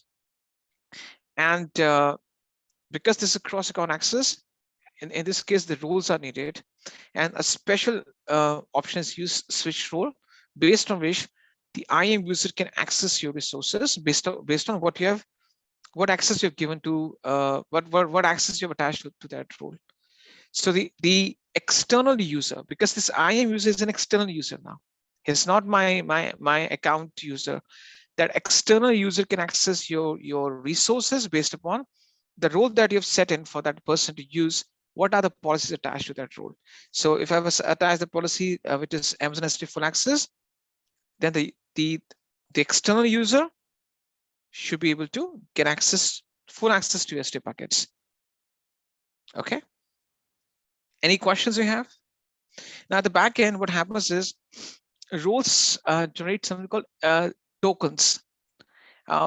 By default, tokens are valid for 1 hour. This doesn't mean that the role is valid for only 1 hour, but at the back end, they generate some tokens. And we call it as a security token service, or STS. So these tokens are generated at the back end. These are temporary tokens which are generated every 1 hour. Now this is the DIY exercise. This means that with minimum support, you can just follow these steps. Now I'll walk you through the steps. They're very easy. I don't think there will be any challenge that we'll be facing in terms of connectivity and accessing or I would say performing this complete hands-on. And also you'll understand the CLI part of AWS. So right now we are trying to access or communicate with resources using this graphical user interface. Fine, this web page. But we'll also see the command line interface version of AWS as well. So using CLI, we can also interact with the resources. So this will also touch upon the CLI part of AWS. Okay, so if you go by the document, this is what the document is. I'm going to just copy and paste its contents one more time, just in case if you missed it before. So the very first step that it says that create an IAM role so that the EC2 can get full access to S2 packets. Okay, so in this case, I'll show you the process how to create an IAM role. It is quite easy. I'll be a bit slow in terms of showing you this step, and you have to follow along with me. So as I show you and explain you have to do the steps at the same time. Okay, because you don't have the screenshot space document to follow along. Now I create these DIY exercise so that you're being pushed to perform the steps by yourself without the help of any document. Okay, because ultimately you have to start executing these steps without any help or with least help. So in this case, you have to understand that how you need to navigate to different services and start applying those different concepts that are important. All right. Now, having said that, I just go back to my browser, and you have to go to the IAM first, right? So you have to navigate to IAM. Now, this page we have accessed multiple times before. You have to go to IAM, and under IAM, you have to search for roles. Now, if you just go and just look for it, you can easily find it out. If you, for example, just go and see over here, under IAM resources, where you access all the resources, you have a separate section for roles, or you can find roles on the left-hand side. Okay, you have to go to IAM, and then you have to navigate to roles page. Click on the roles. You have to navigate to roles page. Go to IAM. Go to roles. Be you trying to log in on behalf of an IAM user. Okay, so you have to log in as a root user. So just keep an eye on the right-hand side. Make sure that it only shows your root account ID. If it's showing you an IAM user, you have to sign out and log in on behalf of a root user as you were signing in before. Okay, so you have to go to IAM dashboard, and then you have to switch to roles. Go to roles. Once you go to IAM dashboard, go to roles. What's next? Once you go to roles, right now, you will see that you sometimes you will have some roles created automatically, because whenever you configure some of the resources, some roles are created automatically without even you noticing that. But that's not what exactly you need to see. Hang on 1 second, let me just delete this role. What you have to do is that you have to create a new role from beginning so that the instance can access the buckets. Now we are trying to apply the first principle or the first example that I showed you. And the example that I showed you is where the instance should have access to access these two buckets. This example we try to apply. Now, if you just go to this instance this roles dashboard, I'm sorry, and you can see that an IAM role is an entity identity that you create and has specific permissions with conditions that are valid for short durations. Now, this is a temporary access. Doesn't mean that it only works for some time, but at the back end, it generates some tokens which are valid for an hour by default. Now you can just click on create role, and you'll come to this this page which says selected trusted entity, right? Make sure that you choose AWS service, which is selected by default. Okay, because we are trying to have the services or resources communicate. And under the use case, you have to make sure that you select EC2, this one. Okay, so go ahead, click on create role. And once you click on create role, make sure that the trusted entity type that you have selected is AWS service, and the use case that you've selected is EC2. Please make these two selections. Let me know what's wrong with this. Now, this role is created so that the EC2 instances can have access towards the S2 buckets. Please perform these two. Please make these two selections. Let me know what's wrong with this. Done. We're done with this. So we have selected the trusted entity type as AWS service, and the use case that we're selecting is the EC2. So because we want this role to be created for the EC2 service, so that the instances can access these two buckets. Now, once we do that, we click on next. Now we have the list of policies. The policy that we are looking for is S3 full access. Just type in S3 FULL. Press enter, and you have to select Amazon S3 full access. Please go ahead and do that. So to this role that we're going to create right now, the policy that we need to select is Amazon S3 full access. Please make the selection. Okay, what's next? You just go ahead and click on next. Okay. Then it will ask you for the role name. What's the name of the role? So basically, you can just put in any role name, put any name. Even if you put your first name, that's okay. Enter any role name that you can remember afterwards. It's a simple, because let's suppose I've put the role name as Amazon EC2 S3 Access IAM role. You can put any role name over there. Just go ahead and do that. Enter any randomly, just assign any name to it. Please do that. Enter any meaningful name. Now, once you are done with this assigning this name, there's a description. You don't have to change the description. You will see that it says trusted entities. Now, basically, if you see, it says effect allow action STS assume role. Now, STS stands for security token service. At the back end, this role will generate some tokens which expire after some time, but these tokens are generated so that the instances can use those tokens to access these services. And the service is ec2.amazonaws.com.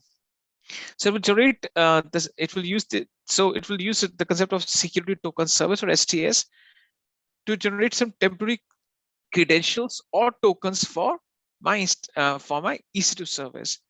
And if I scroll down, it says that what is the policy that attached to this role? Amazon S3 full access that we selected in the previous step. You don't have to change any one of these entities on this page. The main thing that you have to change is assign the role name. Don't change the description. The selected trusted entities is the same, because it says that this is being created for the EC2 service. So the tokens, the temporary credentials will be generated for EC2 service. And EC2 service will get the complete access to my S3 service. Click on create role and your role gets created. Please go ahead and do that. After you name the role, you just have to just scroll down, just see the information, just for the sake of just going through the information, see that and just understand what exactly the information means. Go ahead and click on create role. Your role gets created. Please go ahead and do that. So once the role gets created, we'll just do the next step. That is launching the instance. So this role has to apply to the instance at the time of launching the instance. Okay, this role will not automatically apply to all the instances. When you deploy the instance, you have to explicitly or exclusively apply that role to it. In the next step, we'll deploy the instance and apply the role, log into the instance and test it. So the next step is that we have to launch an instance with all the basic settings. And the only thing that we have to do is that we have to include the advanced details, which is selected as the IAM instance profile, which is an IAM role. Okay. So what you're supposed to do, you have to switch back to your IAM account. You have to stay on the root account, right? So this entire process has to be done in the root account only. So within the root account, I just switch to EC2 dashboard. Just do that. Okay. Once I go to the EC2 dashboard, I go to launch instance, click on launch instance one more time. Right. And I assign a name or a tag to the instance. Fine. So in this case, what I will do next is that I will just go ahead and assign a name to this instance. In terms of application and OS images, I don't have to change it. Keep it as it is, as Amazon Linux AMI 2023 AMI, right? So default AMI, default instance type, but it's t2.micro, right? So there's no need to change it. Under the key pair, you can create a new key pair or select any of the existing one.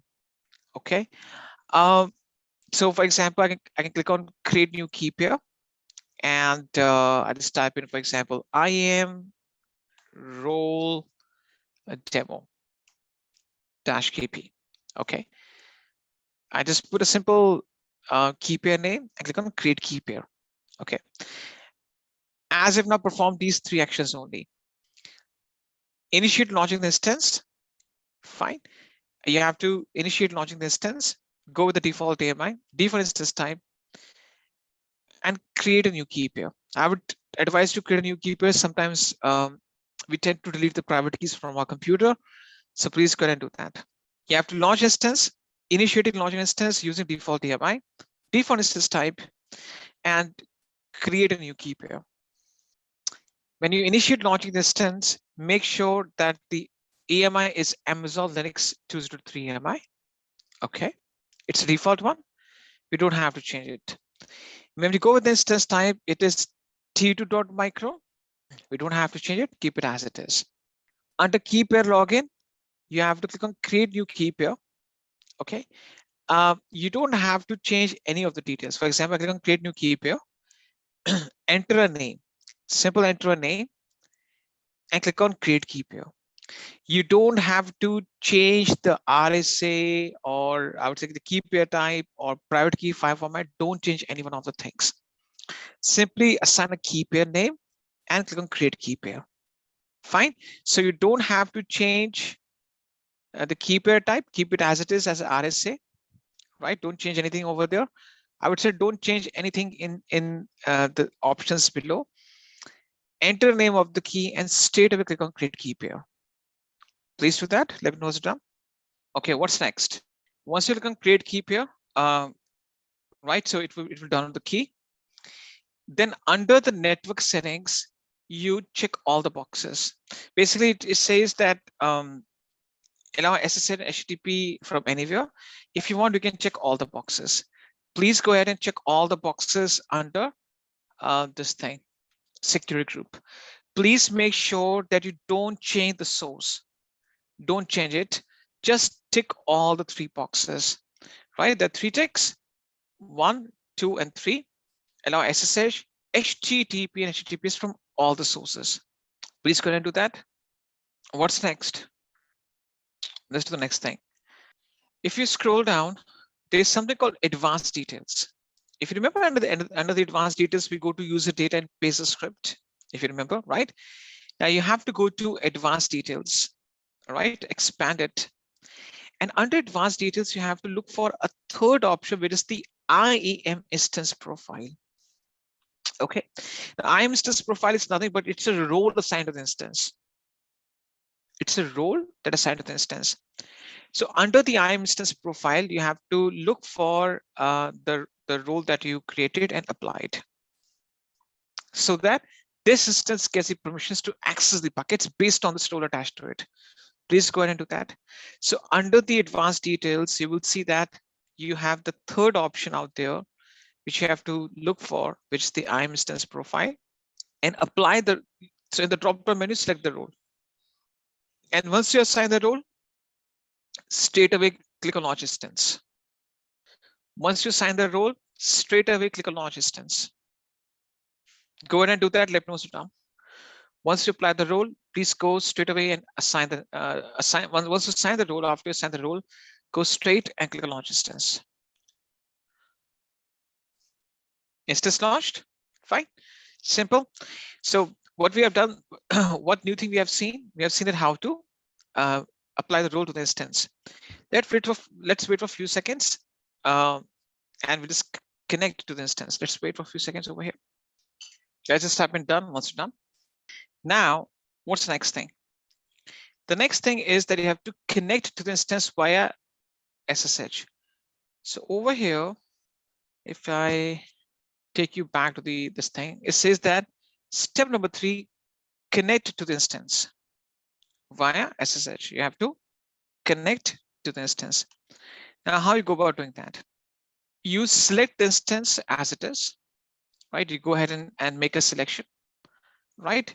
So basically, this is the browser-based shell prompt that we use. We can use PuTTY as well if you are comfortable using PuTTY. You can use terminal as well if you're comfortable using terminal.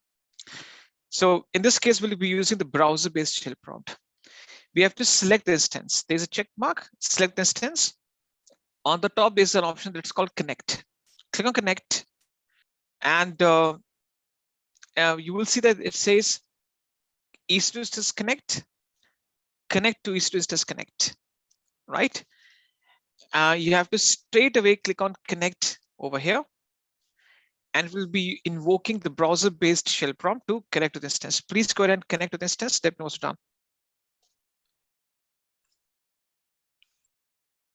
Okay, connected. All right. What's next?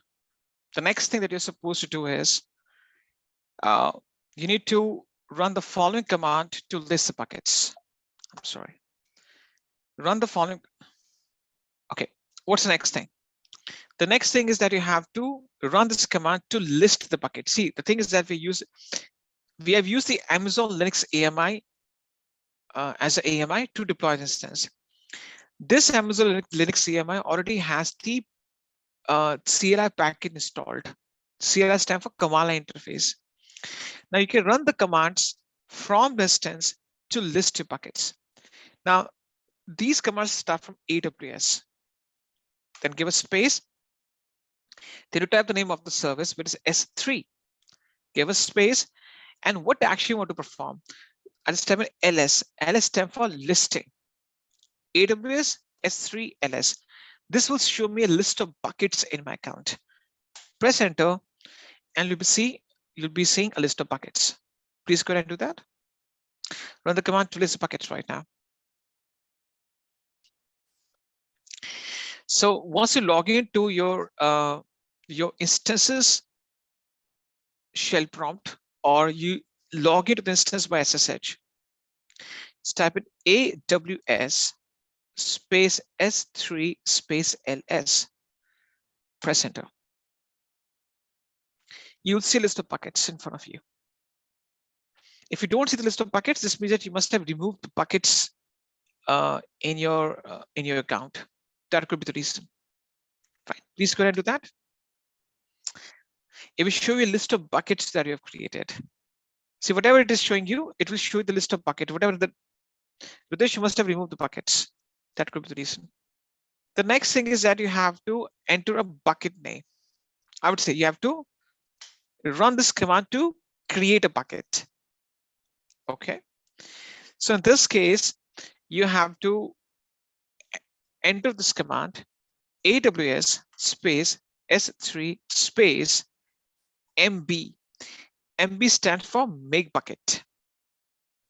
What was the previous command we typed in? AWS S3 LS. LS will list the buckets. LS stands for listing. LS stands for LS is for listing, right? MB stands for MB. It is make bucket. Make my bucket. So this is to create a bucket. So AWS S3 MB space. You have to enter the bucket name. To enter the bucket name, just type in S3 colon 2/. Okay, just type this portion of the command right now. Type this portion of the command. AWS S3 MB space S3 colon 2/. Type this portion of the command right now. Let me also down. Now you have to think of a unique bucket name. Unique means we discussed that no two buckets can have the same name. For example, just type in Rohan Intel IAM role S3 bucket, right? Something like that. You have to think of a unique name. Now, for example, you can just type in your, for example, I give sometimes, okay, so just type in your first name, for example, right? First name hyphen IAM role hyphen S3 bucket. Now this will be unique. This will not clash with my name, with my bucket name, because your first name is different from mine, and you can just use this kind of bucket name. Press enter, and it says make bucket. The bucket is created. Please go ahead and do that. You have just executed the command to create a bucket from the instances shell prompt using the CLI commands. Are we done with this? I'm not able to put commands. Or you can just type in AWS space help. For example, let's type in AWS S3 help. Okay, so for example, you want to see the list of commands for the S3 bucket. Just type in AWS S3 help. I can see all the commands for the S3 bucket. For example, you can see that CP for copy, MV for moving, RM for removing, right? So I can see the list of commands. For example, sync, make bucket, MB, remove bucket, RB, LS for listing, and for every single thing, they have given the documentation, right? You will see that there will be documentation available for all of them, right? You can see that synopsis, options, available commands, and for the available commands, they will give you the complete description. For example, let's press Control Z. For example, AWS S3 LS, or let's suppose MB help. So I can see exactly that what this MB means. Fine, if I've seen the MB command, MB creates an S3 bucket, synopsis MB. What are the arguments that I need to pass, and what's the format of the command? So this is where I can see all the documentation. Fine. Okay, you can see that this is the example they've used. All right. Now, what's the next thing? Now you have just created the bucket right now. You have just created the bucket. Now to extract the list of buckets again, just type in AWS space S3 space LS.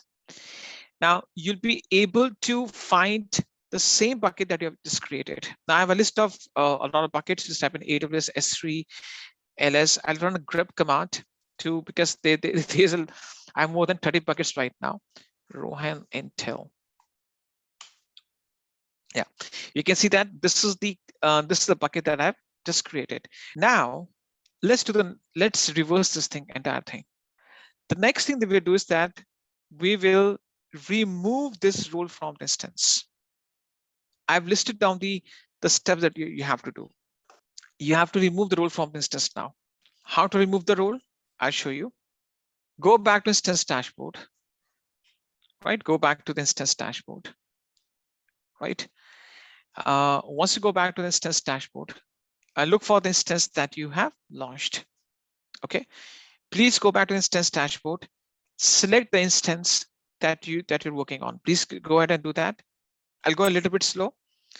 Go back to instance dashboard and select the instance that you're working on. Choose it. Just type in done. Once you have done this thing, go back to the instance dashboard and select the instance that you're right now working on. Right, you have to switch back to the instance dashboard.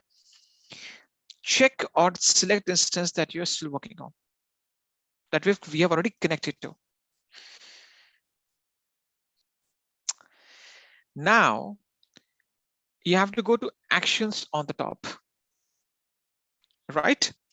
Once you go to actions, you have to go to security under actions, and you have to look for modify, and you have to click on modify IAM role. After select the instance, go to actions, then go to security, and under security you have to click on modify IAM role. Select the instance, actions, security, modify IAM role. Now, once you click on modify IAM role, right, it will show you the role. You have to choose no IAM role and click, right, choose no IAM role, click on update IAM role, and just confirm detach and press detach. I've already listed down the steps. You have to detach it. Choose no IAM role, choose update and detach. Just type it done once you've done this thing. Yeah, okay. Basically, once you go to actions, security, modify IAM role, and you choose no IAM role, click on update, right? So basically, there's an you have to type in detach in the box. Once you click on detach, then the detach becomes enabled. Let me show that one more time. I choose it, go to actions, security, modify IAM role, choose no IAM role, and click on update. Now, detach is disabled. It says to confirm detachment, enter detach in the field. Just type in detach. Once it is type in detach, the detach option gets highlighted, and I click on detach. Okay. Are we all done with this? Okay. Now, as a challenge, you have to go back to the shell prompt and try listing the buckets now. As a challenge, if you're already connected to the browser-based shell prompt, that's okay. Or you can reconnect and try listing the buckets and let me know what you're getting in return now. You have to go back to the shell prompt or reconnect to the instance. Go ahead and try listing the buckets. Basically, the thing is that when you remove the role from the instance has lost the ability or the credentials or the authority or the access to access S3 buckets. When the instance has a role attached to it, it has all the privileges. You were able to, from the instance shell prompt, you were able to create the buckets, make the buckets, I would say list the buckets. But once you remove the role, after you remove the role, the instance has lost the access. It has lost the privilege. Now, if you want to test it further, if you connect the role again, the instance will be able to perform the same actions. But the moral of the story is, the crux of the entire conversation is that once the role is removed, the instance loses access, right? So the role is used in this case so that the instance has the privilege or the authority to access the buckets. But once you remove that role from the instance loses the access. Is this clear to you now? Fine. Now, if you want to test it further, for example, if you want, now this is optional, I'm not pressing you to do it. If you go to the same option and attach the role again, right? If you go to the same option and you and you try to attach the role again, for example, I go to my instances, select it, Select instance, actions, security, modify IAM role. I choose the same IAM role, click on update. Right? I have just updated right now. Now I list the buckets. It's working now. Once you attach the role, you get the same access back. Yes, that's what's kept under security. Fine. That's it. There's only one thing we left out is multi-factor authentication. What do you mean by multi-factor authentication? What exactly it's meant by? What do you mean by that? And what's the purpose of it?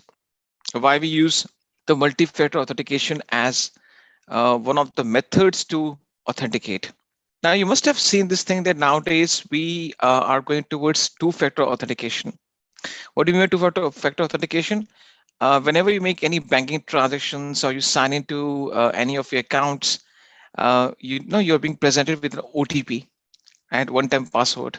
So that one-time password ensures that even if you, for example, you have signed into any of your applications, or you just trying to make any banking transaction by going to a banking website, or to complete a transaction, you have to punch in the OTP, right? One-time password. So why you have to why this two-factor authentication is becoming very popular, or it's very ubiquitous? The reason being because it enhances security. It becomes nowadays, because of the sophisticated tools and a lot of things that are going on, it becomes your passwords can be very easily compromised, right? Passwords can be compromised, user and passwords can be easily stolen, can be compromised. But OTP is a kind of thing which cannot be guessed beforehand, because any OTP that's generated is valid for a few minutes. And if you sign into the same application again, let's suppose after 24 hours, you have to make use of a new OTP, right? So the one-time password, apart from putting in the ID and password to make any online transactions, banking transactions, or log into any of your accounts, ensure that you have the double the amount of security that you have. Now, this OTP type of authentication has been used in businesses from past more than a decade. If you remember, I'm not sure if you have seen this thing. There's something called Gemalto key fob or RSA key. This is a key that you must have seen that some businesses still use, even though it is now kind of becoming obsolete. These are the keys that people carry with them, especially the people who work in IT and software departments or teams. These are the cards or keys that are given to them. Secure ID key. These are the keys that are given to them, right? So now again, they are kind of becoming obsolete now. They're not being used so much with the advent of advanced technologies. So these keys we were used to use before. The cards, these keys and cards used to generate a pin every 30 seconds. And we used to use these pins generated by these keys or these secure ID cards, so that every time we sign in to our business applications, we use a new pin. It's kind of OTP. These secure ID cards or these keys used to generate the pins every 30 seconds. So if we're working for banking clients or for security applications, these keys were used. This key is called Gemalto key fob. The technical, I would say that the exact, we call it as RSA key for the sake of convenience, but it's called Gemalto key fob. So this Gemalto key fob is a secure ID token which generates a pin every 30 seconds so that you can sign in securely to your application, right? Now, AWS has given you the same type of capability. You can buy these tokens and you can link it with your IAM accounts or root accounts. I think the cost of one unit is 15 to 20 US dollars. And what happens is that either you can buy these keys and link with your accounts. So what do you mean by buying these keys and linking with the account? The reason, or I would say, what I want to say is that whenever you want to log into any of your account, whether it's a root account or it's an IAM account, IAM user account, you can sync these keys with your sign-ins. So every time you sign in by punching in your user ID and password, you also have to put in the PIN generated by these keys. Okay, Amazon has come up with another option with you for you. Apart from using these keys, which is still the viable option and our available option, you can also make use of your smartphones or any of your mobile devices, your iPads, your tablets, your smartphones. Install the app upon them, and those apps can generate these keys randomly every 30 seconds, right? That concept is called multi-factor authentication, or MFA. Okay, for example, let me show you a simple setup. I just go to IAM right now, and I just go to the users list, right? I have 3 users, Chris, Steve. Now, to enable the IAM, it's a one-time procedure.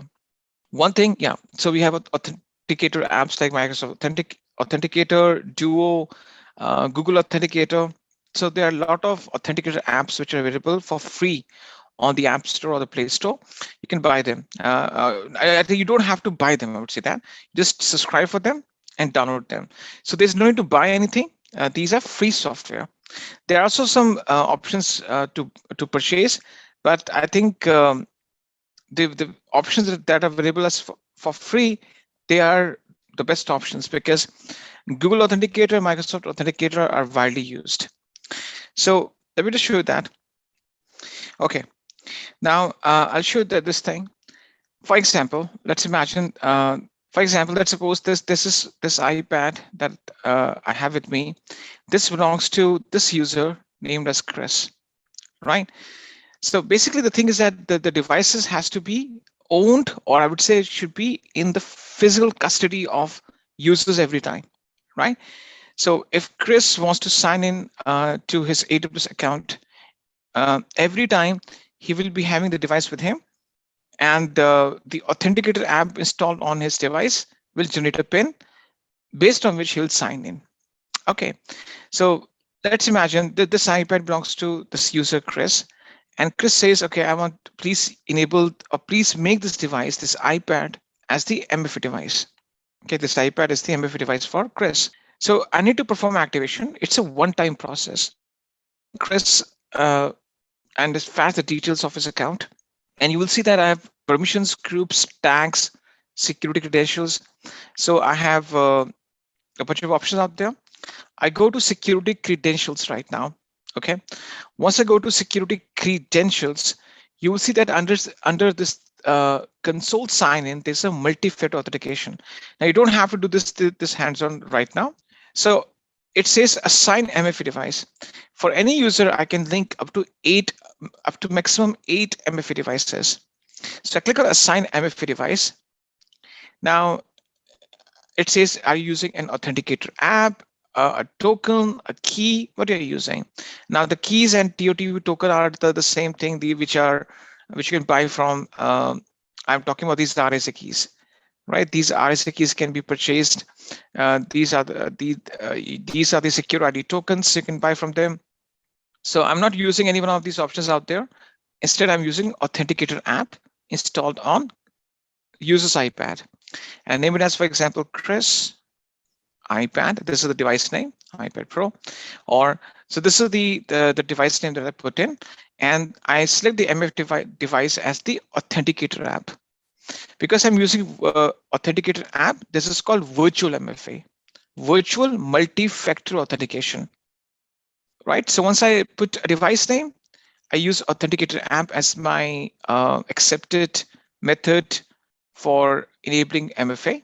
I click on next.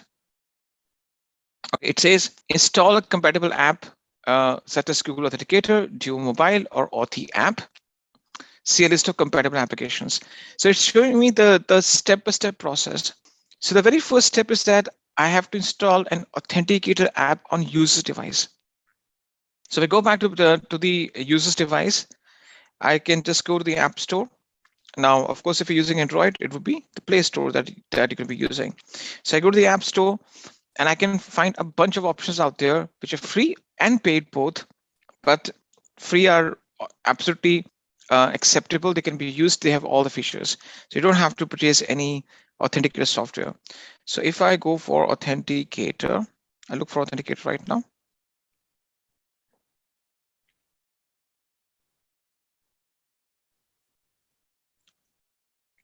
Yeah, so you can see that we have Microsoft Authenticator on the right-hand side. This one. This is also free of cost, widely used. The one that I'm using is Google Authenticator. It is free of cost and widely used.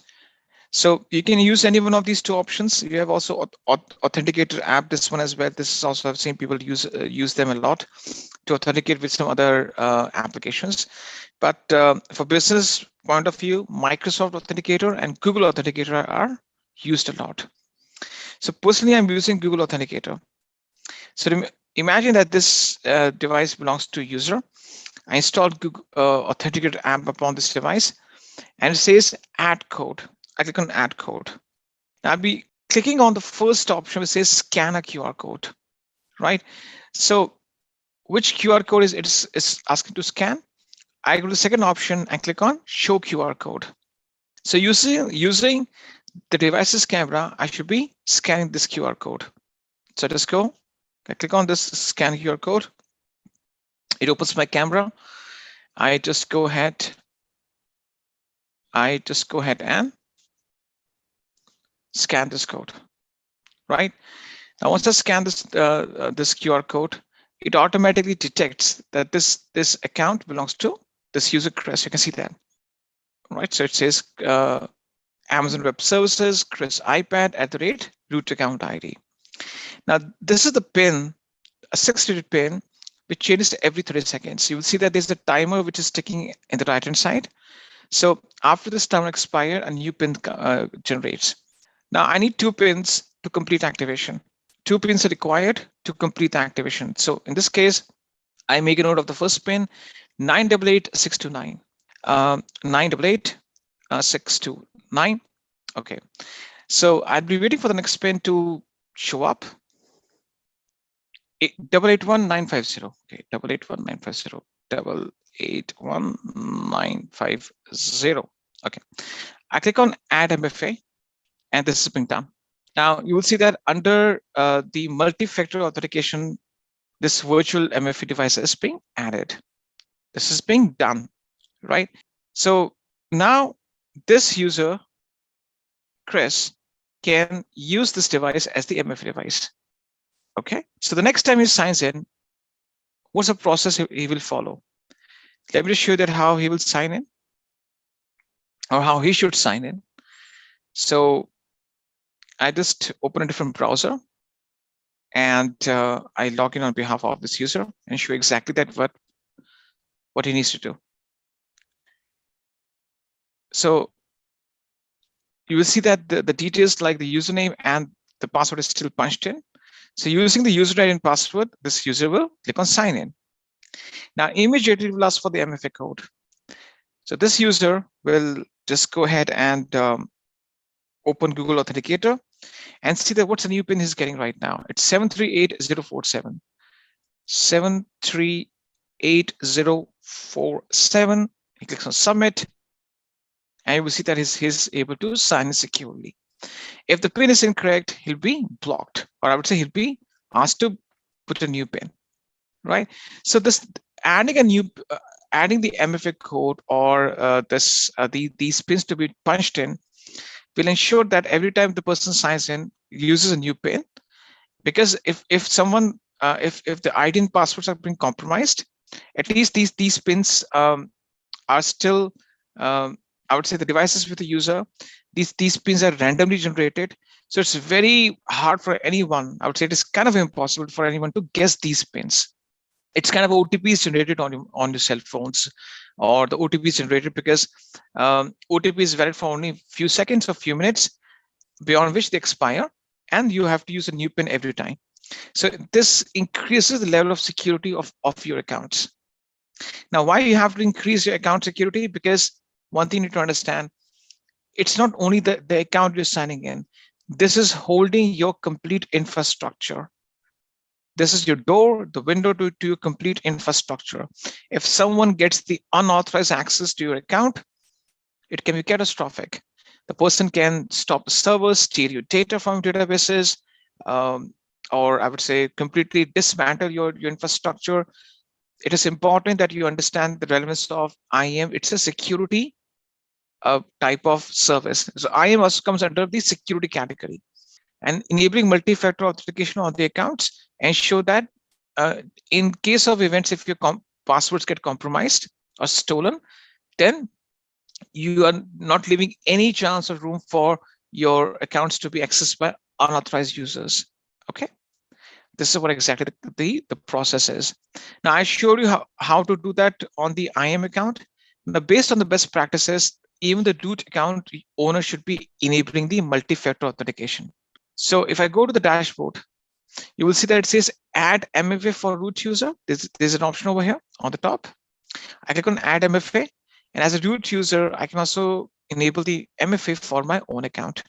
I can just click on assign MFA, and then I can just follow the same process. Based on the best practices being laid down by Amazon Web Services, the root account owner must have the MFA enabled, because root account has the highest access. If the root account is compromised, it can lead to disaster, right? So in this case, root account must have the MFA enabled. Of course, if you also enable this feature on IAM users, it would be an added bonus. Having said that, this is what exactly the MFA is. Now, as a homework, you can just try this thing on your own. You can use your smart devices, your Android phone, your iPhone, your iPads or tablets, whatever you have, and just try it by yourself. It's a very simple process. Okay. All right. Now let's discuss the next topic. Okay, let's get started with S3 now. Okay, so storage classes are being purpose-built to provide the lowest storage cost for different access patterns and virtually any use case. And it includes those with demanding performance needs, data residency requirements, unknown or changing access patterns, or archival storage. It is selected based on the data access, resiliency, and cost requirements. Because see, the thing is that the cost of your data changes based on what's the storage class you have chosen for your data storage. Let's go with the first storage class. That's called standard. Now, standard is a default storage class which is by default used. When you start storing your data, by default, we go with the standard. Now, standard gives you the highest durability, highest availability, faster access to data. This gives you the highest performance, but this is the costliest of the entire fleet of storage classes. So standard storage class is basically, it offers you high durability, availability, and performance object storage for frequent access data, delivers low latency and throughput, appropriate for a wide variety of use cases. So basically, standard will put the data in all the availability zones at the backend. If you go with the standard storage, it will store the data in all the availability zones behind the scenes. So when you, for example, you store the bucket in North Virginia, maybe you store the bucket in, for example, in Singapore, wherever you want to store the data, you will see that the data will be stored in, the data can be stored in all the availability zones at the backend. So standard will use all the availability zones to store your data into. So it delivers low latency and throughput and appropriate for a wide variety of use cases, right? Now, if I say it delivers low latency and throughput, you can get faster access to data. High durability, high availability, which means that your data is being striped across all the availability zones. Hence, your data is highly durable and available, or it is more redundant in nature. It is used for the cases, for example, cloud applications, dynamic websites, content distribution, mobile applications, gaming applications, and big data analytics. So if your data is very critical, you want to make it more redundant, and you want a faster delivery of the data. You want that data should be accessed very fastly, right? Faster delivery of the data, and the data is very critical for you, and you have to create multiple copies and store in all the availability zones. In that case, you make use of standard as the preferred storage class. What's the next option we have? So okay, so what are the key features? It has low latency and high throughput performance. It gives you high durability across all the availability zones. Now it is 99.99999. It is 11 nines of the durability. So basically, it stripes the data and puts the data in all the availability zones at the backend, which means that if one of the ACEs goes down, your data will still be available to you. It gives you high availability. It encrypts your data. Lifecycle management we'll discuss afterwards. We can also put the object into a life cycle and get it deleted after some time. Key thing to note is, what are the key points to note? Standard is a default storage, which gives you the highest amount of durability because your data is stored across all the areas of the backend, all the variability zones. You get a very faster delivery or faster access to your data. So this gives you, but this is costliest. And these are the use cases. Fine. So if you don't have any budget issues, you want the fastest performance or the best performance in terms of making your data more redundant, because the data will be stored in all the areas of the backend, and you want very fast access to your data, then you go with the standard. Okay. Now, one thing, standard is also is used for those cases when the data is frequently accessed. Frequently accessed means that once in a day or once in 2 days, you access that data. Frequently accessed data. How frequently or infrequently? How often you access the data? So if you access the data very often, then you go with standard. Now, if you don't access the data very often and you want to bring down the cost of the storage, then you make use of standard IA. IA stands for infrequent access. It is standard version of infrequently accessed data, which means that any data that you don't access often and you want to bring down its cost. So it is basically an idea for the data that's accessed less frequently. Any data that you don't access very often, very frequently, you just store that as standard IA. Required rapid access to the data whenever required. It offers high durability, high throughput, low latency. There's a low per GB storage cost and per GB retrieval charge. See, per GB storage price is so in terms of storage cost, it is cheaper. In terms of storage cost, this is cheap. However, if you retrieve the data, if you download the data from the bucket, then there's a per GB retrieval charge. That's why it's used for it's called infrequent access storage. It is used in those cases when you don't you want to bring down the storage cost. You don't access data very frequently, but if you access that data, there would be per GB retrieval charge. I'm saying if you don't access the data very frequently, means that you access the data once in 30 days. Once in 30 days, right? So if you access the data once in 30 days, if that's a frequency, then you go with the standard IA. So it's ideal for long-term storage backups and as a data store for disaster recovery files. So disaster recovery files are not accessed very frequently. You'll not be accessing your disaster recovery files quite often. So in those cases, you can go with the standard IA. Okay. Key features, you get the same low latency, high throughput performance of standard. Your data is highly durable, put across all the variability zones, and high availability, right? So yeah, the key features are saying it's only the storage cost is a bit less. Okay. Now let's imagine that you're confused between standard IA and standard. See, standard IA is used for those cases or for that data which you don't access very often, whereas standard is for that data which you access quite often, very often, once in a day, once in 2 days or 3 days. If the frequency of the data is very high, you put it as standard. But if the frequency of data is low, if you don't access the data very frequently, you go with standard IA. Now you're confused right now that which one of the two I shall be going with, because sometimes you don't have any insight that which data you'll be using very frequently or which data which should not be using very frequently, right? So you have unknown or changing retrieval patterns, access patterns. So in that case, you go with the third option, which is called intelligent tiering. It automates your object based on the frequency of access or how often you access the data. It will put your data into different categories and automatically bring down the storage cost. Let's discuss it.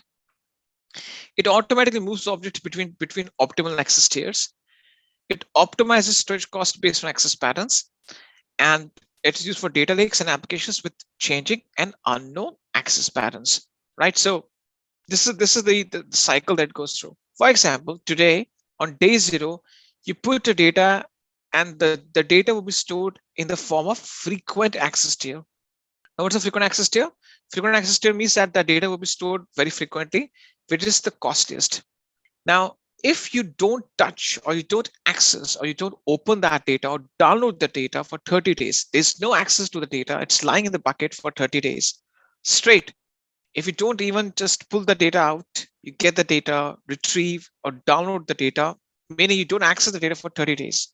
It's put into a cheaper storage category that's called infrequent access tier, which is 40% cheaper in terms of storage cost. Now let's imagine that for 90 days straight, you don't access the data. For 90 days, for 3 months, the data is lying in the bucket. It is unused, unaccessed. In that case, it will put to the archive instant access tier and save up to 68% of your storage cost.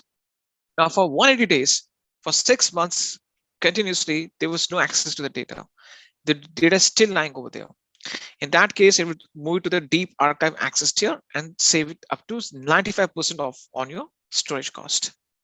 So based on the frequency of access, if you don't access the data very frequently, or you don't access the data very, very often, then in that case, it will put the in a cycle, and eventually gradually it will bring down the cost of your storage. Now, there's a very common question people ask me: what if I open the data in between? Let's suppose the data is lying there in the form of archive instant access tier. It is still lying over there, and I open that data, retrieve the data. What happens? If you retrieve the data, you access the data in between, when the data is still going through this complete cycle, it's in between, it's staying, let's suppose, in the form of archive instant access tier category. Any data, if you try to pull it from in between this life cycle, then the data is put in the frequent access tier again, and the cycle repeats itself. So during this life cycle, during this complete transitioning, if the data is lying in any of these different access tiers, and you retrieve the data from there, the data is the cycle restarts. The data is restored in the form of frequent access tier, and then the cycle repeats itself again. This is called intelligent tiering. There's a small automation cost imposed upon you, very small negligible fee, but eventually it will bring down the storage cost. One thing you need to understand: even though S3 is a cheaper storage compared to on-premises, it's not that much cheap, right? From business point of view, you have to be very cautious in terms of using S3, because you never know when your storage consumption goes very high in a given month, and the bill goes to thousands. So in this case, from business point of view, you have to make sure that your storage cost is up to the mark where your company can afford it. Because if you don't have a control upon storing your data and managing your data properly, the storage cost can go exponentially very high. So S3 is not a cheaper storage. In terms of, it's not dirt cheap. It's not that it's disposable cheap. Of course, compared to the on-premises infrastructure deployments, it's cheaper, but you can't say that it's in pennies, because for the amount of data that you consume, your storage cost can go very high. So these type of strategies that we use eventually bring down the cost of our storage. You'll see a lot of questions in the interviews, in these certification exams from these storage classes. You'll be given some scenarios. Based on the scenarios, you have to predetermine, or you have to judge that which is the best and the best suited storage class. Okay, let's go to the next step. Okay, one thing, the infrequent access storage class doesn't accept any object less than 128 kilobytes. If you put any data less than 128 kilobytes, it will be stay in the frequent access tier, right? Which means that if any object is less than 128 kilobytes, it will stay in this category, frequent access tier. Any object less than 128 kilobytes in size will never go through the cycle. You'll be built based on the frequent access tier. Okay. Then we have something called one zone IA. What is one zone IA? One zone IA means that you store the data in just one availability zone. This is a cheaper version of standard IA. So if you have any data requirements where your data is not accessed very frequently, but you're tight on budget, then you can store the data in one zone IA, where the data is stored in just one single availability zone. Comparatively to standard IA, it's 20% cheaper.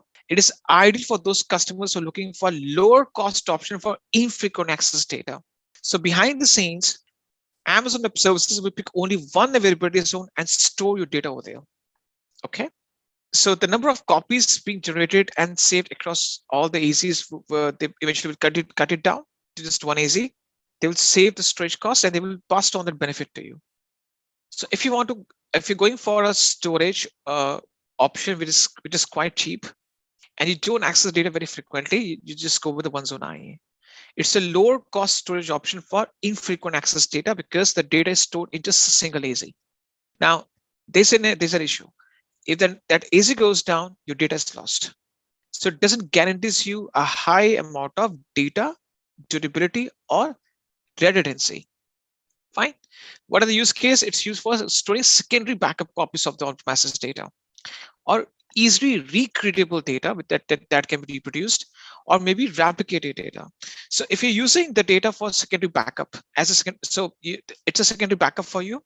You have multiple copies of the data, and in that case, if you, for example, lose that data, that's okay. You're not going for a very high amount of data durability or availability or redundancy. So you want to bring down the cost of the storage, and you want to make sure that you're not looking for very high amount of data redundancy. In that case, you make use of one zone IA. Fine. Let's go with the next level, archive. What do you mean by archive? Now, the three classes I'm going to discuss with you, they come under archival storage. Archival storage is that storage, or it's that option in which you put the data that you don't access for months or even years. So if you have a long-term data retention plan for months or years to come, then you go for archival options. The three archive storage classes we have: S3 Glacier State Retrieval, S3 Glacier Flexible Retrieval, and S3 Deep Archive. Right, these are the three archival storage classes. Let's start with the Glacier Instant Retrieval. Whenever you think of archiving the data for long-term retention of the data, think of Glacier, S3 Glacier. S3 Glacier Instant Retrieval is used in those cases when your data needs to be archived, but you want immediate access to it whenever it's required. Okay, so it's designed for really accessed long-term data that requires immediate retrieval, save up to 68% of the storage cost compared to infrequent access storage class. It's ideal for long-term digital preservation of the data that's accessed once per quarter. Once in 3 months, if you access that data, you can store that in Glacier Instant Retrieval, which is very cheap. Okay. Now, one thing, it's designed for that data which is really accessed long-term data, but it needs immediate retrieval when there's a need that arises. For example, medical images, news media assets, genomics data. Let's take the example of medical images. Let's imagine there's a hospital. Now the hospital has a complete database where they stored their patients' medical history. For example, CT scans, MRI scans, blood tests, and they have to keep the patient history because let's suppose a patient comes to them after a few months, and the patient needs immediate assistance. Maybe there's an emergency. So the previous history of the patient has to be retrieved very faster, right? The patient can come after 1 year or 2 years, maybe after a few months. You never know. And if the patient is coming back with certain issues, and the doctors have to retrieve certain history, the past history from the hospital's database, they need immediate access. The data is archived. The CT scans, MRI scans, brain scans, or the blood test to see the complete past medical history of the patient. So medical images, because images, CT scans, MRI scans, or whatever scans, ultrasound scans, those images take a lot of space and they have to be archived somewhere. So if there's a comparison that need to be made after a few months, then in case of emergencies or urgencies, those images need to be retrieved much faster. News media assets, news media companies, basically they have to store their videos, their photographs, because when there's an urgent need, they have to retrieve those images, and maybe they have to publish some new news articles, genomics data, research data, because in terms of research go for years and years, right? And if scientists have to retrieve some data, some research papers, which were archived maybe a year back, then they need that immediate access to make sure that the research is still being carried on without any delays. E-papers. So basically the things that if you have any requirement of any data which needs to be archived, but in case of emergency or in case of urgency, you get the immediate access to it. You store it as the Glacier instant retrieval. Okay. What's the next thing? So this is what we have discussed. Then we have Glacier flexible retrieval. Now this is a lower storage cost option to back up your data, where you get some flexible retrieval options, maybe expedited, maybe bulk, maybe standard. So basically, low cost retrievable archive with low retrieval fee. It is suitable for that archive data which doesn't require immediate access. For that archive data which does not require immediate access, and it needs a flexibility to retrieve large data sets of data at no cost. There are 3 retrieval speeds that you get in flexible retrieval: expedited 1 to 5 minutes, standard 3 to 5 hours, bulk 12 hours. So you can set 3 retrieval speeds on your data if you have flexibility in terms of data storage. If you expedite, you can download the data in just 1 to 5 minutes time frame. If you go with the standard retrieval, it takes 3 to 5 hours. If you go for bulk retrieval, it will take you 12 hours to download the data back to your computer. So instant retrieval is cheaper option. Flexible retrieval is cheaper compared to instant retrieval. So flexible retrieval will give you 3 retrieval speeds. Okay. Use cases: backup, disaster recovery, offset data storage needs, and some data that may be occasionally retrieved in minutes. And you don't have to worry about costs. Okay. Last option that we have in terms of storage class is deep archive. What is deep archive?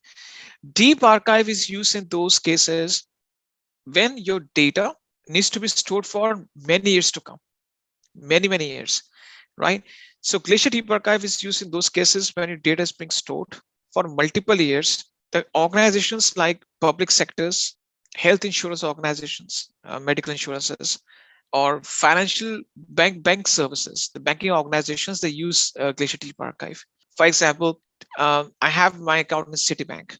I contact Citibank saying, I want to get my credit card statement or my transaction statement for year, let's suppose 2019.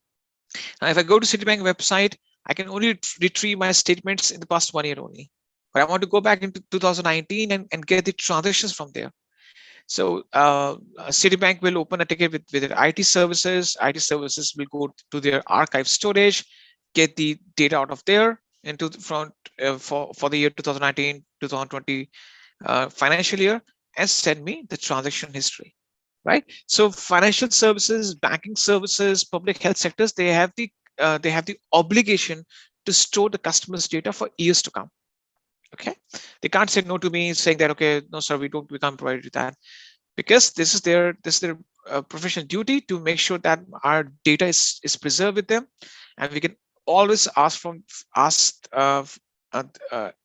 for data which we have right to access whenever we want.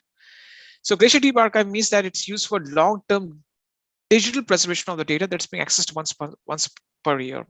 It eliminates on-premises tape libraries, which is kind of now, I would say, obsolete now.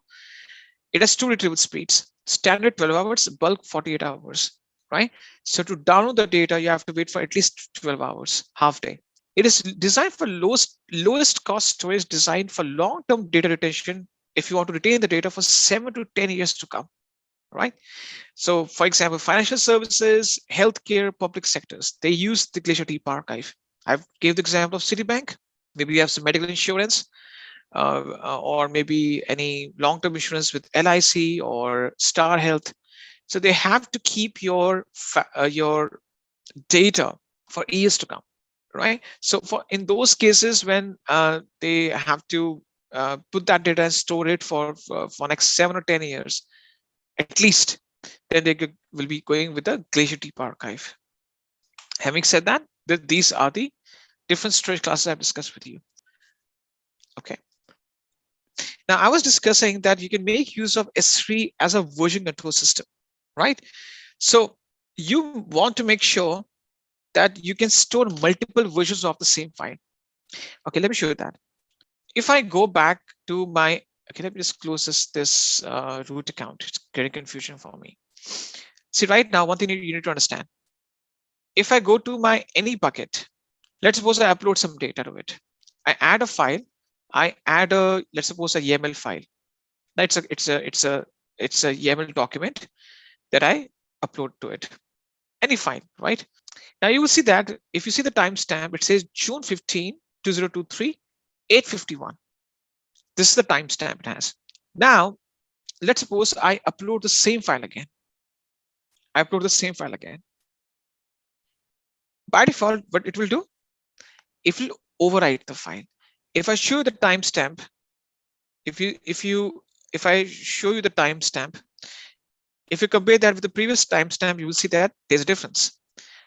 This is the new timestamp, and this is the previous timestamp. So why I paste the timestamps for you?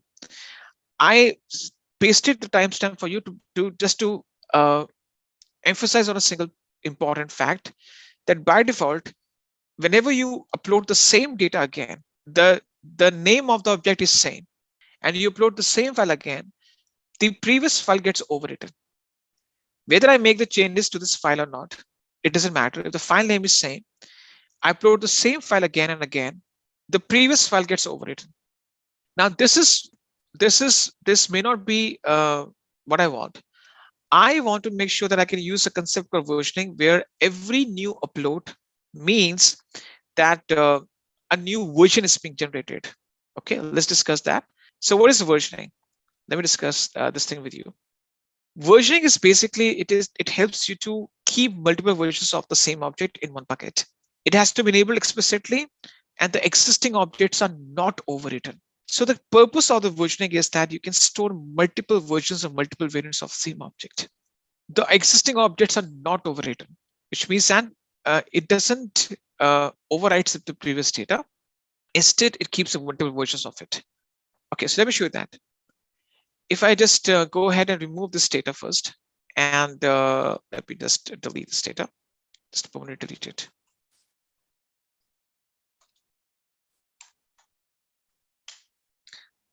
Right. Okay, so how do I enable versioning? You will see that on the top, there's something called properties. If I go to properties, you will see that we have the bucket versioning enabled. I would say option showing up. I click on edit and choose enable and click on save changes. You will see that the bucket versioning is enabled now. Fine. Now I just go ahead and upload my file again. Now you will see this thing. I'll do one thing. I'll upload this file 4 or 5 times. Okay. So I will just go ahead and try to overwrite this file. See what happens. So I'm just trying to upload this file multiple times.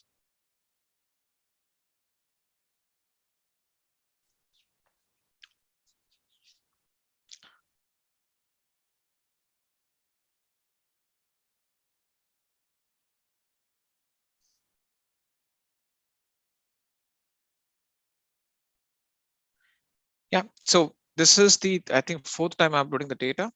I just do it one more time. Let me just upload it one more time. So I've uploaded the same data with the same name multiple times. Fine. Now, if I go to this object page right now, I can't see any change. But as soon as I click on show versions, I can see all the versions of these files uploaded. Whether I make the change or I don't make the change. I could also make the change. For example, I go to the same file again and I make some changes. Let's suppose I open this file. Let me just copy this file, put that in the desktop.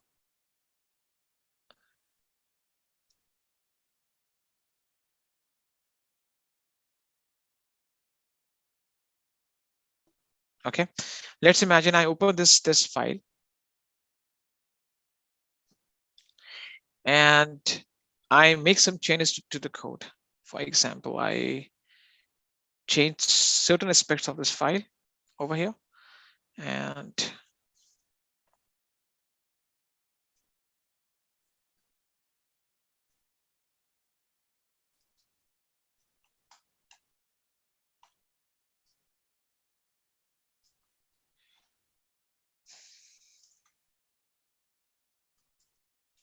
Okay, anyhow, I've just changed certain aspects of this file, and I just go ahead and upload the same file again. Okay, so I've made certain changes to the file and uploaded it again. Fine. Now, if I click on show versions, or I click on the object and click on the versions, you will see that the file has changed, and these are the versions of the file. So every new upload that I made, with or without the changes, if the file name is same, the previous file was not overwritten. This is what, as a developer, I want. As a developer, I need to make sure that I can store multiple versions of the same file. As a developer, I want to store multiple versions of the same file. Now, these are the version IDs. These are generated for every version. These are auto-generated. And every version ID has a corresponding timestamp. Can you see that? Now, based on the timestamp, I can see, okay, I want to retrieve the file to the older version or from the previous version based on the previous state. So I can click on any one of these version IDs and get the data. For example, I click on this version ID and download the data from this version. Now, the question that comes in, why a company will, or my developer will store multiple versions of the same file? So think from developer point of view. Let's imagine you're making some changes to the file and you're pushing those changes to the production, right? You're making changes to the file and you're pushing the file into production. Let's imagine after changing certain aspects of the file or your software or your code or artifacts, you started facing some production issues. You released a new software by changing the code, the backend code, and after you push those changes, those new changes, by updating those files, you're starting facing some serious production issues. Now, what is the common approach? You go back to the previous version, push that previous version in the meantime to fix that issue, and then you start finding bugs with your new code. You roll back, right? You have to roll back to the previous version. It's a very common thing, right? Sometimes we make some new changes. It's unprecedented, or I would say you can't. Sometimes even you do a lot of testing. Sometimes out of blues, some production issues start happening after you make the changes to the code. So in that case, you have to quickly retrieve back to the previous version of the file, and you push it. In the meantime, you start finding bugs with your or issues with your new file. Maybe you have put some incorrect entries. You have to rectify them, again put that into test, and then push it. So it is quite important that in those cases, in those events, you have to retrieve the previous version of the file. But there's one downside of the versioning. Versioning will eventually bump up or accentuate or increase your storage cost, because every version takes its own space. Okay, so imagine, see, right now I'm talking about only 178 or 175 bytes of data. Imagine your business generates 5 GB of data every day, right? And there are 2 versions on an average per GB generated. 2 versions per GB. So on daily basis, your business is generating 5 GB of data, and you're generating 2 versions per GB. So that 5 GB becomes 10 GB, double the amount. And you multiply by 30 days in a month, it comes out to be 300 GB, right? I'm taking a very minimal use case. Generally, businesses generate a lot of data on daily basis, 10 GB, 20 GB. So if you have multiple versions generated per GB on daily basis, then in that case, it will automatically increase your storage cost. So versioning, though, even though it's a wonderful feature, it used by developers a lot, but it can increase your storage cost to a very high level. Okay. Now, once you open this document is basically this is based on the hands-on, or this is based on the idea that how you can host a static website on an Amazon S3 bucket. When I discuss with you the basic functionalities of the use cases of S3, I also pointed out that S3 is also used for static website hosting, right? So it is also used for static website hosting purpose, and This means that without any running a server-side script, you can deploy a static website on an Amazon S3 bucket. So in this case, we will be just creating a new bucket from beginning, because when you make a new bucket, there are a few options that you have to select or deselect. Explaining those options, and thereafter we will just go ahead and enable the website hosting, upload the index.html document, make it public, test our website. Okay. Let's get started with the first step, which is creating a bucket. Now, you must have the buckets created, but I want you to create a new bucket from beginning, because this is where you have to enable some options which you haven't gone through before, which are new for us. I'll discuss with you some of the permissions that you need to enforce, because we haven't discussed permissions, but now I'll just help you to understand that how the permissions of these buckets really function, how you apply the permissions for these buckets. Okay, so having said that, I just go back to the S3 dashboard. So you have to go to the S3 dashboard, and you have to create a bucket. I'll give you the standard naming convention that you can, I would say that because later on, once we discuss the replication process, we need 2 buckets. Okay. So when you click on create bucket, what you can do is you can put a name. I can just give you the format of the name. For example, just type in Rohan, because the bucket name should be unique in nature. So I'm just putting my name to have that uniqueness in the bucket name. Intel S3 bucket. Now, whatever region you are using, right, put the name of the region at the end of it. For example, in the short form, I'm going to type in VIR. Okay. Why I'm saying, why I'm asking you to put VIR at the end of it. Okay. What you can do is that don't put VIR, put source. Okay. I'll let you know exactly when once we start discussing the concept of replication. One is a source bucket, other one's a destination bucket. As if now, use this format. The name should be your first name, last name, hyphen Intel, hyphen S3 bucket, right? And then put source at the end of it. The lab that we'll be doing next will be using these names. Okay, I'll let you know exactly why I'm.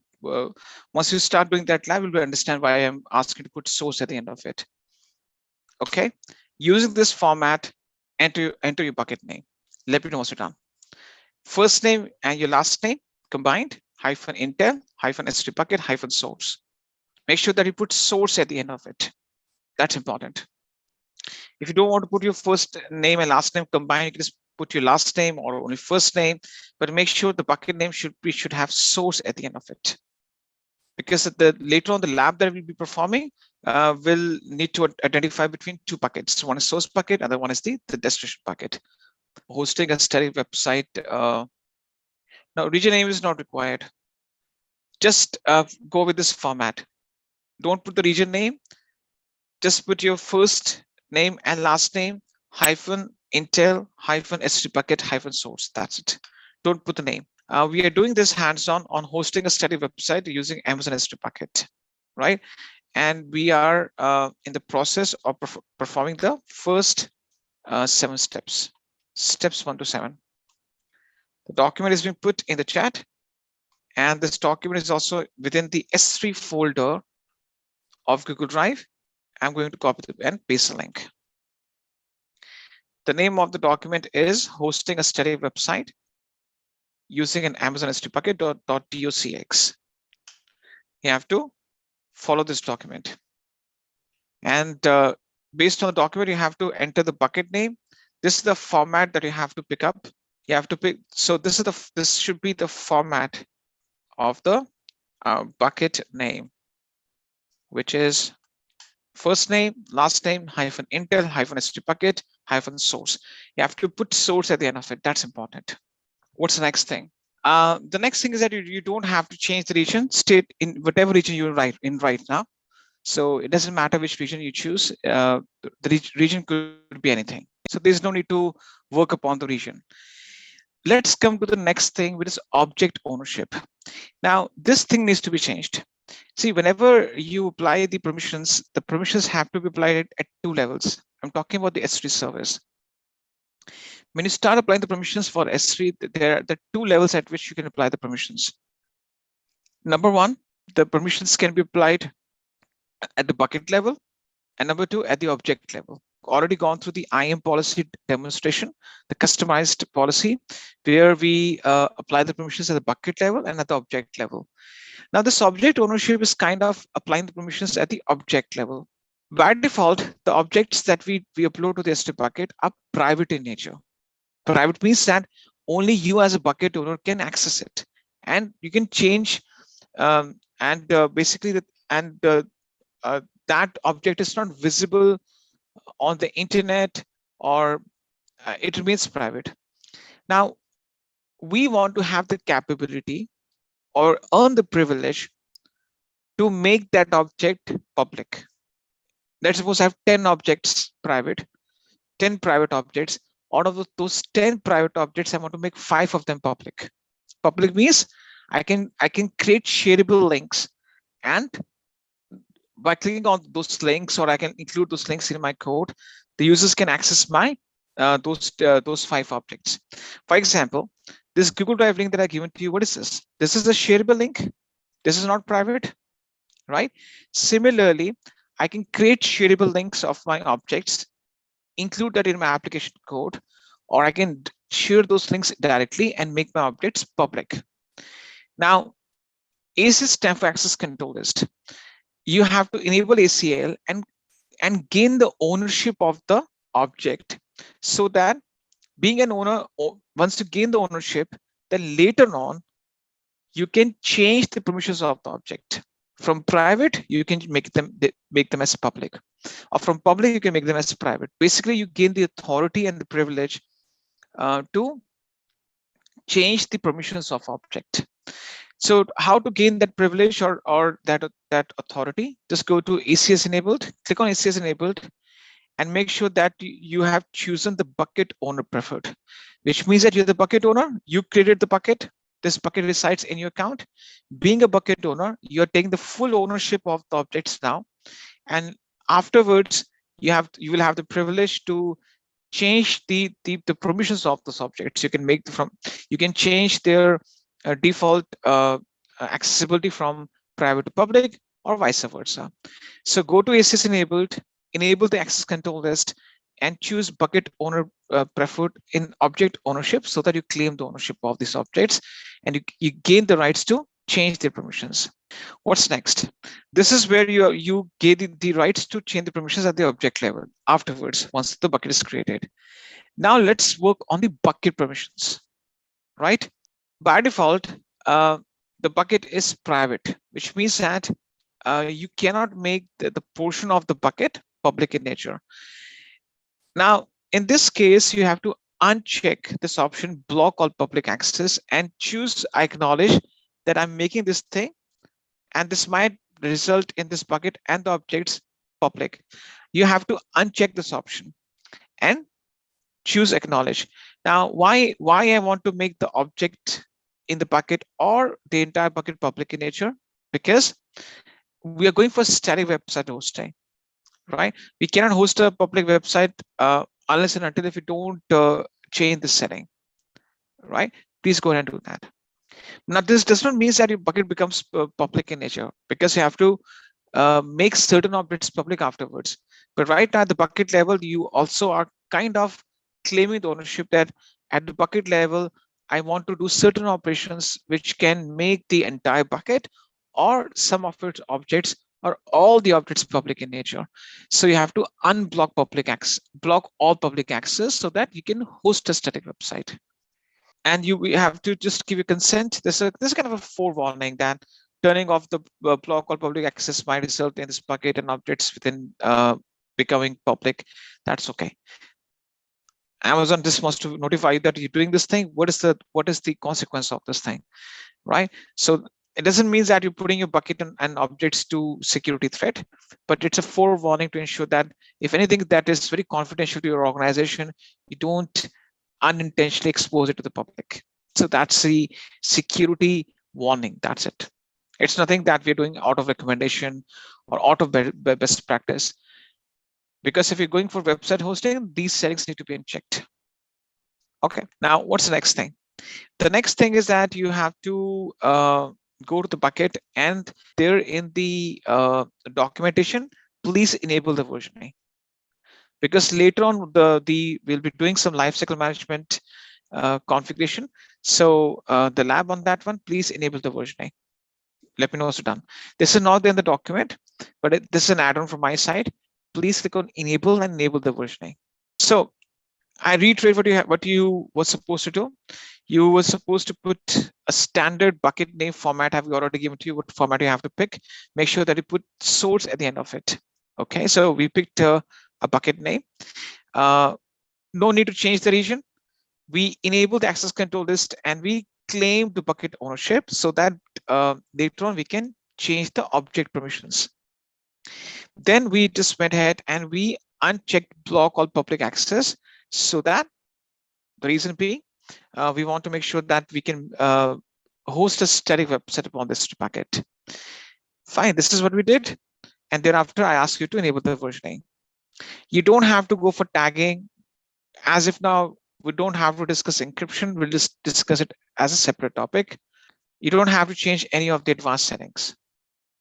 Okay, after enable versioning, straight away click on create bucket. Let me know once your bucket is created. Please click on create bucket. Now, once this bucket is created, the next thing is that we have to enable a property which is static website hosting. Static website hosting is a property, right, which has to be enabled. So how to enable that property? Let me show you that. To enable that property, I'll let you know exactly what the steps are. You have to enable the website hosting, that property that you have to enable. Step number from 8, and I just take you up to 8 to 14. Steps 8 to 14. Okay. Now, in this case, you have to click on the bucket, right? Once you click on the bucket, you will see that on the top, you have certain options to navigate. Now, the option that we're looking for is permissions. Okay, click on permissions. You click on the bucket. On the top, there is a layer of different options out. You have to go to the third option from left, which is permissions. Objects, properties, and permissions. Once you click on the permissions, you will come to this page. It's not permissions, we already have changed. Actually, I thought that we have to unblock public access. You have to go to properties. You have to go to properties. Permissions we already have applied when we made the bucket. You have to go to properties. The option from this, from the second option from the left. Once you go to properties, you have to go straight at the end of the bucket, right? You'll find out there's a under property, you have this thing called static website hosting. Fine. So what you have is that under static website hosting, click on edit and choose enable, right? So once you click on edit and choose enable, what it says, static website hosting enable, hosting type, host a static website. Make sure that you have, please make sure that once you have made these two selections, go to properties, no permissions, it was taken. You have to go to the left-hand side of the permissions, that's properties. Navigate to the bottom most, you see the static website hosting option. You have to click on edit. You have to enable the static website hosting, and the type of hosting that we're going for is host a static website. What is the second option all about? Redirect request of an object, which we are not doing, but I want to explain you. So sometimes what happens is that if you're going for static website hosting, you can redirect your access. So for example, this is your first bucket. Let's suppose I have this bucket 1, and this is my bucket 2. Let me just create a different bucket. This is my second bucket, right? So I just go ahead and create a second bucket. Now, redirect request means that if users try to access my first bucket, that first bucket will redirect that request for the website access to the second bucket. Sometimes you might have seen this thing whenever you just go to a domain, that domain is for example, xyz.com, whatever domain you type in, sometimes you're being redirected to a second domain name, right? So similarly, redirecting request to another bucket or domain means that when you try to send a request to a specific bucket, you can redirect its request to the second bucket. That's an optional behavior, or that's an option that you can have. Sometimes you want to discontinue the first bucket. In the meantime, you want to redirect the request, whatever the reason could be. But this is a feature that we can use. So any request for accessing the website is going to the first bucket can be simply redirected to the second bucket, right? So this is not jump server is, you can see that. So this is what the redirection means, which we're not going for, which is not applicable in our use case. We're just going to host a simple static website. Now let's come to the 2 main pages. So if you configure the homepage of any website, the default homepage is index.html. Now you have to type in index.html in the index document. Now make sure that everything is in lowercase because it is case sensitive. I've seen some people just type in uppercase I. So make sure that it is lowercase only. It is case sensitive. Don't put uppercase or caps I. Everything should be in lowercase. Put index.html in the indexed document option. Just type in terms of this. Okay, what's the next thing? The next thing that you're supposed to do is that edit document is optional. Edit document can be configured, for example, if you want to configure a 404 page not found. Sometimes you're trying to access any page. For example, if I just go to aws.amazon.com, aws.amazon.com, and I put a / my first name, right? So it will return me 404 page not found, something like that, right? If I try to look for any page on aws.amazon.com/Rohan, which doesn't exist, it says, sorry, this URL doesn't exist, no longer available, perhaps looking for something else. This is the error pages you can configure, right? Which we're not doing as of now. We're going to skip it. It's optional. Redirection, because we're not doing any redirection, so we don't have to configure the redirection rules in this case. So once you configure the index.html document, that's more than sufficient as of now. Click on Save Changes. And once you click on Save Changes, again, scroll down to the properties, and you will see that this domain is generated. This is called bucket website endpoint, which is not functioning as of now because we haven't uploaded index.html page. But just for the sake of navigating and see that it's been enabled, you can just scroll down to the properties and see that the bucket website endpoint is generated. Click on Save Changes. You'll be back to the properties page. Scroll down to the bottom. Ensure and confirm that the bucket website endpoint is generated. Now this endpoint will not lead to anywhere because you haven't configured the index.html page. Just type it down once you're done with this. Now what's next? The next thing is that you have to configure an index.html document. It is step number 15. Now I've already have added an index.html document for you in the Google Drive. If you go to the S3 folder, you will see the index.html is already configured for you. I will also give this index.html document to you. Done. Okay, what's next? The next thing that you have to do is that if you just go back to the document, let me just go back to the document now. I'll show you step number 16 and 16 to 21. So right now, you have to go back to the bucket, right? You're still on the properties. On the properties, you have the objects. You have to click on the objects, and you have to upload the same index.html file that you just got downloaded.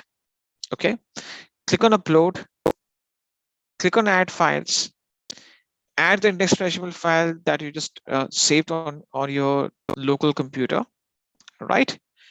Just add the file. Don't upload it right now. Later on, you have to change its permissions before uploading. But as of now, go ahead and add the file. Don't upload it as of now. Click on upload and add this file. Let me know what's done with this. You have to go to the objects, click upload, and only add the file. Don't upload it completely as of now. I'll let you know you have to change its permissions first. Once you upload it, go to permissions and choose grant public read access. Once you add the file, before you hit upload, there's an option which says grant public read access, and then you have to give your consent that I understand the risk that I'm doing this thing. I'm making this public. That's okay. It's a forewarning. It's a security warning, but it is nothing that we're doing out of recommendation. You have to go to grant public read access, and you have to check or give your consent that yes, you're doing it with full intention. Now, once you have done this thing, you have to finally click on upload. So basically, you have to make the object public before you need to upload it. So basically, you have to change its permissions. You have to change its permissions to ensure that this index.html file is publicly accessible. Are we done with this? Now what's next? There's a close button on the top, on the right hand side. There's a close option. You have to click on close so that you exit from this uploading page, right? You'll be back to the objects page now. Once you click on close, you'll be back to the objects page. Now, the next thing is that you have to test your website. So step 22 to 25. Now, what you have to do is you need to go to properties again, the option which is right to the objects, the second option from the left.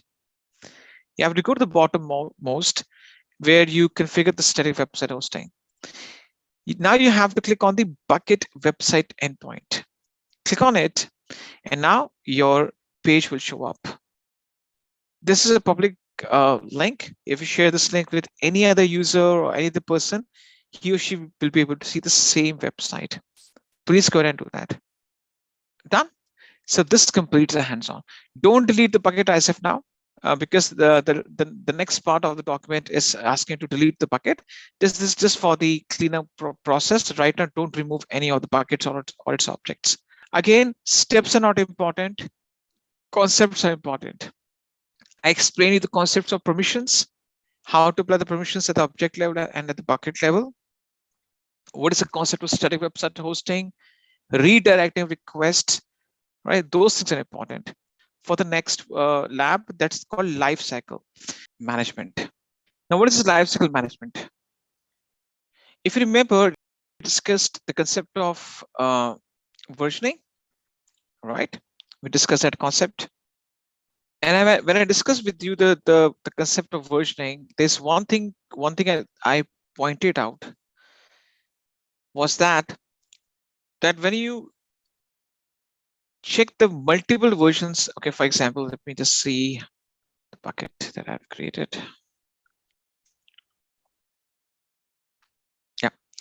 So I discussed with you the benefits of or the advantage of the versioning, that you can maintain multiple versions of the same object and the objects are not overwritten. This feature is primarily used by developers who want to use a code repository or artifact repository, and they can maintain multiple versions of the code. They can track those changes. The downside of this versioning is that because every upload, when you upload the same file again and again, with or without the changes, it will take the space inside the bucket. So this will eventually shoot up your storage cost. Okay, this is the downside I discussed with you. Now, the storage cost is directly proportional to which storage class it belongs to, which storage class it belongs to, right? We discussed storage classes. Standard is the default and the costliest. Standard is the default and the costliest storage class, right? Now we want that we use versioning. Let's suppose I work in a developer team, and as a part of development team, it is mandatory for us to use versioning. But at the same time, our management has put strict budget restrictions on us, and we cannot consume the storage up to beyond a certain limit. So our storage expenses should be within the budget. Lifecycle management ensures that you put your objects into a cycle, a life cycle, and after a gap of few days, it slowly and gradually transitions itself to the storage class which are cheaper.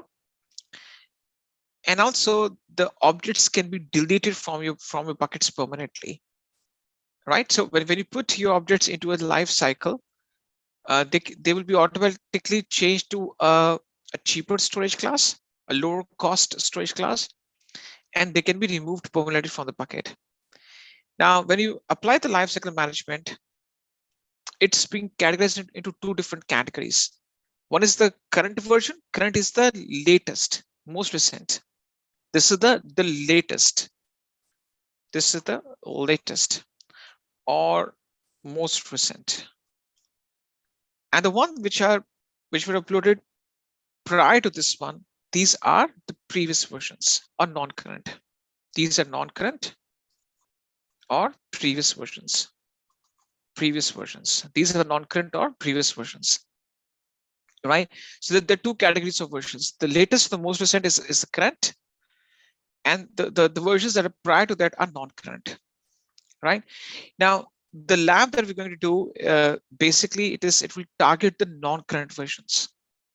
I want to make sure that after a gap of few days, these non-current versions are being changed to a cheaper storage class, for example, standard IA or one zone IA. And after a gap of, for example, 180 days or 150 days, they are being removed from a bucket on permanently basis. So I will transition these previous versions to cheaper storage classes. And then after a gap of few days, they are being removed or deleted from a bucket permanently, right? This is what you're going to be doing. Now, I've already jotted down the requirements of this simple exercise. It's very simple. I can guarantee that you can do it very in a very less time frame. It's not a configuration which requires a lot of thought process or a lot of clicks, right? Simple process.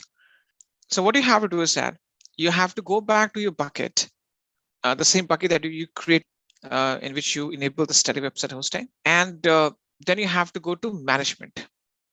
Under management, you go to life cycle. You'll see that there will be life cycle rules. Please go ahead, go to the bucket, click on the management, and look for life cycle rules. You have to go to the management. Just beneath the management, there's something called life cycle rules. Let me know once you have reached that place. You have to go to the management, and you have to go to life cycle rules. Okay, once you're there, you have to click on create life cycle rule.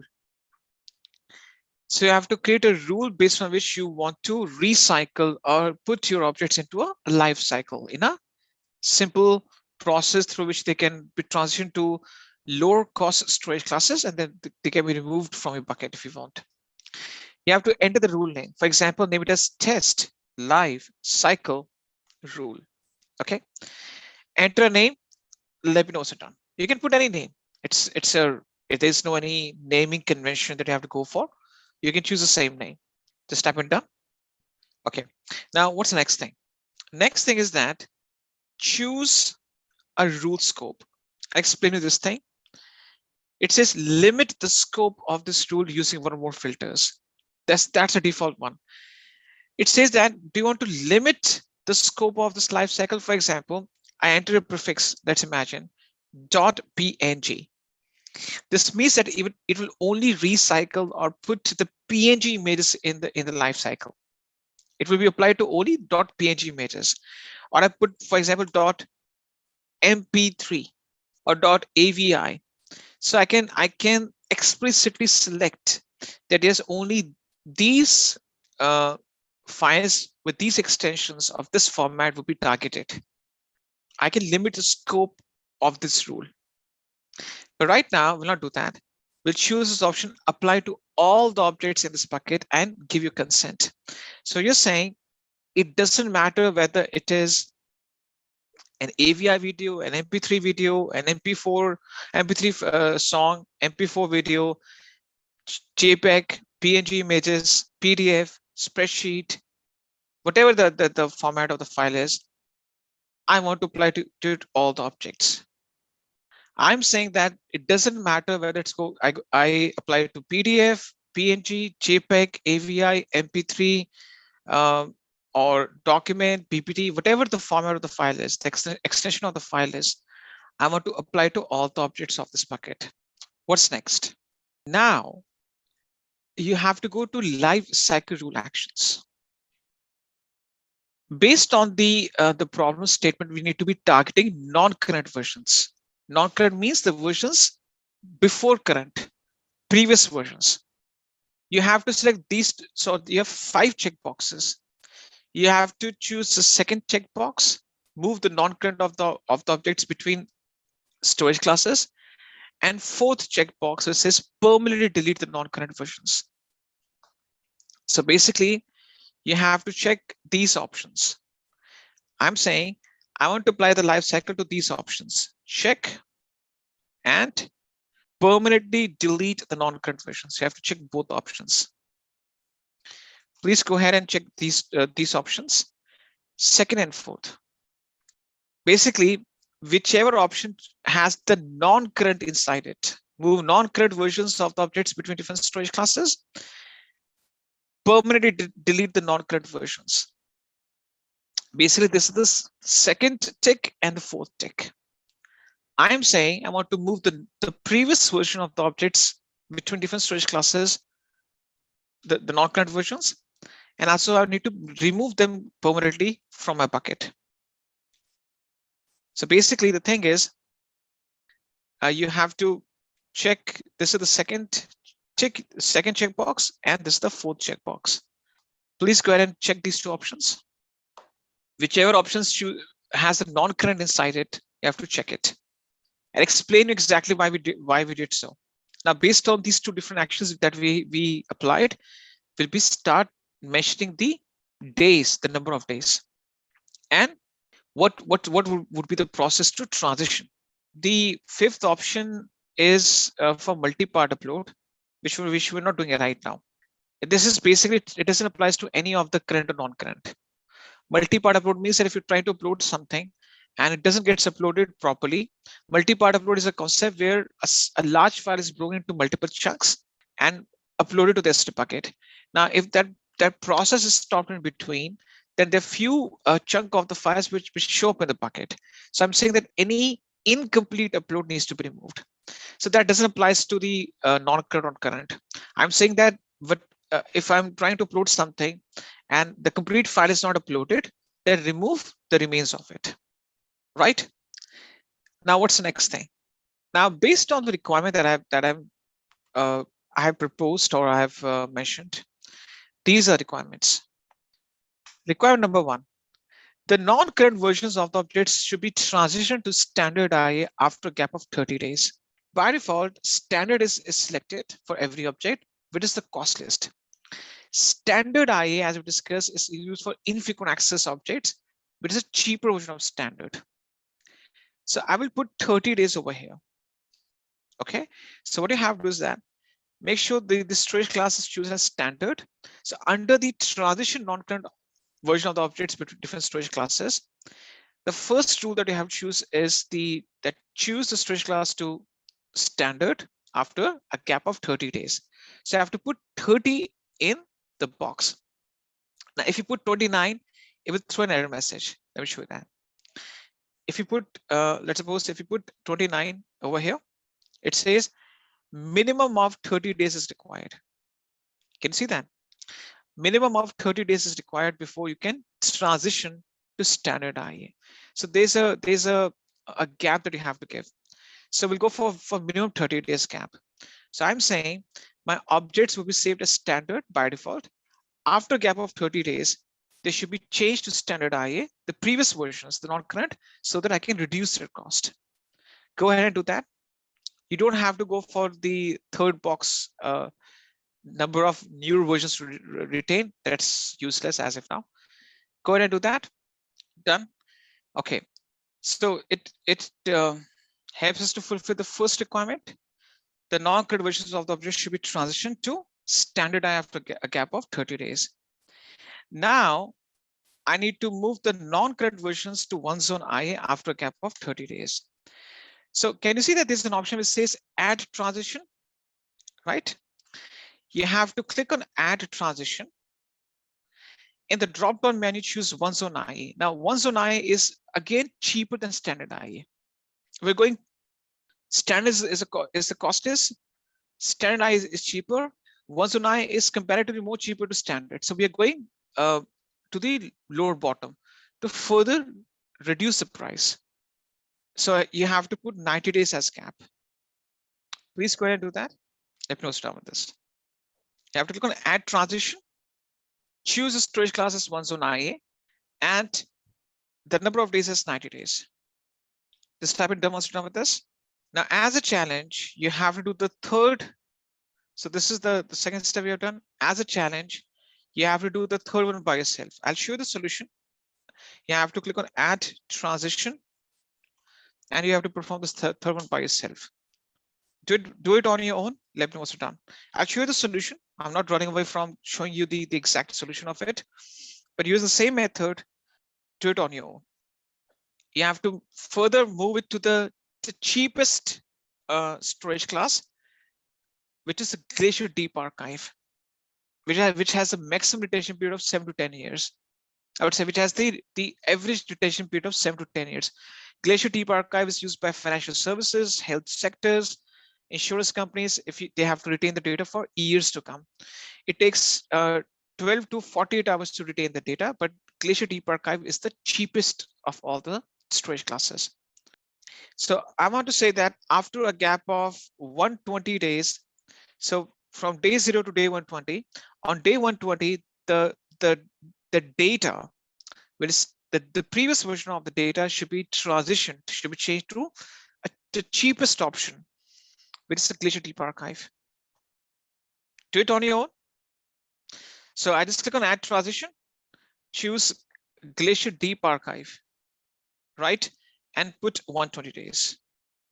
So I'm saying on date 120, any data which is in the previous version category or the non-current version category should be transitioned to Glacier Deep Archive, which is the cheapest of all the storages. Now, for Glacier Deep Archive, for data which is small in size, there could be some cost involved. You can choose I acknowledge that it is a one-time life cycle. Now, this is not applicable to us because we're not going for day 120. Okay, this is not applicable for us. So just choose I acknowledge that there could be a one-time cost imposed upon me if I start transitioning smaller objects. Right, the cost is very negligible in sense. Just check this option. So I'm saying on date, so we start from standard. On day 30, it becomes standardized storage class. Day 90 was Zone IA, and day 120 Glacier Deep Archive. We are further going down and down and reducing the prices, the cost of our storage, especially that data which is the non-current. Fine, and we give a consent that if we start transitioning very small amounts of data, which is less in size, we could be increasing a one-time life cycle request cost for that, which is not applicable to us because we're going to be removing this rule afterwards. Right? Done. What's next? The next thing is that now we want these non-current version of the objects to be removed from the bucket by retaining the 5 latest one. In the number of days, you have to put in 150. And there's a box which says number of new versions to retain. Optional, you have to put 5. Now you say, what is this number 5? below. So first thing first, please configure this thing right now. Now, if you see over here, what it's saying is there's a chart that it says, there's a chart over here.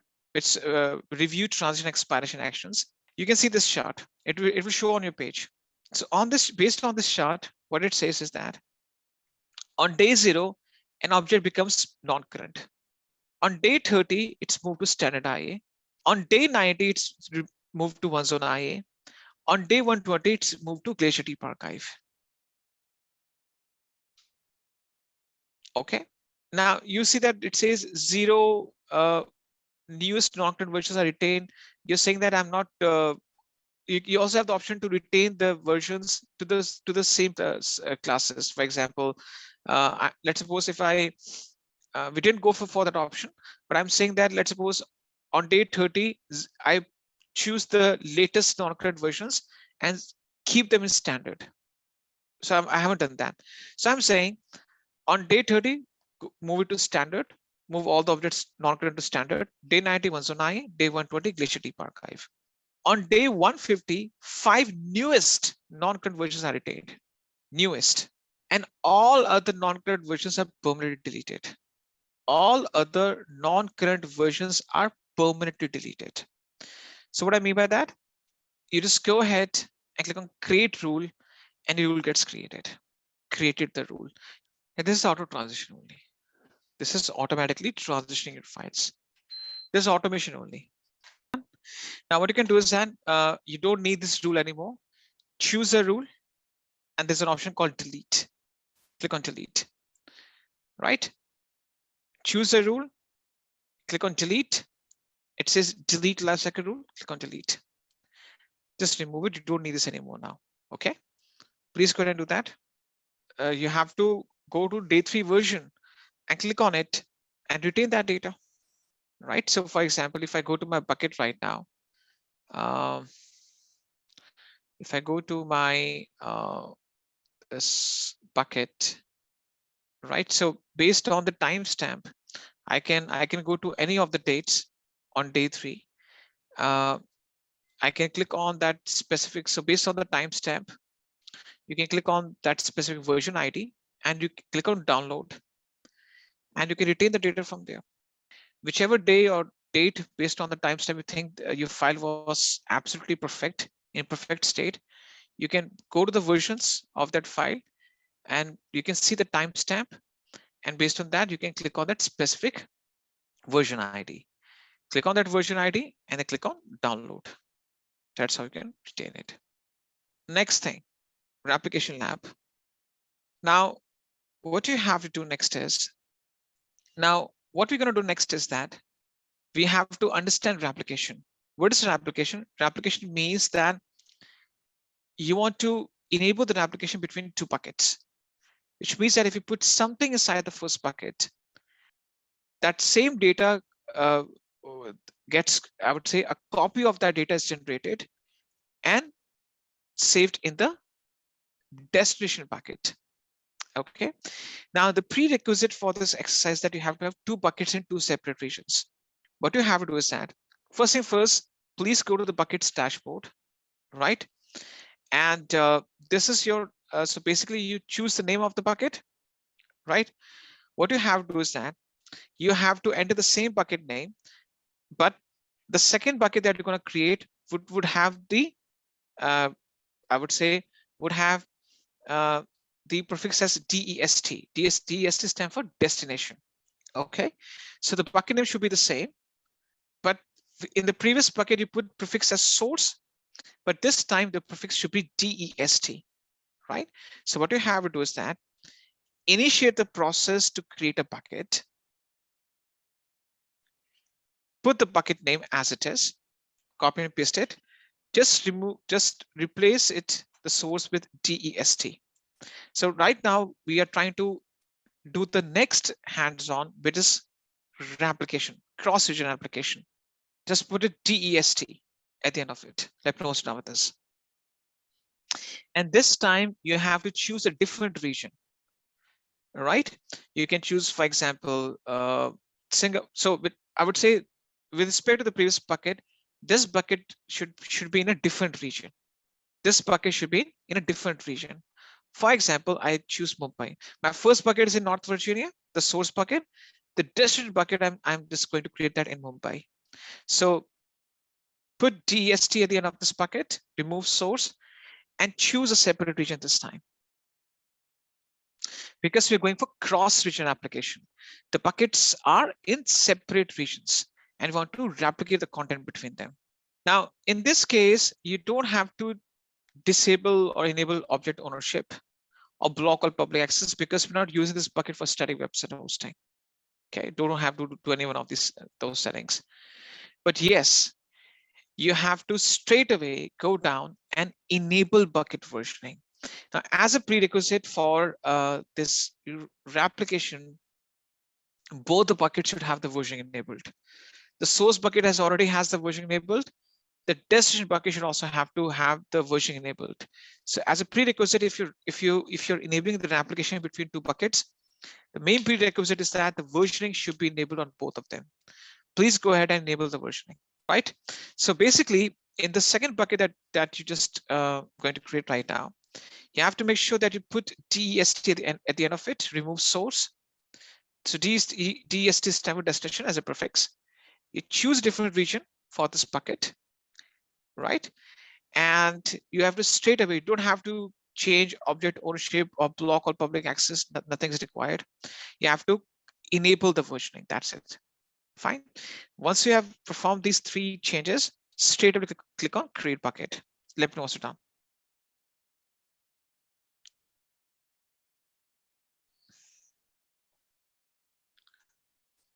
Okay.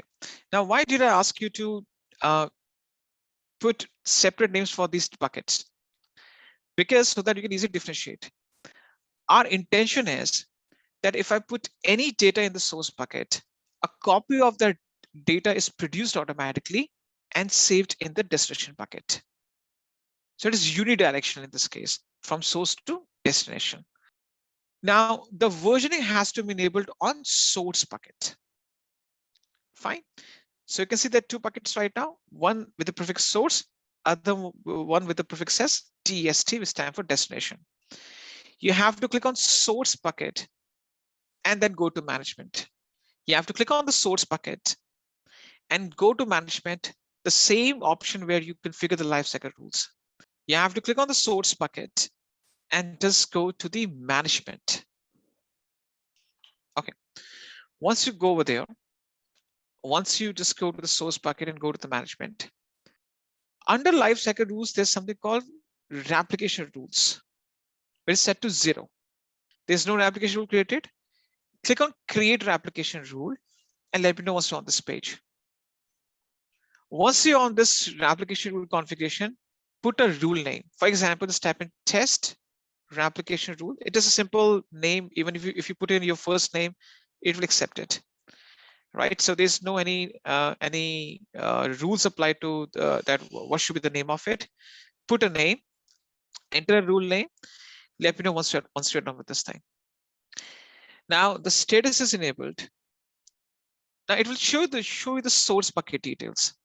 So it says source bucket name, right? This shows the source bucket name, which means that the application will start from source. Source region, right?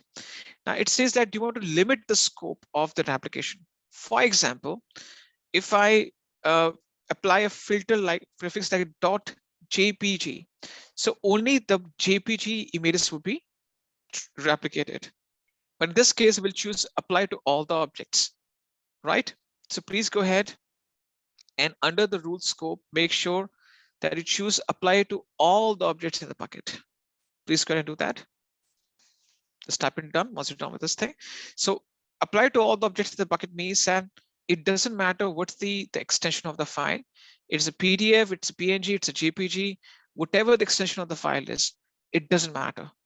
I want to apply this rule to all the objects of master bucket, whatever the format of the file is or the file extension is. It can be an Excel sheet, it can be a PDF, a document, a PPT, a PNG image, JPEG image, it doesn't matter. Now it will ask you to choose the destination bucket. Now it says that choose a bucket in this account. Is the bucket is in this account, or specify a bucket in another account. You could now, this is a not applicable to us, but just an FYI. You can initiate the application between two buckets in two separate accounts as well. In that case, I have to specify the 12-digit root account ID and the bucket name in that root account. But in our case, we'll choose a bucket in this account only. Once we choose this thing, choose a bucket in this account, it says that, all right, so then browse for that bucket name, which is your destination bucket, right? So I click on browse S3 and I look for the bucket name, which ends with TEST, this one, and click on choose path. So basically you have to browse for the destination bucket under the destination box. So what I'm saying is that this is my source bucket, this is my destination bucket in the same account, right? But they're deployed in different regions. What's next? Now, in order to initiate this communication, an IAM role is needed. You go to IAM role and choose create new role. Now this will automatically create a new role so that all the necessary permissions are enabled at the backend, so that the source bucket contents can be replicated to the destination bucket. So it will automatically create a new role for you at the backend. Please go ahead and do that. Go to IAM role and just by default it's selected choose from existing IAM roles. Under IAM role, choose create a new role. Now, if you choose create a new role, it will automatically create a new role for you so that the source bucket has all the permissions to replicate its content to the destination bucket. Because there's source buckets trying to access the destination bucket. It's a bucket to bucket communication. So I'm applying this role so that the source bucket gets enough permissions, or we give enough permissions for this communication to happen. What's next? You don't have to go for encryption as if now. Destination storage class. So I'm saying that now this destination bucket is my secondary backup. I want to bring down its price. By default, my source bucket will have the standards data stored or in the standard format. I want for this destination, I want a cheaper version. So under destination storage class, change the storage class for the replicated objects and choose one zone IA. Okay, so I'm saying choose destination storage class, change the storage class for the replicated objects and choose it to one zone IA. Now one zone IA is a cheaper option. Now it says minimum duration storage 30 days.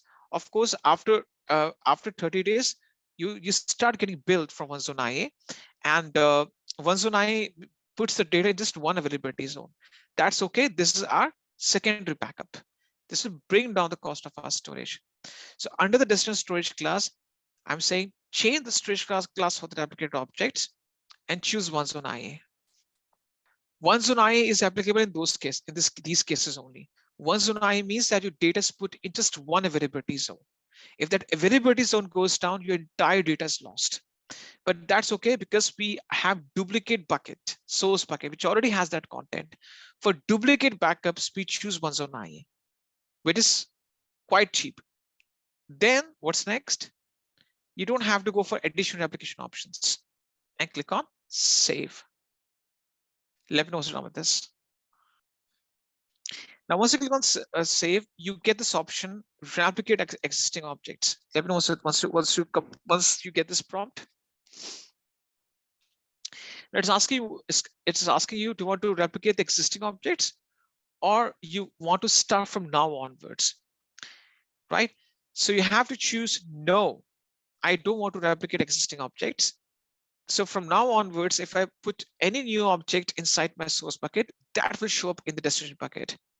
I don't want to replicate the previous objects because for the previous objects or the existing objects, it will run a batch operation job, which takes a lot of time. So you have to choose no, do not replicate existing objects. I click on submit. Now we're going to be testing it out. To test it, you click on your source bucket. okay, and try to upload something, any file from a computer, be it any file. It's a simple text file, a Word document, a PDF file, whatever. Just choose a small file. You go to a source bucket, click on upload, add file, choose any of the files on a computer. It doesn't matter. I choose a simple file, add the file, and click on upload. So go ahead and upload a simple file to a source bucket. Go ahead and do that. Just type it down once you're done. Go to your source bucket and try to upload any simple file. Go to the objects, try to upload any simple file. It can be an image on a computer. It can be a simple text file, right? So destination bucket ends with DEST. Source bucket ends with SOURCE. So these two buckets should be different. By mistake, you're choosing the source bucket as a destination bucket. Now, once you upload any data to the source bucket, go to your bucket list and click on your destination bucket. And you will see that within a few seconds, the same file will show up. The same file will show up, but this time its storage class would be 109, right? This is the businesses use this strategy for disaster recovery and data migration as well. So that if you lose any one of these two buckets or its contents, you still have one bucket to retain the data from. After within a few seconds, you just click on it. There's a refresh button, right? You can see there's a refresh button. Hit refresh few times, it will show up. If the file is a bit larger, it can take some time. But if you hit refresh few times, it will show up. This is what the replication stuff is. Simple, fine. We understood the process of cross-region application. Now this is unidirectional from source to destination. This is not bi-directional from destination to source. If you want to configure bi-directional, then you have to configure you have to enable the configuration, another configuration on the destination bucket, while choosing the source bucket as the target bucket, right? So you can also have bi-directional, but this is the unidirectional application from source to destination. Whatever you put in the source will show up in the destination. Okay, fine. Now what you can do is that you don't need this application anymore. This is optional. You can go to management and you go to your bucket, go to your source, go to the management, choose an application rule and click on delete. Now there's no cost for that, but if you want, you can delete an application rule. Okay, that's it. Now I've listed down the process. Now the buckets are free of cost, but if you wish to remove the bucket, I've jotted down the process to delete the bucket in the document itself. Step number 6. But if you don't delete it, there's no cost for you. No, it is, see, the application it's only applicable to the uploading process, not deletion process. You understand the point? One thing you need to understand, the replication is only applicable to uploading data, not deleting of the data, right? So if you delete the contents in the source bucket after certain days, by default, they will still show up in the destination bucket. That's what the purpose of the replication is. If by mistake, if you remove some of the files in the source bucket by mistake, and those files are very important for you, you can still recover the same files from the destination bucket, right? That's what the purpose of the application is. So if you remove by mistake, if you remove, let's suppose 10 important files from the source bucket by mistake, then you can recover the same files from the destination bucket. So this application applies to the uploading process only. Just a quick info, guys. Intellipaat brings you Executive Postgraduate Certification in Cloud Computing and DevOps in collaboration with IAM Divya Sampar, IIT Roorkee. Through this program, you will gain in-demand skills like AWS, DevOps, Kubernetes, Terraform, Azure, and even cutting-edge topics like generative AI for cloud computing. This 9-month online bootcamp features 100 plus live sessions from IIT faculty and top industry mentors, 50 plus real-world projects, and a 2-day campus immersion at IIT Roorkee. You also get guaranteed placement assistance with 3 Azure job interviews after entering the placement pool. And that's not all. This program offers Microsoft certification, a free exam voucher, and even a chance to pitch your startup idea for incubation support, up to rupees 50 lakhs from IAM Divya Sampark. If you are serious about building a future in cloud and DevOps, visit the course page linked in the description and take your first step toward an exciting career in cloud technology.